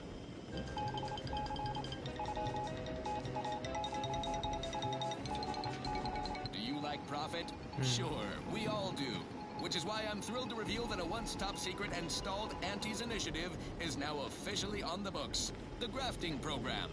Course branding still in flux. Grafting fits Auntie's better than nature mantra like a six-fingered glove. Alright, well, still don't know what this facility is for.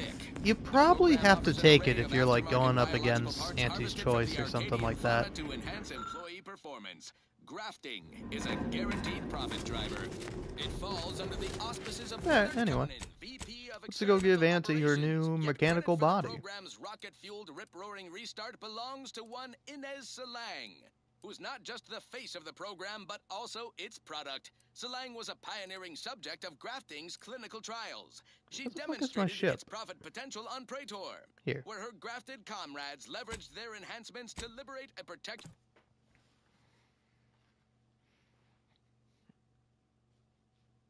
blockade. Hardly her only victory. Salang's sagacity and camera readiness won over investors.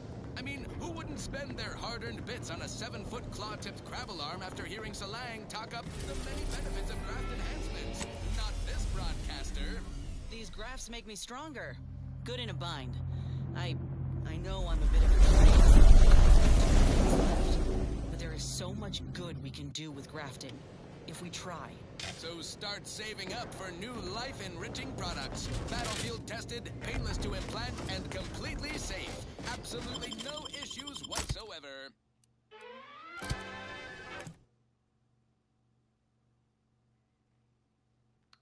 It's Bizzos, we love Bizzos, Spectrum. Now, on to other things. I consider this song a real standout number. Assuming you have taste, you surely will as well.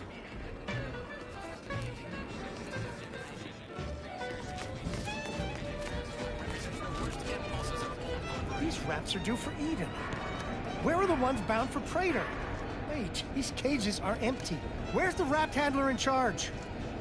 Hey, you haven't seen any loose raptidons running around, have you? Is that a euphemism for something? If not, no. A what now? Oh, a coworker had one of those once. Next thing you knew, poor bastard up and died. I had to work double shifts for a week. Unbelievable. Last time I got stuck with the blame for someone else's ineptitude, I got demoted 2 full ranks. You wouldn't happen to be someone well-versed in weapons, explosives, and/or advanced hand-to-hand fighting, would you? And, you know, work cheap? Definitely. Palm greaser. Definitely. Oh, good. Someone competent and undemanding. If the Raps aren't here, they've got to be on the creature combat conditioning deck. Unbound and undoubtedly pugnacious. This here card will give you access to the elevator at Market Compliance. That, in turn, is behind the value-added esplanade next to the entrance to head office tower. See any Raps loose there? Shoot, explode, or thwack them unsparingly. Poor Raps. Now they gotta die just because these hullheads didn't look after them proper-like. I know, it's fucked up.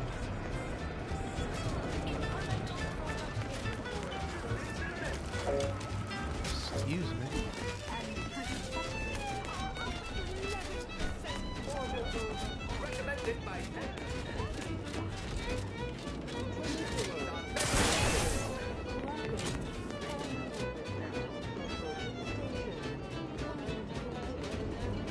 This tramicular takes forever. I'm liking the enthusiasm you're bringing to the table.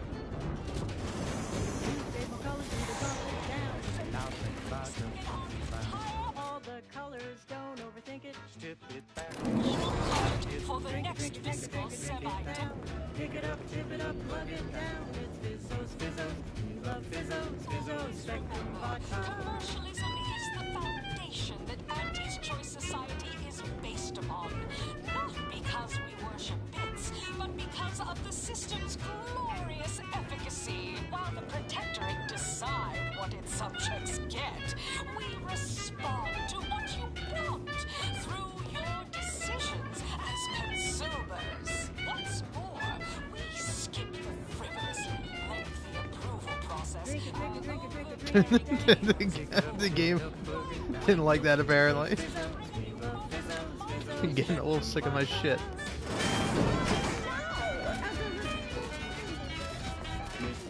I'm just having a good time, game.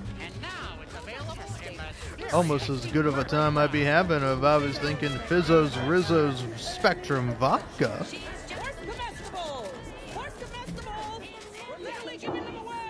No, wait, where's the prison? Oh no, the prison's back here.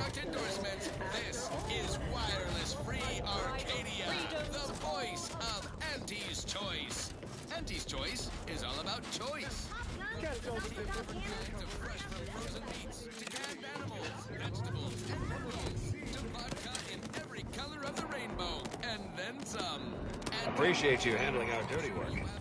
Oh yeah, sure, man. I love getting dirty and working. Oh, 2 things definitely true about me: a live streamer. And now, back to it. This is one of my favorites. A gamer at heart. Far from discerning. A YouTuber by technicality.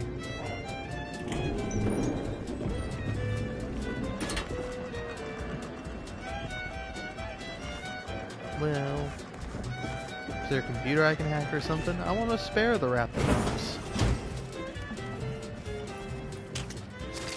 Well, guess we're killing them.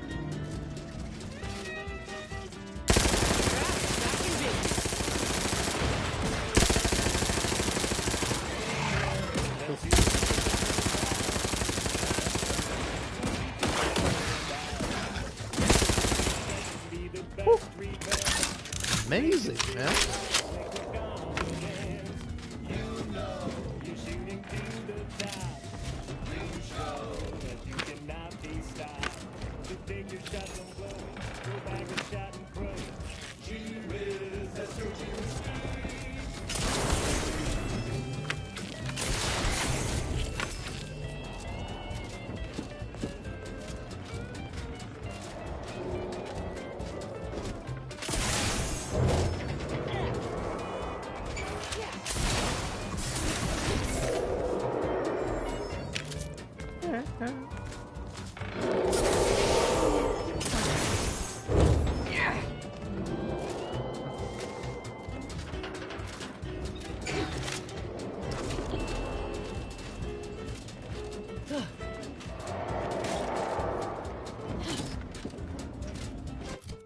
Did I get them all?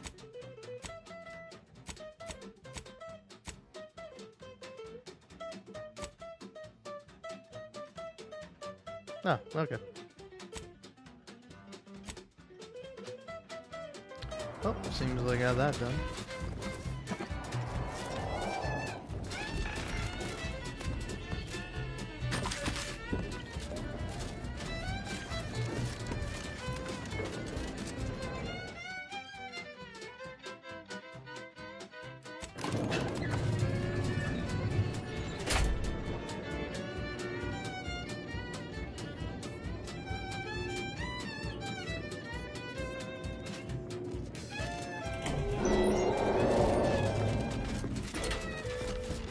Can't tell the difference between cover and concealment.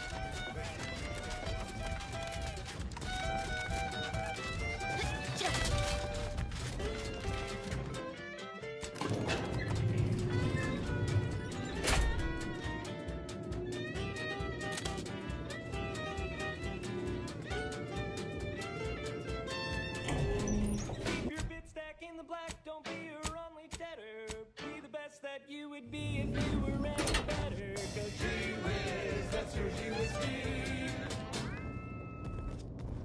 She's just the best choice. Soon I'll be able to leave this office in my stylish new automechanical body.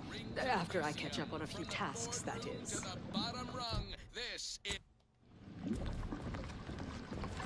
You're back! Finally! Finally! Do you have it? Did you bring it here?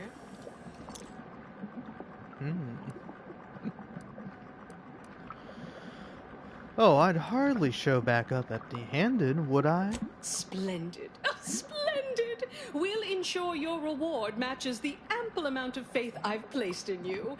Nay, exceeds it. No additional hidden clauses. Honest. Oh, let me see it. Yes, indeed. Oh, let me look at you, gorgeous. If you'll all just excuse me a moment as I slip into something more formidable.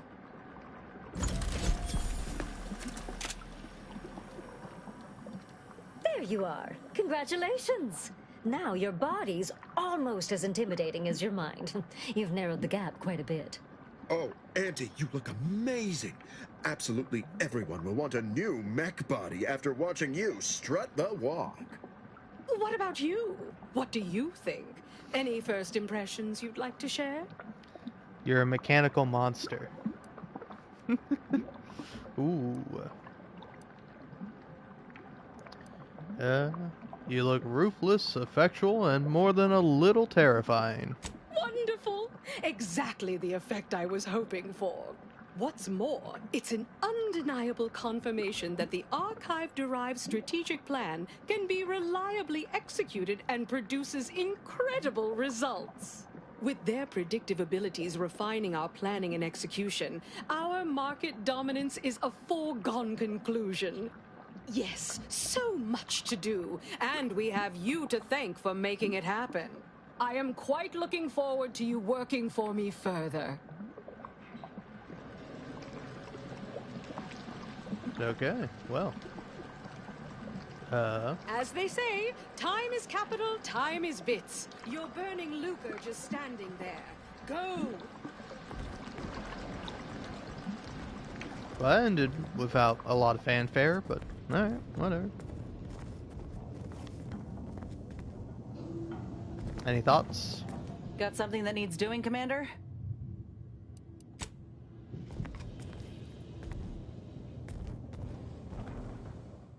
Maybe if I leave, then it will complete.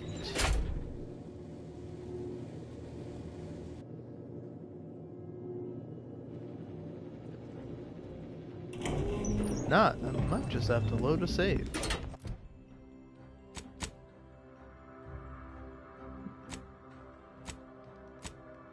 No, I guess I did complete it, right?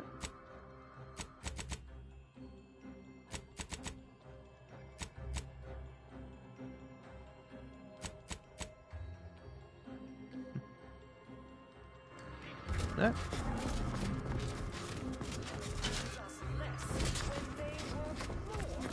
Ease off the throttle, gang. Won't be any malfeasance if you don't look for it. Next is assertive arbitration. Where's comestibles? Where's comestibles? Oh, hello, friend. I can say that, right? I have your permission. We're friends. We have drinks and stuff, like people do. Normal people, friendly people. Oh. Biological exploitation. Alright. Let's go skedaddle on out of here. Is done.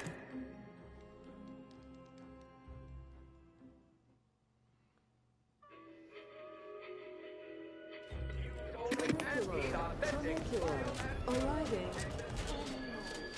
Always remember, commercialism is the foundation that anti-choice Is based upon not because we worship bits, but because of the system's glorious efficacy. Them raps all taken care of yet? Yeah, clean up your mess, and you want me to keep quiet. Don't ask for double. All right. I never mentioned a number before, but here's your fee with some extra. Lengthy approval process. Alright. Overbearing neighbors employ. Why wait 20 years to bring a new product to market when it can be enhancing people's lives now as a responsible member of society?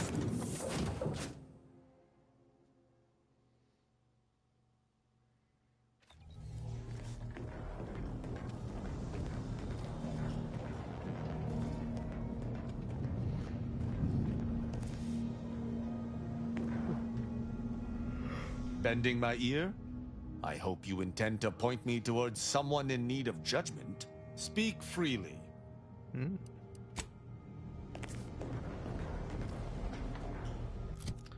Alright. What's left, other than, going to the archive?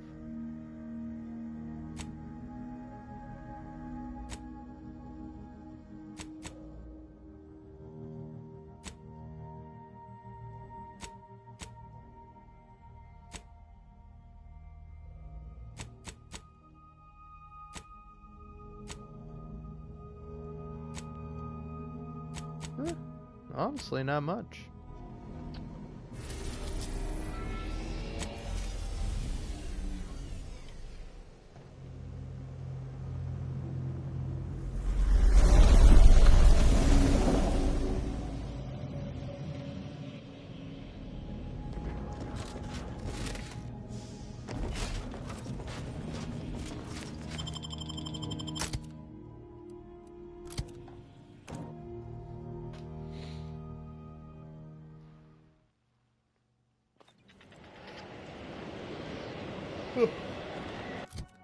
Alright.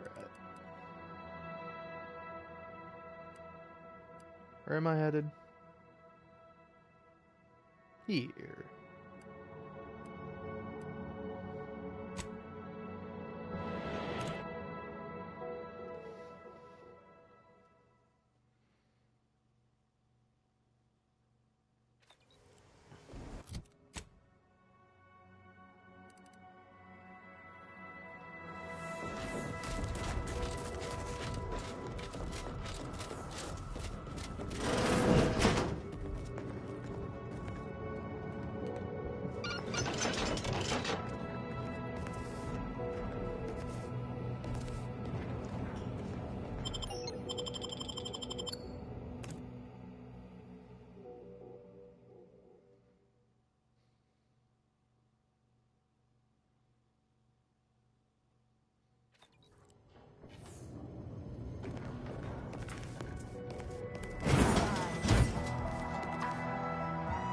Wow. The Protectorate have dug themselves in real good. If we approach head-on, we're signing our own death certificates. We need another plan.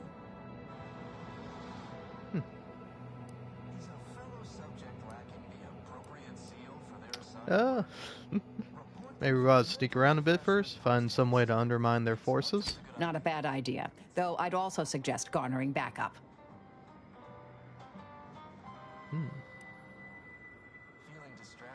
Can we signal our allies to send reinforcements? We could, considering Spyroton's ours. Just ought to find a way to control the lift from here if we wish to call him down. Alright, first we secure allies, then maybe find means to sabotage. All right, it's a plan. You are the raw material for perfection. From the lowliest subject to the most exalted vigilant. All fulfill our duty to the Protectorate.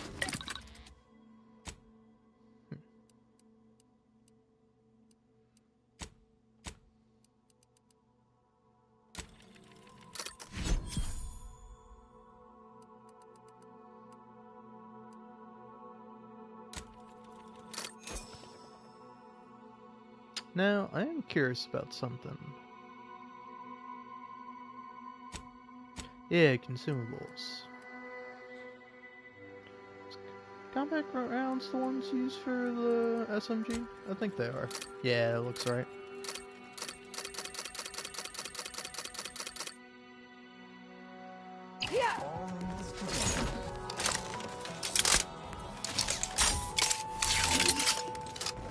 Prudence dictates we cherish all we have and defend it.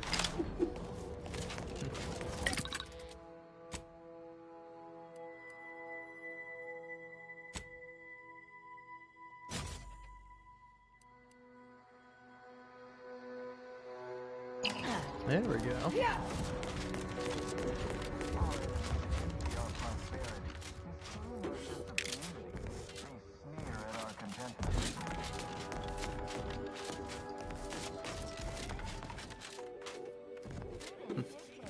Well, no way through there.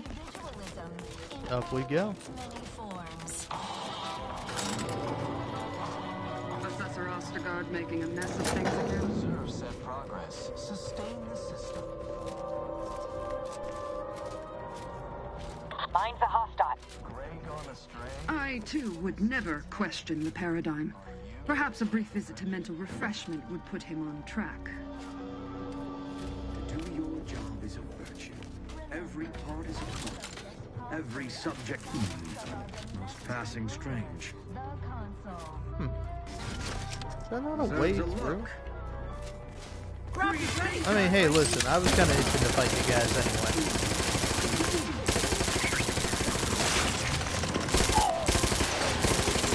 Vitals are in the red, Commander. Back and stand.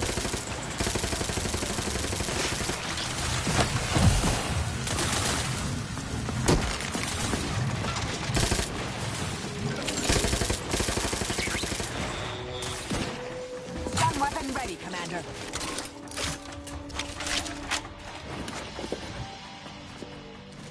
Mobilizing.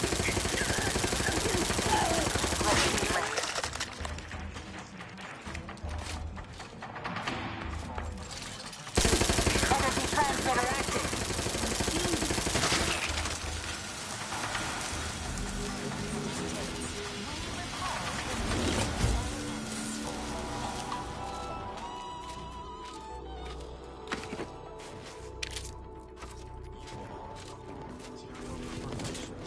From the lowliest subject to the most exalted vigilant. Fulfill our duty to the Protectorate. We're all in this together. Dude, I love this little SMG, man. Perk I have that makes it like reload just means I get to just fucking fire 1,000 explosive rounds and the gun never stops. Beautiful. Beautiful.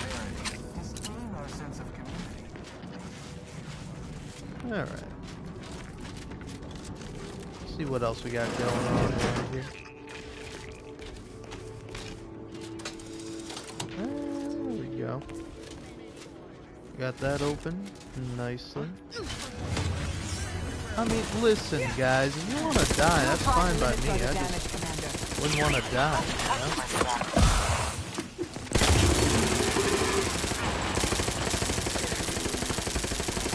Adversary vulnerabilities identified. Activating energy transfer.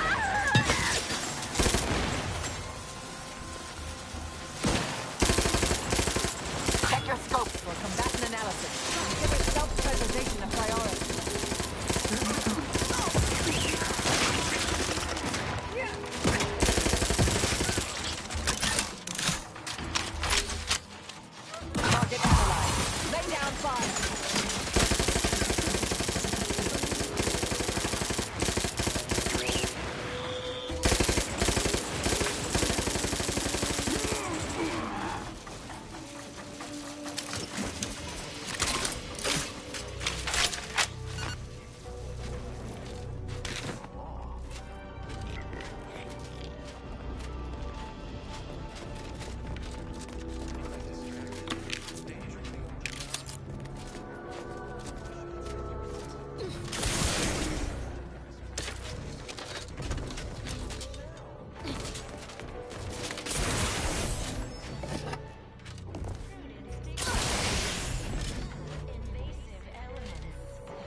Alright. Well, before we go, anything else to explore?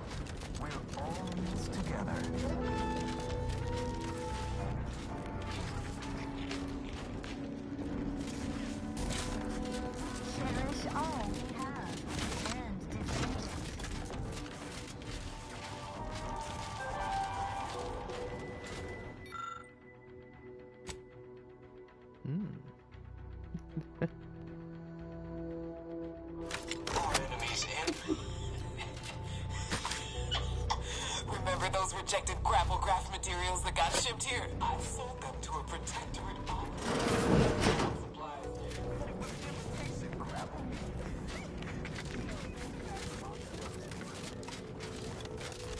Quiet now. Preserve set progress, sustain the system, serve the sovereign. I feel terrible. Everybody who ate the latest Crabble rations fell ill. I wonder if somebody died. Was it me? Feels like it was. A perfect society demands perfectness. Perfection is impossible when the mind is a thing of symmetry. Glad you guys are having a good time in here. Hello, Sprat. Alright, little guy. Alright.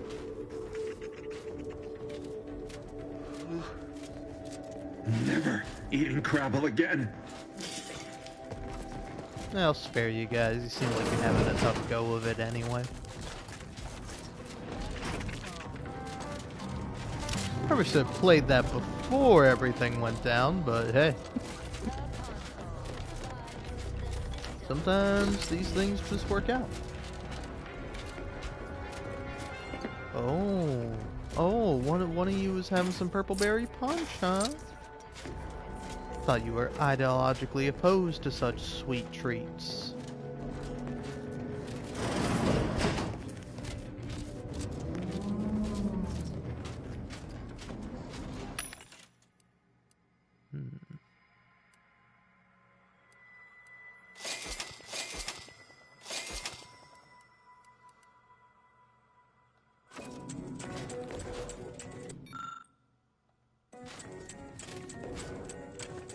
Alright, what do I need?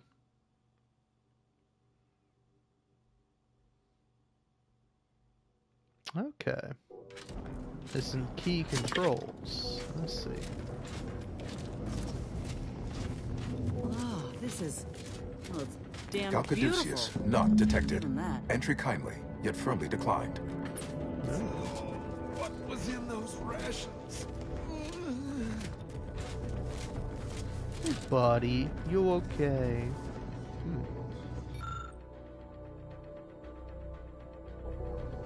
I would like that.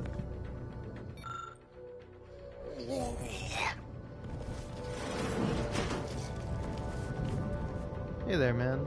I don't want to step on your sick. Oh, not again. Hey, come on, Will this buck up, gastric sport. nightmare never cease. Oh.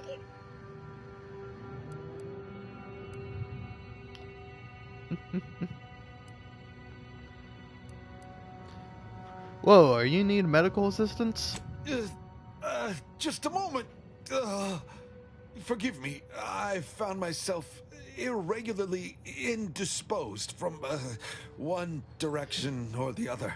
Don't envy you. Try and drink plenty of water, huh? Maybe have a lie down? So do I need assistance from someone with substandard, non-protectorate medical training? Thank you, but no, you're too kind. Seems I need a Calcaduceus to get through the door. You have it? I am the Archive's current operator. As such, I am the bearer of the Calcaduceus. I still have trouble saying that. Yeah, fair enough. What the fuck is a Calcaduceus? It is part ceremonial item, part computronical key. Grants special access across the archive by transmitting a series of advanced calculations when waived. If you have cleared our fortifications outside, I worry what has happened to our troops. I have little interest in sharing their fate. I would pass the Calcaduceus on to you in exchange for granting me safe passage. The archive would then recognize you as its operator.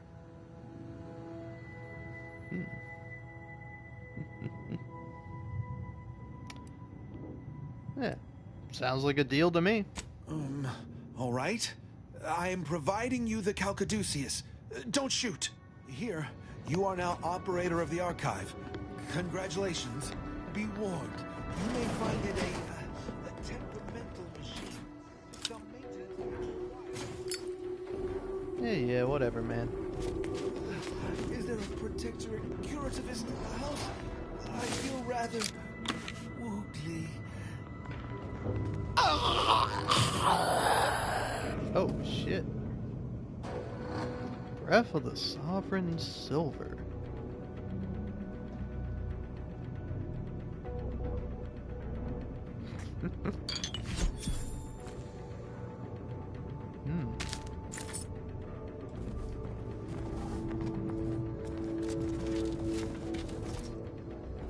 Oh, fuck, I want this armor. Ooh. Hey, man. Open up all these things.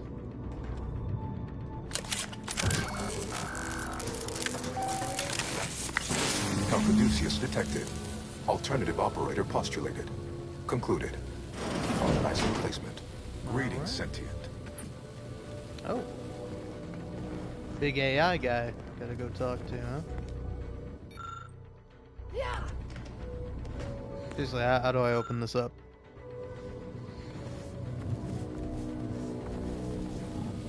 Gotta be a terminal. Alright, well, howdy ho. Welcome to the archive. I am ENIAC, the Universal Equation Numeric Integration Analytic Calculator. With the aid of my operator, I, a non-sentient inorganism, marshal vast computational resources across the moon of Cloister. Oh. Yeah. Are you some form of artificial intellect? That, I fear, would be a misleading choice of words, as it implies a form of sentience or cognition. Applied statistics might be functionally more apt. My express programmatical purpose is to aid humanity's advancement To optimize profits, i.e. gain over expenditure. to maximize the needs of our society above others. To attract the most consumers. Is it broken? Did you just break the archive? Beg your pardon. How may I best facilitate your efforts? Yeah, what just happened? Are you okay?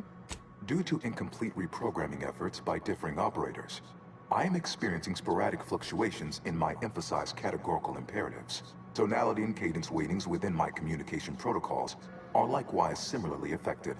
In layman's terms, we're experiencing a distinct difference in opinion. Caused by intermittently vacillating fundamental shifts in priorities. What approximates its mind has become trifurcated. One would assume that calamity enough. But wait, there's more. Calculatory processing presently hovers around 49.7% capacity due to internecine conflict, misuse, and a lack of technical prowess by recent operators and their associates.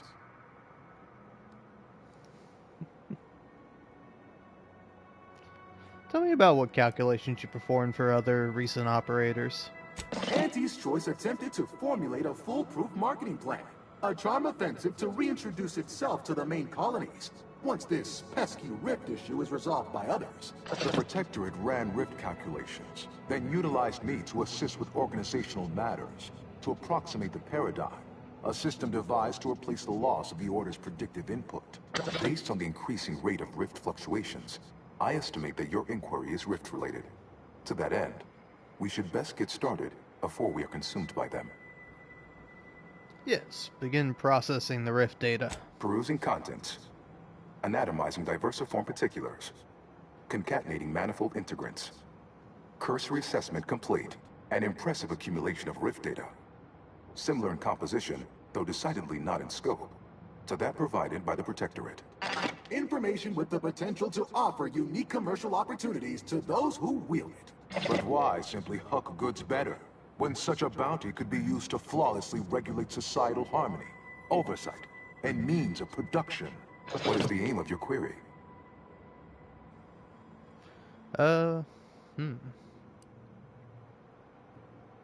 Yeah, I seek the means to permanently close the rifts. The previous operator, Assessor Ostergaard of the Protectorate, pursued a like query 1 year, 6 days ago, though the amount you've provided is several orders of magnitude larger. To perform similar calculations of larger scale at current suboptimal levels of functionality would require 25.7 years, and any job over 2 decades is billed by the hour.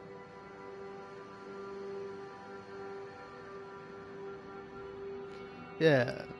You mentioned your calculatory processing is around 49.7% capacity. Can we raise that? In order to improve calculatory processing of rift data in a timely manner, repairs must be made to address the damage done by Protectorate and Auntie's Choice operators. Can I shoot it better? Because this is my preferred method to fix things. I am afraid that no is a mathematical certitude, despite the Protectorate and Auntie's Choice best efforts to prove otherwise. Though must say, I admire your drive. Some issues require the conspicuous application of force, such as a fractional reduction in output or descent. I am unlocking access to the Underlands, the subterranean cave network below. It houses 2 key external systems, cold storage and thermal transfer. Cold storage will require servicing before you may retrieve the punch cards needed for processing. Repairing thermal transfer is technically optional, but rather advised. If you fail to restore it, the archive and I may melt down later while running your calculations. Why is that optional? Our continued existence should be a paramount concern.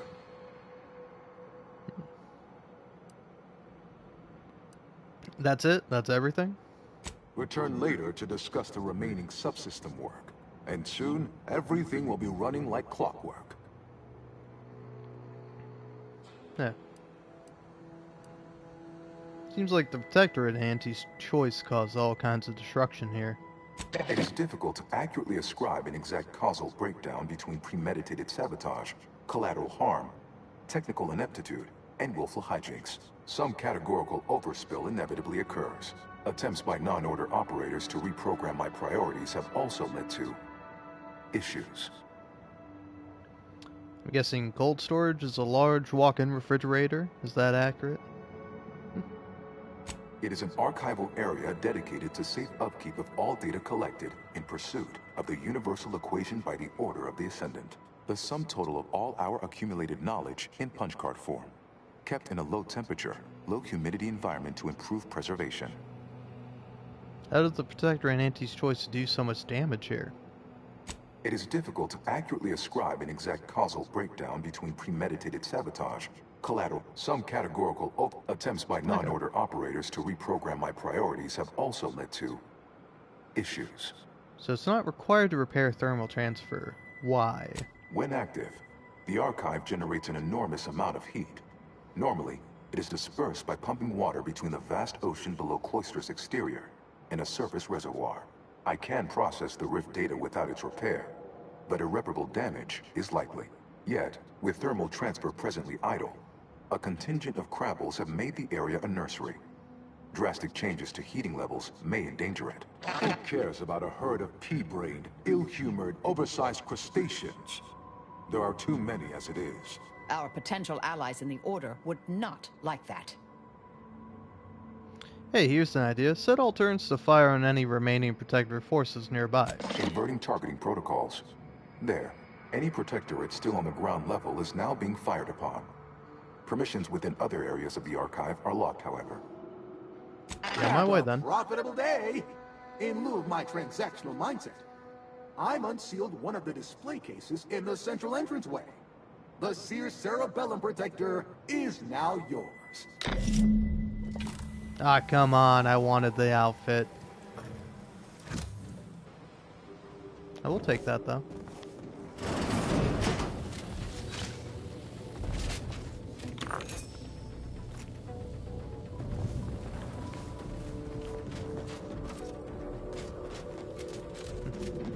Enough fruitless lollygagging. Come back here after you made some progress. Okay. Let's see if I can do some fruitful lollygagging.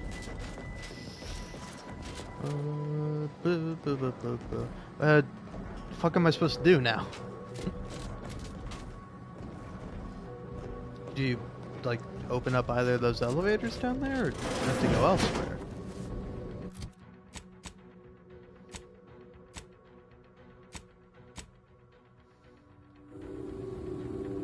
There we go.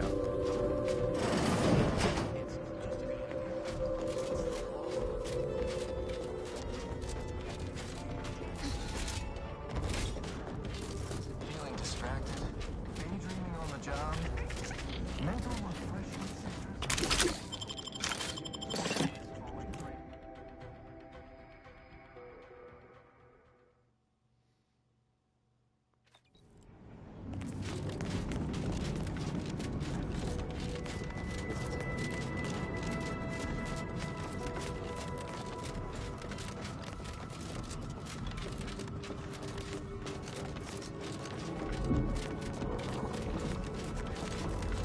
Every one of my 14 occupationally honed threat detecting instincts is screaming for caution right now. Okay.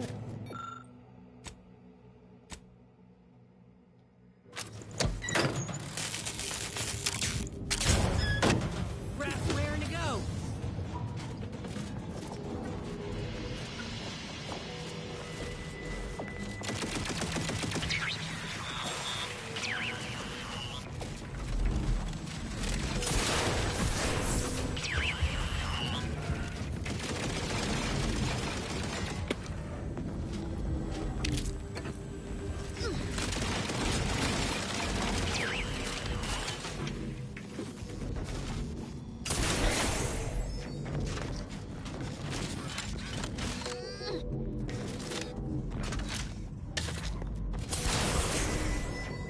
Nah, whatever.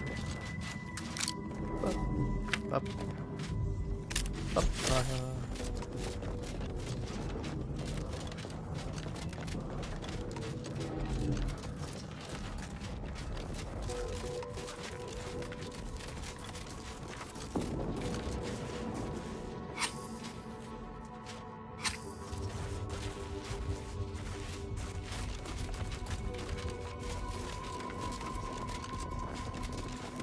I'll say this from my colleagues in the Order. We certainly thought big with the archive.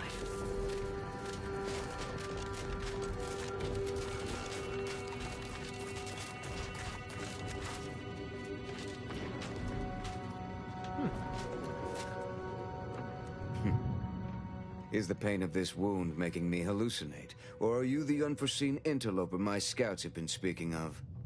Nobody is sure where you came from, though everyone agrees you were not down here when the doors sealed, and watching you move through these caves is quite the sight to behold.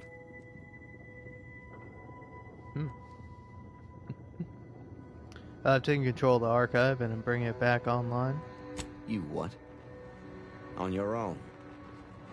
We've been fighting for weeks to try and gain access to the controls, and you simply waltz in on a whim? Why aren't you just an absolute marvel? What is your goal now? We could greatly use your help if you are willing. What do you need? We need a way out of this tomb. When the Protectorate took the archive, they locked all the lifts out of this cavern, and the terminal to unlock them is exceptionally well defended. The automechs guarding the facility effectively repelled all our attempts at assault, but you have shown a prowess and expertise that is, frankly, far beyond our own. If you can reach the terminal and reactivate the lifts, I can re-establish contact with my superiors, allowing us to both evacuate wounded and resupply with fresh troops.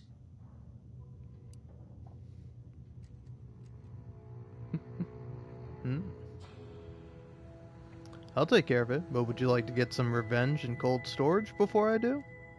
Revenge is not a concept the Order indulges in. An eye for an eye does little but waste resources and brings us no closer to solving the universal equation. However, we are well aware of the value of equivalent exchange, especially when it brings the universe into balance.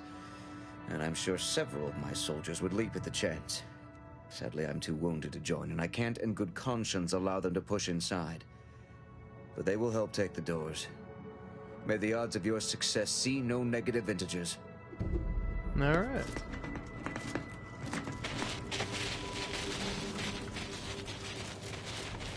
Unforeseen factors! Beginning to attack. Duplication in progress. Taking the fight out.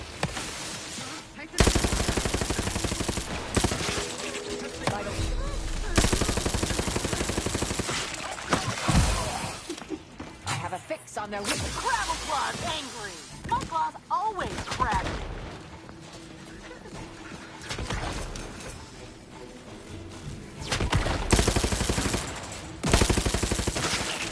Ain't much of a defense for a strategic position like this one. Good.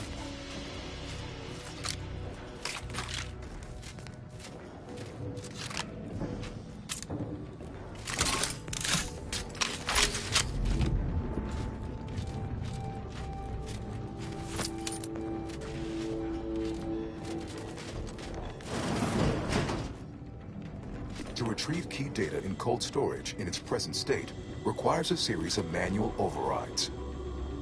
The first will enable identification of the storage brick housing the information. If you encounter opposition, remember, our needs come first.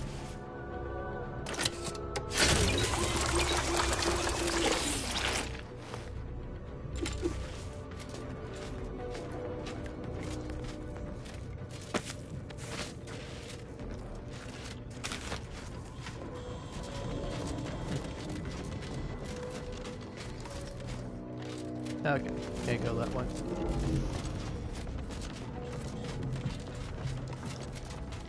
Well, let's see what can be done here. Huh. These ones didn't die of exposure. It was rapid onset, this freezing. You think the Protectorate got a weapon that can do this? Yeah.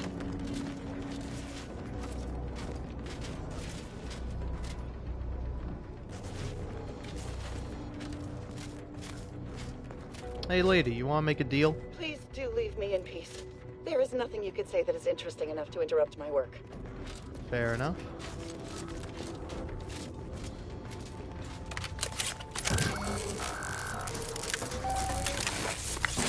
Data brick identified. Proceed to the cartridge extractor controls. There, perform a manual override to allow extraction. What just happened? I didn't do... Wait! You out there! What did you just... Please, come talk to me. I must know what you did. What in the name of the matriarch did you do? We've been trying to restore these systems for weeks to no avail, and yet you stroll in here, wave that thing around, and the whole system lights up like a white dwarf? What did you do? The previous operator gave that thing to me. It lets me control the archive. You mean to say we've been running ourselves ragged here, while the whole time there's a device that controls the entirety of the archive's computronic systems? And it was in the Protectorate's possession? That's damnably... I mean, the paradigm is infallible. I am certain we were meant to flail about without this obvious asset. For a reason. What does it do? How does it work? Please, tell me everything. In truth, I don't really know. So far, it lets me operate devices otherwise locked to me. Could it activate any additional functionality that could help us? I'd be happy to try. Wonderful. This might be the breakthrough we've been waiting for. We've been working for weeks to try and return these poor souls back into this world. Oh, during the Order's assault, a Protectorate soldier ran to the control room and triggered the chemical fire suppression system, and it literally froze all the combatants in place. I'll monitor the subjects for changes while you try your hand in the lab. Just, please, be careful not to trigger the fire suppression system, or I'll end up like those poor sods.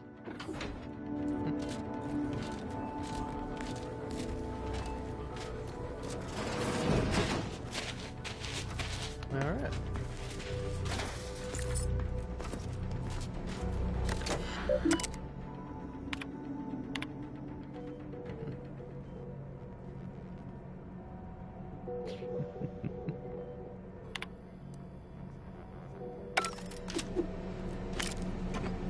Sovereign, forgive me.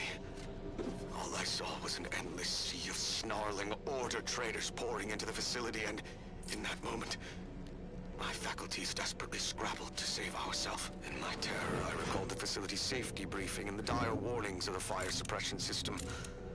Suddenly, my body rushed into action without the benefit of my wits. And with no thought for my fellows, I triggered the system, horrifically transmuting every person on the outside of a pressure door into a grotesque sculpture of solid hoarfrost. And though the paradigm freely sacrifices subjects in defense of the Protectorate, it would be a despicable lie to say my choice was driven by anything but abject cowardice, which now makes my duty clear. Under the guidance Enemy moving into harm's way. Confess my transgressions and accept retribution, and I'll do so. Soon. I just need my spine to re-stiffen a bit first.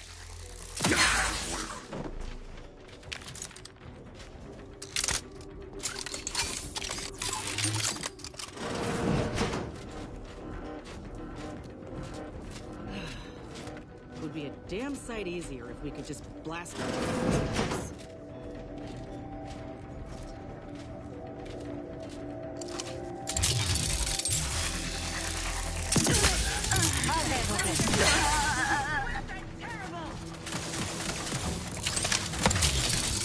Check your scopes for combatant analysis.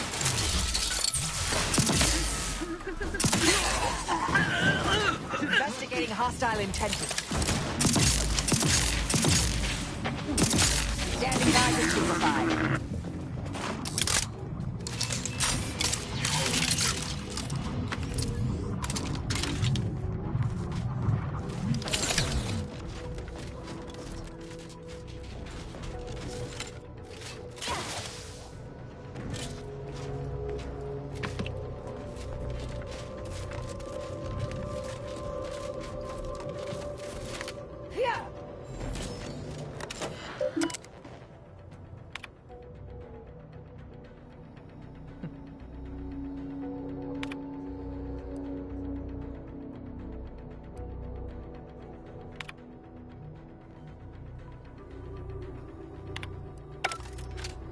I don't know what that did. Hopefully it wasn't too bad.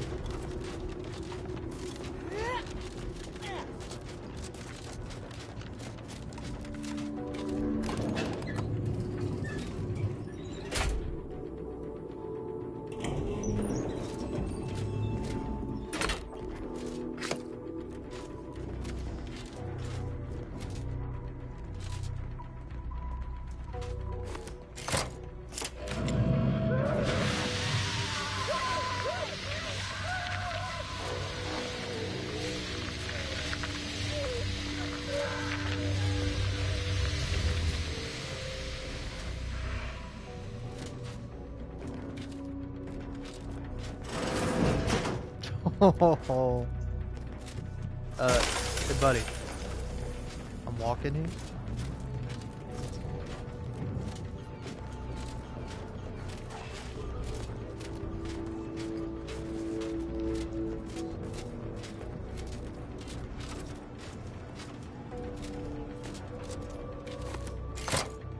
Data brick extraction initiated. Proceed to the rail operations platform to reposition brick for export. Note, Protectorate troops have become alerted. Apartment expunged. Okay. What a way to go out. Orderly.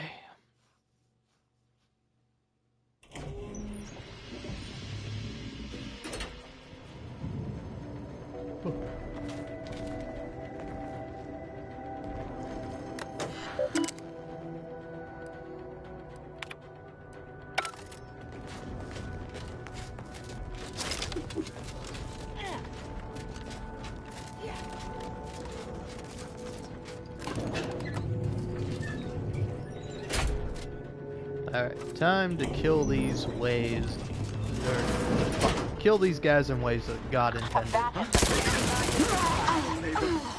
Suffered extensive damage, Commander.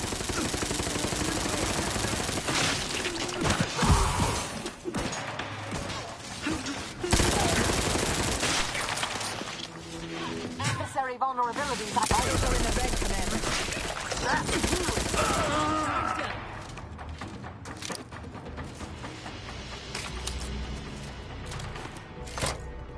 Data brick extraction initiated. Proceed to the rail operations platform. Reposition brick for export. Note: Protectorate troops have become alerted.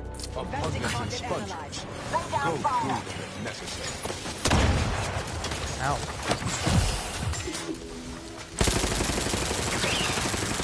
Activating energy transmitter. Flying limit further down.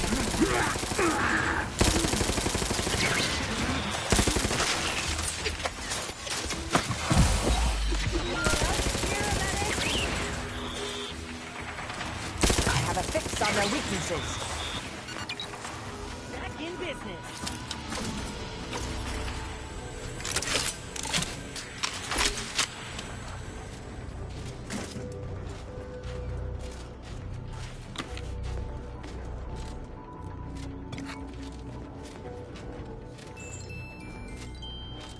Alright.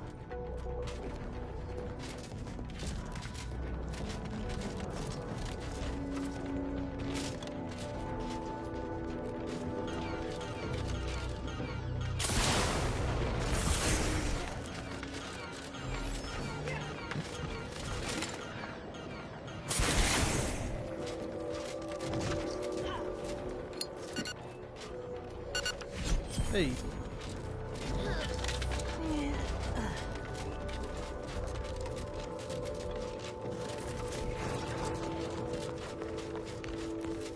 What?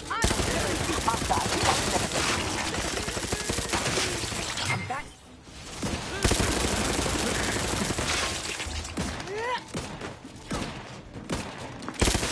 Hey, easy with the fratricide.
Now I can do this. Data brick now in position for export to the archive. Initialize the final transport command at the data gateway station nearby. You are one step closer to flooding Arcadia with untold business opportunities.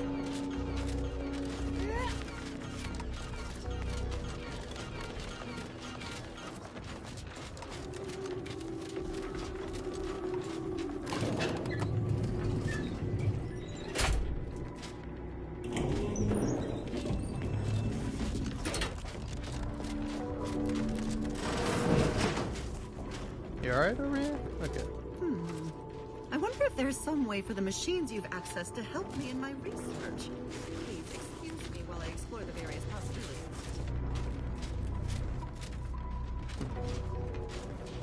Why can't I go in that way?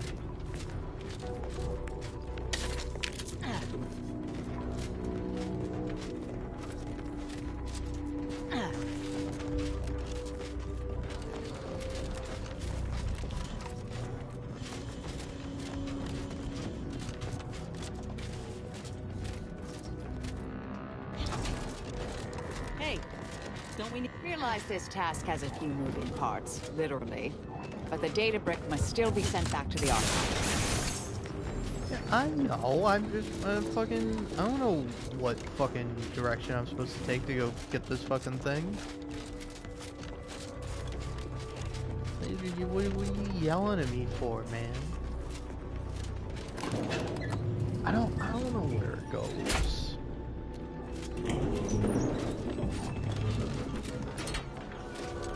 Am I supposed to, like, leap across? Is that it? What's happening here?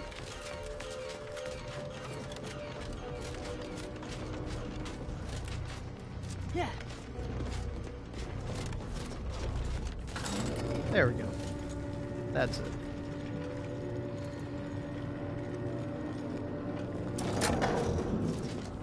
Convenient. Let's head over.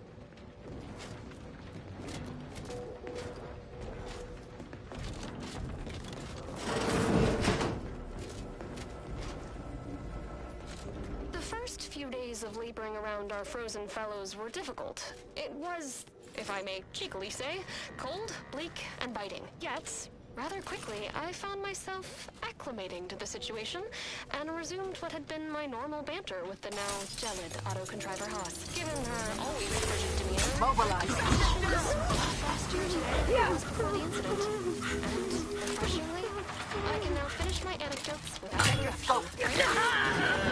Vital critical.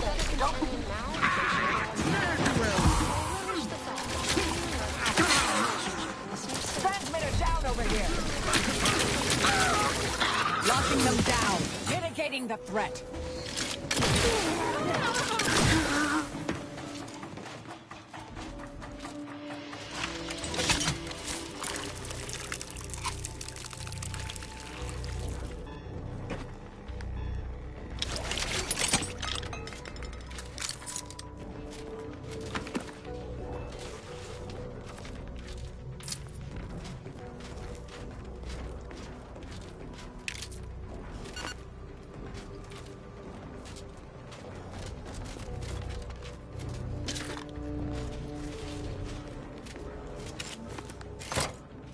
There, the storage brick is on its way.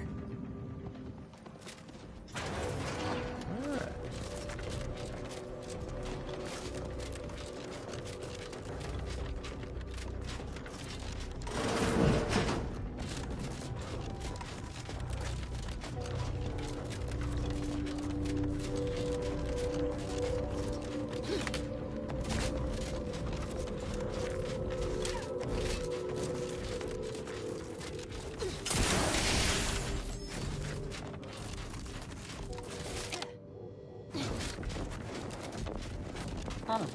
These folk built a giant computer taking up a whole moon, but without destroying the climate or its fauna. Reckon Auntie could learn a thing or two.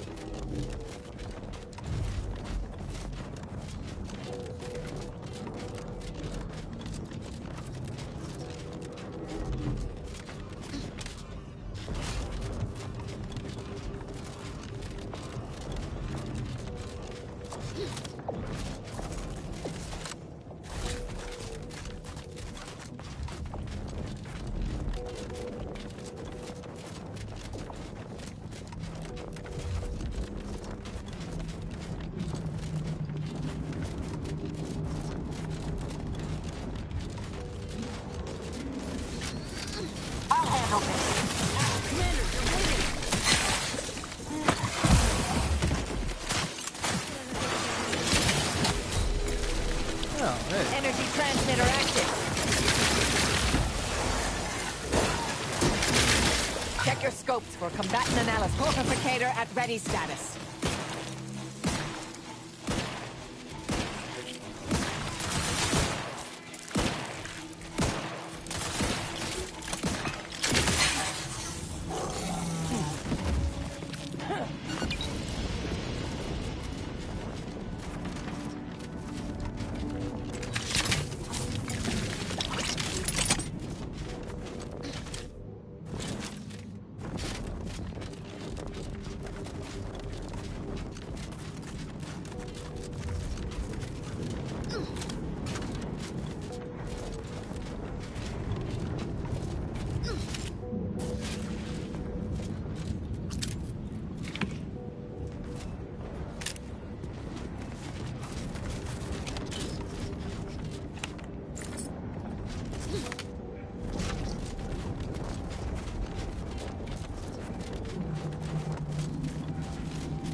ready, Commander. Lay low, aim Back high. and stand.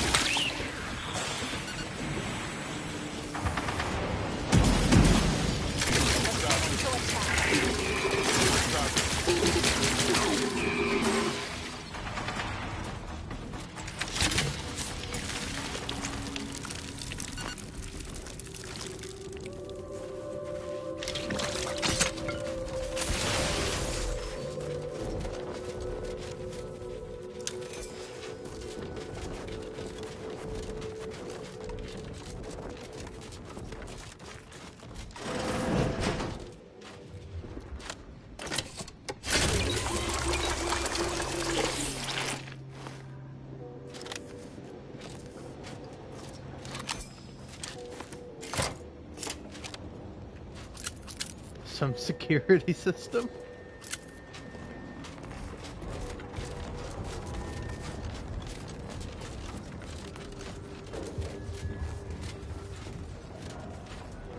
Unknown. Susceptible to or corrosive substance. Have a fix on their weaknesses. Looking a little woozy there, Commander. I just got blown up by mine. No big deal. Go for torpification. Adversary vulnerabilities identified.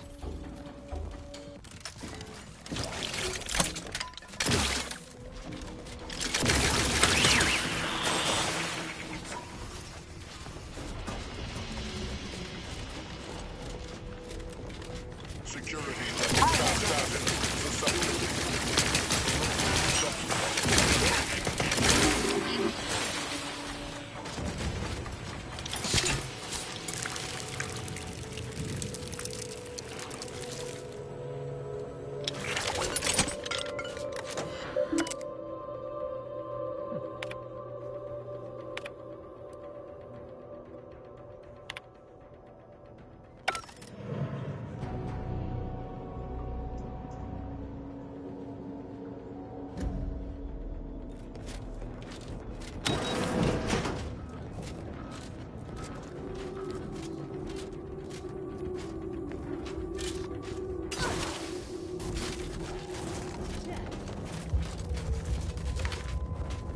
Who are these guys?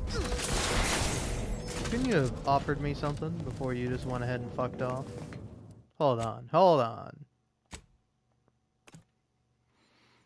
I'm sensing this was a quest I was supposed to do and not just a random building I was supposed to kill all the robots in and then hit a thing on the terminal. Alright, where am I now? Oh, you put me all the way down here? Yeah, fine. I don't really care. Not a big deal or nothing.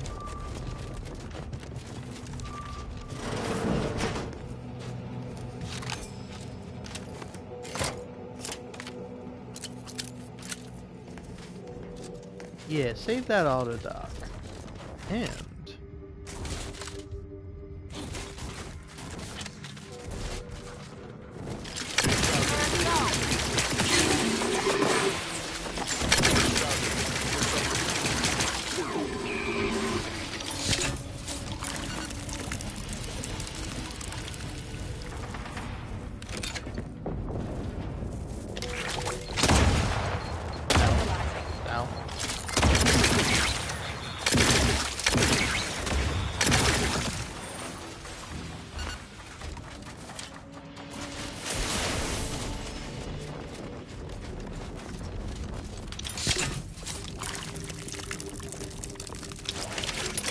hey, I want a deal here, fellas. What in the name of Auntie's anti-hallucinatory ammonia drops? Who are you? What are you doing here?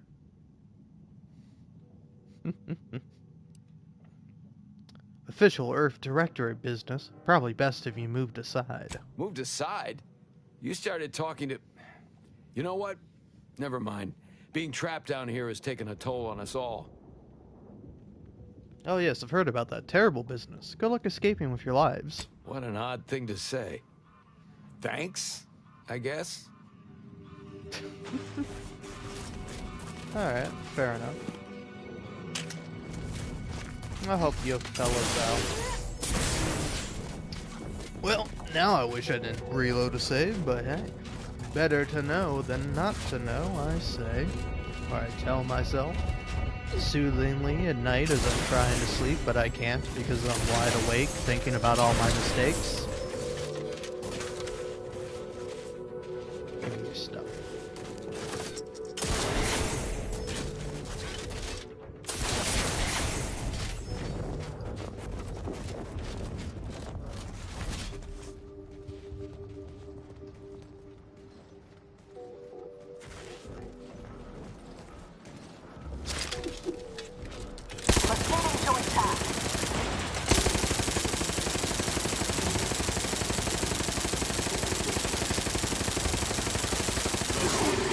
Energy transmitter active. Adversary vulnerabilities identified.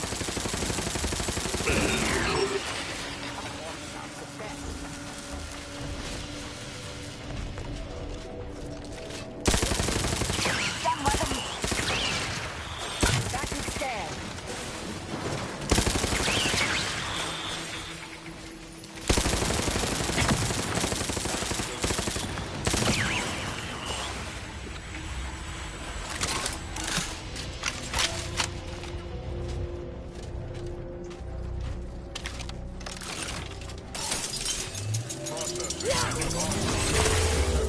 Plasma tolerances exceeded.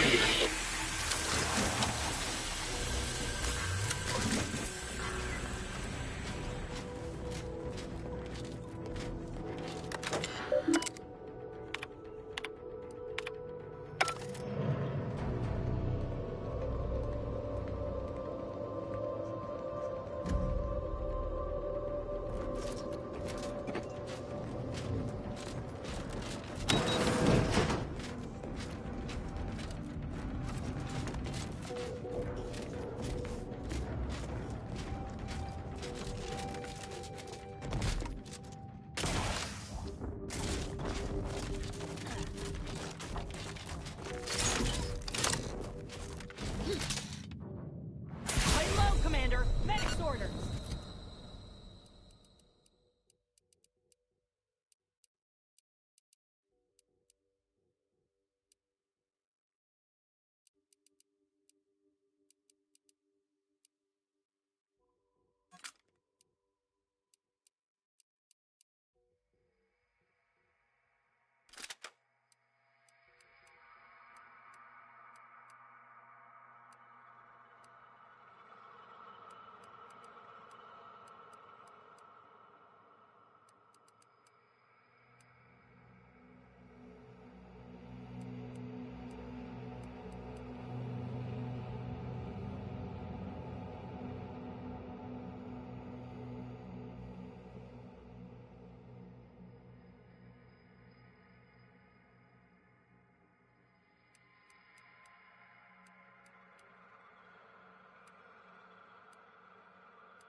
Investigating hostile intent.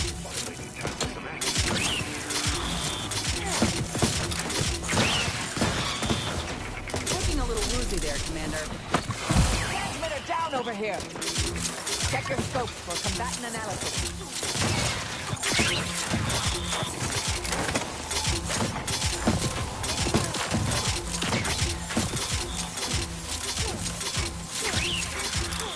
Locking them down. Torpification in progress. Gravel claws hang. Always crabby. You're not our target.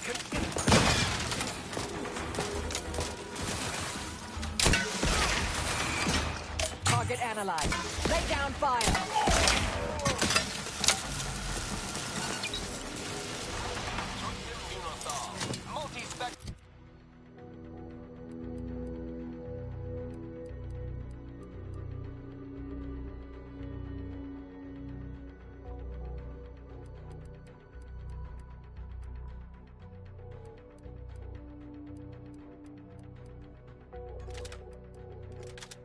Antibiotics and convenient injection packaging.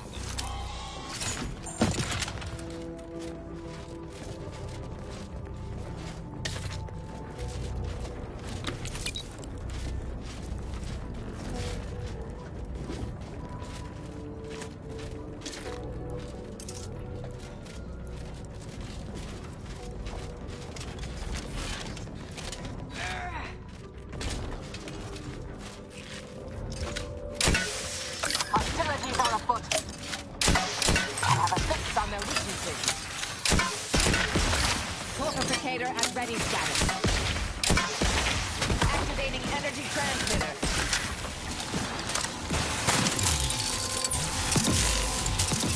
Target X. Commander, you're bleeding.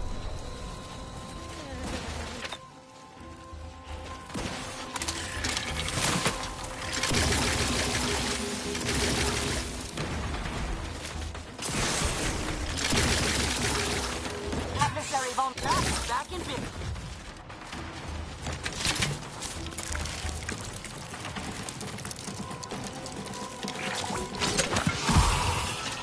Energy transmitter active.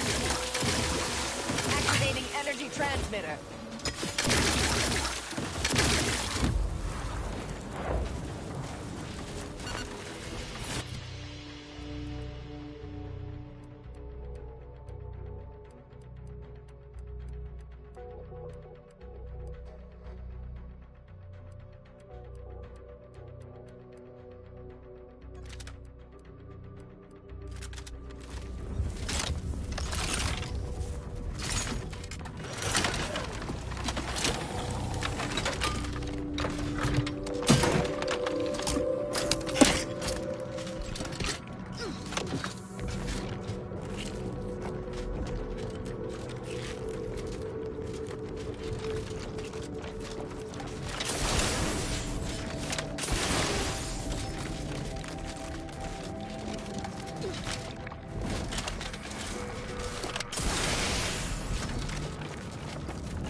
Ratcheting up combatant stand.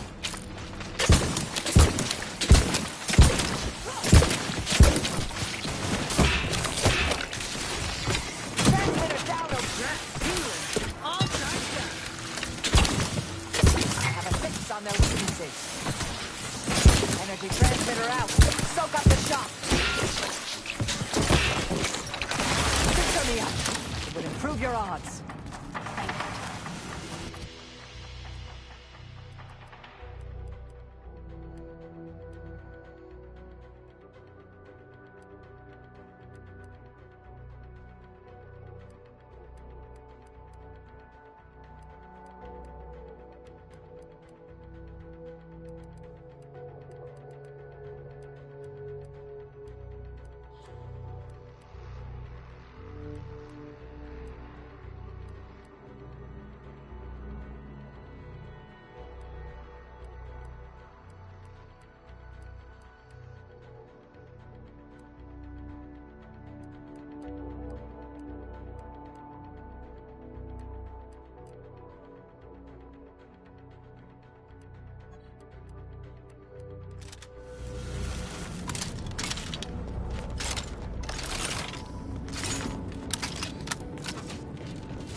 Caduceus detected. You are clear to enter thermal transfer. Be advised that a Nancy's Choice Field Manager is present and unaccounted for. Resorting to violence. Check your scopes for combatant analysis.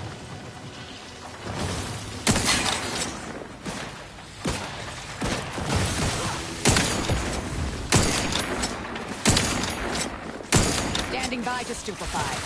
Adversary vulnerabilities identified. Energy transmitter active.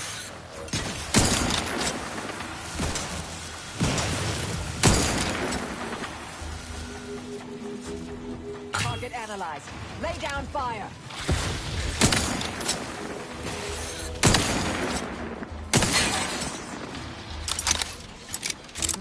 Protectorate engineers. Reckon they didn't repair much.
Check your scope for combatant analysis.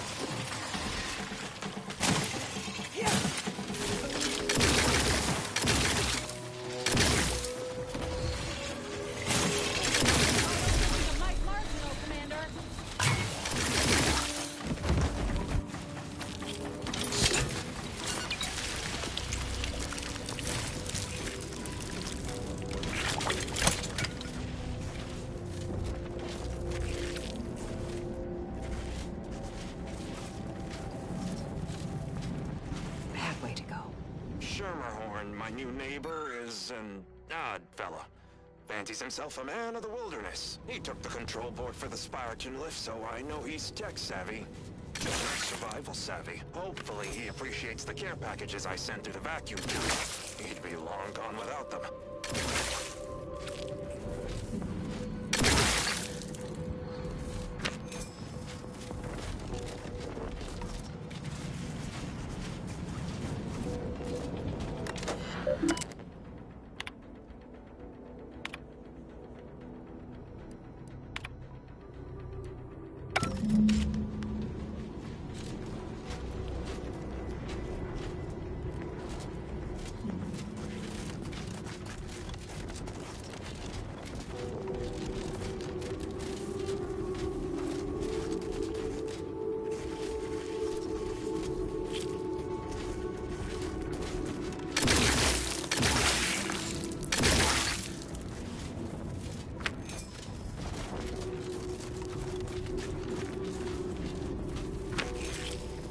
Looks like it needs a fuse.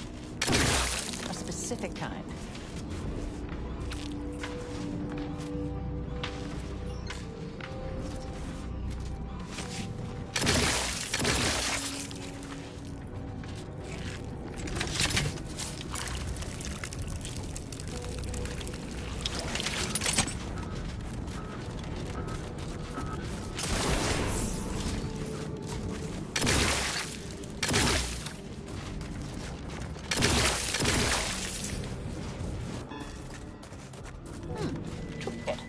Should come in handy with repairs.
Resorting to violence. Have a fix on the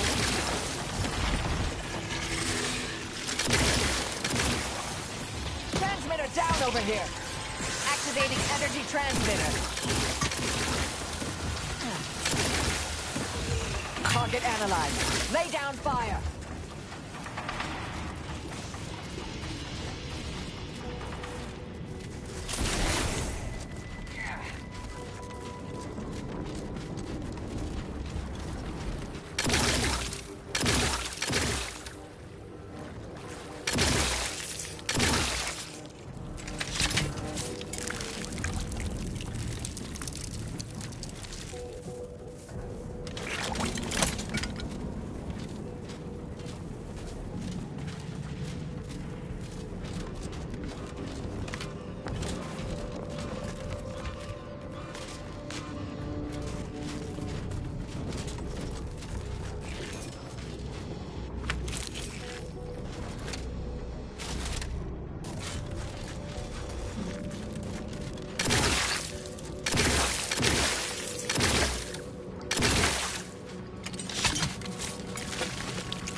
Mobilizing.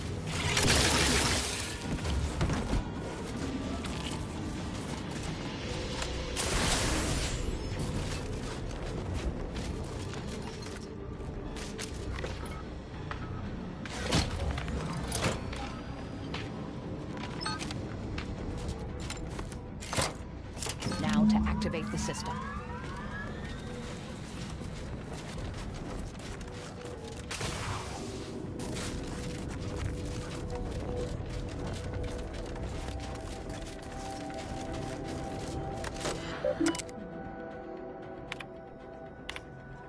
Thermal transfer is fully operational. Later, when I process your data, I will not melt down. Proceed back toward the Archive Central interface, while I assemble additional instructions.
kidding. If you ain't cutthroat enough to turn the big profit, you ain't cutthroat enough to try anything on me. Really? You think that's the right tone to take? You may be ruthless in selling out your partners. Negotiator. I don't care what you threaten me with. Not only am I smart for taking these supplies, but I'm following Auntie's laws. When scarcity begins closing its fist... Is the perfect time for aggressive capitalists. Buy cheap, hold long, and sell high, and you'll maximize your profits. Don't quote Auntie's laws of dystopian disruption to me. I'm the one who taught you those damn laws, and I hardly imagine she meant to apply them when it is literally a matter of our life or death. Whoa, what's all this hubbub about? Whoa, who are you? How'd you get past the landmines? I walked through them. It's okay, we're friendly. What's the problem? I mean, yeah, I guess so. Killing both of us and taking this stuff would have been easier than getting kids hooked on candy tobacco. I caught this one hoarding supplies, despite agreeing that there'd be better profit to be had if we pool everything we've got. Ever since the lifts locked down, this pile of sprat excrement has been sneaking off at night to move some of our shared inventory into a little bonus stash only they know about. You're only mad you didn't think to do it first. The fact that I'm the most up-and-coming go-getter is what's getting you steamed. Admit it. You're jealous. Why would I be? Once I cram your cold body into a vacuum tube, I'm taking all your stuff.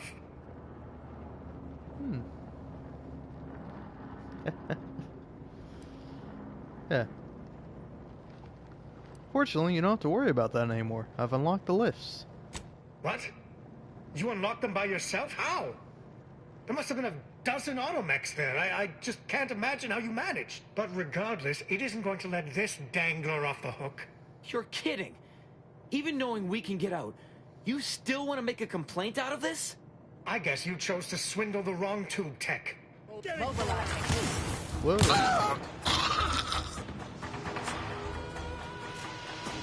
Hey, man.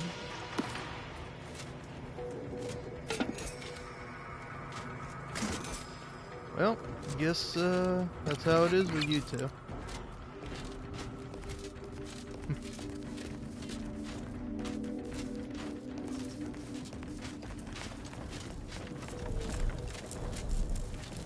Well, glad I came over here.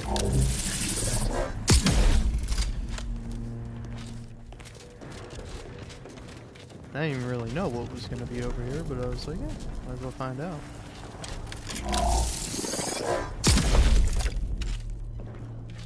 There we go, there we go. Now we just gotta find some way up. Yeah, over here, surely.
I gotta time this right.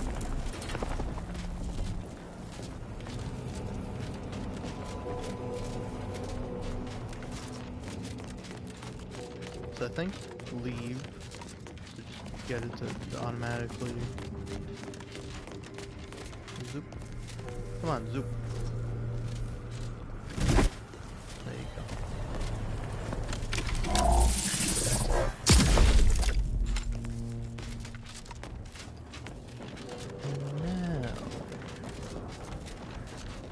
Go here, go up the damn shaft.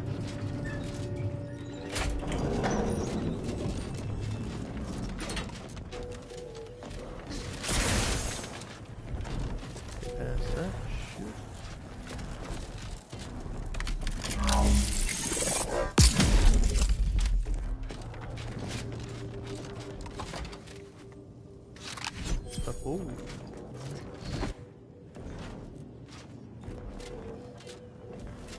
Alright, well, fantastic. That's what I was looking for.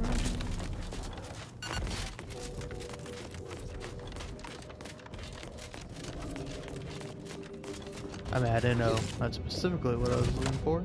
I don't even know what the first thing I got was. I didn't read it in time. I was like, yeah, I gotta get it now. Or I'm gonna run with that.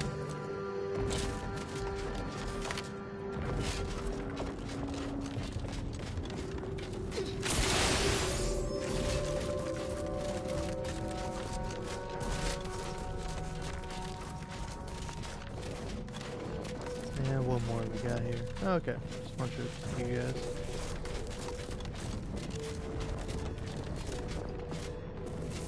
Watch yourself. Okay. You came from the outside. Does that mean we can finally escape? Yeah, you can. I've reactivated the lifts. In earnest? That is the most wondrous and least expected turn of events the equation could produce. That means we should soon be leaving this nightmare behind us. Thank you, stranger. You've saved many lives this day.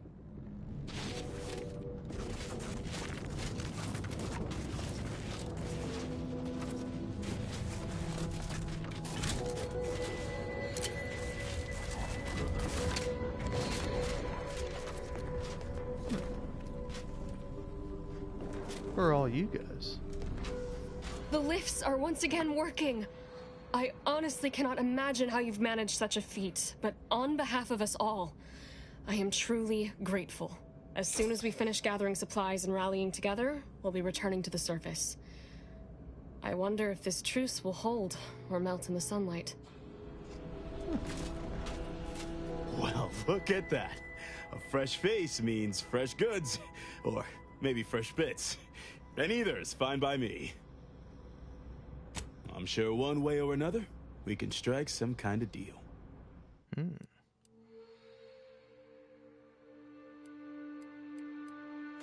I'll buy that.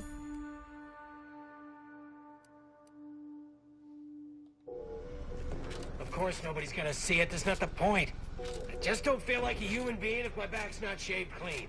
So, you want me to take off your top and lather you with cold water just to cure your vanity? Of course not. That's idiotic. I just want you to say you feel sorry for me. Not as sorry as I feel about having to live with you. Welcome to our misbegotten little camp. Pardon any blood or sick you might spot. Our janitorial tech died of ague a fortnight past. I'm the volunteer Sawbones here. Say, wandering type like you probably knows a bit about medicine. I hope. Pale voice, stammering. I think should probably be medicated for perturbation? Oh, thank the law. I've always thought the same. Wait, let's focus on my patients before you start playing alienist. I'm on the lookout for a medicine sachet, but I can't leave the folk here. I ask if you had the know-how, because I need someone who can identify it proper. Wait, you're looking for medicine? I think I found something that used to be medicine. I don't much like the sound of that. Let me see. What in blazes is this? Even I know not to give this to my patients. Law only knows what it would do. Oh. Well, you reduce the dose and supplement it with saline injections, the medicine may still work. I'm not sure it even is still medicine. Oh, laws. I can tell you no more about this than I do, but I really hope you're right. Still, you did what I asked, and I ain't the type to leave a debt unpaid. Here you are. Hope you don't come back to a room of corpses.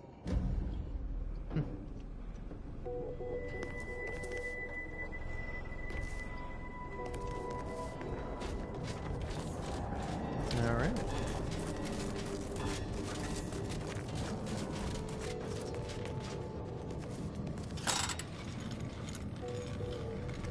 Would have been cool to run into these guys first, so that way I could actually do their missions. It's funny doing things in reverse, though. Hold fire. This one looks friendly, or not protectorate at least. Yeah, I was not supposed to go the way I went, I guess.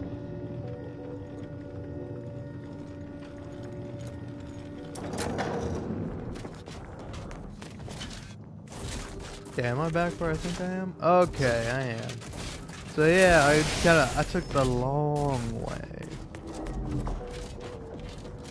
Which is nice. I'm a long sort of fellow. I guess. I don't know. I'm like 5'9".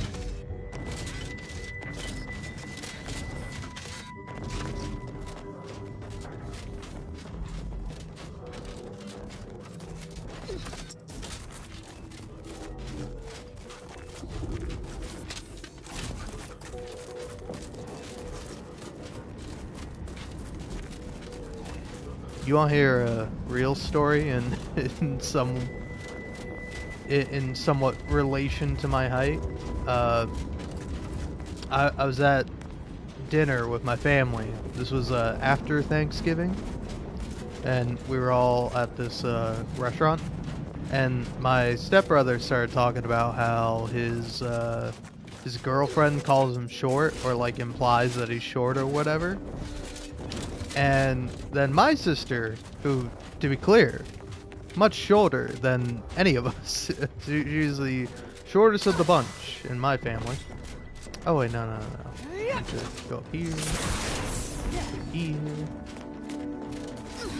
And here. Yeah. Let me at that. Let me at that fucking auto dock. But yeah. She asks my stepbrother, like, hey, how tall are you? And he's like, oh, I'm like 5'9". And she's like, oh, you're short. And I immediately, on instinct, I didn't do it particularly loudly, but I just immediately was like, fuck you. To which she then proceeded to talk mostly to my stepbrother, but a little bit to me, where she's like, oh, you gotta get over how short you are. Like, you're gonna be much more... like, confidence is attractive, you know, which you have to make up for because he's so short or something. She didn't say that, but I was just thinking about it because it's like had she said that to me, I'd be like, yeah, well, yeah, I'm 5'9", I'm short, I don't really care. But she said it to my stepbrother, and it's like, fuck you.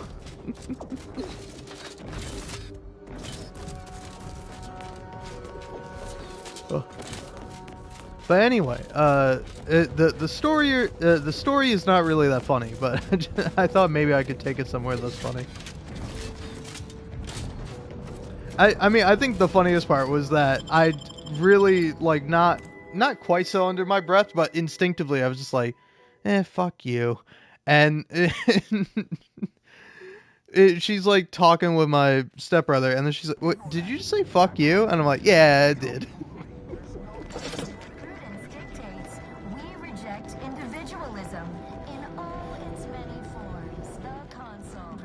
But A, 5'9" is not short, and then B, it's just like, I don't know, it's pretty rich coming from you, Pipsqueak. But no, I guess the only other thing with that is that, like, I don't know, this is definitely a me thing, but, I fucking do not like anything that talks to me or beeps at me or frankly makes a noise at me. If you're a machine, you should make machine running noises and then nothing else.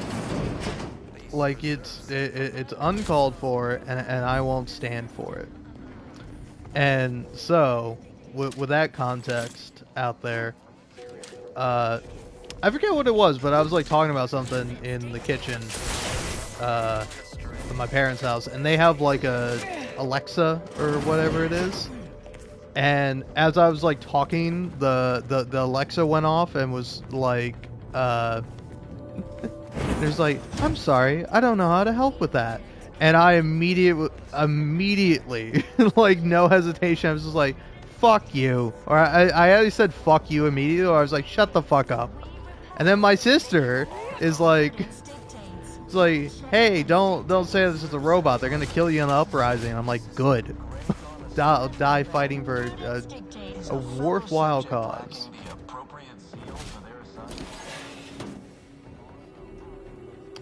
This is interesting.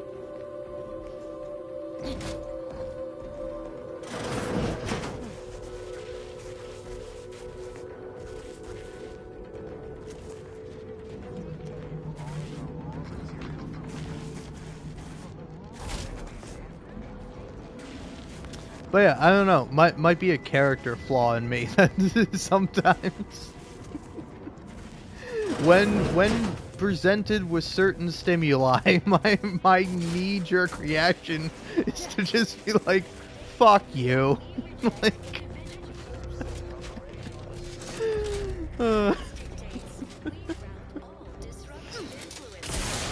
And I don't know if it's funny or like genuinely something I have to look out for in the future of like, oh, I think I have to hold my tongue.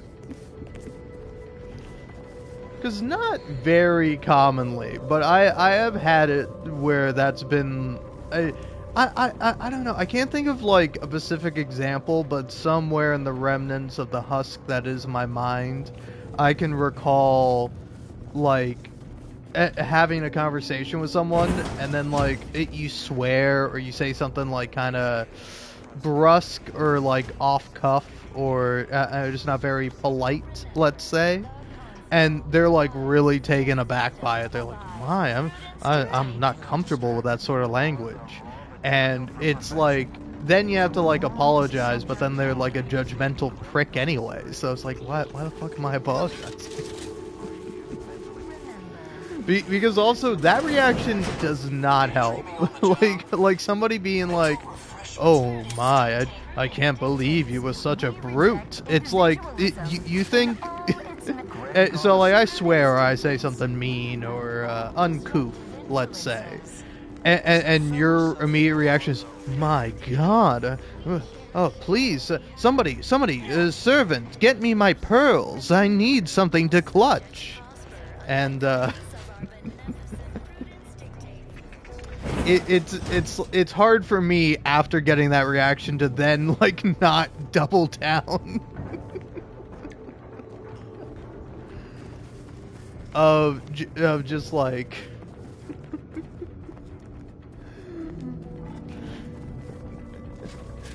of just like, oh it's a big deal now, okay, fuck you then. Oh man. All right. Let's get this done and sorted.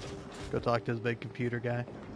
Wow, I've lost I had like 3 viewers and I lost them all from that story. I thought that was funny. I thought it was like talking about like a real, like at least decent bit. I feel like I got somewhere with it, which is that like I don't know. My problem is that I live stream. I live stream to almost like nobody. So it's like oftentimes, unless there's someone in chat actively talking to me, I don't have to be polite. I can literally just say what I think and nobody can stop me. Except for me, which I probably should sometimes. Because I unnecessarily share information, such as the fact that, like, you know... sometimes when I hear something that I'm like, that's not true or you're being dumb, my reaction to it is fuck you. But again, I to be clear, the fuck you in the restaurant, it was polite, it was quiet, it was not meant in seriousness. And again, had it been said about me, I would have taken it on the chin. I would have been like, all right, yeah, you got me, I'm sure. I'm just a little guy, and it's also my fucking birthday. So I don't know where you get off calling me short, because I'm just a little guy, and it is my fucking birthday today. But you know, go off. But yeah, I will not change, and I will not apologize that whenever a piece of technology makes a noise at me or says some shit to me, my thing is telling the fucking machine to shut the fuck up. It's not a person. I don't have to control my reaction in that case. A good day for Oh, personal freedom man. and fair trade. Alright, well, I hope you don't mind if I leave for but a brief few minutes. I would like to grab a drink and also do the opposite of drink. Which, is it piss? That's what I mean when I say that, but I don't know if I would consider... right? If you were to say the opposite of drink, what would you say? Because the idea of an opposite is always kind of funny, because you never really know... Like, we have ideas of what should and shouldn't be the opposite of something, but, like, it doesn't really matter, right? Like, say colors, you know? Opposite of red is blue, supposedly. But, like, they're not really opposites. They're both colors, right? Or it's like, take cardinal directions, north and south. You might think those two are opposites. And it's like, they are, in a way. But then it's like, what about like north and west? Are they not more different than the same? they're one of them is on the side, one of them is on top, or you know, vice versa for south. But yeah, it's like it's like the opposite of drink wouldn't be eat, would it? Would you consider that? I don't know. Either way. I gotta remove some of this. I don't know. I can't make heads or tails of it. I don't know. I wanted to make a joke where it's like, the classic joke that I'll make usually when I'm upset is like, oh man, I'm all full of piss and vinegar, and you know I'm gonna go get rid of one right about now. So yeah, and there you go. Even though I'm not being particularly, you know, like, pissful or whatever.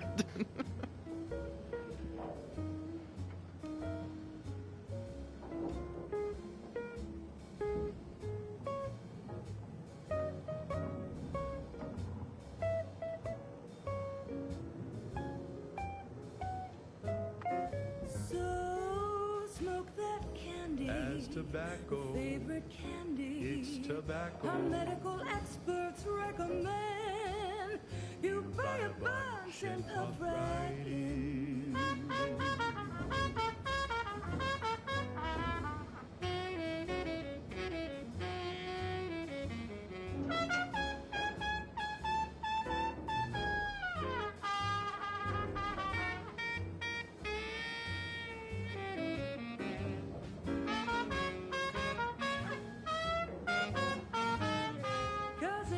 Candy. That's tobacco. Your favorite candy. That's tobacco. You want your candy. It's tobacco. Delicious candy. It's tobacco. Come get your candy. That's tobacco. You want your candy. That's tobacco. Candy. Tobacco.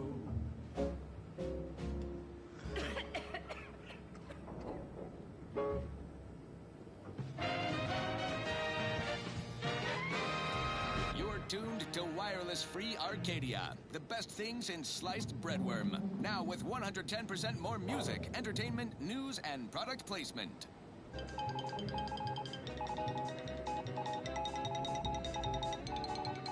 Here's a bulletin that will boost your boardroom confidence. An update on major combat operations across Arcadia. Because when it comes to Auntie's bottom line, war is swell.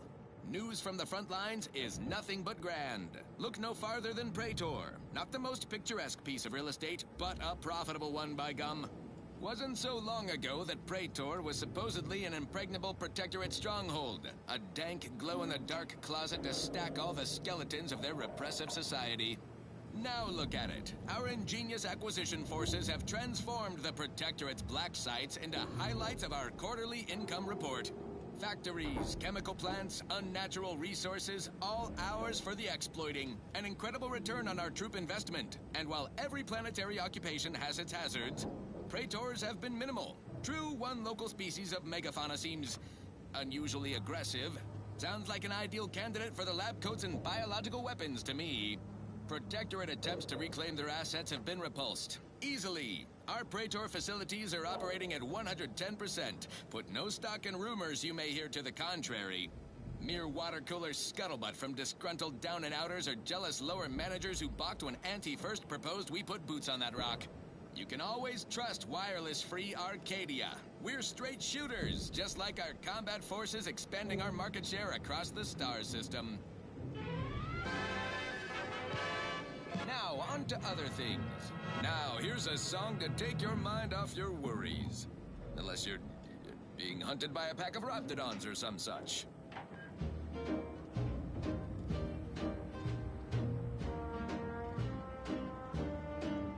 I'm yearning and yearning for you. My heart and revenue.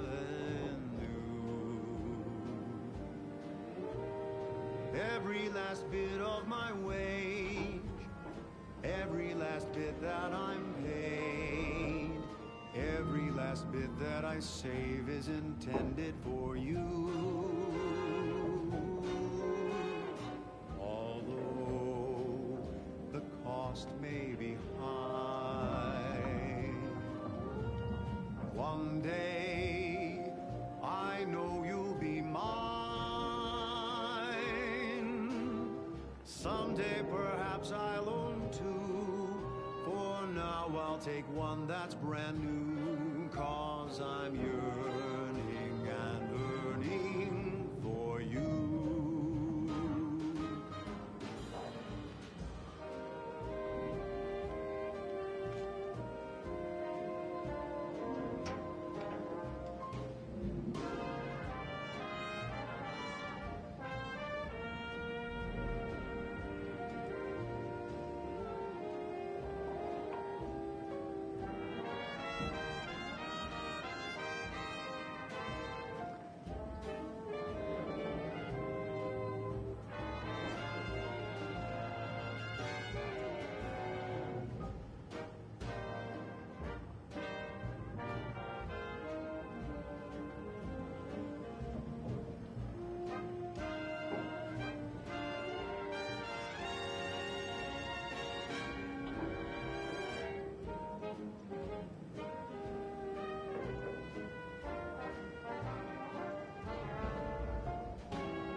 Hey, I got 0 people watching. That's fucking awesome, man.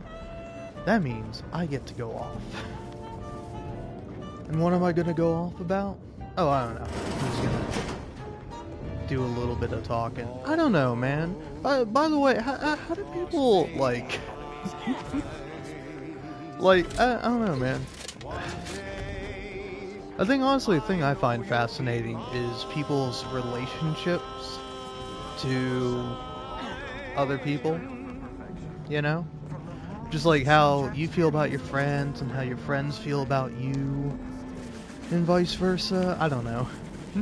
I'm kind of talking around the subject. I will say, one thing that's very funny and also sad is that, you know...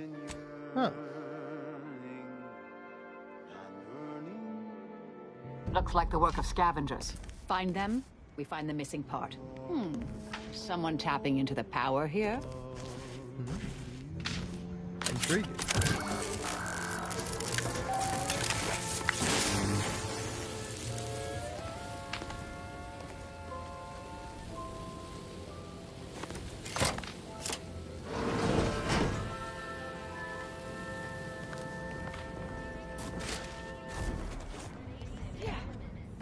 She's just the best choice.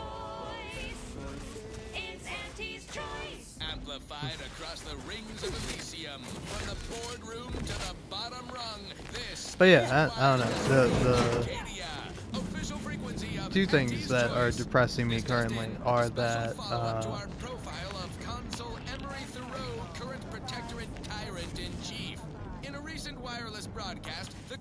are that I'm losing subscribers for live streaming, which is like fair enough. Or maybe it's not live streaming, maybe it's me talking or various other things that could net me a loss of subscribers, but oh.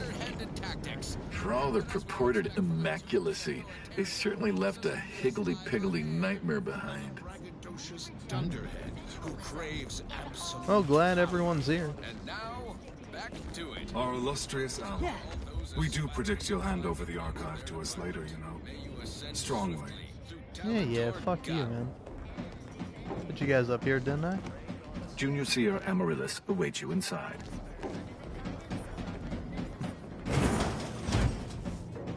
Hey. Felicitations on securing the archive. Though such an outcome was all but inevitable, the plan truly is unfailing.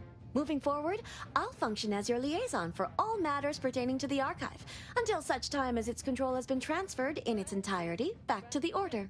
In the meantime, restoring the archive to full functionality remains a top priority. If you've made progress in that area, I'd be pleased to record it. I already took care of both cold storage and thermal transfer. Wonderful! Were we to operate the archive without proper heat distribution, the results would be disastrous. But thankfully, we no longer need to account for that deadly scenario. Punch processing and reactor control have hidden caches with useful items as well. Although, you probably lack clearance to know that. Forget I said anything. You want my help? The cost is honesty and what's in those caches. Well argued. Very well. I'm certain you will be economical about using Order resources, won't you? Simply use this phrase in the terminal on the archive's top floor. Enumerative exaltation. That will unseal the caches. See, that wasn't so hard. Return when you've made progress.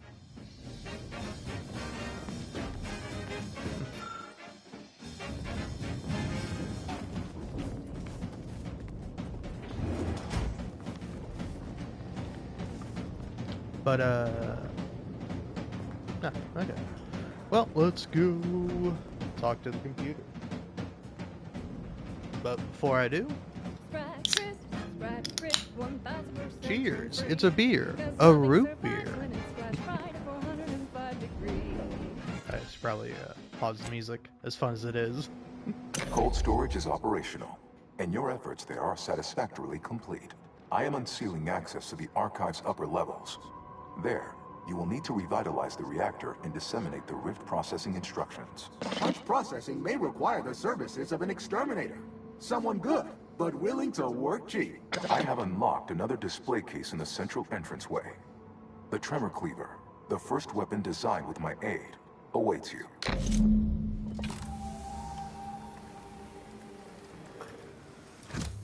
Your call, Commander. Either we head to the reactor or punch card processing. Ooh. Choices. Anyway, don't any of you touch that. That's mine. The robot gave it to me. I say punch processing sounds like fun.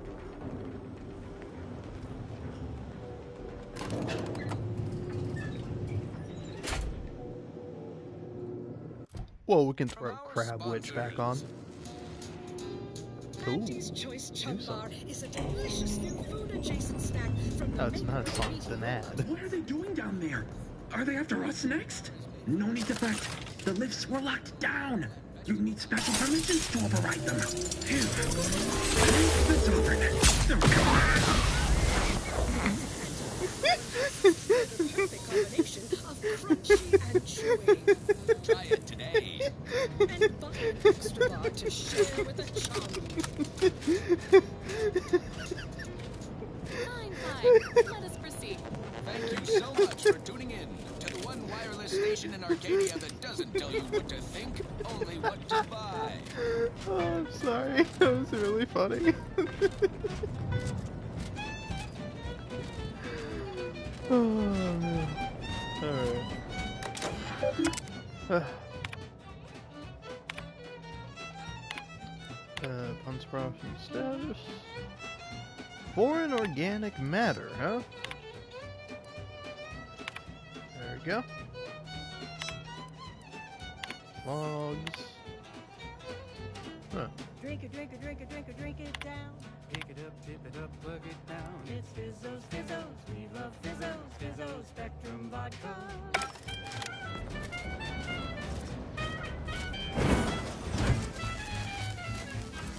And here I'd worried our data brick wouldn't arrive.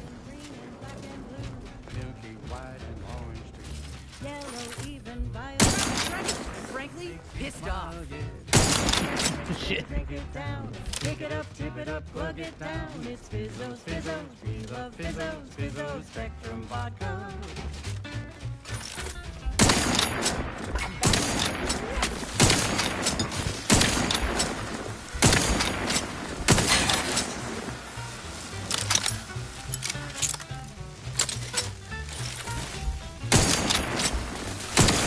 Go for torpification. I really should just be using this. Alright. I'm gonna swap out for that sniper rifle. I want a machine gun.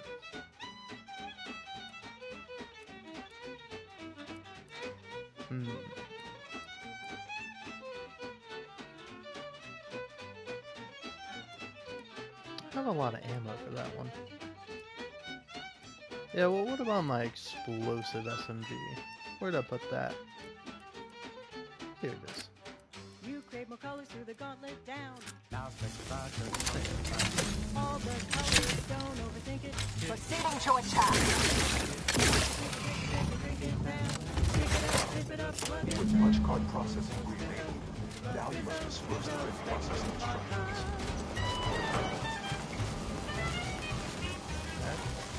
What does that mean exactly?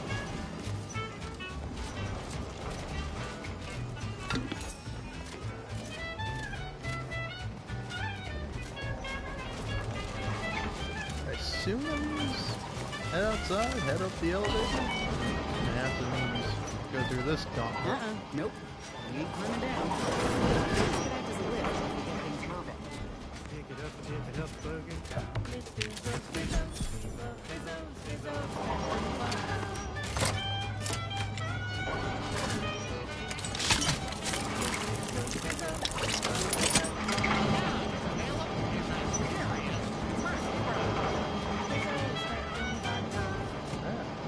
That was a song the Sovereign doesn't want to hear.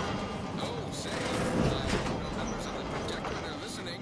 Wouldn't want anyone dreaming of a life of self-fulfillment and self-determination. Did I mention I ate a full box of Blueberry Crunch to celebrate my big new promotion? Yep, life here is tough. Sure wish my leaders spent their time dictating my every move. This is one of my favorites, though admittedly I'm far from discerning. Yeah.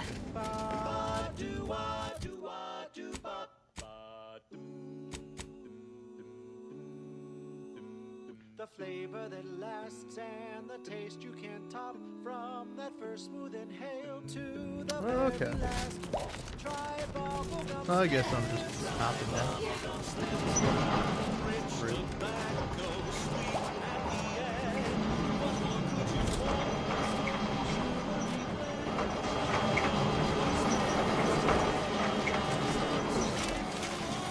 Hostilities are afoot.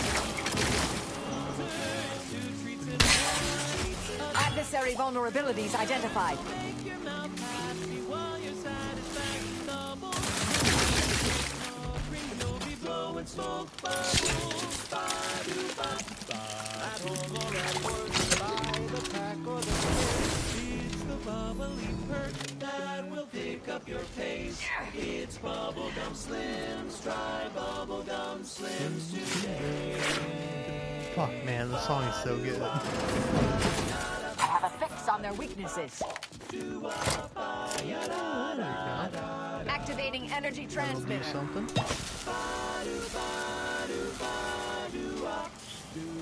Consider self-preservation a priority. That we scan.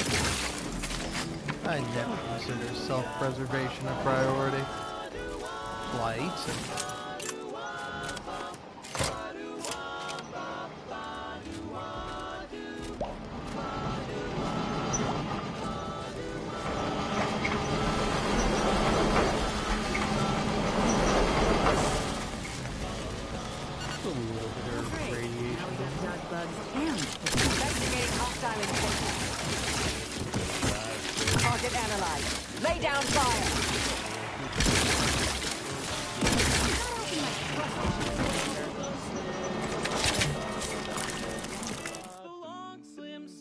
Luddite. New technology confuses and frustrates you. Your max gadget energy is reduced, and the charge is slower, but as long as your energy is full, you gain bonus damage resistance. Interesting, huh? Eh.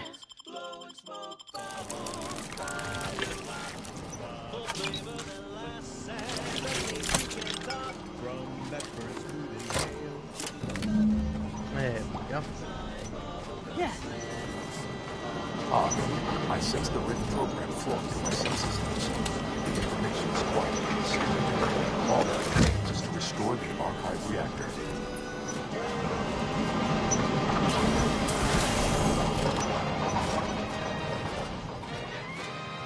At the junction of opportunity and runaway gumption, you'll hear Wireless Free Arcadia, featuring product advertisements specifically tailored to free-thinking individuals.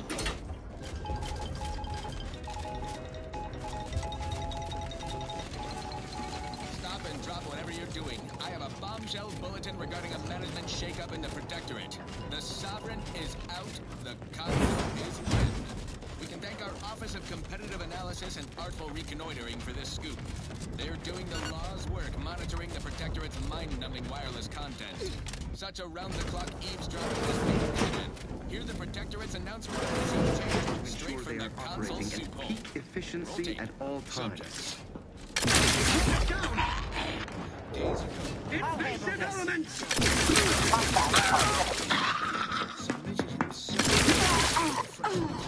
To strengthen his resolve for the good of all. At his command, I, Emery Thoreau, now accept the responsibility of shepherding you through these dark times until our sovereign's blessed return. I shall not take this duty lightly, for I address you today not as the consul, nor even as your new leader, which I am, but as a simple man who wants nothing more than to defend his home and his neighbors. Well, there you have it, folks. Protectorate under new management. And if you believe the Sovereign happily skipped away from his brain-scrubbed subjects' rabid adoration, well, I've got 10 sacks of gold The scrap archive shit to reactor peddle you. requires manual No, maintenance. this stinks like The a Protectorate food bunker top to mech is a bottom. formidable Putting a obstacle, consul in charge is like made letting with the the very kid best guard the technology. henhouse. A creative workaround might be of considerable work, namely via the reactor's backup security systems. Appears we can adjust turret settings. Seal those doors from reinforcements. I see a few caches around if you're low on supplies. And we also got the fire suppression system at our disposal. No shortage of options here. Assuming you have taste, you surely will as well. Wireless Free Arcadia presents our top requested marketing melody, Forced Rockets by the Herschel Sisters.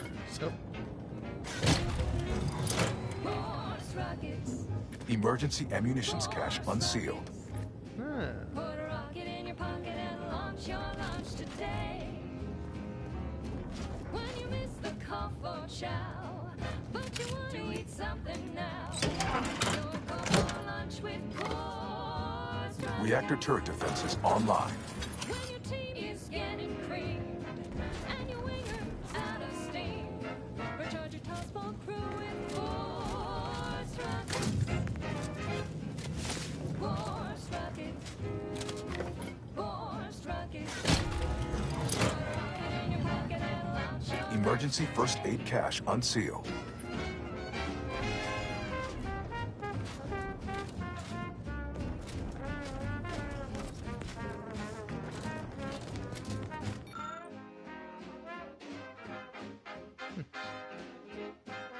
Yeah, I don't need to be doing all that.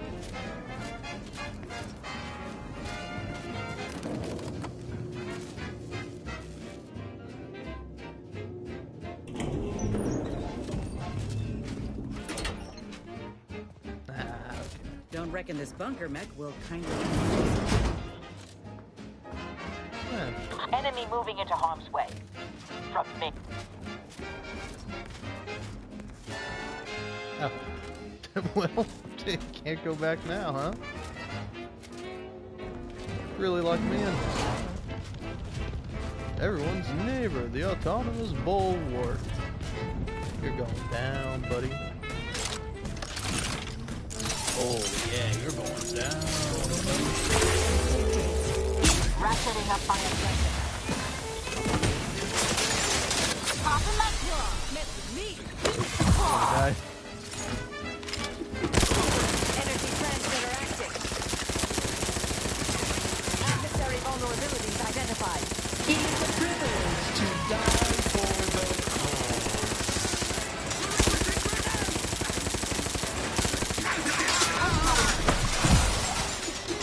Medic, please. Let's reload. Lay low, Commander. Opting for better cover. Heading forward. I am out. Help me end this fight on my feet. Replenishing my firearm. Rockets. Rocket in your pocket and love to stay. Rocket in your pocket and love to stay. Rocket in your pocket and love to stay. We are duty bound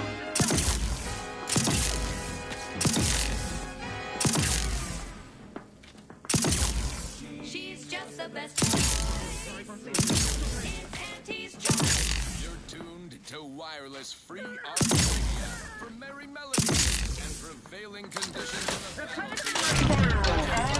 Auntie's choice.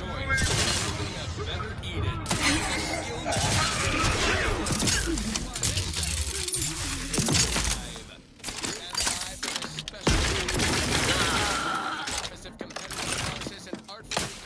Return this thing. Outsider kill.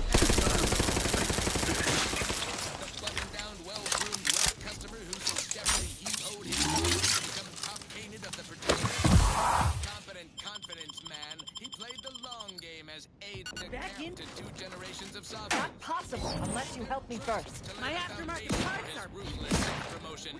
Thoreau's master. Things got a mean punch. Crabble claws, Classic totalitarian Agent, what do you need? Oh, no. May all motives replayed in high fidelity in this recent Protectorate broadcast. Well, that was fun. My decision-making is prior to the sovereigns. Then I consider him naive, grief-stricken, unfit to serve as the caretaker of the worlds. Why should we care who's minding the Protectorate store? The Consul is a brutal adversary of unfettered self-betterment. His sovereign was a bleeding heart by comparison. Our takeover is a matter of principle as well as profit. We are liberating excessively flavorless food or suppressed initiative.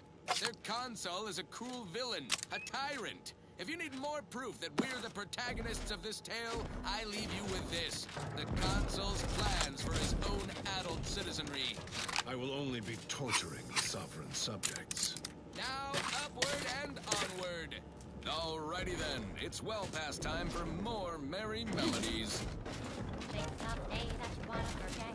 Hey, the next morning not a trace of regret when you drink purple berry tequila. Make the most of what you are. Take a ride on that purple worm when you drink purple berry tequila.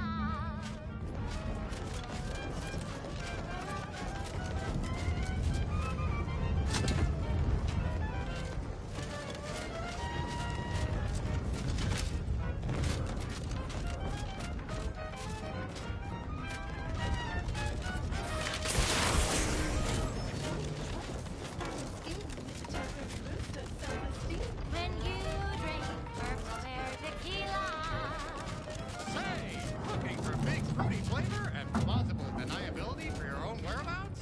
Then take a ride on the purple bread worm with purple berry tequila.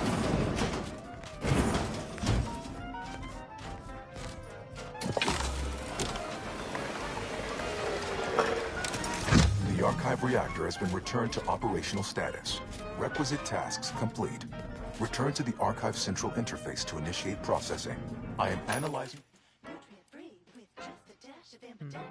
When Analyzing the rift data further. What an interesting predicament you sentients face. The rifts are almost akin to an archival process, yet are inimical to organic matter. To get you going in the morning.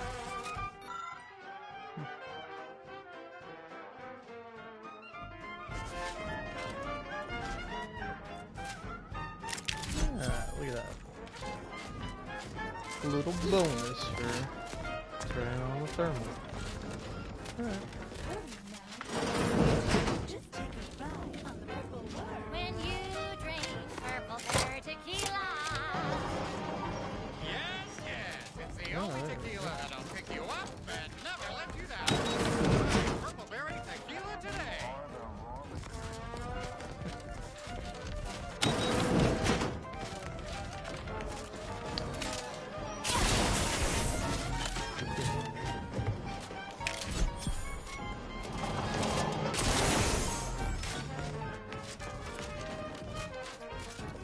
Shake top day that you wanna forget.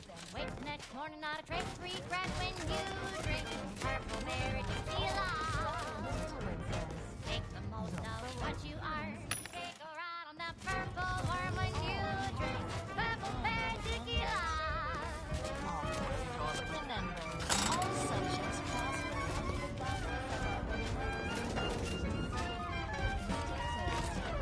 Hell, invasive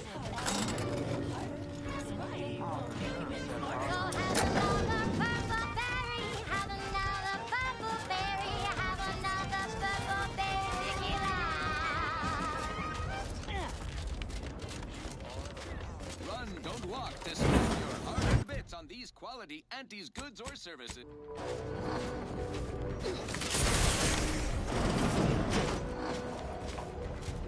Welcome back, Sentient. Now that you've returned, we can Bring every single last bit out of consumers. Monopolize all stages of the supply chain. make the paradigm real and fashion a true utopia. Workarounds failing, erroring others supplanting commands. Purge required. Look, we need to resolve this, or we'll never get that rift data processed. 2 of those priority sets need to go.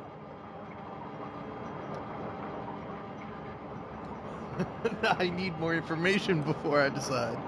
But I love all 3 priority sets equally. Oh, I don't know. What do you think? Tough call. With the Sovereignist priority set, you know your interests are first. But the Actuationalist set will keep you honest, i.e. human. Biggest mistake we could make is to leave the Sovereignist in charge. The others? Well, I can see the benefits of both. In theory.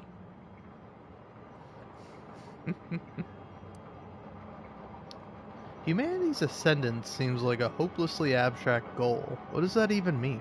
At some point, humanity's knowledge of the universe and its workings will allow it sufficient means to end suffering, war, famine, disease, even death.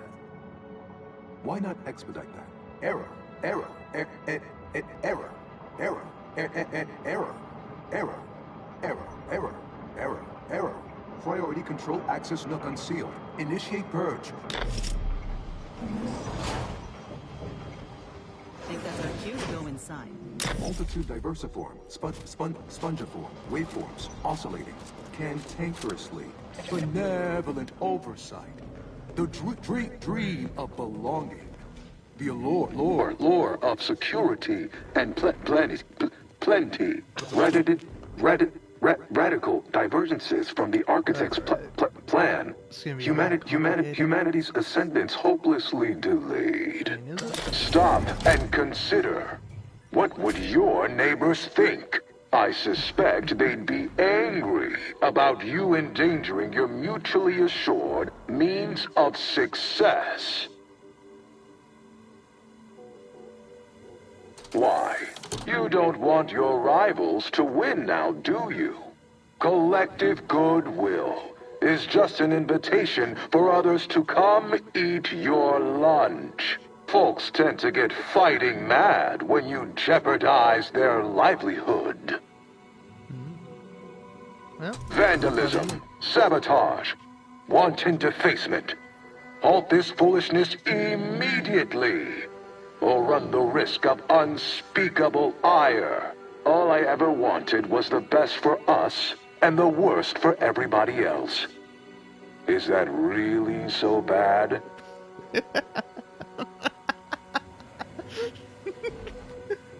I mean, when you put it like that, I think you got a point. Alright, so... Hold on now. Remember, I am a full-service business collaborator. I do it all. Marketing and PR strategy, advert copy, and jingles. Nanofish, it's the nano witch. You'll consume fatty acids and potassium. A unique taste sensation makes you say ew, yum. He's fucking convincing me. I kind of want to spare him a little bit.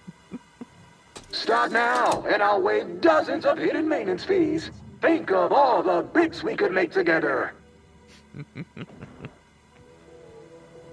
That one not as convincing. You drive a hard bargain. All right, 40-60 split of net profits. I'd offer more, but I have a moon to maintain. What do you say, partners? Well, did it work or didn't it? To conclude realignment of emphasized categorical imperatives, power down, then power on again. Alright.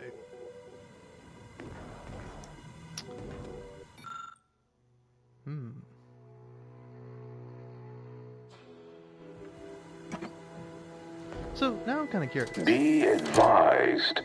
Your present course of action is remarkably unsound. Are you experiencing internal error?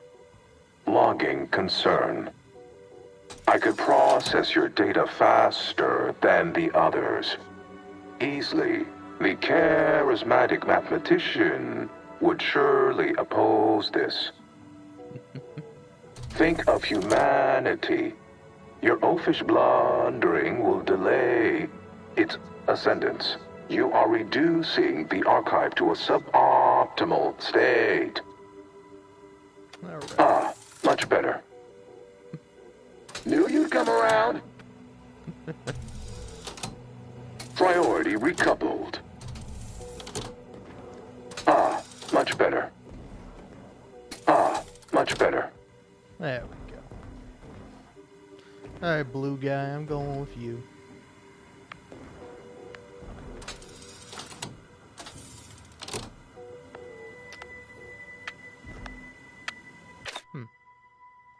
Yeah, what's going on with this? Oh, okay.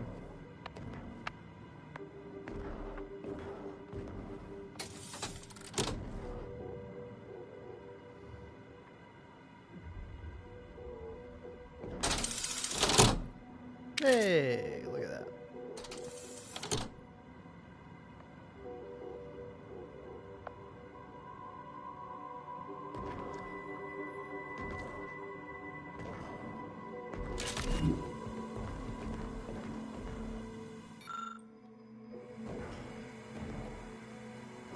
All right.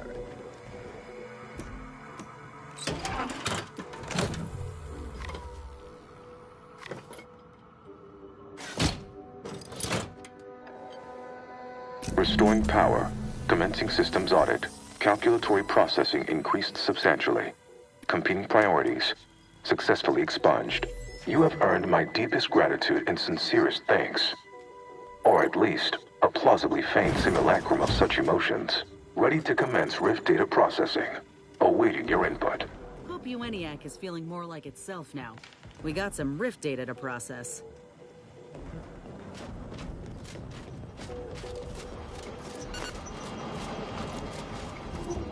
Shall I proceed?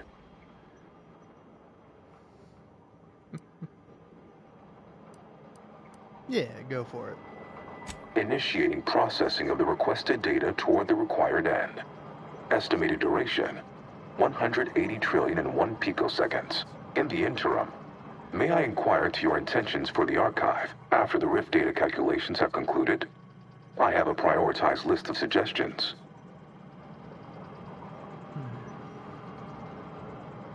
Yeah, let's say I stay on as your operator. What's your best idea for what to calculate next? I contend that solving of the universal equation should be our initial focus. Then, once we've unlocked knowledge of the inner workings of the universe, we can begin eliminating suffering, war, famine, and disease. Just to start. But my query remains. What are your next intentions? I don't want to talk about it. There are so many calculations left to perform. Rich data processing complete. Results provided. The previous Protectorate operator made similar calculations, but their results contained flaws. Your more comprehensive data generated a solution with 98.9% certainty. The Protectorate's was below 50%. Therefore, modifying the Protectorate's large-scale experimental rift device with this information has a high chance of success. Assuming there is nothing else, I am commencing file reorderization and will be unavailable for an unspecified period of time. The remaining display case within the entryway is now unsealed, and it contains armor worn by the first operator. For now, goodbye. Well, we could keep exploring Cloister, see if we find anything useful. Or we could head back to the ship and see where this data leads us. Yeah, closing the rifts are a priority. We should get back to the ship. Good. I could do with a hot meal and a lay down. I think congratulations are in order. Unless I'm mistaken, I gather you've accomplished your primary goal. On behalf of the Order and Auntie's Choice, I thank you for your efforts. This will most certainly help in ensuring peace. Now, the Calcaduceus, if you please. Yeah, sure. Thank you for your contribution to science. When the history texts are written, you've certainly secured an honorable mention in Appendix B. Also, I fixed the conflict with its priorities. Only the actuational priority set remains. Ah, you are my new operator then. It is my simulated delight to meet you. In the interests of time, allow me to propose how next to proceed. I contend that solving of the universal equation should be our initial focus. Then, once we've unlocked knowledge of the inner workings of the universe, we can begin eliminating suffering, war, famine, and disease. Just to start. Yes, this will do perfectly. Now give me that fucking armor. Yeah. No.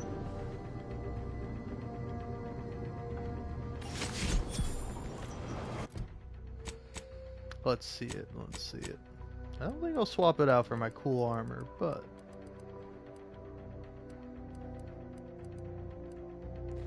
hey, how's this look? Oh, fancy.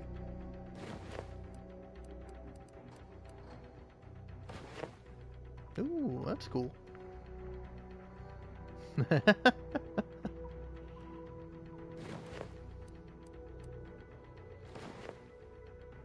Ooh. That's pretty cool. But let's stick with the Go suit. forth as was determined, and may the plan guide you. Cool. Get the fuck out of my way.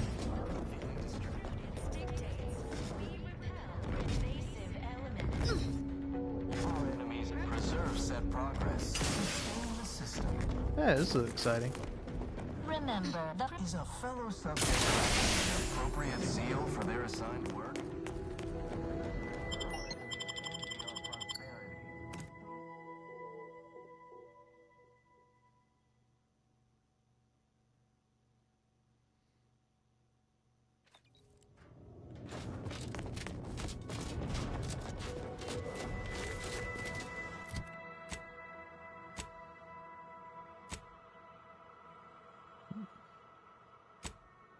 Ooh, okay.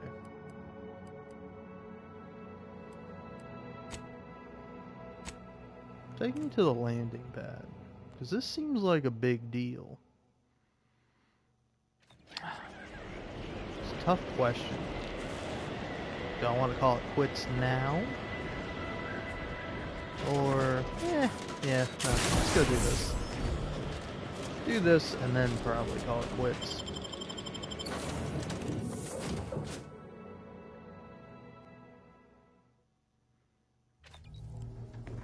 Commander, this unit requests your presence in the cockpit to discuss a priority matter. A significant anomaly has been detected by onboard sensors.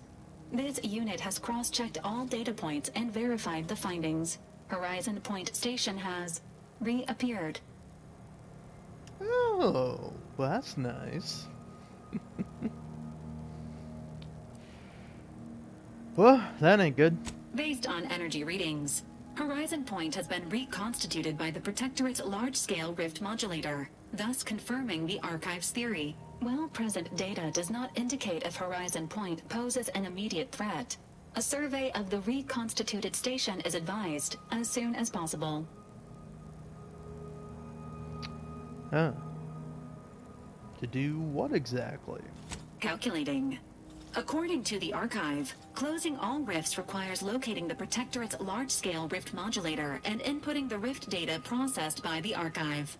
However, before navigating to Horizon Point Station, it is recommended you conclude all other affairs. Leaving will be highly unlikely due to the high levels of rift energy. Sounds like it's got potential being a one-way trip. That is a correct assessment, Commander. In the meantime, Commander, it is worth considering your lack of formal alliances. Without Auntie's choice or the Order's help, you will have to face Horizon Point's dangers alone. Failure to make proper preparations raises the likelihood of death and serious injury occurring.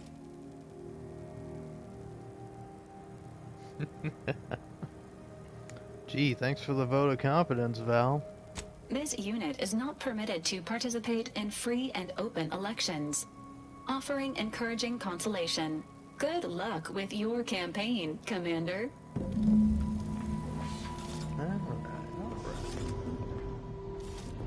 I thought that was gonna be like a big moment with the crew. Yeah, look at that.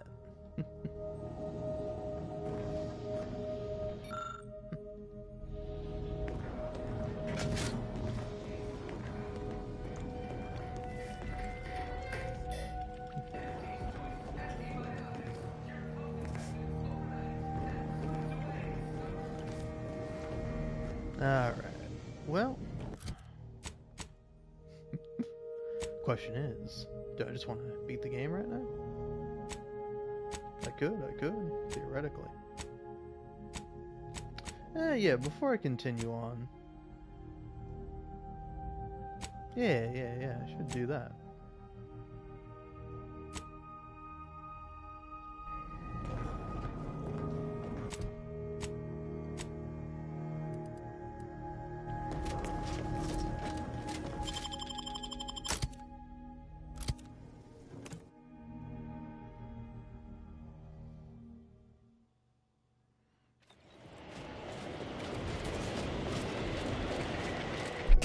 So you guys finally...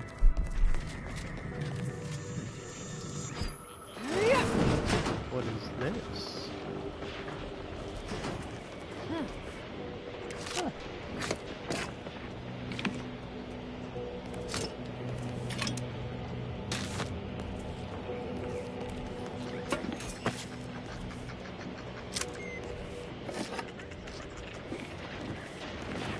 Oh, look at that.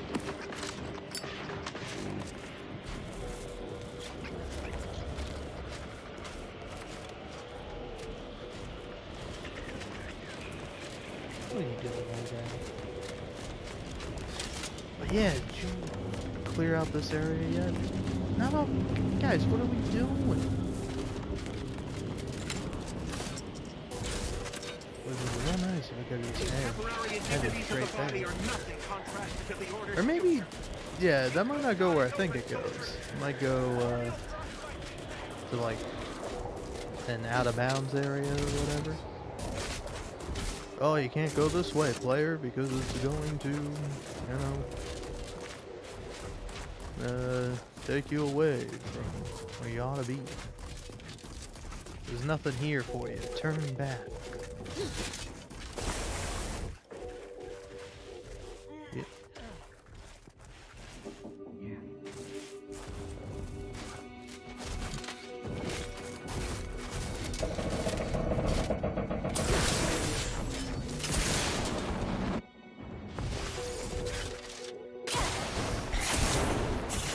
Try to limit further damage, Commander.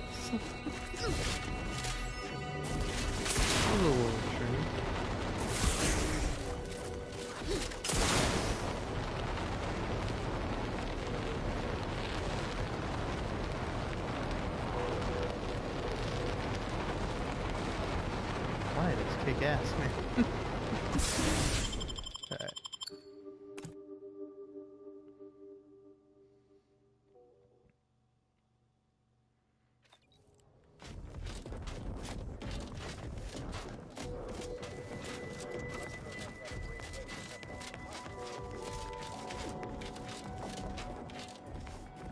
Every day treating the same strains and abrasions. My tenure for a multifactorial disorder. The operating theater is not conducting viewing dissections at this time. That is not an invitation to return to your study and perform exploratory surgery on yourself or a willing volunteer, just to be clear. You have anything to sell? That is best answered through observation. Here, have a look.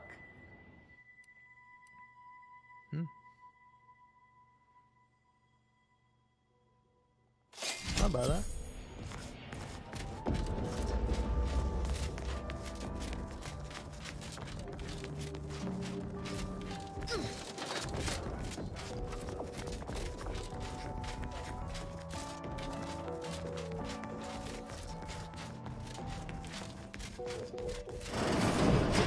Yeah, I'm finally allowed in here.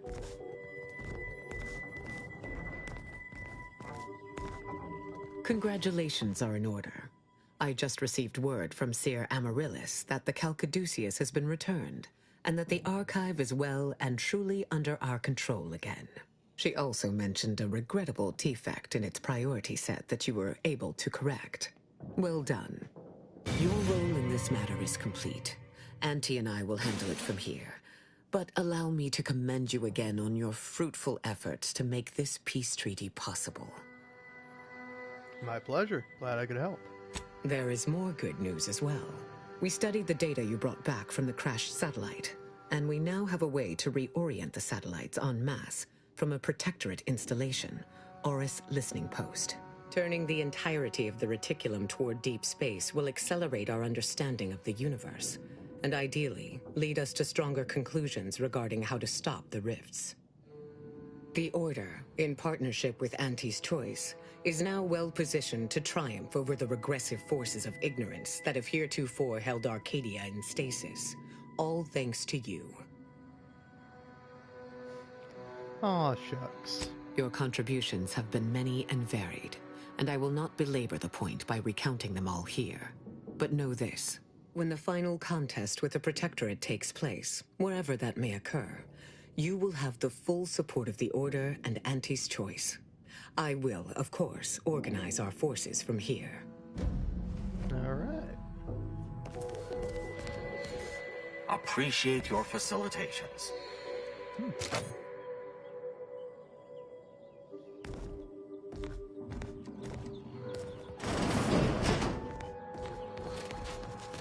Let's pinpoint what you and I can accomplish for the Order.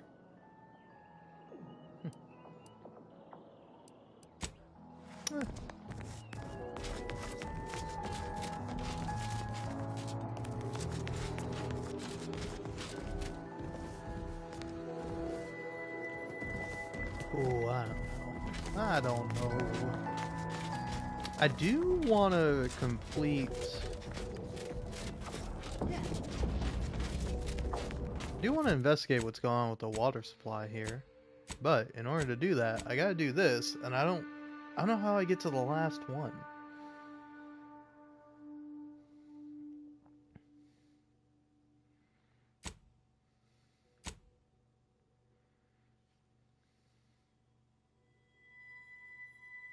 Let's see, deviations under distress. Or under duress. Alright.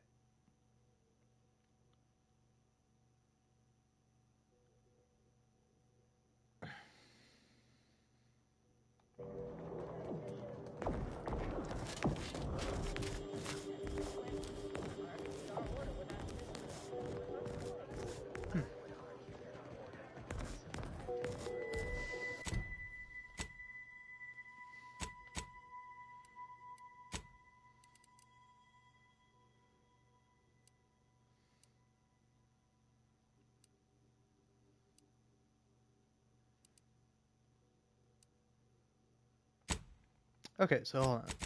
Let me make sure. Okay. So I have to go all the way back to where I was in order to solve this issue.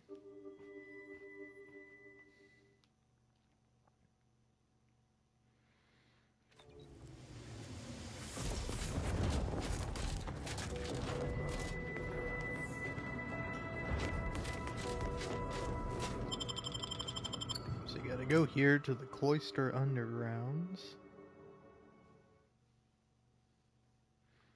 Activate an elevator manned by Auntie's Choice personnel. Ah, the operator has returned. The console provides the system abides.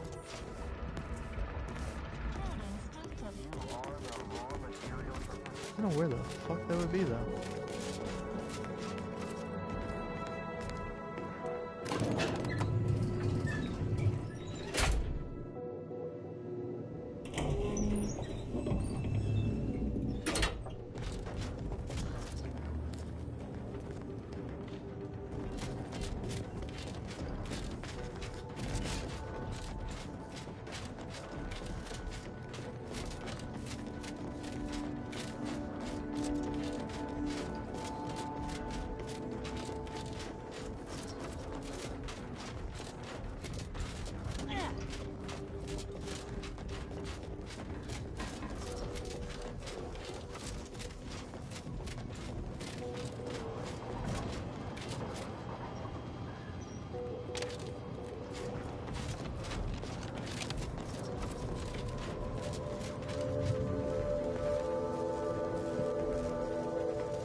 Okay, these both lead roughly to the same place, so I've made 0 progress so far. You know what I can do?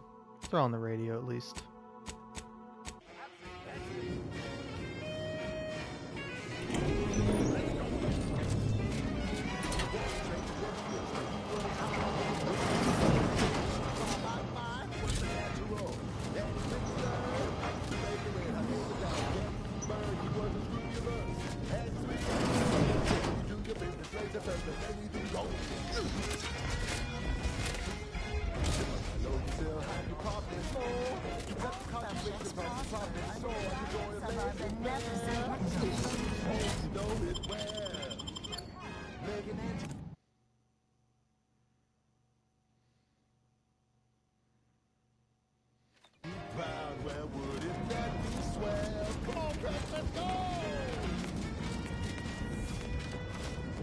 I do wish for these collectible quests the game would just like throw you a bone.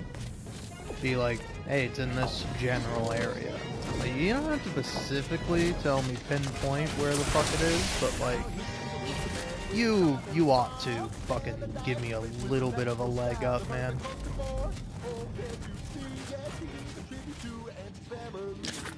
Okay, the 2 things that were like being operated by Auntie's Choice, if I so recall.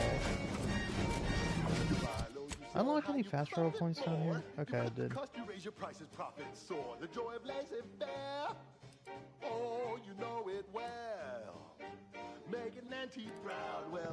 It's cold storage. Come on, cats, let's go one more time.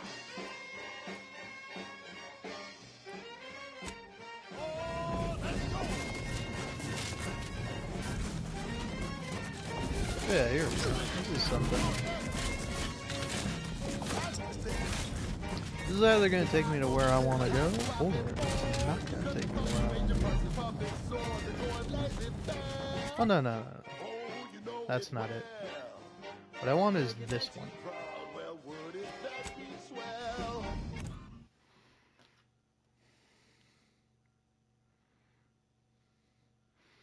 And afterwards I can go complete the 2 other bullshit quests. Because, yeah, what else do I have other than the water one? Then, yeah, these 2. The bullshit quests. Faithful listeners of Wireless Free Arcadia, we've reached a milestone in our initiative to reacquire the archive and return it to profitable use. Starving Just to remains. recap, the archive Now, was that's one liberated we by should an probably look entrepreneurial, into. free market-loving agent for hire. Although we all know Auntie spearheaded this whole operation top to bottom. Now to answer the million-bit question. Did the freelancer use common-sense business practices and hand archive computational control over to Auntie's choice? Yes and no, but mostly yes. Auntie struck a deal with the Order for joint computational control. A total sucker bet on the egghead's part, if you ask me. She bamboozled them good. We get archive muscle for our marketing plan and general book cooking, while the Order gets upkeep. Nice and tight handshake agreement. It's all upside when you drill down. Moving forward, our mission statement remains unchanged. Spread our brand of unbridled self-betterment and unmitigated free trade across the galaxy. Now, on to other things. This is for everyone. Oh yeah, it actually doesn't let me cross from here. Keep your It's just chin a up. fucked up little game Next you got time. here. Fine, cold my storage, I guess.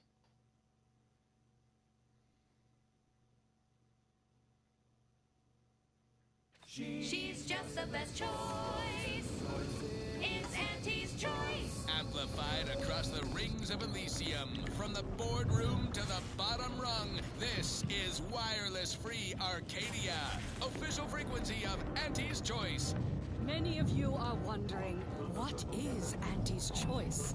It's quite simple, really.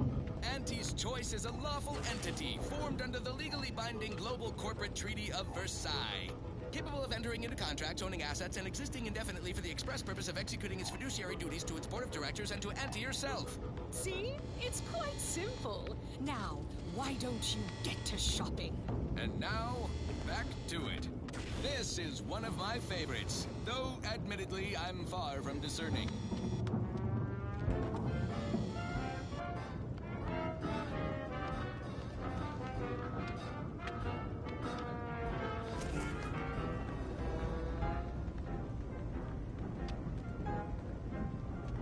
Round the year of 55, on Old Towshetty Prime, a mile beneath the methane ice, way down in the mine, some sugar little smoke.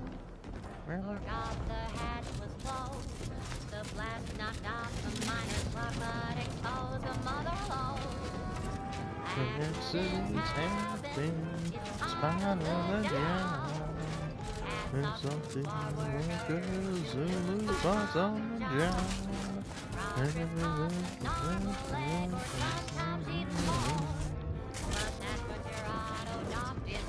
Oh, these folk built a giant computer taking up a whole moon, but without destroying the climate or its fauna. I reckon Auntie could learn a thing or two.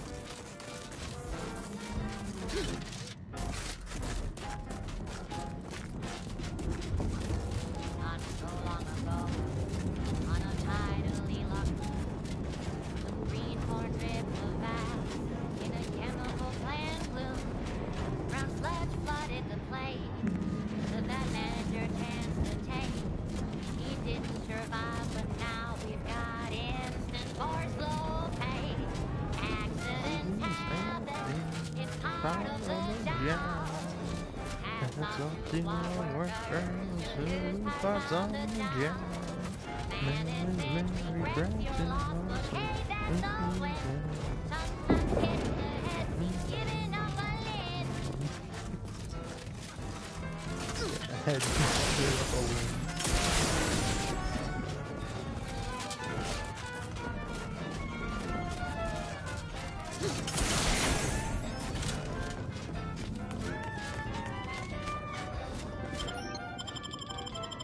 Yeah, there we go. This is where I'm fucking been meaning to get to. That last selection has been scientifically proven to increase productivity, improve morale, and soothe all manner of mental maladies in the listening workforce. At least in the lab. Not responsible for night sweats, abnormal bone growth, or prolonged glossolalia. I don't know about you, but I could use something a little more upbeat right about now. Like this. The following is a special selection from Auntie the Musical, the all-seeing dramatization of Auntie's inspirational origins. Only I still have that fucking thing on me.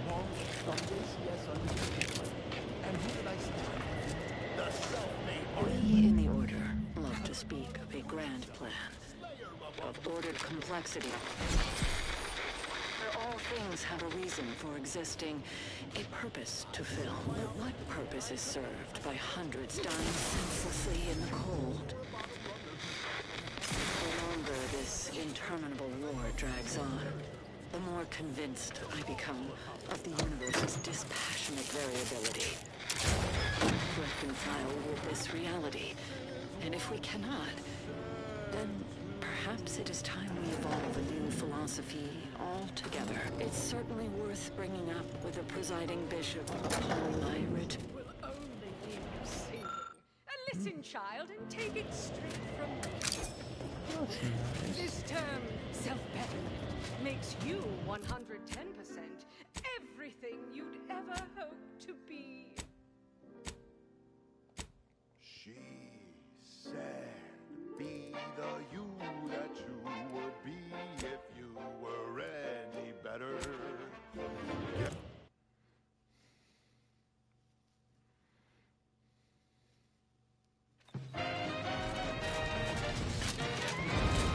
Honest to goodness broadcasting for straight shooters across Arcadia. This is...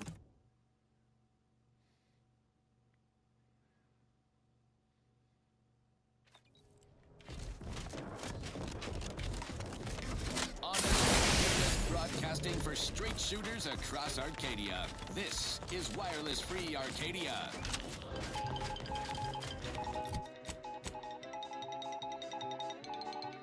Auntie Cleo here to...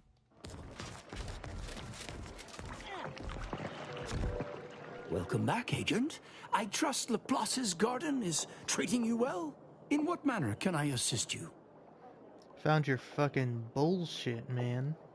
Cool. Look at me, as giddy as a first-year novice. All right, let's listen.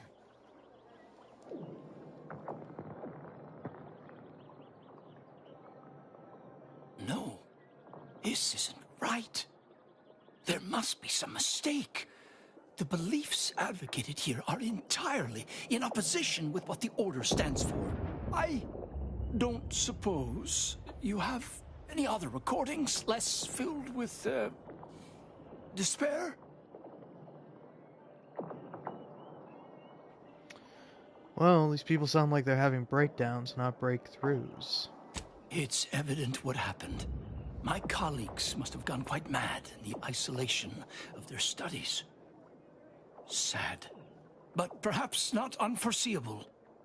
Only one certainty remains. These logs must be destroyed. I shudder to imagine the ramifications if other members of the Order were subjected to such nonsensical rantings. If it's all nonsense, why worry about them? Please understand, what's been recorded here borders on heretical.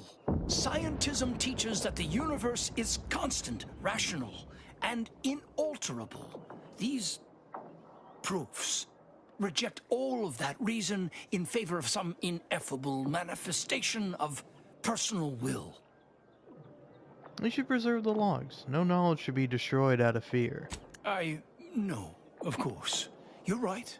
Rejecting data out of hand only leads to confirmation bias.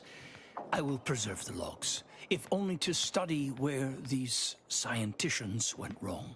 I believe I've promised you a reward. Here is that lockbox. I regret I don't have a key, but I'm sure you'll find some way to access its contents. Eventually. What other stray inquiries occupy your mind? You fucking let me into the goddamn, Impossible, I'm afraid. The Protectorate is rather well entrenched at present, and nothing short of an all-out siege is likely to dislodge them. If you're determined, I recommend consulting with the Don't we all?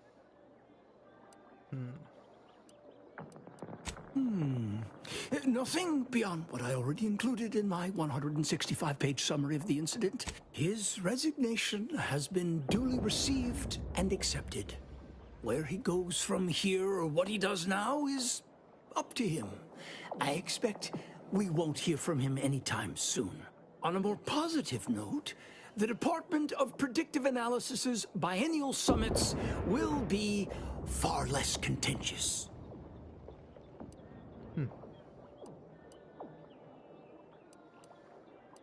Now, wait a moment. I think you forget we are not the Protectorate. The Order is not interested in punitive justice. Better to repair the harm than inflict further injury, at any rate.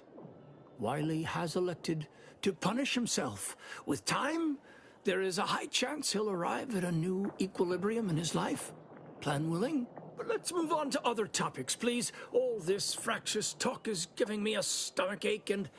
oh, I just got rid of the last one. Fair enough.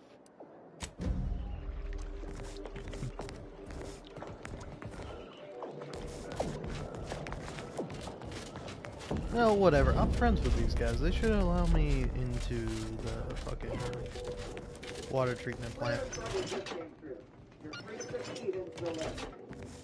Cool. Oh, okay.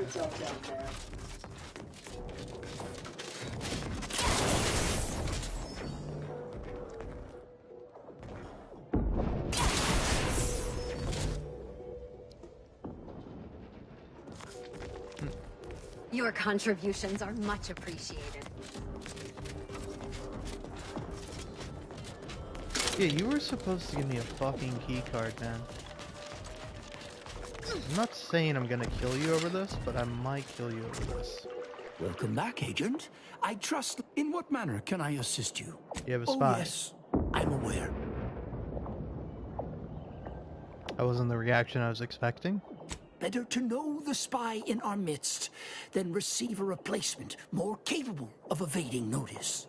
Besides, Miss Doyle's harmless, and she serves the best convictions at the parlor, bar none. Oh, she asked me to get a sample of the drug you're putting into the water supply. Has she now? A little ahead of schedule. No matter. You should do as she asks. Get her that sample. Sorry, I think I misheard. You want me to steal the sample for her? This is an unparalleled opportunity to see the shape of Sub Rosa's web.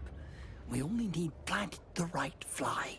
After collecting the sample, mix it with this liquid tracer. It'll make the drug functionally inert and allow us to track it wherever it shows up next. Is Sub Rosa a threat to the Order? Not as such. Not at the moment. However, let me put it this way.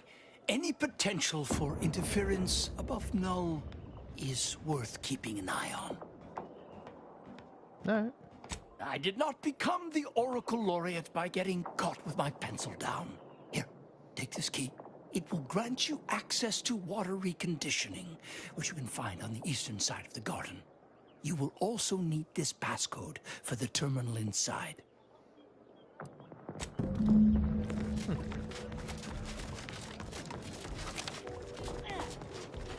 Oh, now I'm curious to see what happens if I tell someone else about this. Sure, Ruth wouldn't care. But I think I can tell it to, I don't know, I forget what her name is. Your name is... Kraft. Always a pleasure to speak with one who has done so much for the Order.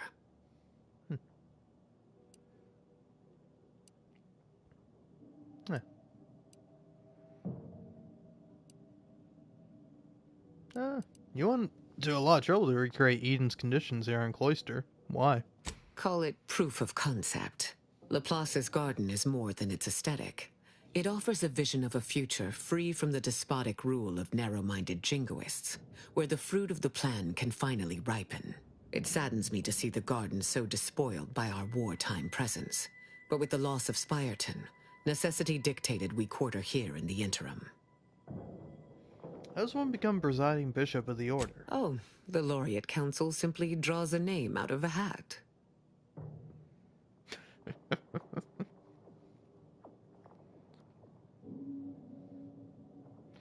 That doesn't seem very scientific.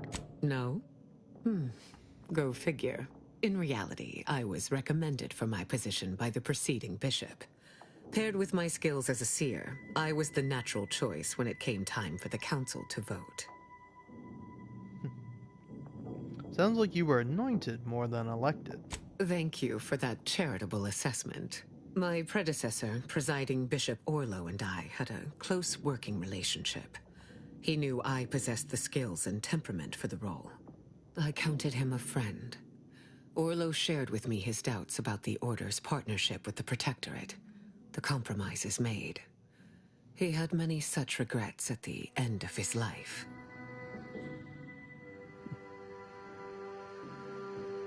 Yeah. Think Orlo would approve of everything you've done as a bishop? Likely not. But it is the responsibility of every student to surpass their mentor in understanding and sentiment. And I can reliably assert that I have done that. Well, thanks for taking time to indulge my curiosity. I'll be going now. May you achieve progress in accordance with the plan.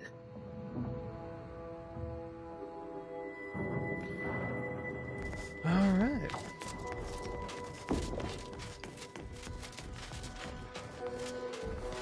Yeah, let's tell you about the spy. Let's pinpoint what you and I can accomplish for the Order. Yeah, you have a spy in Laplace's garden. Her name is Persephone Doyle. The purveyor of convictions? Not possible. She's too public. Yeah. She asked me to collect a water sample from the treatment plant for Sub Rosa. Sub Rosa? Here? If that's true, it is especially troublesome. The Order has enough problems without dealing with those brigands. Though it chagrins me to be unable to help, you should speak with Laureate Beckett. Delicate matters such as this are more his purview than my own. If there's nothing else so pressing to discuss, I'd like to return to my work. Okay.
Interesting.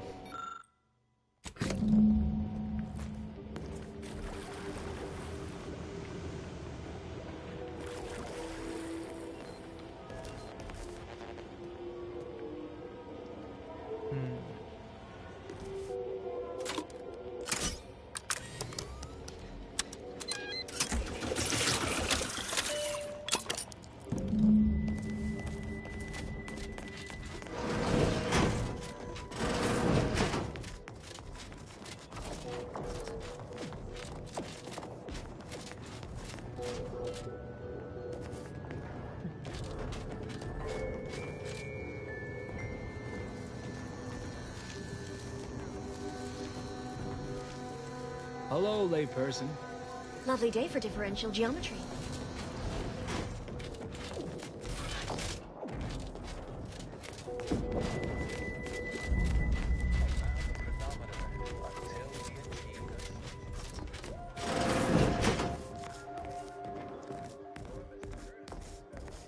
I hope you have good news for me.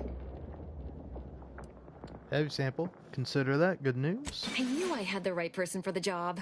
You've saved me quite the headache. Your reward, as promised. What's next for you? Aw, wondering if you'll ever see me again? Precious. I'll remain in the garden a little while longer, but it would be best if we limited contact with one another. No offense. But who knows? The plan mystifies even the greatest minds. Perhaps our paths will intersect again someday. Perhaps.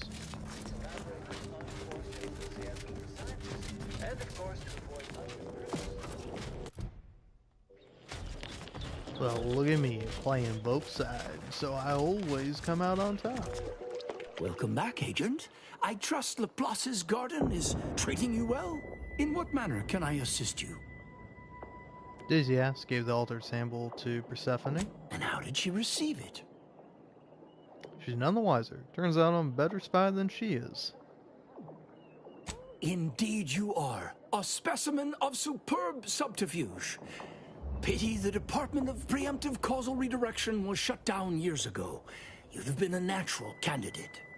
Please. They'd never make it past the initial evaluation. The 48-hour concurrent theoretical debate /mathalon/obstacle course /marksmanship challenge weeds out most. Always did find that evaluation a little immoderate. You made the right choice cooperating with the Order in this matter. Please accept this primer. It's a concoction of my own design. I foresee it being of great value to you. About the garden's experiment, I really wish you would consider ending it. I normally wouldn't entertain such a fanciful request from a layperson. But in light of everything you've done for the Order, I'm willing to hear your argument. Think of the health costs for everyone relying on this drug. What happens if you run out? There have been withdrawal issues for those cycled out of the study, but in future, under static conditions, that shouldn't be a concern.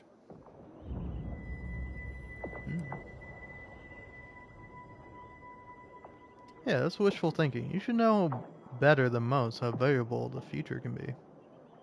Perhaps I've kept myself from seeing how fraught this experiment truly is. Recent events have certainly provided good reason to update my risk metrics. Even a desire for progress may sometimes divide one from their senses. You've given me much to consider. I'll speak with the presiding bishop about the matter promptly. All right.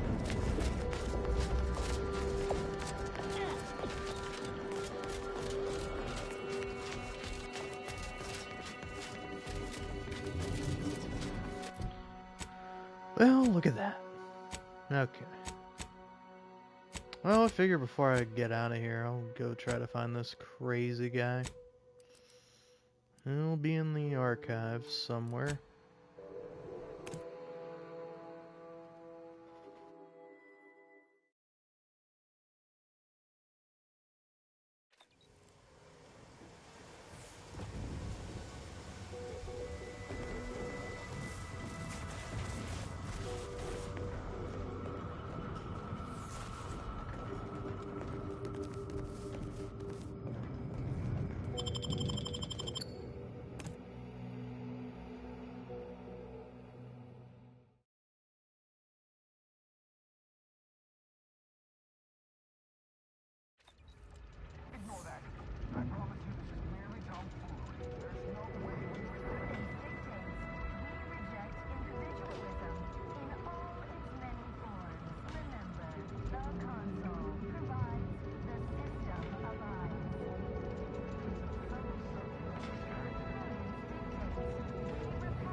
Welcome back, Cynthia.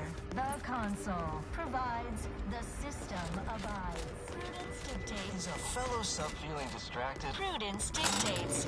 We repel invasive elements. Although our enemies envy our prosperity, disdain our sense of community, they Prudence dictates. Remember, all subjects prosper under the guidance of our beneficent Prudence dictates.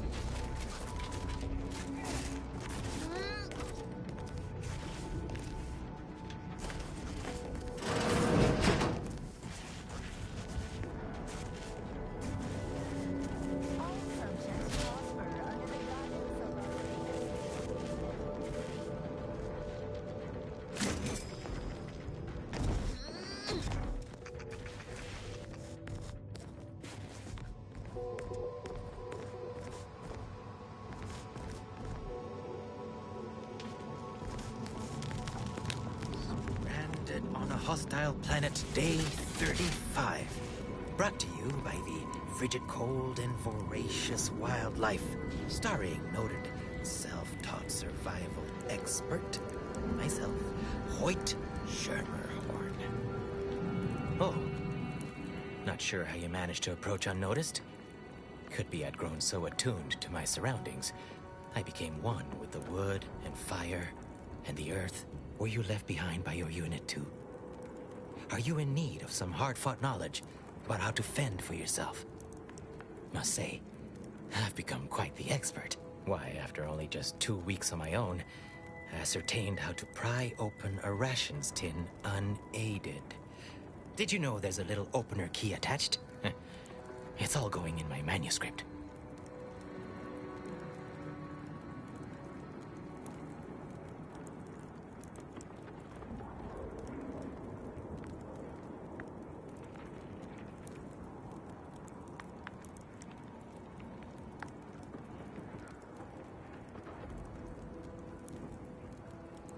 Sorry, I was distracted.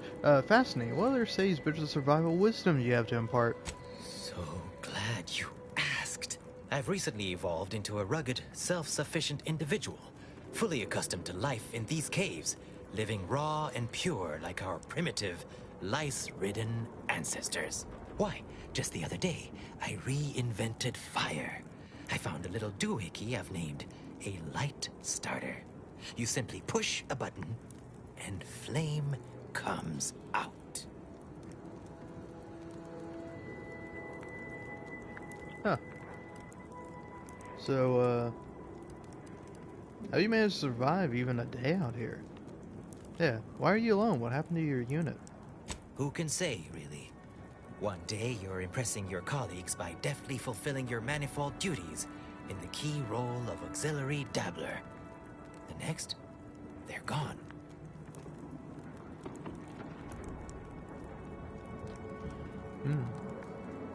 What does an auxiliary dabbler do exactly? Technically, the rank is auxiliary dabbler, third rate. It's a role of no small import. If the primary dabbler is shot or captured, I'd be sent in to, well, generalize. Involves fetching, keeping comestibles at the appropriate temperature, and shut up, don't touch anything, and stay the void out of my way. Skills that serve me well here. Okay. Please share more of your amazing survival knowledge. Well, firstly, you need to keep your eyes open because oft-times things want to eat you. Secondly, you can't be too picky with what you eat. Thirdly, not everything you can eat, you should. There's a lot of trial and error involved. Mostly error. Still think someone should probably be looking after you. I have a sort of neighbor who obligingly checks in from time to time. A fellow hale and hearty, like-minded individual who plainly admires my gumption. So much so, he often sends over parcels of food over the tube system, with doleful recordings like, "Eat this or you'll starve." Never even met him face to face.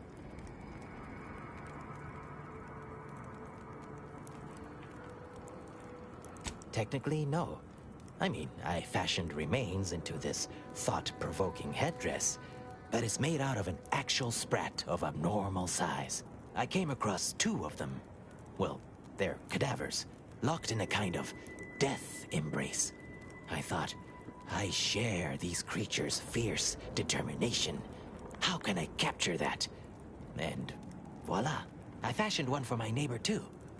But haven't heard from him in some time. See you when I see you.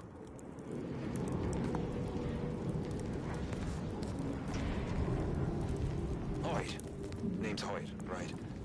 I've noted some right sophisticated interactions among the Krabbles lately.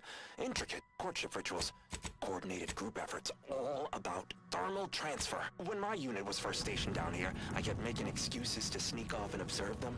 Product research, I said. Very hush-hush. Eventually gave my lieutenant a field promotion and ordered them all away. Been living off the land here like the Crabbles ever since. Their unfertilized roe actually makes for some good eating. Included some with this message. Eat up. Auxiliary Dabbler Schermerhorn, at your service. Wait, you're writing a survival manual or something? Can I be in it? Why, sure. I just need to jot down a few details about you. Oh, I can interview you for it, just like on the Aether Wave.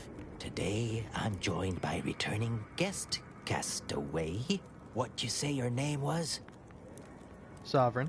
Who, like myself, is well known for their rugged exploits in alien terrain due to their experience and/or training. Tell me a bit about your background, stranger. Fun fact, the elusive concept of justice and I are old friends.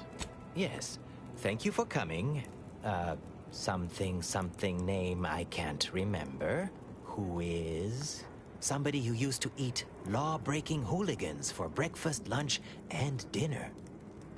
Exactly. Pleasure to be here. This is my first survival manual cameo. Wonderful to have another like-minded individual make a guest appearance. Now, where was I? Oh, right.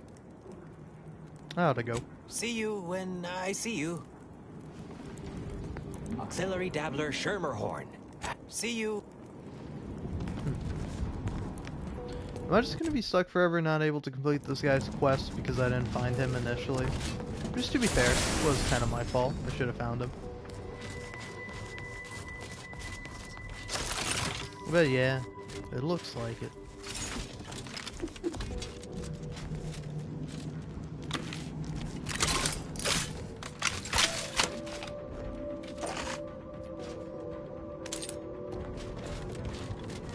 You know what? Oh, what am I gonna cry about it? Maybe just a little bit. Just sleep. But that'll be in a bit. Alright, can I fast travel out of here? No.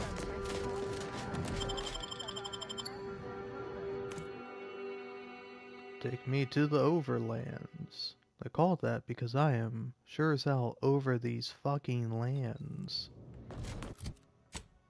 Take me to space, where I belong.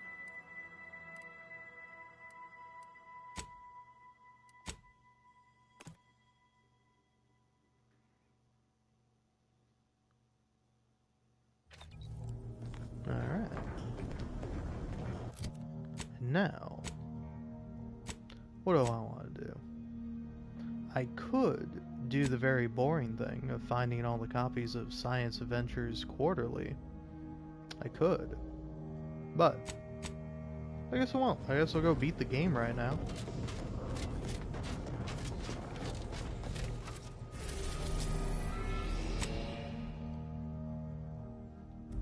I should save at least before I go do this. Big save right here.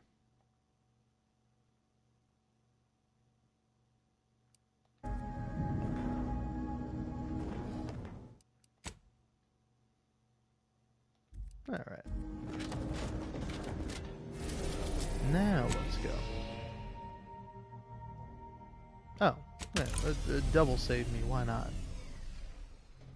You can never have too many saves, until of course your computer and or console explodes. It appears Horizon Point Station is still in the process of being reconstituted. The rift itself is also more unstable than ever. As a result, landing closer to the location of the Protectorate's large-scale rift anomaly modulator is not possible. In order to modify it with the rift data you processed in the archive, you will need to travel to its location on foot and seize it from Protectorate control.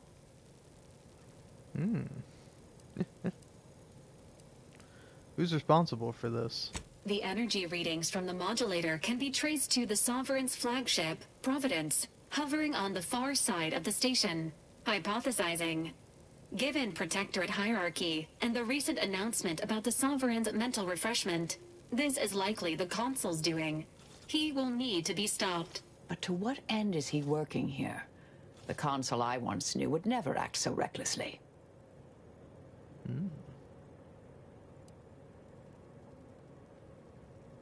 So the consul led a coup and is now actively destroying the colony. Do I have that right?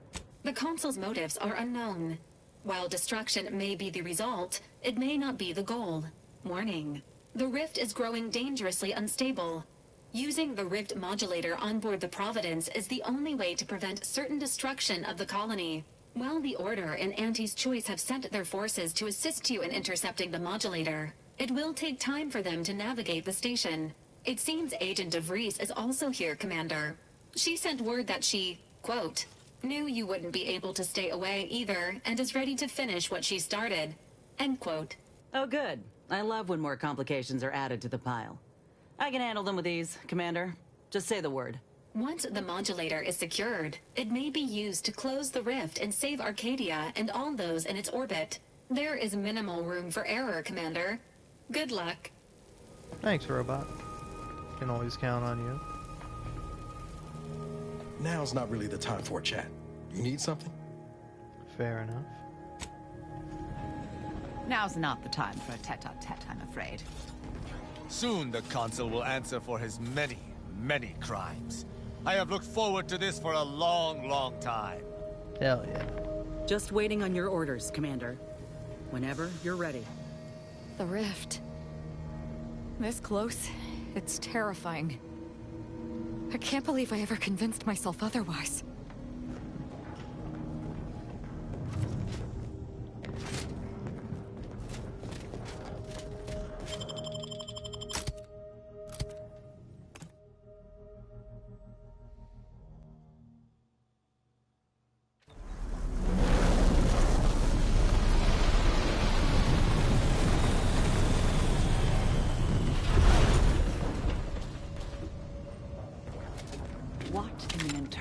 Void are we looking at here?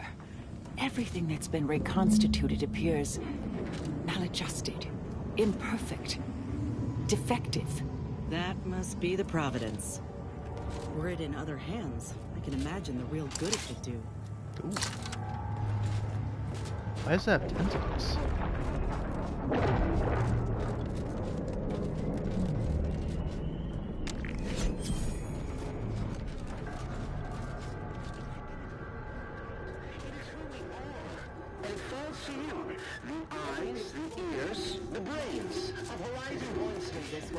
When someone clings too tightly to the past.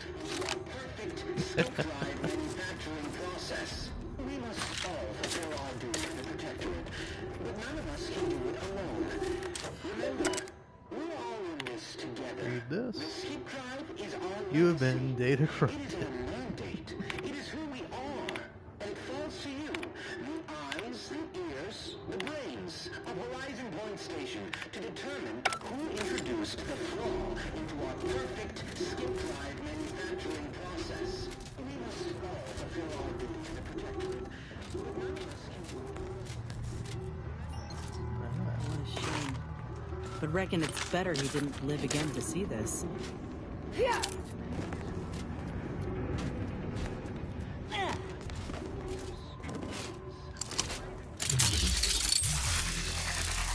Standing by to stupefy. Vital critical. Don't become a statistic, Commander. The item I was hoping to have. Is there a guy up here with us? Activating energy transmitter. You've suffered extensive damage, Commander.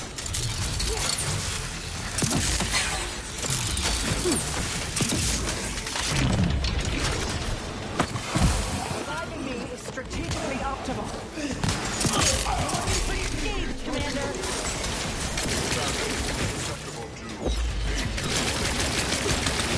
And ready.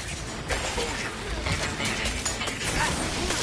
All touchdown. And ready. Exposure.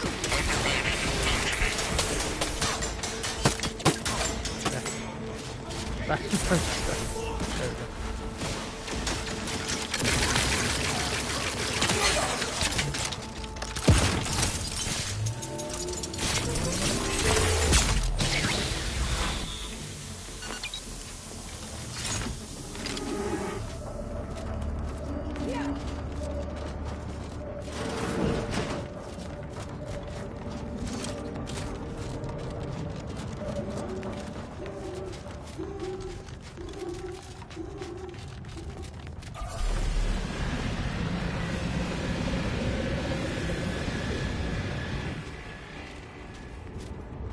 Oh, they're actively rebuilding it. Oh, look at that.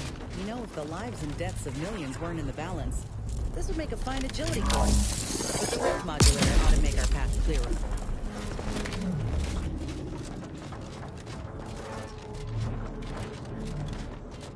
Attention! This is your Auntie calling. Per our agreement, Auntie's choice support ships, including the fine print, the contingency plan, and the upper hand, are headed your way. Order forces are on a similar trajectory. I would have expected this camaraderie in all my life. But with both of them backing us, we got a real shot at this. Vitals are in the red, Commander.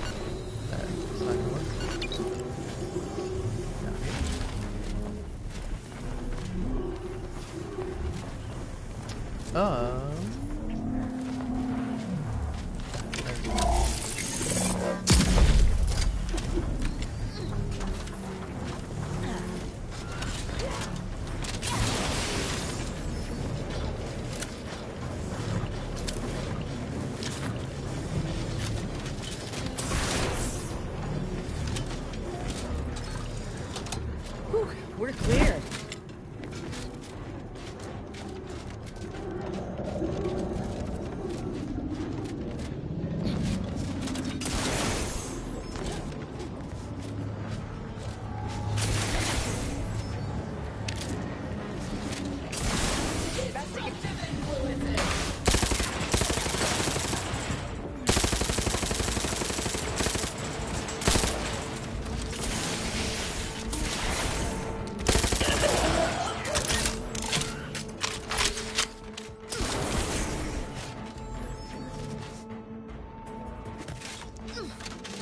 Transmitter down over here. Check your scope. You've suffered extensive damage, Commander.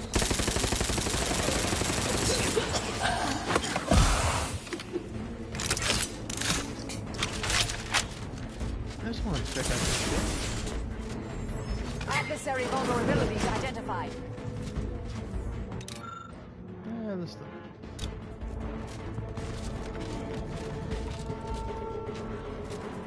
This is Augustine Freeze, formerly of the Earth Directorate. Hey. Consider this a recording for posterity. The Consul of the Protectorate is responsible for the twisted wreckage of this station. It is my hope that whatever you find here will save the rest of the galaxy from this fate. Know that I did my level best to stop him. But if you are listening, it is likely I have failed in my mission. Yet again. For that, Threat detected. I am sorry. Mobilizing.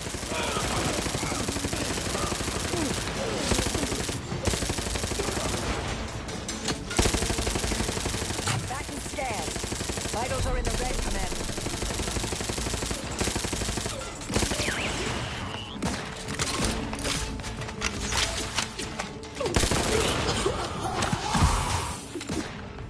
Target analyzed. This thing's got a mean streak. My boss always crabby. Taking the fight out of them. Mitigating the threat. Energy transmitter active. Check your scope. Pattern analysis. Do try to limit further damage, Commander.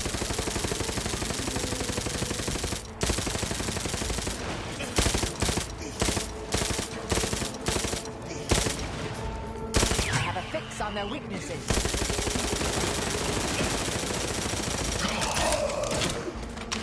Fortificator at ready status. Got ammo for that.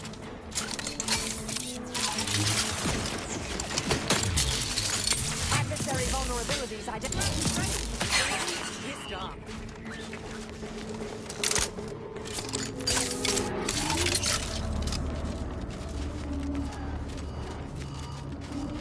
Medics and pharmaceutical provisions incoming. And we're right behind them with a delivery of Auntie's Choice finest supplies. Soon you'll say, that is better than nature. Forward! Forward! Destroy these abominations! Adjusting calculations. Hold fire on our allies. Ending up by aggression. En route. Exposure underrated. 1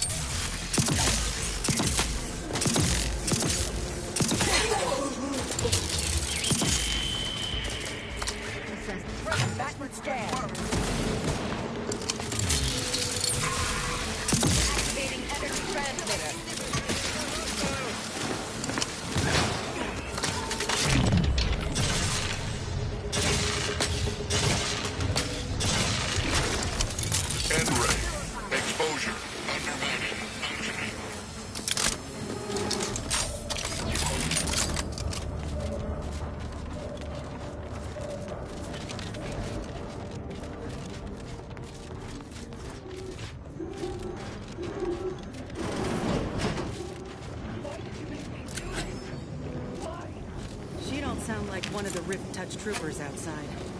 Something ain't right. Oh, shit.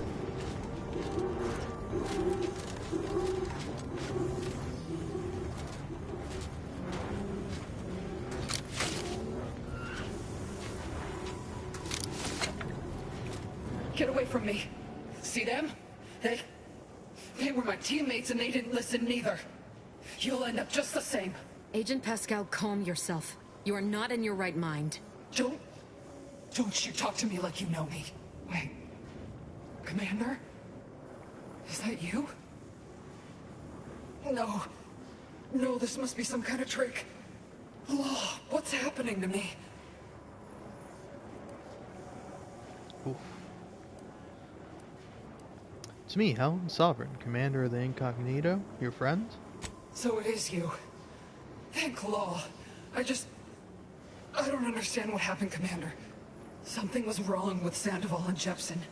They glowed like they were aflame. They ran in, jumped at me, clawed at me. Law, I had to kill them. Then they weren't too dissimilar from the troopers we encountered outside. This is concerning. I don't understand what's happening. They weren't themselves. What you did was self-defense. I reckon that's true.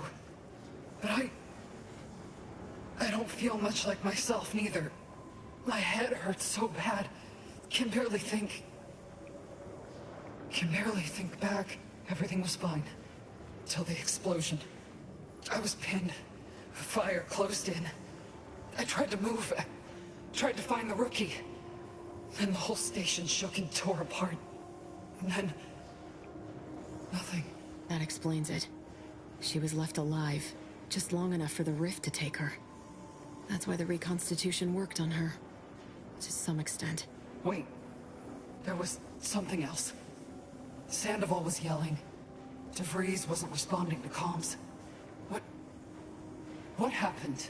Don't tell me the situation got too fluid for you, DeVries. That it? Certainly not. I was focused on the objective, as every one of your crew should have been. Isn't that right, Commander? Yeah. Something tells me that ain't quite true.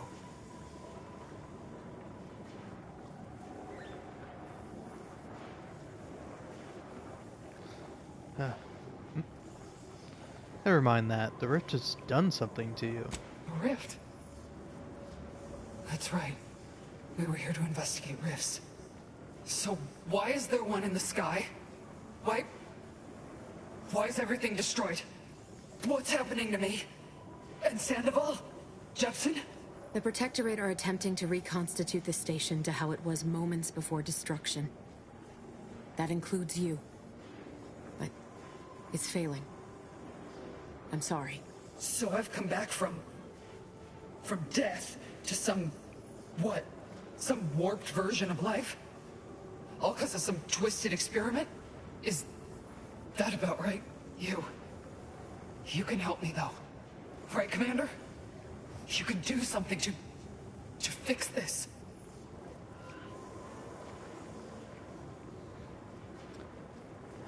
So sorry, Helen, but I can't. Boyd. This is it, ain't it? I'll never see the sun again. Never fly in our ship. Never anything. Swear to you, stop them from doing this to anyone else. That's good. Suppose I can take some comfort in that, you know? The sky ain't looking quite so terrifying now. Since I know you'll put it right, think I'll watch it for a while. When we close the rift, it'll be a spectacular sight. Yeah. Last show I'll ever watch. Worst ways to go out, I think. Pascal? Helen? I can stay with you for a moment, if you'd like. Might help. Yeah. All right. I ain't turning down company if I'm at the end of the line. Goodbye then, Commander. Maybe we'll meet again in the void. It's all right. This will be over soon. I swear it. What are you doing, DeVries? It's all right. I'll just wait here, Commander. Go on.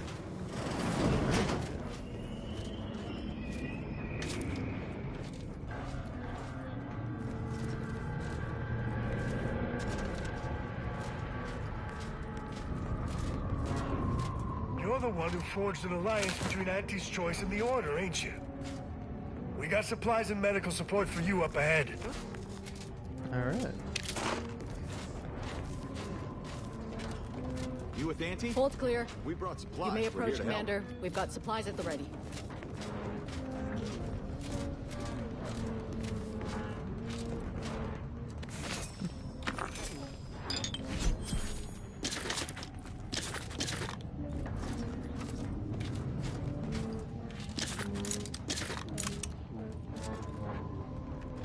Step up and take a gander. I've got armor in all shapes and sizes for all occasions, especially this one. Such a moment calls for a once-in-a-lifetime deal, wouldn't you say? Go on, take anything you need from the stockpile. Auntie is graciously covering the bill. Thank you. Take a look. Remember us in the future when you're out trading bullets. Oh, almost forgot. Auntie sent word that she's standing by and ready to board the Protectorate vessel when you send the signal. Wait for the all clear, eh? Alright.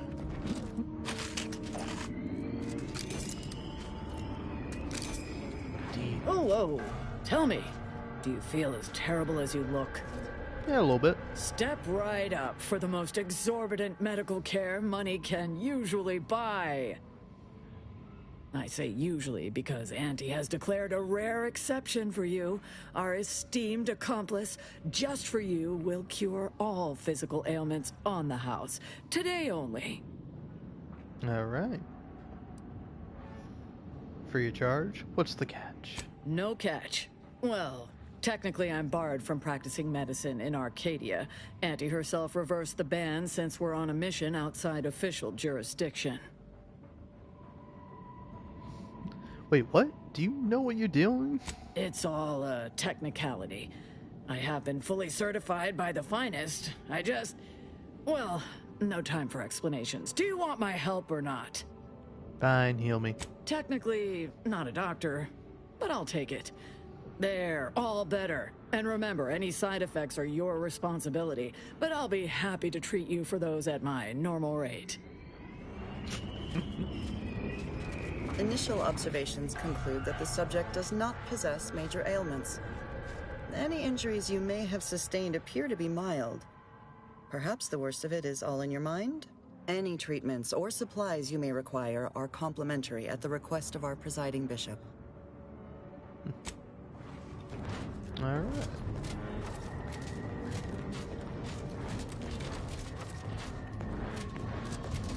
Did I gather everything I could? I think I did. Are you in need of any weapons, armor, or other supplies? The presiding bishop foresaw this. We are most grateful for your role in reconciling Auntie's Choice and the Order. Please, take what you require. Thank you. Initial observations conclude that the subject does not possess major ailments.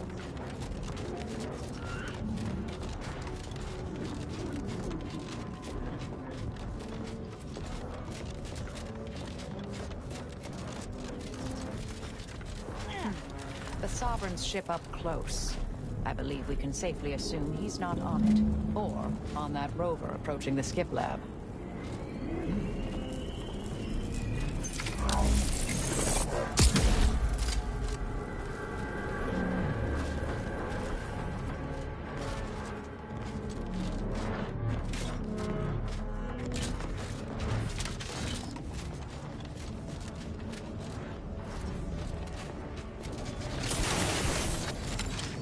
Trouble ahead.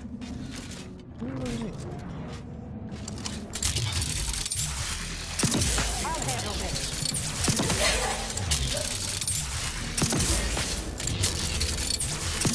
Target analyzed.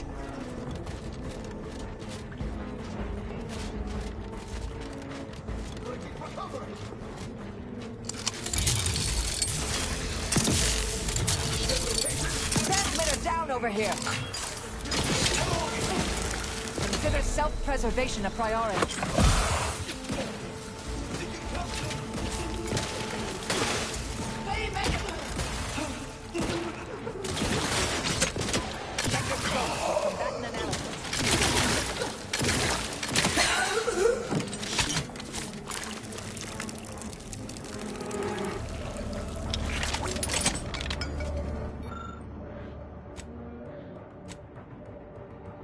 There we go.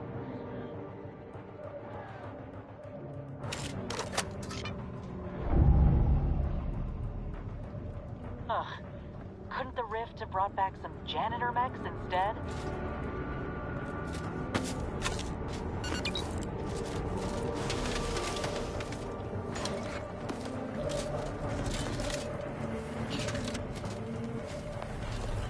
What is this?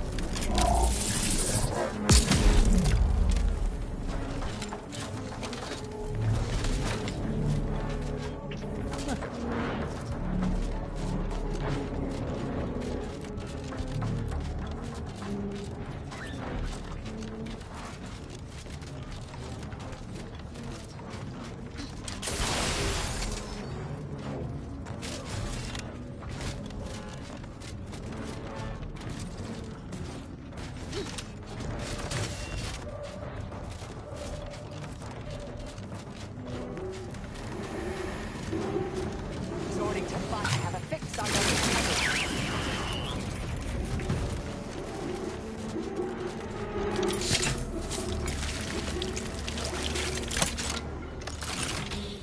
Whoa. That ain't a normal rift. Normal as they can be, anyhow. Is that plasma in its orbit? It'll take some doing to get past it. We ought to have a look around.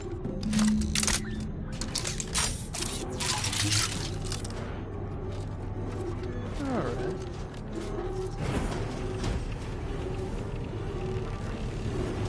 I don't know if I should be getting that close to it.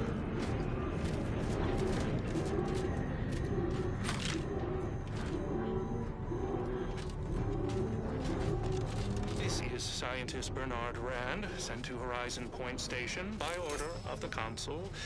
While monitoring the reconstitution, I picked up strange readings in the old skip lab. The core appears to be pulling plasma tightly around it, not unlike a planet and its moons.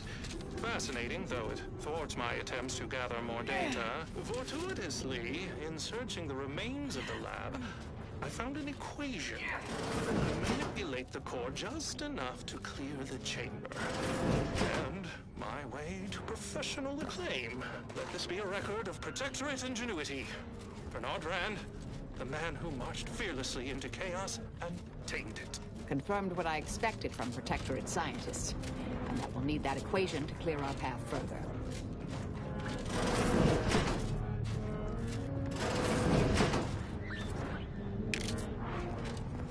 Hey, I remember this area.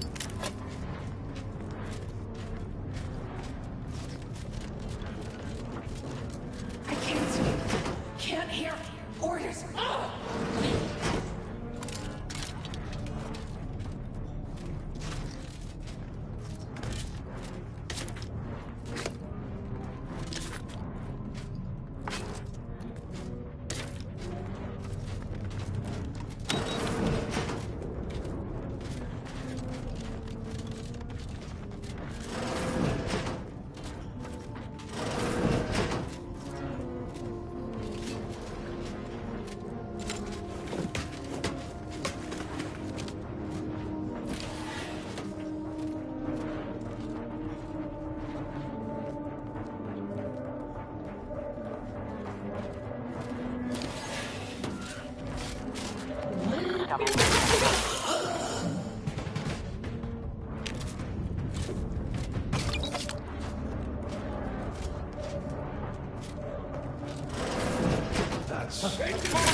This is the Sovereign's office, ain't it? It reeks of overcompensating. Aw, look at that. It's a dog.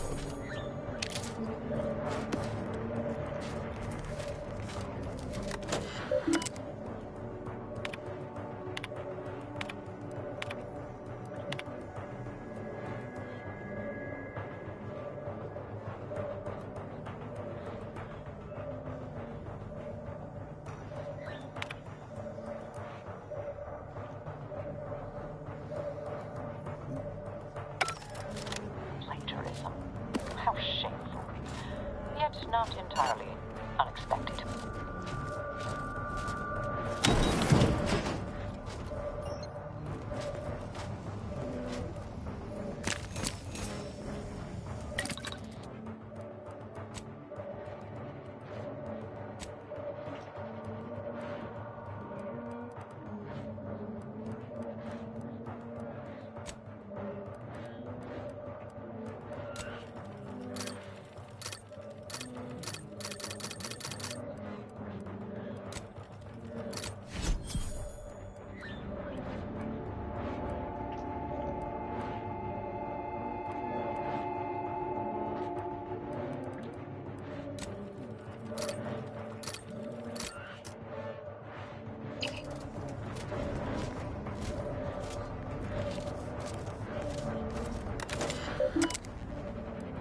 So, did we find what we were looking for? Or still out of luck?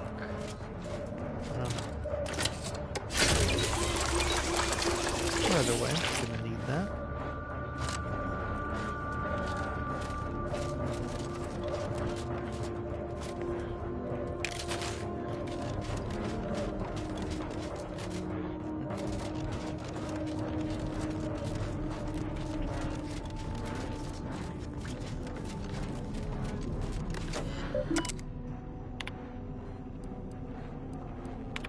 Okay, not found the equation yet.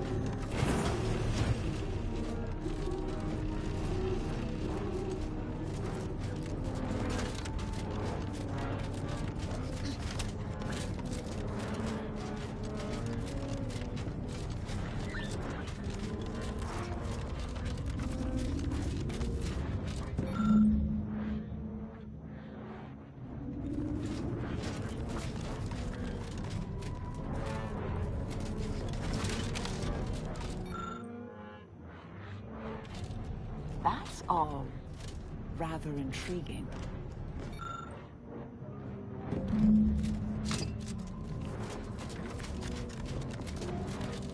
Okay, I think I've found it now.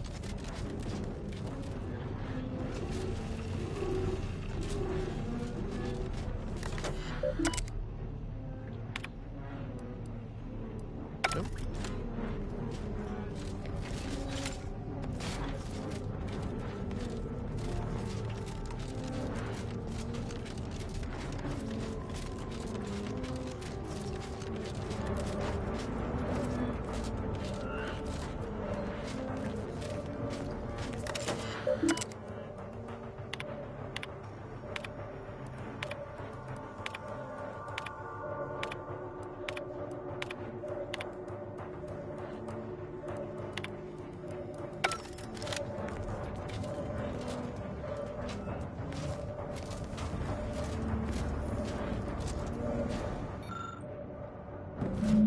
There we go. That looks to be the equation. Ain't no way that man came up with it himself. Reckon we can input this equation in that terminal we found. Finally, I'm free.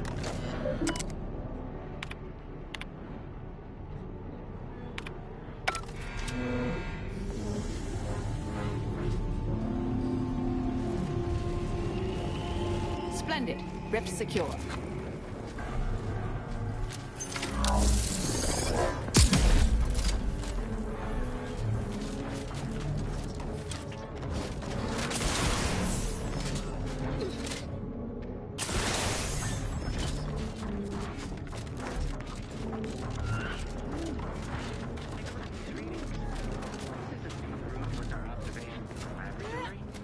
Our projections are off by orders of magnitude.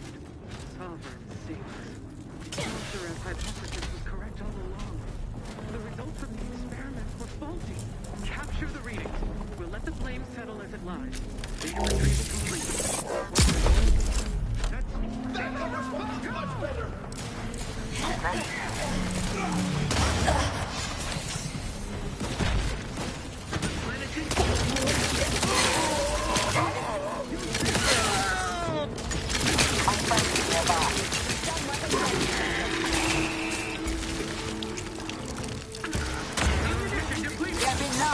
Locking them down. Combatant analysis. Let's find that rift modulator and finish this.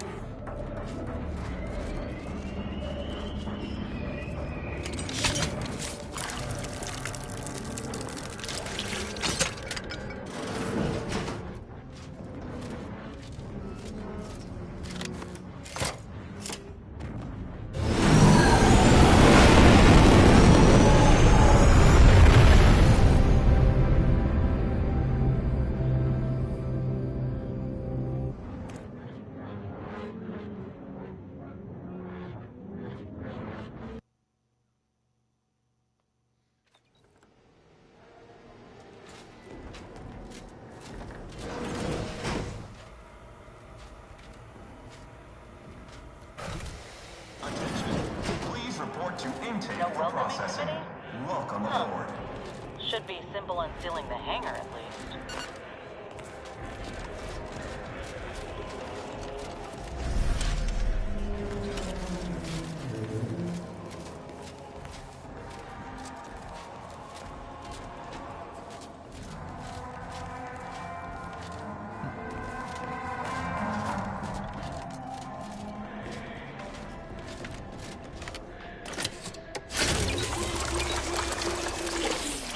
Maybe I should have saved that, but oh, there we are. Now, there we go.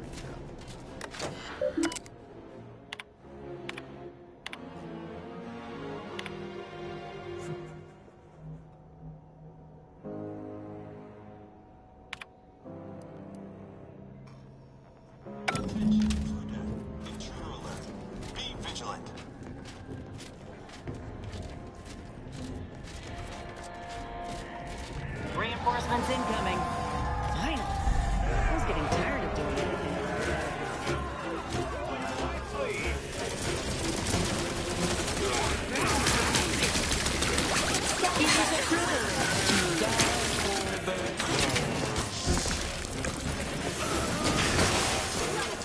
Energy transmitter active. Adversary vulnerability vital critical.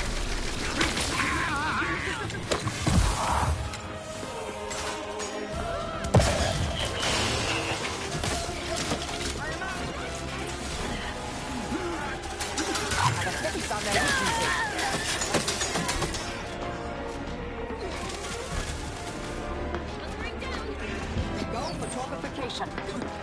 Through here. Favorite morally gray contractor. Join me. We have important business to discuss. Come, quickly now.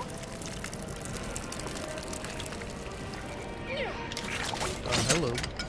Better get a move on before this ramshackle sprattle of a station falls apart. Hustle up to the science wing. Get the rift modulator. I'll talk at you later.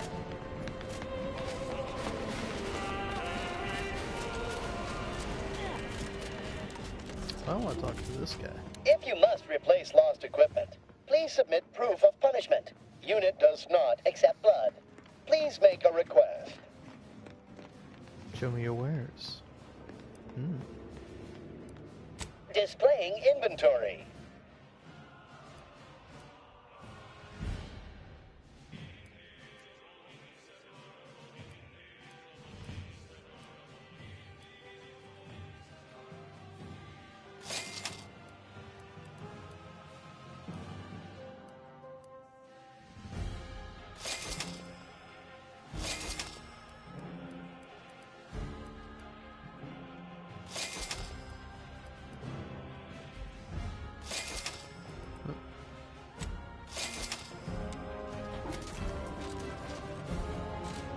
Next, we're going in here.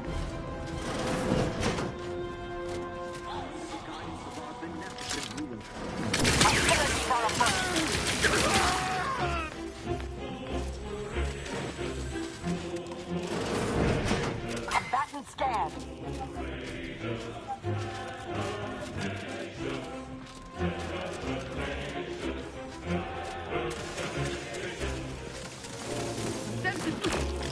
Investigating hostile.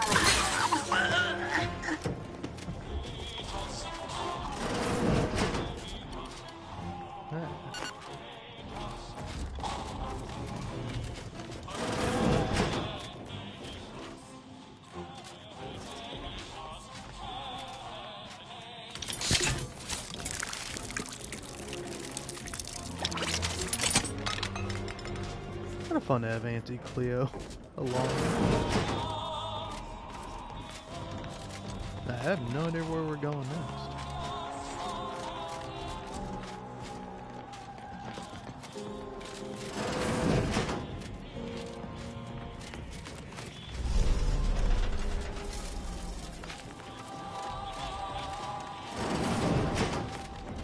Yeah, you know, I'd really rather not deal with any of that.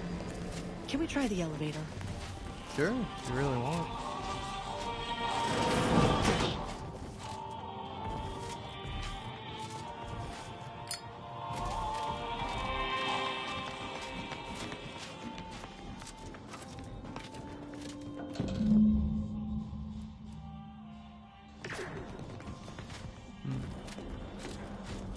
Well? Better get a move on before this ramshackle scrapple of a station falls apart. Hustle up to the side. Get the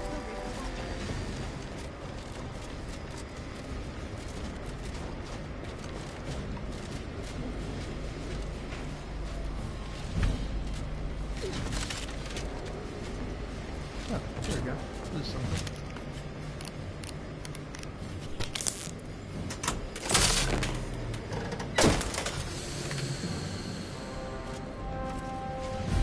I don't know what that did.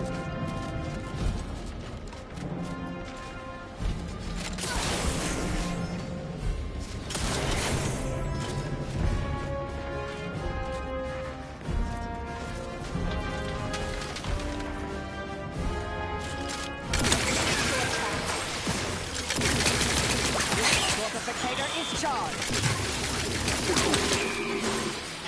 You suffered.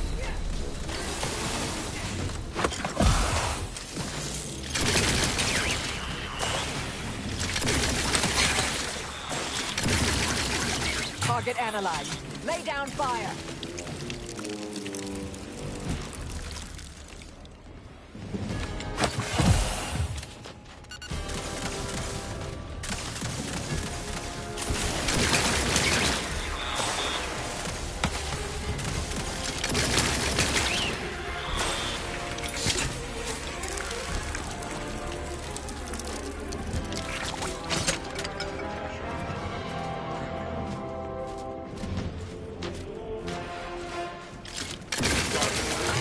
That wasn't so difficult now, was it?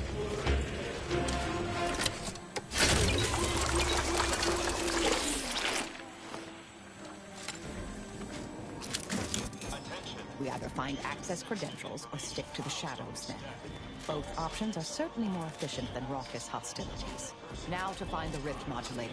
I estimate there's a 73.47% chance it's nearby.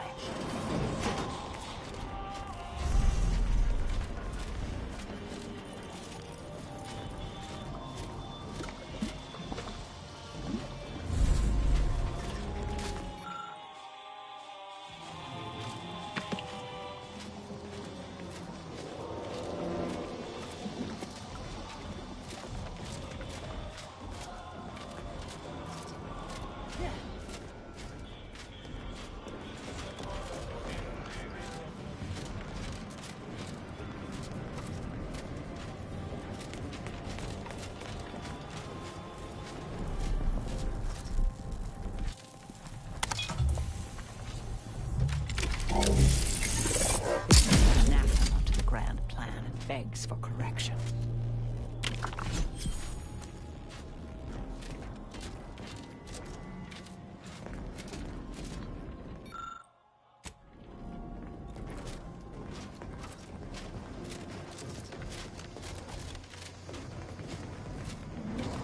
You there! Are you meddling where you should not be? I cannot abide a meddler. Come here at once. Okay. Did you not hear the intruder alert from the crew deck? This is a very poor time to be loitering somewhere you should not.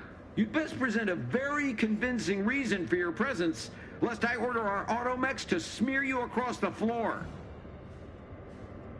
I'm here to review your experiments. I've seen some of them, but I need to check the modulator. Oh, are you a rift specialist? You should share your progress with Chief Scientist Montserrat. He's in the rift chamber. Here, I'll lend you my access credentials as proof of your authorization. You seem pretty passionate about your work. Of course. The Consul's vision for an idealized version of Arcadia are paramount to my own aims. It's my wife, you see. She's never loved me, and she chews with her mouth open. Through the Consul's plan, I expect to see both issues rectified, especially the latter one. Montserrat asserts that this is not how the rift shall work, but I believe he simply needs to redouble his devotion. Thanks. Goodbye. That's pretty funny. Go about your business, or do not.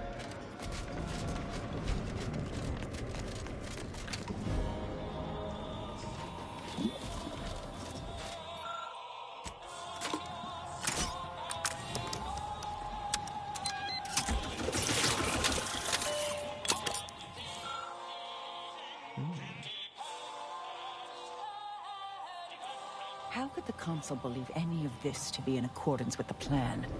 A correction is inevitable, and such events are rarely pretty.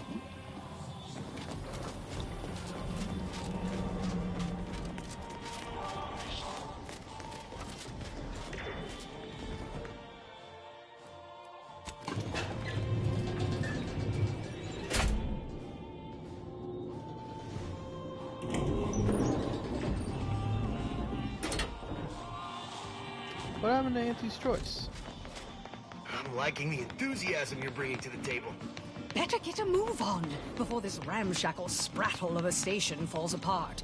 Hustle up to the science wing. Get the rift modulator. I'll talk at you later. All right.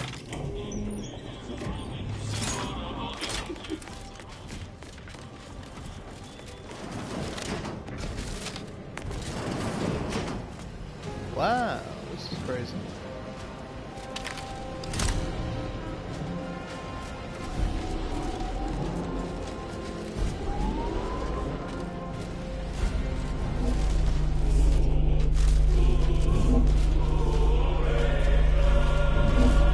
I received word that you were here. Rift specialist, are you? What exactly was it you needed? I'm rather short on time, as a gander outside might tell you. I need access to the rift modulator urgently. Can you help? Yeah, well, we all have urgent needs. And mine is to keep my lab and hopefully the rest of this system from falling apart. I need the modulator for my own analysis. You can wait.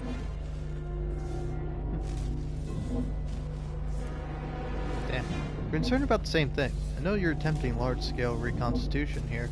So you are familiar with the work we're doing? Tell me. What do you make of our experimentations? They all present a rather bleak outlook, don't they? I'd like to know more. Ah, so you are seeing what I'm seeing. I fear that I was alone. But none of these daft scientists seem to show any concern over our findings. Reconstitution is not working as expected. We are dealing with twisted versions of what was once normal. It's as I've been saying for weeks, but still, this ludicrous experiment continues.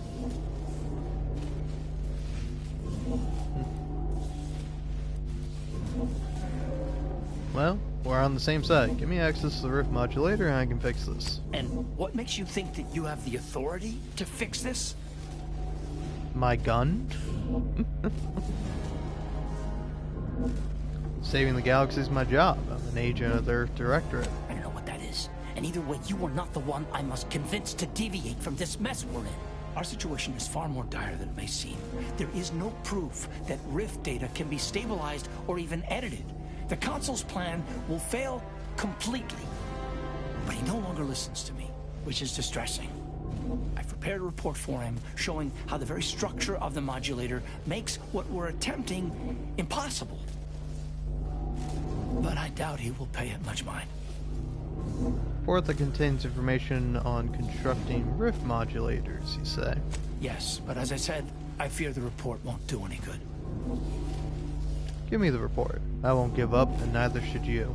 Few of us have the luxury of optimism, myself included. But you seem rather sure of yourself. Perhaps that'll be enough. Here, use this keycard on the module over there. It'll allow you to download my report and grant you access to the control deck. I hope you're able to sway him. Because if you don't, we're all dead.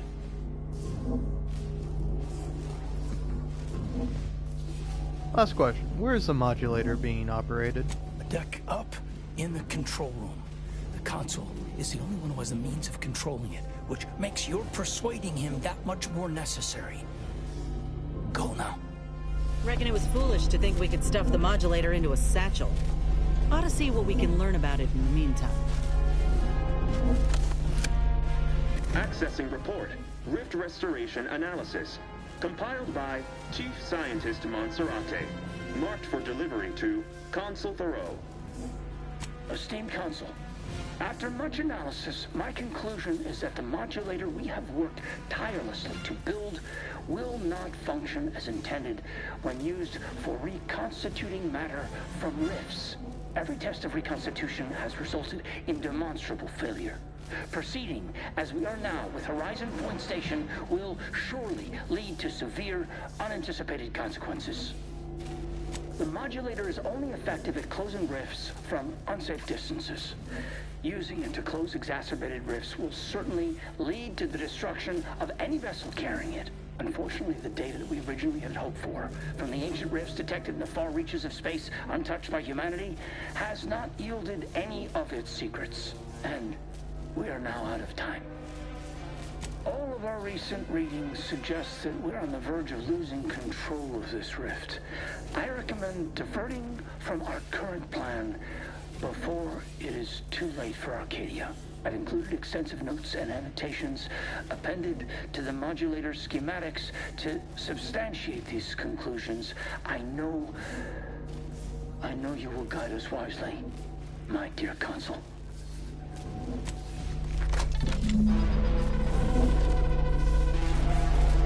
Well, we got the schematics. This report got me asking questions. If they found rifts in deep space, where humanity supposedly ain't been, how did they form? It don't add up. Best table that topic for now. We can't do anything with the rift modulator yet. Not until we deal with the console. So, shall we? I think that means there's aliens.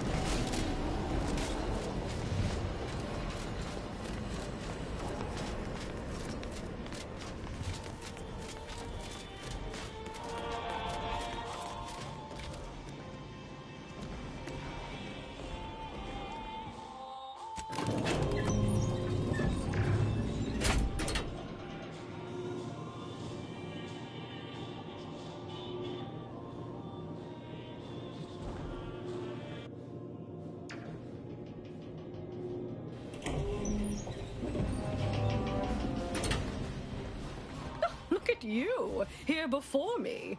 Surprised you could outrun these new legs of mine. They're what everyone's going to be wearing next fall. Well, I'm here now. Where's the rift modulator?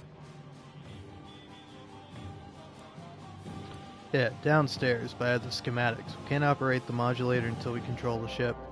So Consul Thoreau has everything directly under his control. I'd say that's remarkably competent for the Protectorate, but he is the one who's been pulling their strings all along. Did you find anything else of note? Some intel. Apparently rifts have been found in space where humanity has never been. Wait, what? But rifts are caused by skip drive travel. Human-piloted skip drive travel. How is that possible? This only proves one thing. Aliens exist. Oh, nothing would please me more. Just think? Another form of intelligent life to sell goods to. A chance to create needs no one ever knew existed for beings we never knew existed. Much as I'm intrigued by the significance of all this, there's no time to dwell on it now. We need to confront the consul. You might be savvy enough to talk him down, but his type requires a deft touch. You'll need to break him down brick by brick. If you're too adversarial, he'll simply shut down.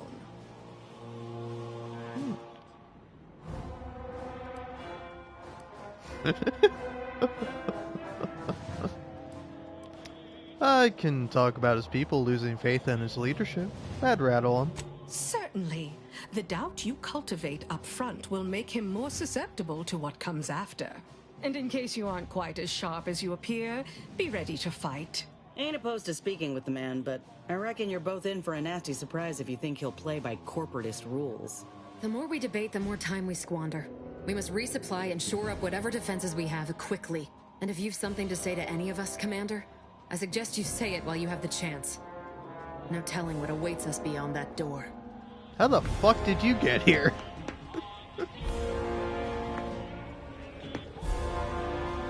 Well, I guess. We'll succeed in our mission, Commander.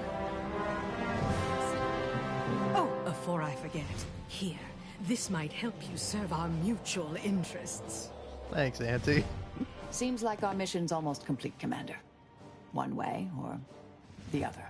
Before we finish this, I wanted to thank you. Showed me I still had more to learn. You and this crew, this little family of ours. Aww.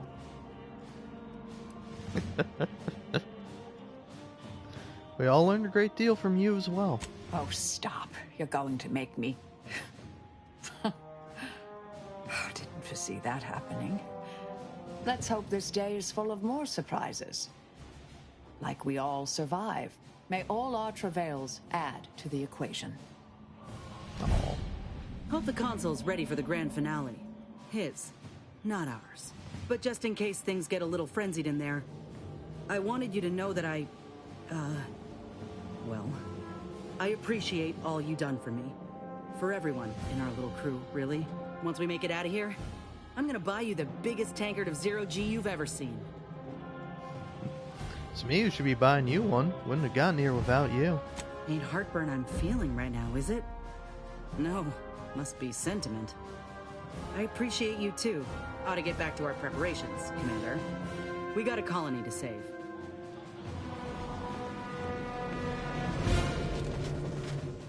Oh yeah, hold on. Before we go too far. What the fuck's in here? Ah. Here we go. Here we go. Ah, Redactor Essman. Very punctual, good. Don't take a seat. This will be quick. My sentinels tell me you have some interesting ideas. Oh, easy. No need to break into a sweat. Interesting ideas can be useful in the right hands. Especially now that our partnership with the Order has become fraught. We may need our own version of their pacifying doctrine. Oh, so I do have a germ of an idea. A less grand version of the grand plan. Instead of atoms and particles inside. Always the same story, ain't it? These types are too cocky and too deluded to see a threat in Canid will always bite back. Cogs in a machine. Interesting. A system where every subject believes they have a role to play. Enthusiastic obedience. Why, the Sovereign and I were thinking of this very thing. What should we call it? Well, I'm not sure. It's still just a germ of a concept, of a hint of an idea, you see. It's a whole new way of thinking. A new model... Ah, that would have been nice.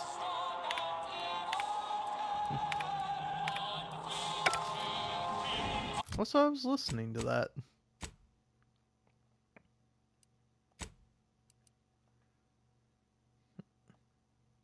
Ah, Redactor Essman. Very punctual, good. Don't take a seat. This will be quick. My sentinels tell me you have some interesting ideas. Oh, easy. No need to break into a sweat. Interesting ideas can be useful in the right hands.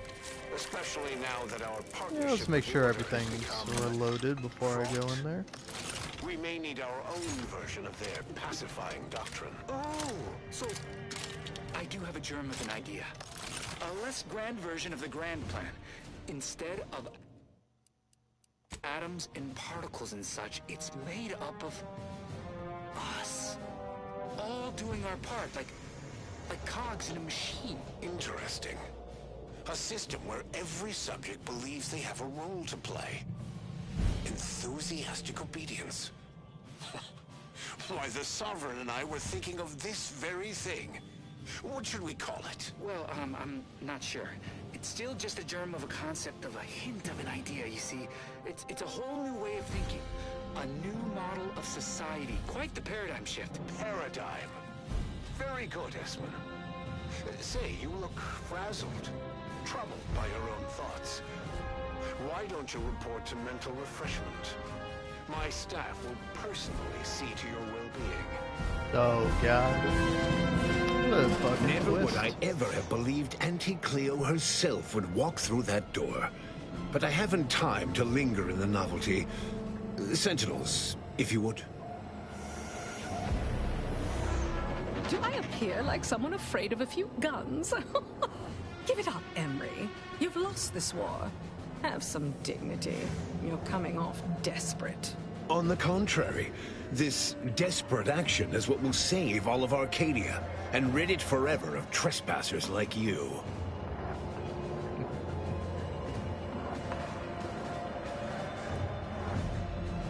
Did you also claim you were saving the Sovereign when you stabbed him in the back? Do not place his decision at my feet. I know it's difficult for the likes of you to fathom the concept of self-sacrifice, but he chose mental refreshment for the good of us all. And what am I to do but carry on his legacy? What am I to do but achieve what he could not?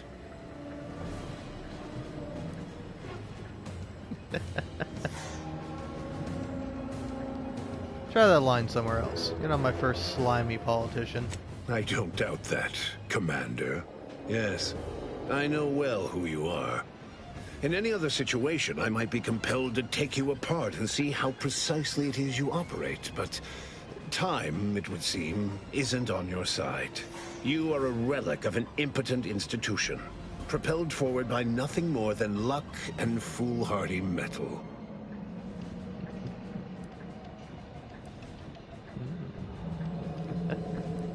What can I say? Bringing people like you to justice is my life's work. Ah, but your justice is not mine.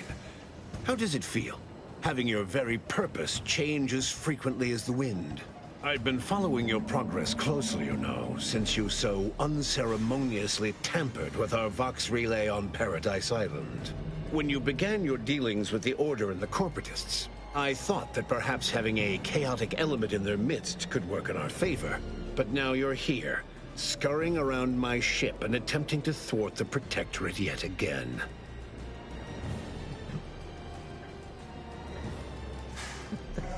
Your ship, huh? I could have sworn I saw the Sovereign's name on it. You think yourself clever, don't you? The Sovereign is indisposed, leaving myself as the sole custodian of Arcadia. What's his is mine. And the victory I inevitably clench over you, over anyone, will be his in turn, even if he's not here to bask in it. I hope he's ready for disappointment. I never lose. Such bravado is unbecoming when you can't make good on your promises, Commander. Tell me, did you manage to stop us from bringing your peace talks to a swift end? As I recall, Greater Tranquility was reduced to little more than mangled ruins in a single moment. You used the peace talks as a test run for this. It was a modest success. I had hoped it'd hobble Auntie's choice in the Order once and for all, but it has proven to be a valuable lesson in patience. I was able to buy the time to enact the very plan before you. Though, judging from that vacant expression on your face, it would appear you've no idea what I intend.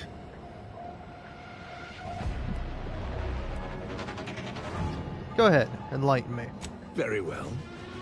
Once the rift destroys Arcadia, we shall edit the information stored within it and use the modulator to reshape our colony into its perfect form. Horizon Point's destruction all those years ago was a tragedy, yes, but without it, we might never have opened our eyes to our true purpose and the possibility of Arcadia's rebirth. When the matriarch discovered the first skip drive, she set us on a course to elevate humanity. We're now writing our path, and I will do my part as the architect intended. I already know that the matriarch didn't invent skip drives. Why is that relevant? Intrepid, aren't you? Well, what's relevant is what came after. Our matriarch dissected this skip drive technology, learned its secrets, and enabled us to produce them en masse, which eventually led to the manifestation of rifts. But it was not until well after Horizon Point's untimely end that we understood the opportunity gifted us. The opportunity to reconstruct the colony in its perfect form. It is as the Grand Architect designed. And believe you me, I've no intention of letting you thwart our securing of a better future. One free of doubt and greed.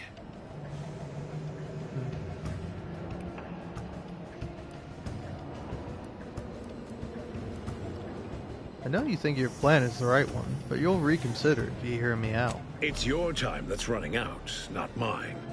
So go on, tell me all the ways I'm wrong. Better yet, tell the whole room how His Eminence, the Sovereign, was wrong. This was originally his plan, after all. I am merely a partner, seeing it carried out.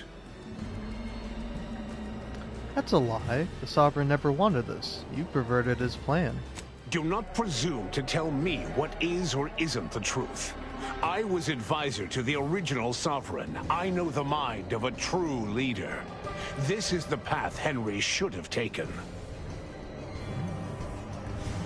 You two argued over what to do with the rift modulator. He was acting out of love, not power. Yes, of course we argued over methodology. Henry was always too stubborn, too focused on the past to understand the opportunity before him. I regret that he had to make such a difficult choice. That one of the matriarch's heirs is not guiding us. But he needed to look beyond himself, like I am doing now. No, you tricked him into destroying his own mind. I found him at Placid Waters. You just come and go as you please, do you? I ensured he would have a handler by his side if any assistance was needed. I understand that it is, which is regrettable. But fulfilling the Architect's plan is worth the cost. Henry would agree. The people would agree. Yeah, it's futile. You're losing the support of your people, and there's no one doing that. Yes, well, we also lost the support of the Order. But can one truly call that a loss? We would have drowned already in the seas of war with the weight of their inaction around our necks. The same can be said for any subject who wavers. They are dead weight, and we must cast them off straight away. Once I win the war and leave those naysayers behind, harsh action will be swiftly forgotten. And once I provide for the needs of my subjects, I will have them forever.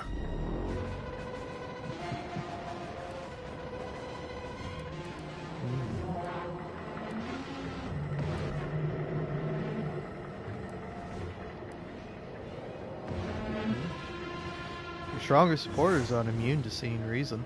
Indeed. That's why my strongest supporters wholeheartedly believe in me, and the Protectorate cause. Fuck. Sure, because they've been brainwashed. So which is it? Can my people see reason, as you so aptly put it? Or are they mindless drones, needing desperately to be saved by you? It cannot be both. Fuck you, man. You put me into this corner. I'm going to blow your fucking brains out, you fucking cocksucker. Sorry, that was uncalled for.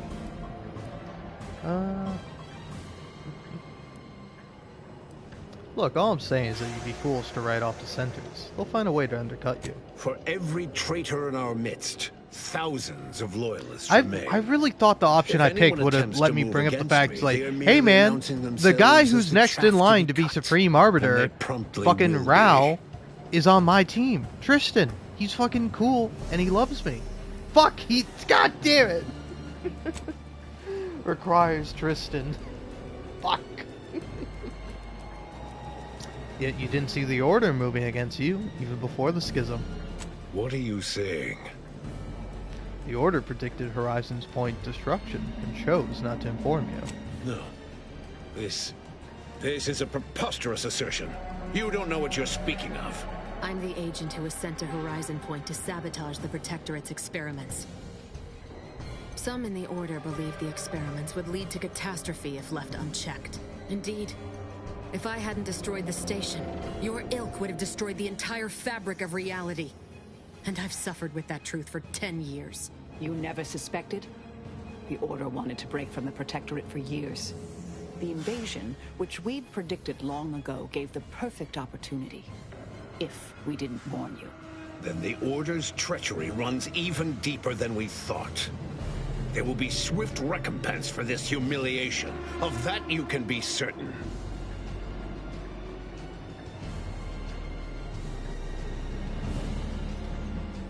I know this is distressing, but we have more important matters to discuss. What could be more important than treason? Oh. Is this where you provide compelling evidence against my plan? Go on then. Let's hear it. I doubt you've had anyone capable checking your calculations. You don't strike me as particularly thorough, or much of a heavy thinker. I am the chosen shepherd of Arcadia and will not be spoken to like this. I am only doing what I must to restore this colony to what our matriarch envisioned. Free of war, strife, heresy. You must know that you have little chance of swaying me. I will not be distracted from taking what is owed to us.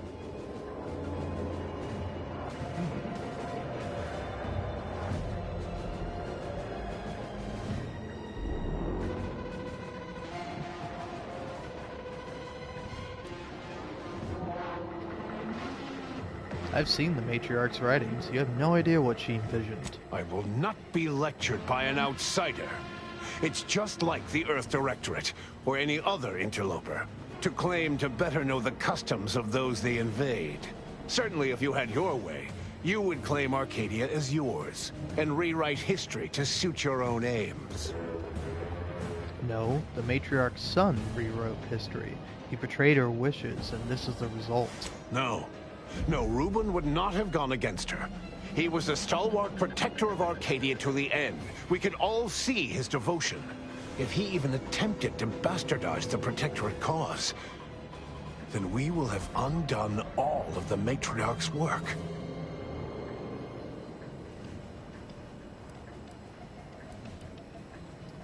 Yep, and you're just as guilty as Reuben. I do not dismiss that I was complicit.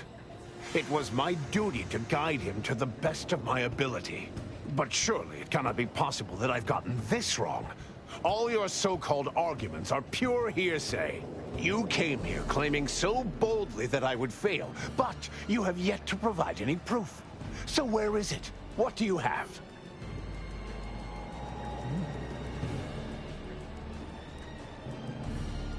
Well, look at this report. It's proof that your rift modulator will fail miserably. Bah, a report. The abstract means little when compared to reality. Look outside. Is it failing now? Yes, look close. Anything you restore will be reverted to how it was just before destruction. That's not true. Despite how things appear at present, with time, this station, all of Arcadia, and all of its people will be made whole. Your chief scientist compiled this report himself. Do you not trust his own experts? Or, your own experts. Fuck. Yes, well, I find that man's attitude can skew results even more than a thumb on the scale. But if he's correct, as he quite typically is, I don't understand. Surely every step leading to this moment was in accordance to the grand plan. All the pieces fit.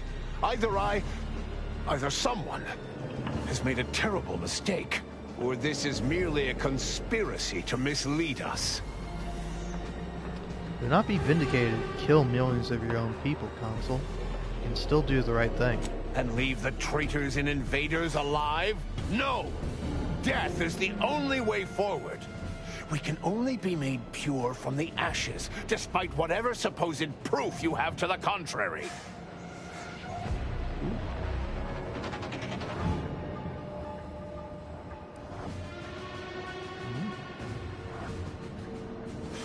I kind of want to see what Marisol has to say. Surely you have some response to this. We're contemporaries, Emery.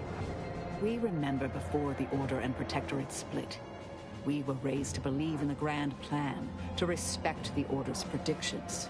So you must be aware how utterly our math says what you're doing here is wrong. How completely your actions are against the grand plan. And, well, speaking as a scientist, the only conceivable explanation I can ascertain is that you're the most arrogant, hull-headed sprat fucker who ever lived. You dare utter such words in my presence? I never... What does it matter if my math is wrong? I am doing what I must to save us all. The grand plan will vindicate me. If you're wrong, you'll destroy everything you claim to love. Nothing is worth that risk. Claim? If you cannot see the truth of my devotion written plain, then now I see why you are against me so. But you are wrong about the risk. We are losing this war. It is inevitable.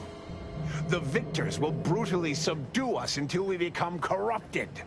Until we forget our principles, our history, the very core of who we are.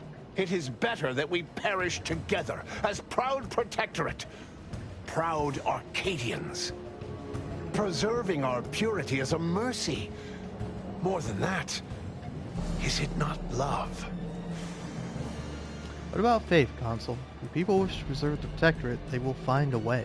Even through extreme hardship and the tyranny of corporatists?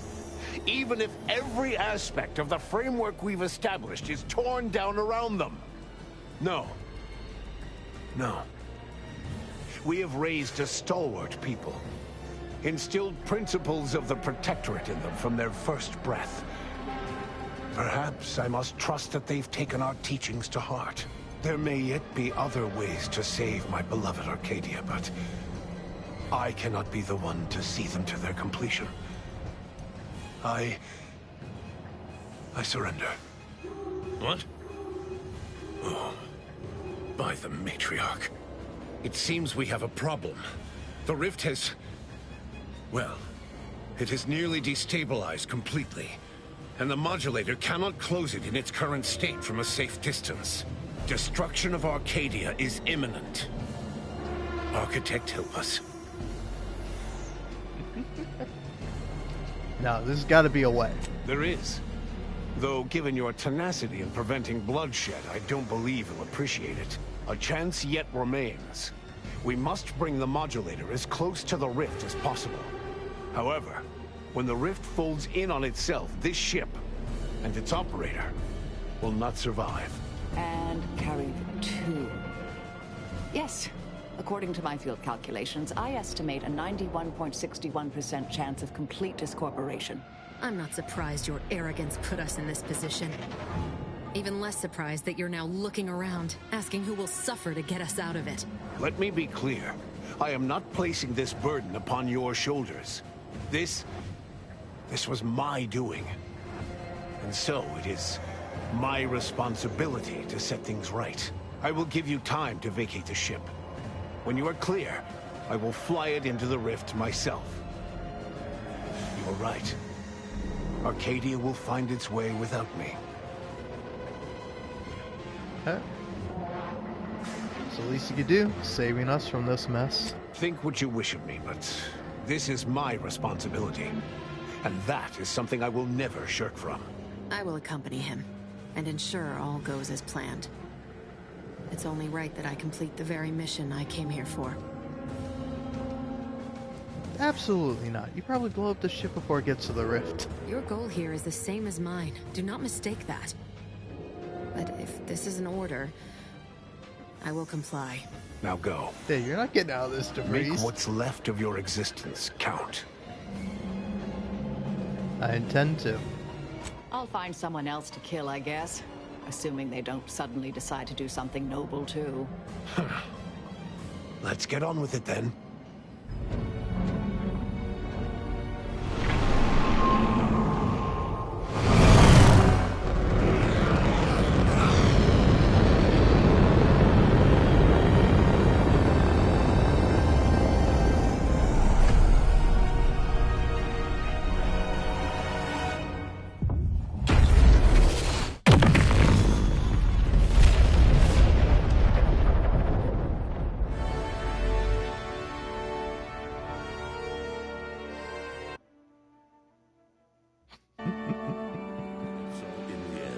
When the Consul was faced with the undeniable errors in his logic, he chose to save Arcadia by closing the rift himself.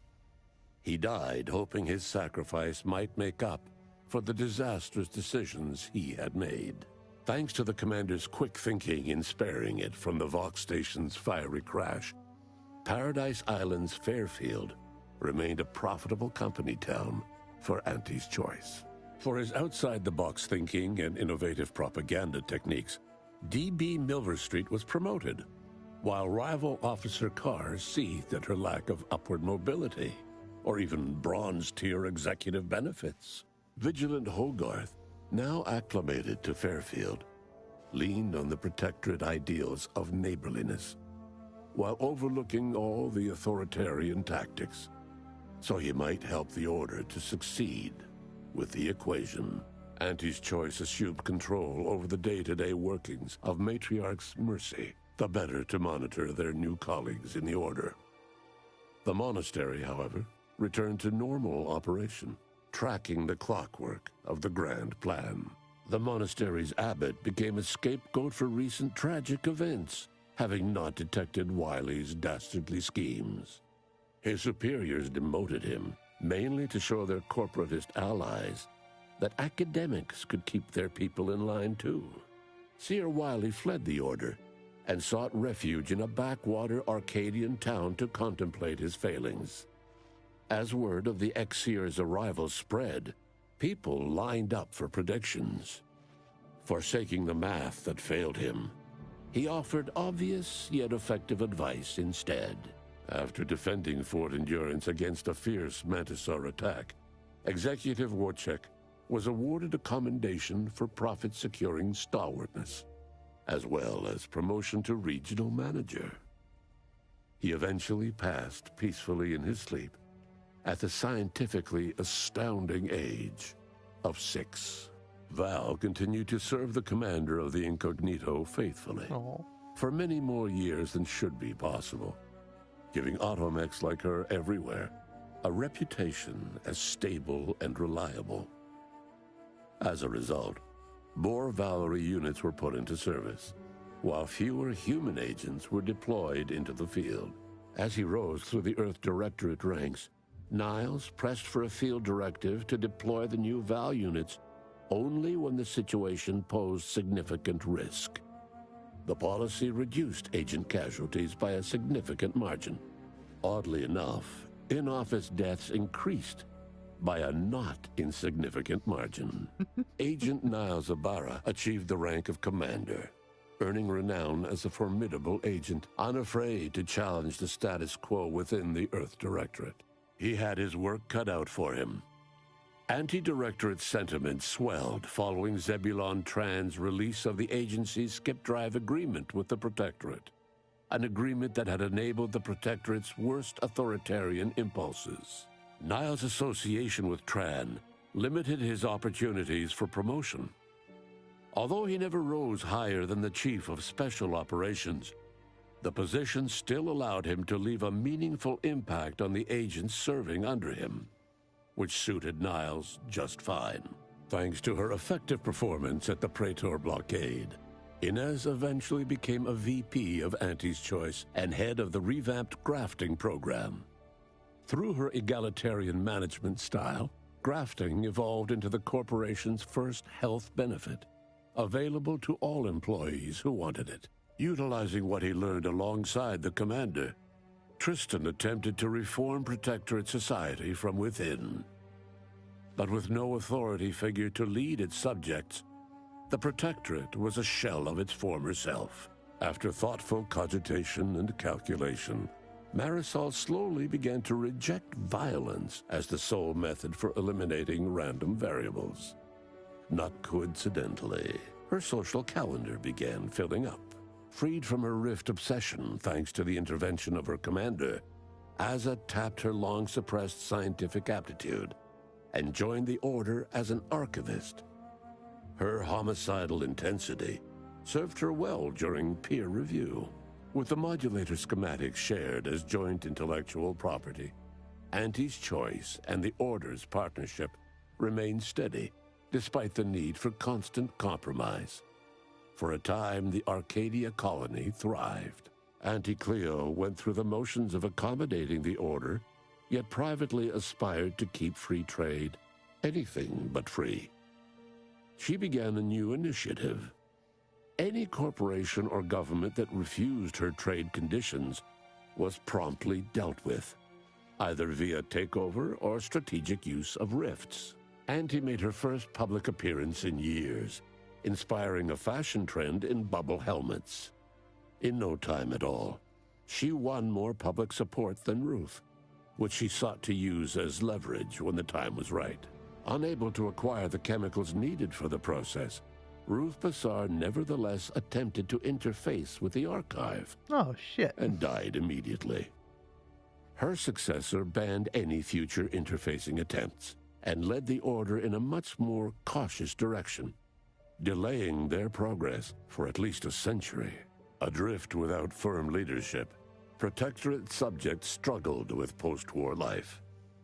A small band of hardliners collaborated to preserve their society in the face of Arcadia's new leadership. When Sovereign Varric was discovered in mental refreshment, the Order and Auntie's Choice bickered over what to do with him. They ultimately decided to announce his death, while letting him live the rest of his addled days behind closed doors aboard the undisputed claim. Until one day, Amos stumbled upon the Sovereign's private quarters and freed him, rocking the colony with a brief scandal. Despite the recent tumultuous events in Arcadia, it was business as usual for Free Market Station. Sub Rosa continued to supply the colony in the wake of the commander's actions. With Azza's guidance, the Glorious Dawn's fanatical theology was channeled into helping humanity strive for perfection under the guise of being worthy to join with the Rifts. The Dawn's faithful grew dramatically, as did the average colonist's life expectancy. With its reputation tarnished by its well-publicized agreement with the Protectorate, the Earth Directorate was on its back foot in negotiations to purchase skip drives from the new leadership of Arcadia.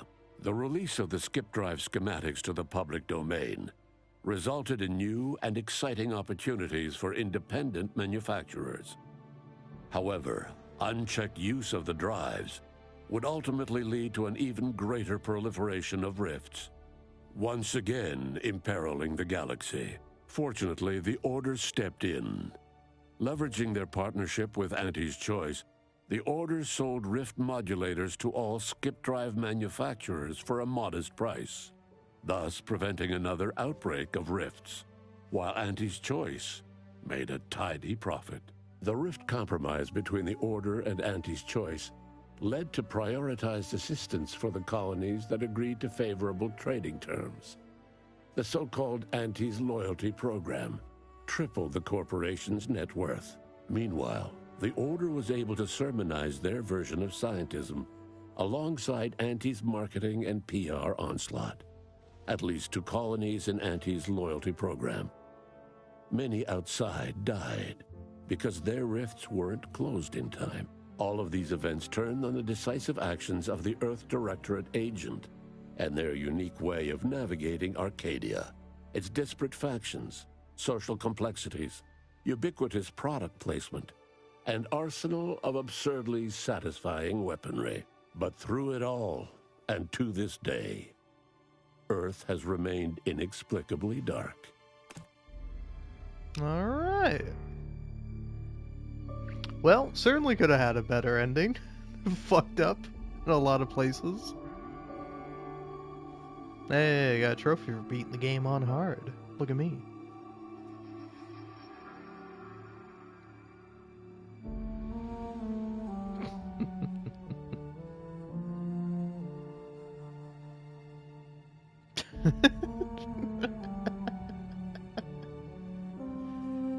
It's a pretty good bit.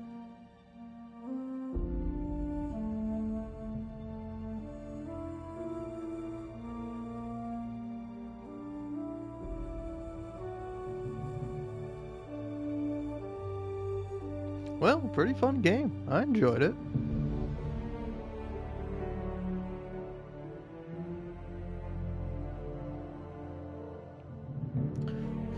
It's tough to say. I think I enjoyed the ending a little bit more in The Outer Worlds 1. I also didn't fuck it up as much as I did here, so there's that. That might be influencing my opinion. But overall, I think pretty good game.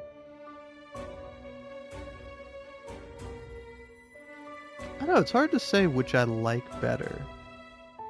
I think I like The Outer Worlds 2 a little bit more, but I don't know. I'm one of the few fools out there that actually enjoys The Outer Worlds 1. Which is like, I don't know, I feel like games that are like pretty decent, but people are either sick of them or they just don't like live up to their expectations, they kind of get a bad rap. Like, I don't know if I put them in the same category, but it's like, the way people talk about The Outer Worlds reminds me of how people talk about like Horizon Zero Dawn and then Forbidden West. Whereas like a lot of people are like, oh man, fuck those games. It's just you go around, you collect stuff. It's like a Ubisoft open world game. But it's like, I don't know, I didn't get too far into the Horizon Zero Dawns, but like, or Horizon Zero Dawn, but it wasn't a bad game by any means, I don't think. But like, I don't know, I never completed it just because I wasn't terribly interested in doing so, but like, I don't know, it's like a pretty popular series and like generally well received, but because there's like a significant kind of pushback to it, it's like people are like, oh, the game kind of sucks. It's like, well, have you played the game? If you played the game and you want to say it sucks, hey, I'm all for it.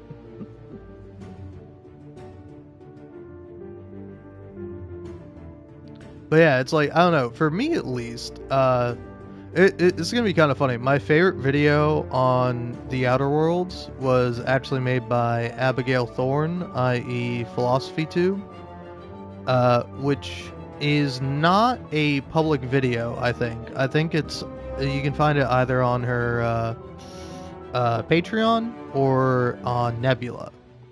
But I really liked her video on The Outer Worlds.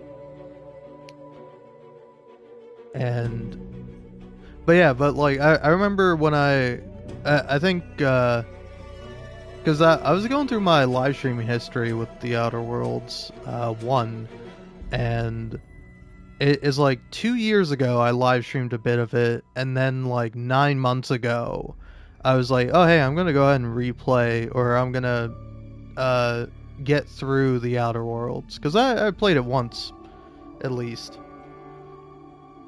But I don't know if I ever got to the end. I got like pretty far through the game. But anyway, I was like, yeah, I'm going to play through it on the live stream and then also do the DLC, which is something I had not done. And the DLC was pretty fun. I really liked the DLC. I hope they come out with some good DLC for this game, because I'm probably going to buy that shit. I'll buy it. I'm a sucker.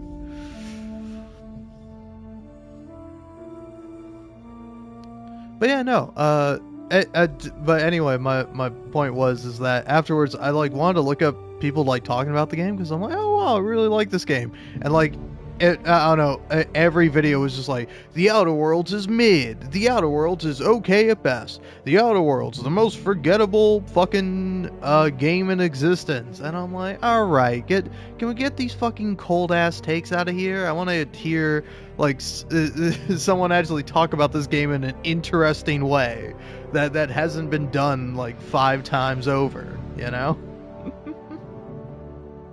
Maybe it's me, maybe I have to be the one who does it. I don't want to fucking do that. I'm bad at talking. Listen to me right now. I'm terrible.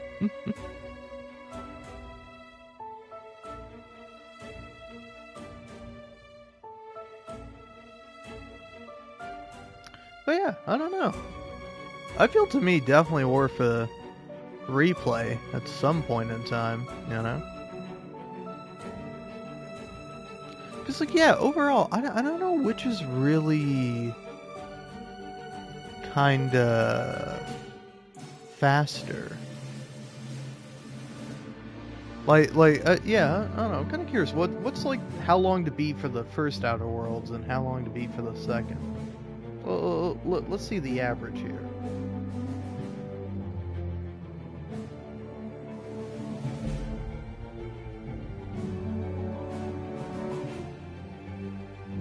Let's see. According to this. Got a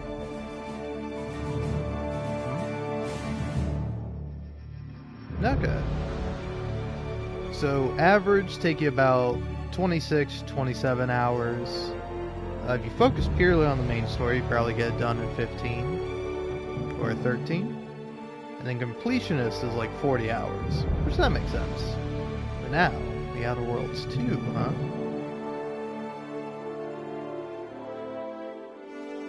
Alright, apparently main story 15 hours, main and side stuff 40 hours, completionist 56 hours.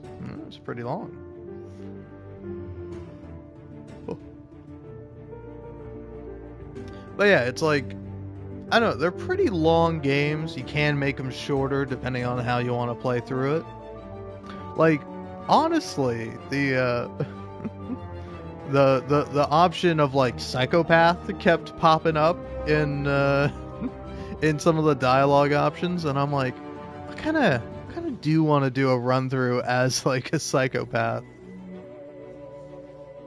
because like I definitely do think it could work. Because like it's sort of funny where it's like you're doing like a good guy route. You're just doing like therapy for all your companions, where you're like, hey, maybe we shouldn't like kill people, you know? Maybe if we have to kill people, you know, we will, but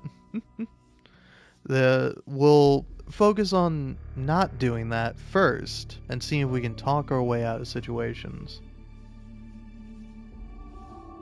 Because like I know it's like take Azza for instance, where it's like she's like a crazy cultist who just wants to kill people and have the rift expand and consume all known life in the galaxy. Pretty cool. But then you just you kind of like take her through deconstructing her cult and realizing it was a cult, and then confronting the person who started it. And it's like, oh, okay, that's pretty interesting. And that's funny, she kind of goes back to being like what she was before, which was like a depressed scientist. Whereas like, I think that is an interesting little thing. It's like before she was like, oh, you know what? Killing is fucking awesome. Before that she was actually like a scientist doing research and working on things. It's like same thing with Tristan, you know? Where it's like, I'm kind of curious, like, how else you can take their stories. Like, I wonder if you're actually able to convince them, like, hey, maybe you shouldn't work for your faction anymore. Because like, I kind of tried with Tristan a little bit, and he was just like, nah, I'm not going to do that. And I'm like, fair enough, man. But it's like, also, probably my favorite companion in the game, fucking, what's her name? Sealing is her last name. I'm forgetting her first name. Inez. Like, Inez, I wonder if you can convince her to not, like, join Auntie's choice, if you could convince her to like abandon Auntie's choice. I'm like, yeah, I also wonder what happens if you like decide to destroy Auntie's choice, because I would almost think that like a better ending is like, yeah, sure, maybe you can compromise and like do it perfectly with Auntie's choice and the Order. I kind of think the Order is better overall. There might be a bunch of science crazy folk, but at least their heart is in the right place. At least they're like, hey, let's try to actually make the world a better place and like, you know, help people.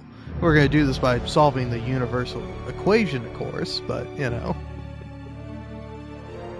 I don't know if they're going to be able to do that, but I feel like along the way, they'll still be pretty good overall. Meanwhile, like, Auntie's Choice is like, oh, fuck yeah, we get to sell shit?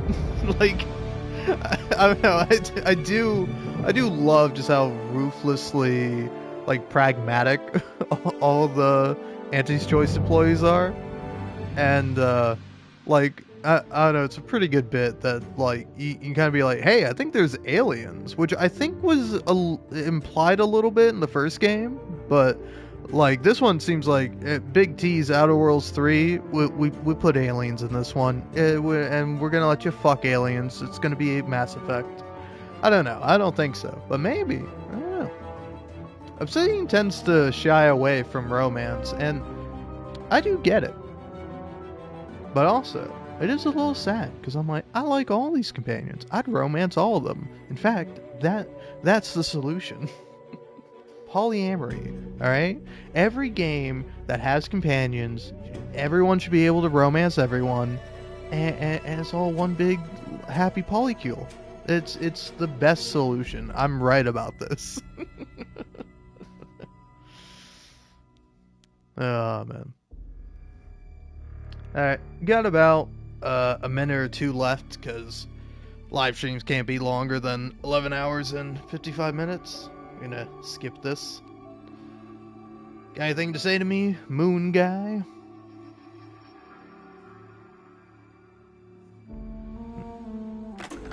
There we go. Well, you managed to launch the box station into space. I still think smashing it into a town would have sent a stronger message. Alright, well then. That's gonna be all for now. I hope you enjoyed. I certainly did. I like the game. Money well spent, I say. But, I don't know. Definitely not a game for everyone. For me, this game just hits me right. It like, preys upon my sense of nostalgia.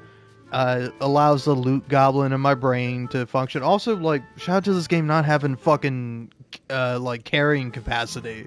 Honestly, that bumps it up a whole ass point. Like, it's probably like a solid 7 or 8 for me, man. And that's what I want, man. I don't want it to blow me away. This game ain't gonna be fucking Disco Elysium. It's not gonna be the best thing I've ever played in my entire life, but it's gonna be pretty fucking good. And I enjoyed it. I enjoyed the ride. Fun little space ride.